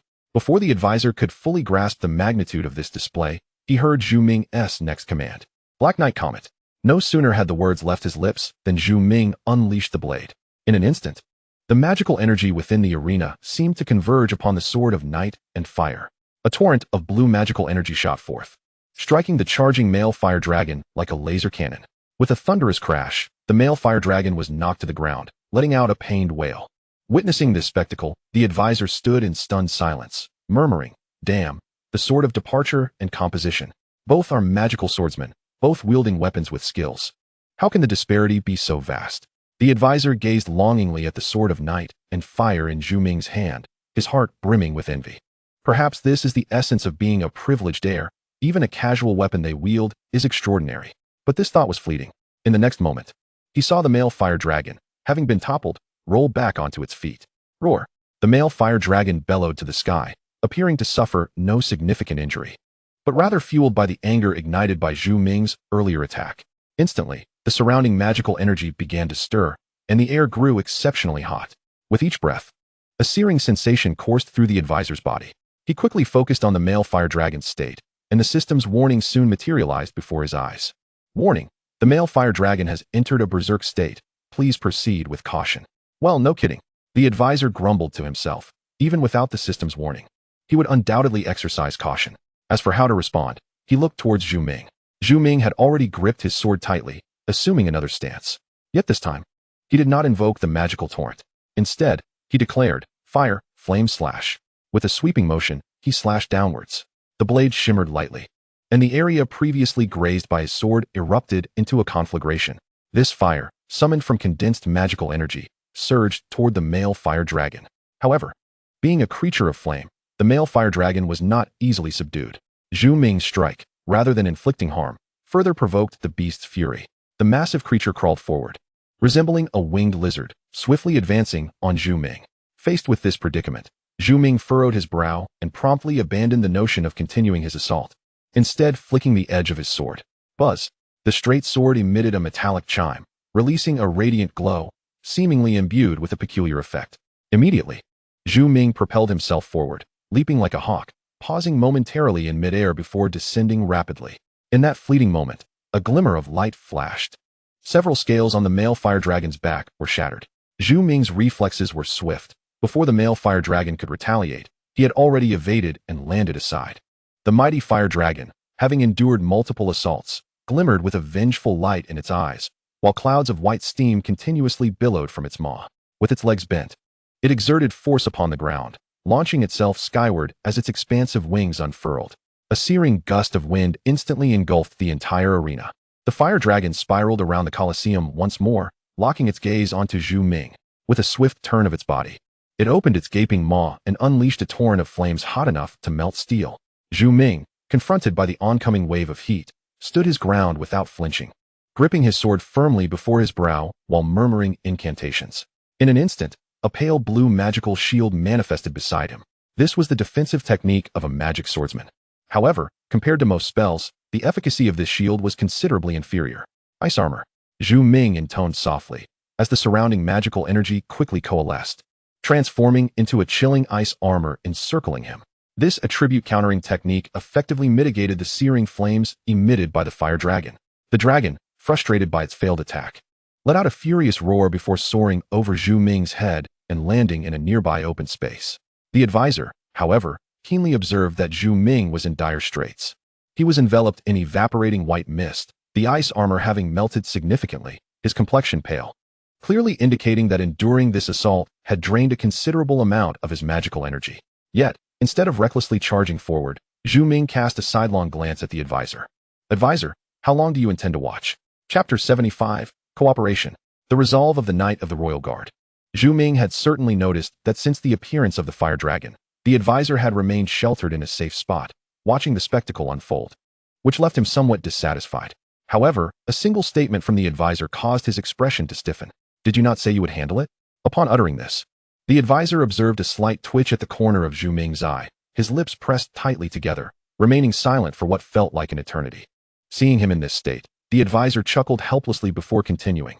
All right, I suppose I can lend a hand. With that, the advisor retrieved the renowned blade, Moonshade, from his spatial ring. Despite his words of assistance, he did not charge directly into battle. Instead, he sprinted a few paces to Zhu Ming's side, who was adjusting his breathing. What are you doing? Zhu Ming frowned, casting a questioning look at the advisor's smiling face. The advisor, wearing a gentle smile, raised his left hand and waved it. No need to rush. Let me add a buff. Before Zhu Ming could comprehend, a beam of golden light descended upon him. In that instant, a surge of vitality coursed through Zhu Ming's body, and a flicker of golden light flashed in his eyes. Is this a magic crystal? Zhu Ming quickly deduced, recognizing that such a sacred attribute spell was beyond the advisor's capabilities.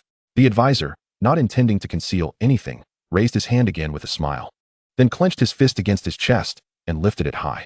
The resolve of the Knight of the Royal Guard.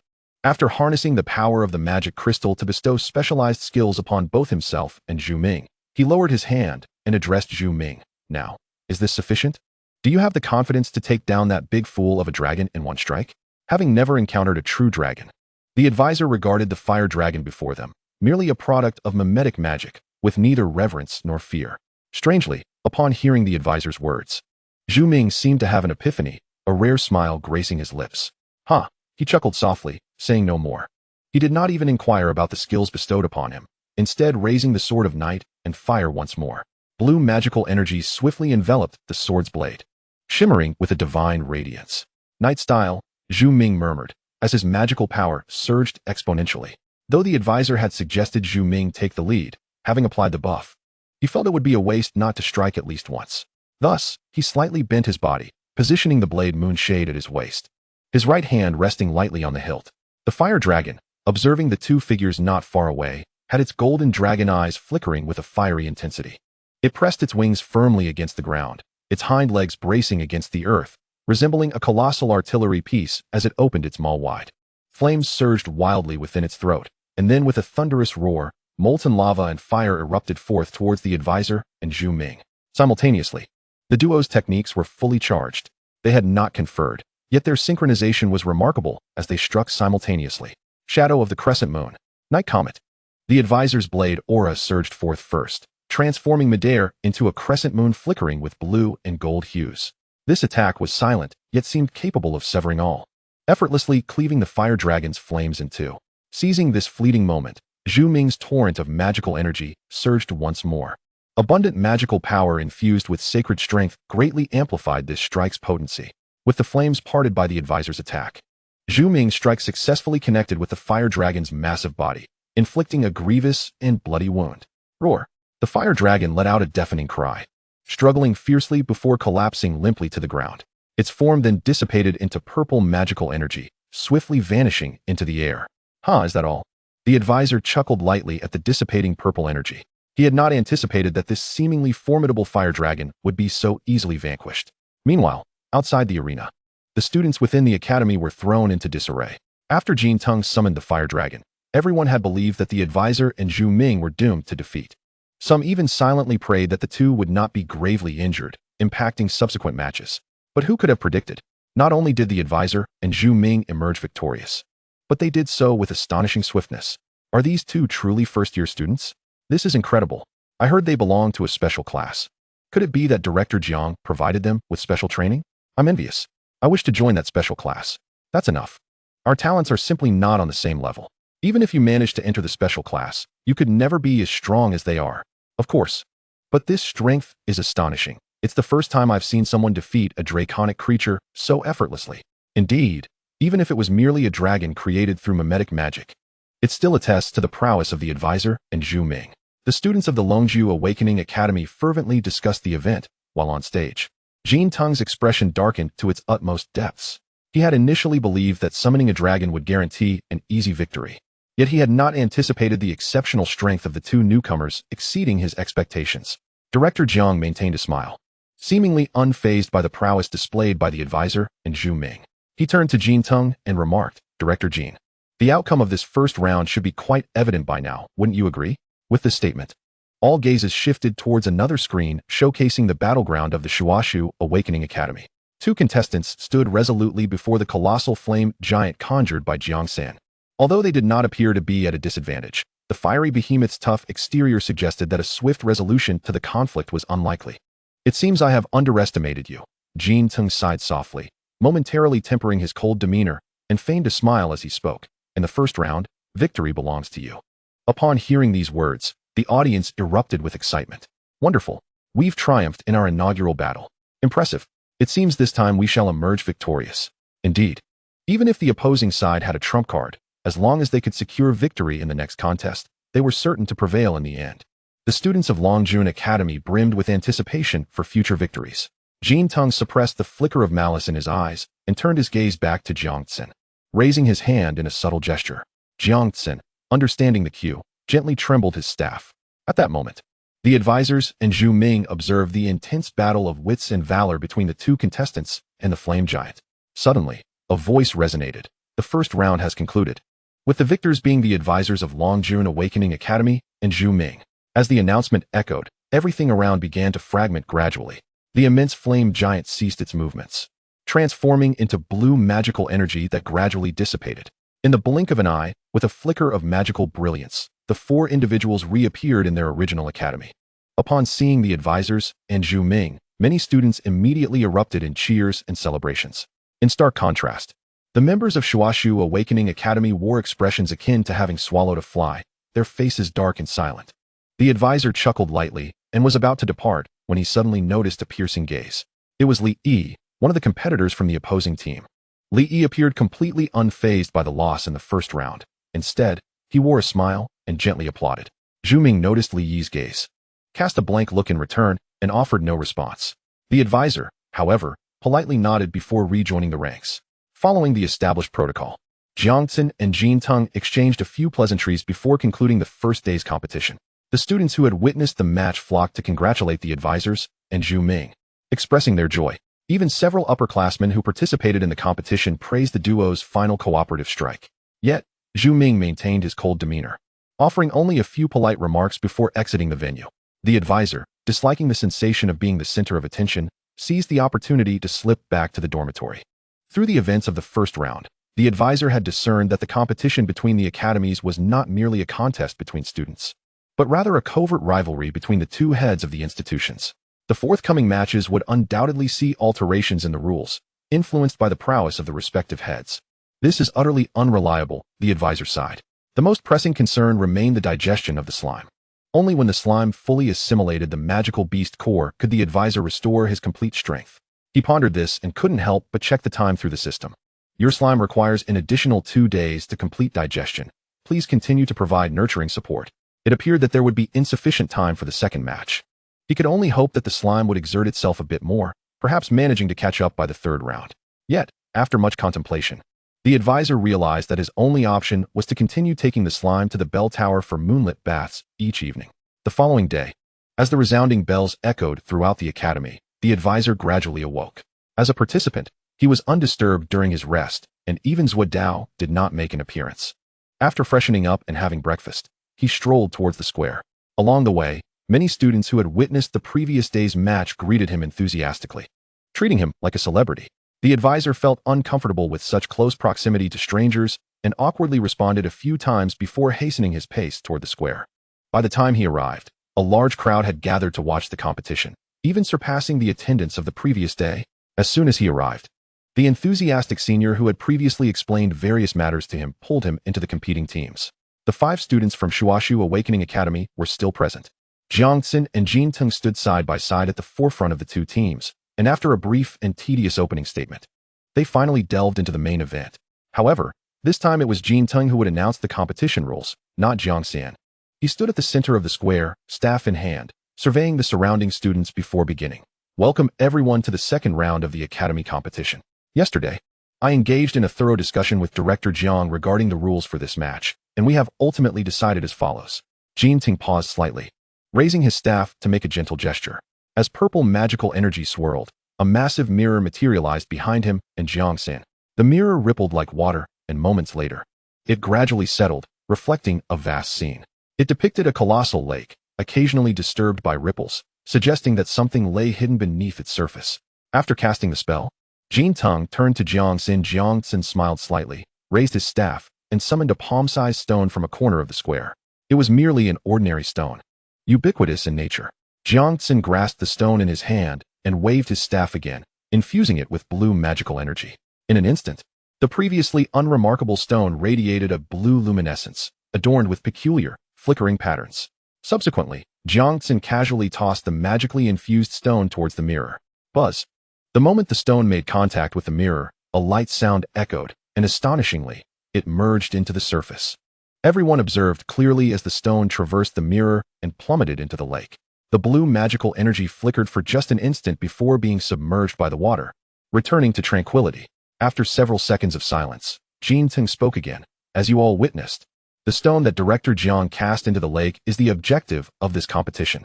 Each academy will send forth 4 contestants to traverse the magic mirror and search for that stone in the lake. Once either side retrieves the stone, the opposing team may employ any means necessary to seize it. The first contestant to exit the lake with the stone will secure victory for their academy in this round. While the rules of this round were not overly complex, many spectators exhibited expressions of shock, searching for a single stone in such a vast lake. It felt akin to searching for a needle in a haystack. Whoever conceived this idea surely intended to challenge the participants. This was undeniably a daunting task. For the contestants from both academies, this wasn't merely a test of endurance. Strategic considerations regarding team composition would also be paramount.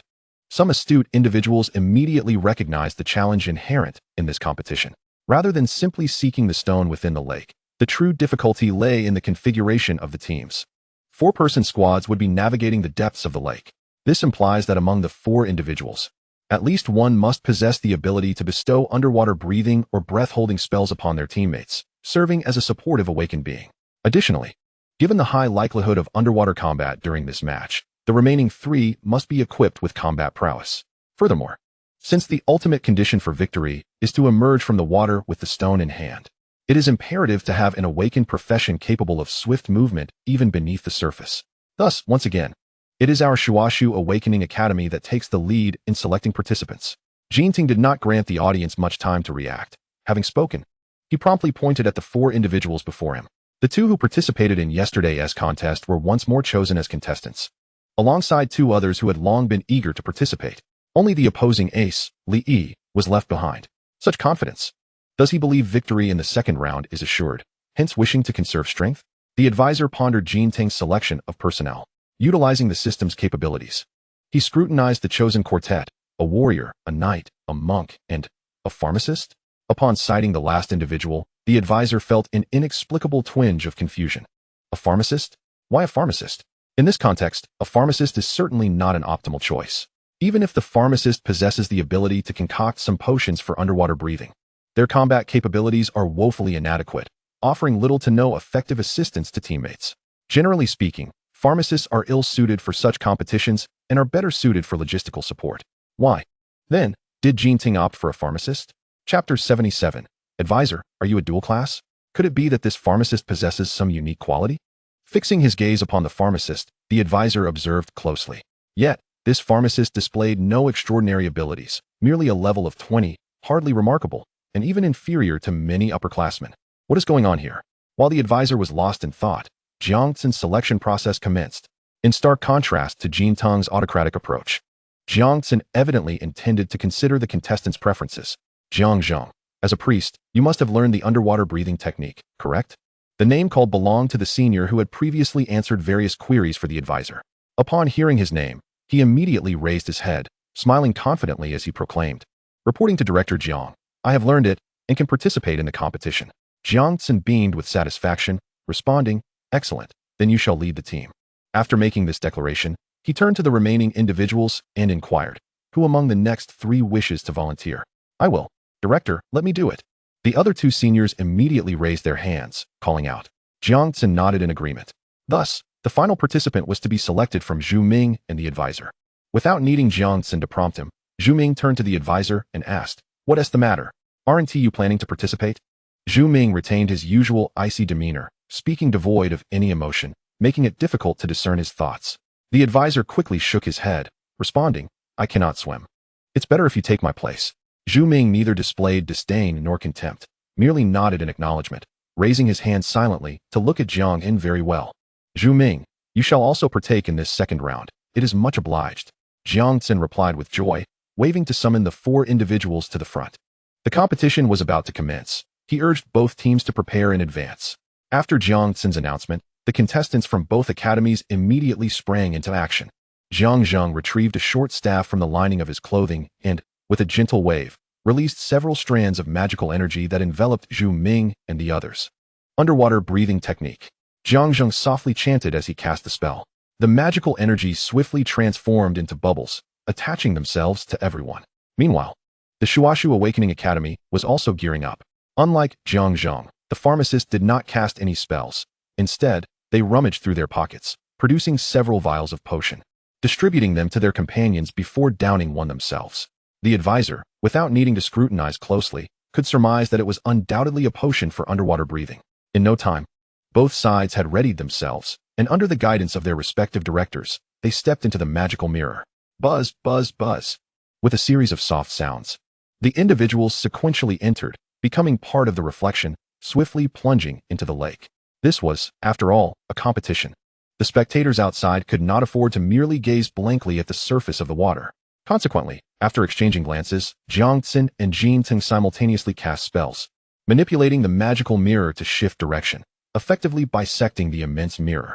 One side represented Zhang and Zhu Ming, the contestants from Longjun, while the other side naturally belonged to the participants from Shuashu Academy. Once submerged, both groups began to probe the magical energies within the water, striving to be the first to locate the stone that Jiangtsen had cast into the depths. However, this endeavor proved challenging. Despite possessing the ability to breathe underwater, the deeper they descended, the dimmer the surroundings became. Even the spectators onshore found it difficult to discern the situation beneath the waves. As participants, their visibility was considerably hampered. At that moment, after both teams had entered the lake, only one individual remained from each group in the square. One was the advisor, the other, the scholarly Li Yi. The advisor sat cross-legged on the ground, resting his chin on one hand, gazing languidly at the magical mirror. Not far away, Li Yi glanced at him, suddenly rising and walking over, cheerfully saying, "You must be the advisor, right?" The advisor cast a sidelong glance at him, responding in a soft tone. Although Li Yi was from the opposing team, he had not exhibited any hostility, which endeared him to the advisor somewhat. Shifting slightly to make room, the advisor allowed Li Yi to sit beside him. Li Yi, not one to stand on ceremony, similarly sat cross-legged, mimicking the advisor's posture as he rested his chin. Staring into the magical mirror, then asked without turning his head, "Your performance in the previous round was impressive, yet it seems you did not exert your full strength?" Li Yi appeared to have been attentively observing the events of the first round. Hearing this, the advisor couldn't help but chuckle softly. It seems his earlier conjecture was correct. Jin Tung's decision to keep Li Yi off the field in both rounds was partly to conserve strength and partly to allow Li Yi to assess the capabilities of the advisor and his companions from the sidelines. Thus, the advisor maintained a cautious demeanor, casually remarking, "Not at all, I exerted my full strength. It's just that Zhu Ming is quite formidable." So he naturally drew the spotlight. "Huh, you are too modest," Li Yi replied with a light smile before continuing. "I can tell you must be a magic swordsman." Much like Zhu Ming, the advisor knew such matters were impossible to conceal, so he merely nodded in acknowledgement. However, the next moment, Li Yi's words caused him to pause momentarily. "Advisor, if I am not mistaken, you should possess another awakened profession, correct?" The consultant remained silent, turning his head slightly and narrowing his eyes as he scrutinized Li Yi's expression. During yesterday's competition, the consultant had not had his slime companion by his side and, consequently, had not employed the abilities of a beastmaster. Yet, how had Li Yi discerned this? Could it be that there was a traitor among them? Before the consultant could entertain such suspicions, Li Yi, as if divining his thoughts, gently waved his hand and spoke. "Do not overthink. I merely sense that peculiar aura of our esteemed director Jin emanating from you." The consultant raised an eyebrow and glanced at Jin Tung. In the next moment, he suddenly grasped the situation. "Ah, I see. It had been previously mentioned that Jin Tung was a dual-awakened individual, possessing both mage and sorcerer abilities. Thus, it seemed quite reasonable that Li Yi could perceive this aspect.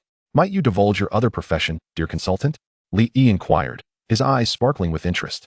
However, the consultant was not naive. After all, Li Yi was his opponent in the competition, and he would not foolishly disclose his information. "It appears you are reluctant to share." Li Yi deduced from the consultant's expression, shaking his head. "That is perfectly normal. Only in such secrecy lies the element of unpredictability." Upon hearing this, the consultant turned to regard Li Yi once more. Yet, from his calm gaze, he detected a flicker of concealed fervor. "I eagerly anticipate our clash tomorrow." Li Yi's tone now carried a hint of determination and provocation, his smile tinged with a hint of madness. Compared to before, he now seemed truly alive. The consultant could surmise the general nature of the competition to come, prompting him to chuckle lightly and casually remark, "Do not think too much. Perhaps I shall merely be warming the bench tomorrow?" Li Yi, taken aback by this statement, hesitated momentarily before breaking into an awkward smile. "Ah, indeed. For that Zhu Ming is exceptionally strong." And, he added, raising a finger to gesture towards Jiang Zheng in the magic mirror.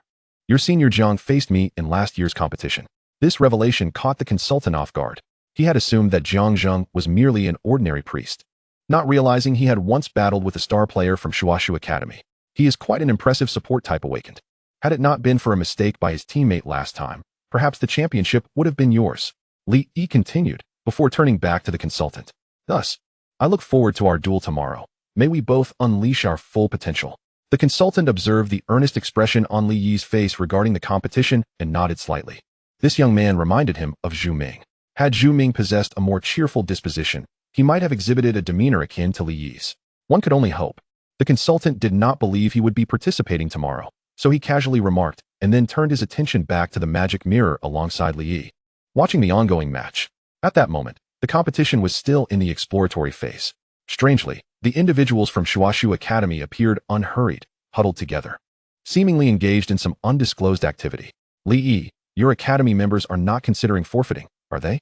The consultant half-jokingly queried, gesturing towards the magic mirror. Although he could not assist in this match, his curiosity compelled him to extract some intelligence from his opponent. However, to his surprise, Li Yi bore an expression of confusion. This bewilderment was not feigned. The consultant could easily discern that Li Yi's hands were tightly clenched, betraying a hint of anxiety. I am unaware. I have been focused on my own training and have not heard their plans. You truly have a plan? The consultant exclaimed, astonished. And then a sense of alarm surged within him. This was troubling. If they had prepared a strategy in advance, it indicated they must have been privy to the competition's contents beforehand. In other words, Jin Teng from Shuashu Academy had likely disclosed the competition rules ahead of time. In stark contrast, the aged Jiang Xin had adhered strictly to the agreement. He not only refrained from revealing the rules, but had even made last-minute decisions regarding team compositions. This disparity in information immediately created a significant gap in the competition. The sight of the 4 individuals from Shuashu Academy huddled together intensified the consultant's unease. Meanwhile, Jiang Zheng and Zhu Ming had already located the magic stone resting at the bottom of the lake. This stone shimmered with a blue glow, standing out prominently against the dark lake bed. As the team captain, Jiang Zheng swiftly darted through the water, effortlessly retrieving the stone that symbolized victory. Next, all they needed to do was bring the magic stone to the surface, and the competition would conclude. In fact, there would be no need for a final match. Longjun Awakening Academy could secure the ultimate victory. Yet, at that moment, an inexplicable sense of unease gnawed at the consultant. He instinctively glanced toward Shuashu Academy, only to find the 4 individuals still unmoving, each accepting a vial of medicine handed to them by the apothecary. After consuming this unknown potion, they exhibited no immediate effects. However, the apothecary produced another vial, this one crimson, resembling blood, with bubbles continuously rising within. At that instant, a familiar voice suddenly echoed from the crowd behind the consultant. Director Jiang, they are poisoning us. The moment those words were spoken, all eyes shifted towards the individual who had uttered them. The one astute enough to detect the nefarious act of poisoning was none other than Zhuo Dao. His expression was grave as he faced the multitude of shocked and hostile gazes. Yet, he showed no signs of fear. Raising his hand and loudly addressing Jiang Xin, Director Jiang, I request a pause in this competition. That individual is also an apothecary, and the potion he possesses is called blood solution.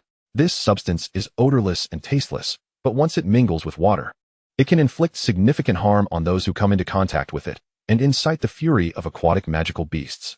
Zhuo Dao's quick realization did not imply that the surrounding apothecary instructors lacked the same capabilities or knowledge. Rather, they had not entertained the notion that, in such a high-profile competition, the opposing academy would resort to such despicable tactics. Zhuo Dao's ability to discern this so swiftly stemmed from a simple fact.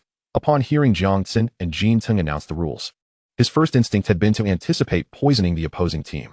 However, as he was not a participant, he had to suppress that thought. Now that he witnessed the opposing team executing his very idea, he had caught them red-handed.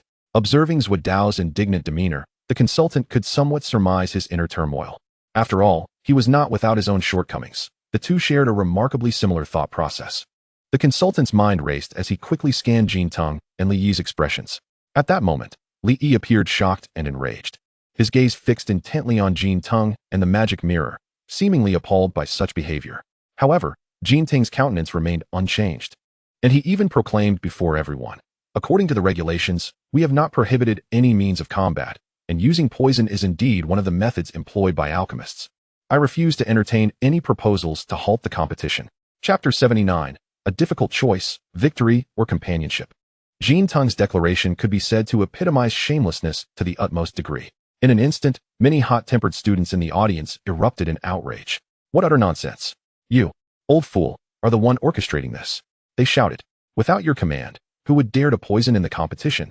Stop the match immediately. Those poisons could claim lives. The cacophony of insults reached Jin Teng's ears, darkening his expression to its nadir. Beside him, Jiang Xin furrowed his brow, casting an unhappy glance at Jin Teng before observing the situation through the magic mirror. At that moment, the members of Shuashu Academy had already begun pouring the vials of poison into the water. As the crimson liquid made contact with the lake, it swiftly transformed into an invisible, colorless substance, beginning to diffuse, as Zhuo Dao had foretold. It appeared that what those individuals had consumed earlier was indeed the antidote. With the poison now fully integrated into the water, the Shuashu Academy team took on a defiant demeanor, shouting in unison, "Why should we stop the match? Are you afraid of losing? Don't think you can bully us just because this is your home turf. I dare you to fight us." Indeed, they seemed to believe that no one from the Shuashu Awakening Academy would stand up to them.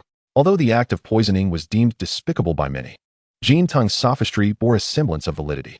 Moreover, halting the match at this juncture could potentially ignite a plethora of subsequent complications. Weighing the options, Jiang Tsun ultimately raised his staff, unleashing a wave of immense magical energy that swiftly quelled the tumultuous noise enveloping the arena. The competition shall continue. Trust in them.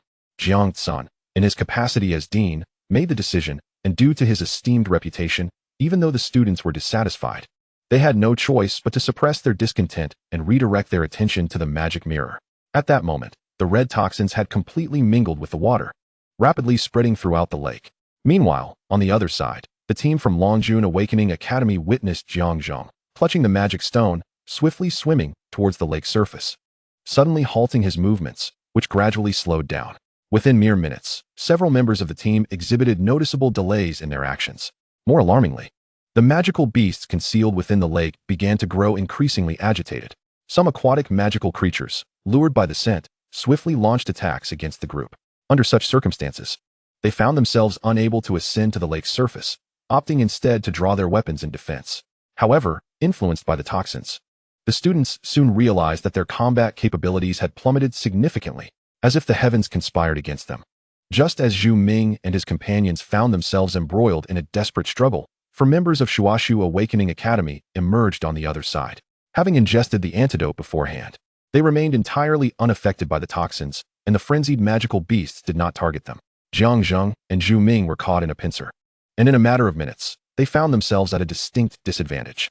At this moment, Jiang Zheng's lips moved as if he were speaking. However, the onlookers could only observe the unfolding events through the magic mirror, unable to hear their exchanges. Consequently, tension mounted, and silence enveloped the crowd, their eyes fixed intently upon the actions of the competitors. Just then, the four from Shuashu Academy coordinated their efforts, relentlessly assaulting Jiang Zheng, who held the magic stone.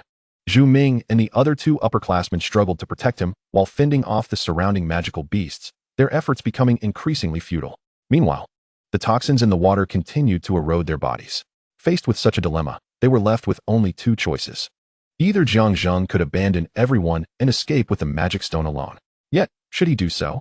Even if the members of Shuashu Academy ceased their assault on the other three, the aquatic magical beasts could inflict severe harm upon the three poisoned individuals before he reached the surface.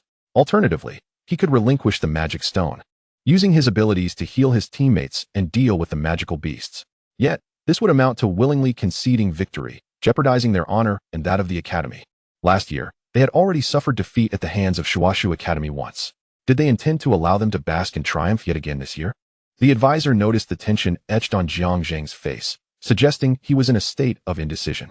However, as the expressions of the other three grew increasingly grim and their movements more sluggish, his resolve suddenly crystallized.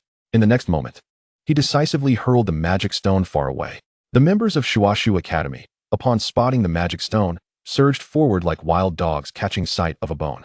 Seizing the opportunity, Jiang Zheng swiftly drew his staff and employed his abilities to heal several teammates. Just as they struggled to evade the assaults of the aquatic magical beasts, the four from Shuashu Academy, having secured the magic stone, rapidly swam towards the surface. Witnessing this turn of events, the advisor remained silent, his face betraying no emotion. Yet his heart seethed with fury, his fists clenched tightly, his gaze icy. The advisor never considered himself a paragon of virtue. Yet this was merely a competition between two academies. Shuashu Academy not only had leaked the questions in advance, but also condoned their students in recklessly employing poison, showing utter disregard for the lives of Longjuan students. Such despicable behavior. Li Yi, standing beside the advisor, wore a similarly displeased expression. His brow furrowed as he removed his glasses and rubbed his temples, unwilling even to cast another glance. Minutes later, the four from Shuashu Academy emerged from the lake unimpeded. Simultaneously, a glimmer of a smile appeared on Jin Ting's face as he quickly announced, Shuashu Academy has completed the task first and claimed victory in this competition. Jiang Tsun disregarded Jin Ting's proclamation. The moment the competition concluded, he struck his staff. The magic mirror immediately rippled and then transformed into a torrent of water. With a splash, the four from Shuashu Academy appeared in an instant. Jiang Zheng and Zhu Ming, too, were transported to the center of the square at the same moment. They were battered and bruised, their faces pale. Not only were they injured and exhausted, but the toxins were also gnawing at their bodies. Zhu Ming and the others lacked the strength to utter a word, yet Jiang Zheng, gritting his teeth, managed to rise and cast an apologetic gaze at Jiang Xin. I'm sorry, Dean Jiangwei. Before Jiang Zheng could finish, his expression abruptly shifted, and he coughed up a mouthful of blood. Chapter 80. I shall avenge them. In the final moments of the recent competition, Jiang Zheng had risked his life to protect his teammates.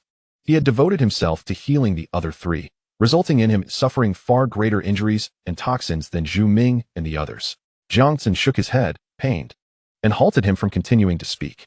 The Longjun students watching from the stands did not blame them for their defeat. Rather, they cast admiring glances at Jiang Zheng. Do not blame yourself, Senior Jiang. You were the best. It was those scoundrels playing dirty. Indeed, even in defeat, we hold our heads high. And the competition is not yet over. There is still another round. We have another chance. Many continued to encourage Jiang Zheng and Zhu Ming. Yet the few of them had no strength left to respond.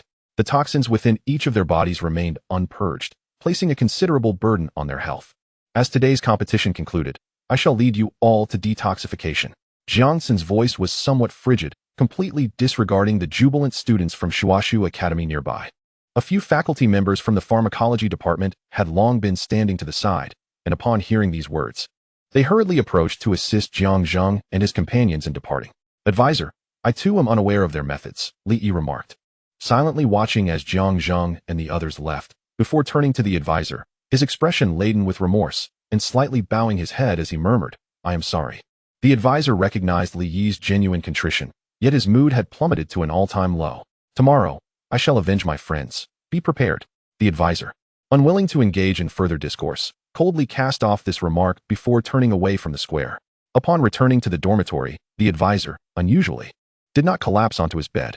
Instead, he cradled the slime and, for the first time, proactively activated the training system within the dormitory. The training system was now remarkably refined, akin to the functionality of the training room he had previously visited. The advisor silently wielded his blade within the confines of his room, channeling his magical energy to practice his skills. He practiced for an entire day, neglecting even a single morsel of food. As dusk descended, a series of knocks echoed through the room. The advisor emerged from his state of intense training, rubbed his sore arms, and opened the door. Standing at the threshold was Zuidao, his expression grave. Brother, Zhu Ming and Senior John's conditions are not favorable. As a pharmacist, Zuidao had accompanied the teachers to assist Jiang Zheng and the others in detoxification, making him one of the first to learn of the situation. The advisor remained silent, merely grasping his blade once more and delivering a fierce strike, practicing the only professional skill he could currently employ. Zuidao, well aware of the advisor's discontent, felt compelled to convey certain information. Dean Jiang mentioned that tomorrow the four of them might be unable to participate in the competition. Thus no need to worry. The advisor interrupted Zuidao before he could finish, swinging his blade again, and, after depleting all his magical energy, half-kneeled on the ground, whispering, I alone am sufficient. Zuidao understood the advisor's character well. He knew persuasion was futile, so he refrained from wasting his breath. Brother, take this. Zuidao retrieved a vial of potion from his waist pouch and handed it to the advisor. This time, the advisor did not bother analyzing the potion's effects through the system. He simply uncorked the vial and poured its contents into his mouth. The bitter liquid coursed down his throat and into his stomach, transforming into abundant magical energy within mere seconds, replenishing all of the advisor's expended resources. This vial was evidently quite precious. The advisor looked at Zuidao in surprise, only to find him grinning foolishly. Brother, I will train with you tonight. There is plenty of potion. Hearing Zuidao's words, the advisor felt a swell of emotion within him and silently nodded, resuming his training. Meanwhile, Zuidao silently produced a refining furnace, continuously concocting various potions for the advisor. Hours swiftly passed, even with the constant replenishment of stamina and magical energy from potions. Mental fatigue was inevitable. Additionally, Zuidao's continuous potion making was extremely taxing. All right, Zuidao, you should head back now. It's time to rest. The advisor gently patted Zuidao, who had been slumped beside the refining furnace. Zuidao appeared somewhat dazed, his repetitive tasks having drained his energy even more than the advisor's. I will prepare some potions for you. You will undoubtedly find them useful tomorrow. With the advisor's assistance, Zuidao managed to stand, packed up the refining furnace, and staggered toward the exit. The advisor watched his retreating figure, momentarily at a loss for words, before finally whispering, Thank you, brother. Zuidao did not respond, merely waved his hand in farewell as he exited the room. After Zuidao departed, the advisor did not immediately rest. Instead, he continued to train alone for a while longer before finally stopping. It was already past midnight. He glanced out the window, where a full moon hung in the sky, casting a silvery glow. It's time, he mused, lifting his gaze to the moon before turning to the slime. The slime had solidified almost completely, no longer requiring a water bucket to maintain its shape. Time to bask in the moonlight. Done. The advisor lifted the slime, took his information card, and left the room. The corridor was enveloped in darkness, eerily silent, save for the faint light spilling from the crack under Zhudao's door, accompanied by the occasional pungent aroma of herbs. TSK. The advisor clicked his tongue, hesitating momentarily before deciding against disturbing him. He turned and exited the dormitory, heading as usual towards the Celestial Clock Tower. The Celestial Clock Tower stood in tranquil silence. The advisor settled down beside the herb patch at the base of the clock tower, finding a familiar spot to sit, resting the slime atop his head. However, unlike previous occasions, the slime seemed to awaken, its body gently quivering. The silvery moonlight cascaded down, gradually melding into the slime's form. The crystalline core of the wretched claw dragon had dwindled to but a few grains. Utilizing the system's capabilities to analyze, a smile crept across the advisor's lips. Estimated time for the slime to fully absorb the core and the Dawn Moon Spirit Sand. 1 hour. This speed was far more rapid than the advisor had anticipated. I shall catch the final match. Just wait. The advisor murmured softly, finally feeling at ease, closing his eyes to savor the herbal fragrance in the air. Suddenly, an unusual scent wafted through the air, reminiscent of a mix of perfume and incense. The advisor's nose twitched, a sense of familiarity washing over him. Ah, yes. He recalled having caught a whiff of this scent when the students from Shuashu Academy had first arrived here just a few days prior. The advisor quickly opened his eyes, searching for the source of the fragrance. At that moment, a faint sound emanated from above, as if something had shattered. The slime emitted a brilliant crimson glow, instantly bathing the entire Celestial Clock Tower in a scarlet hue. Ah! Simultaneously, the advisor heard a soft exclamation, coming from the direction of the Celestial Clock Tower.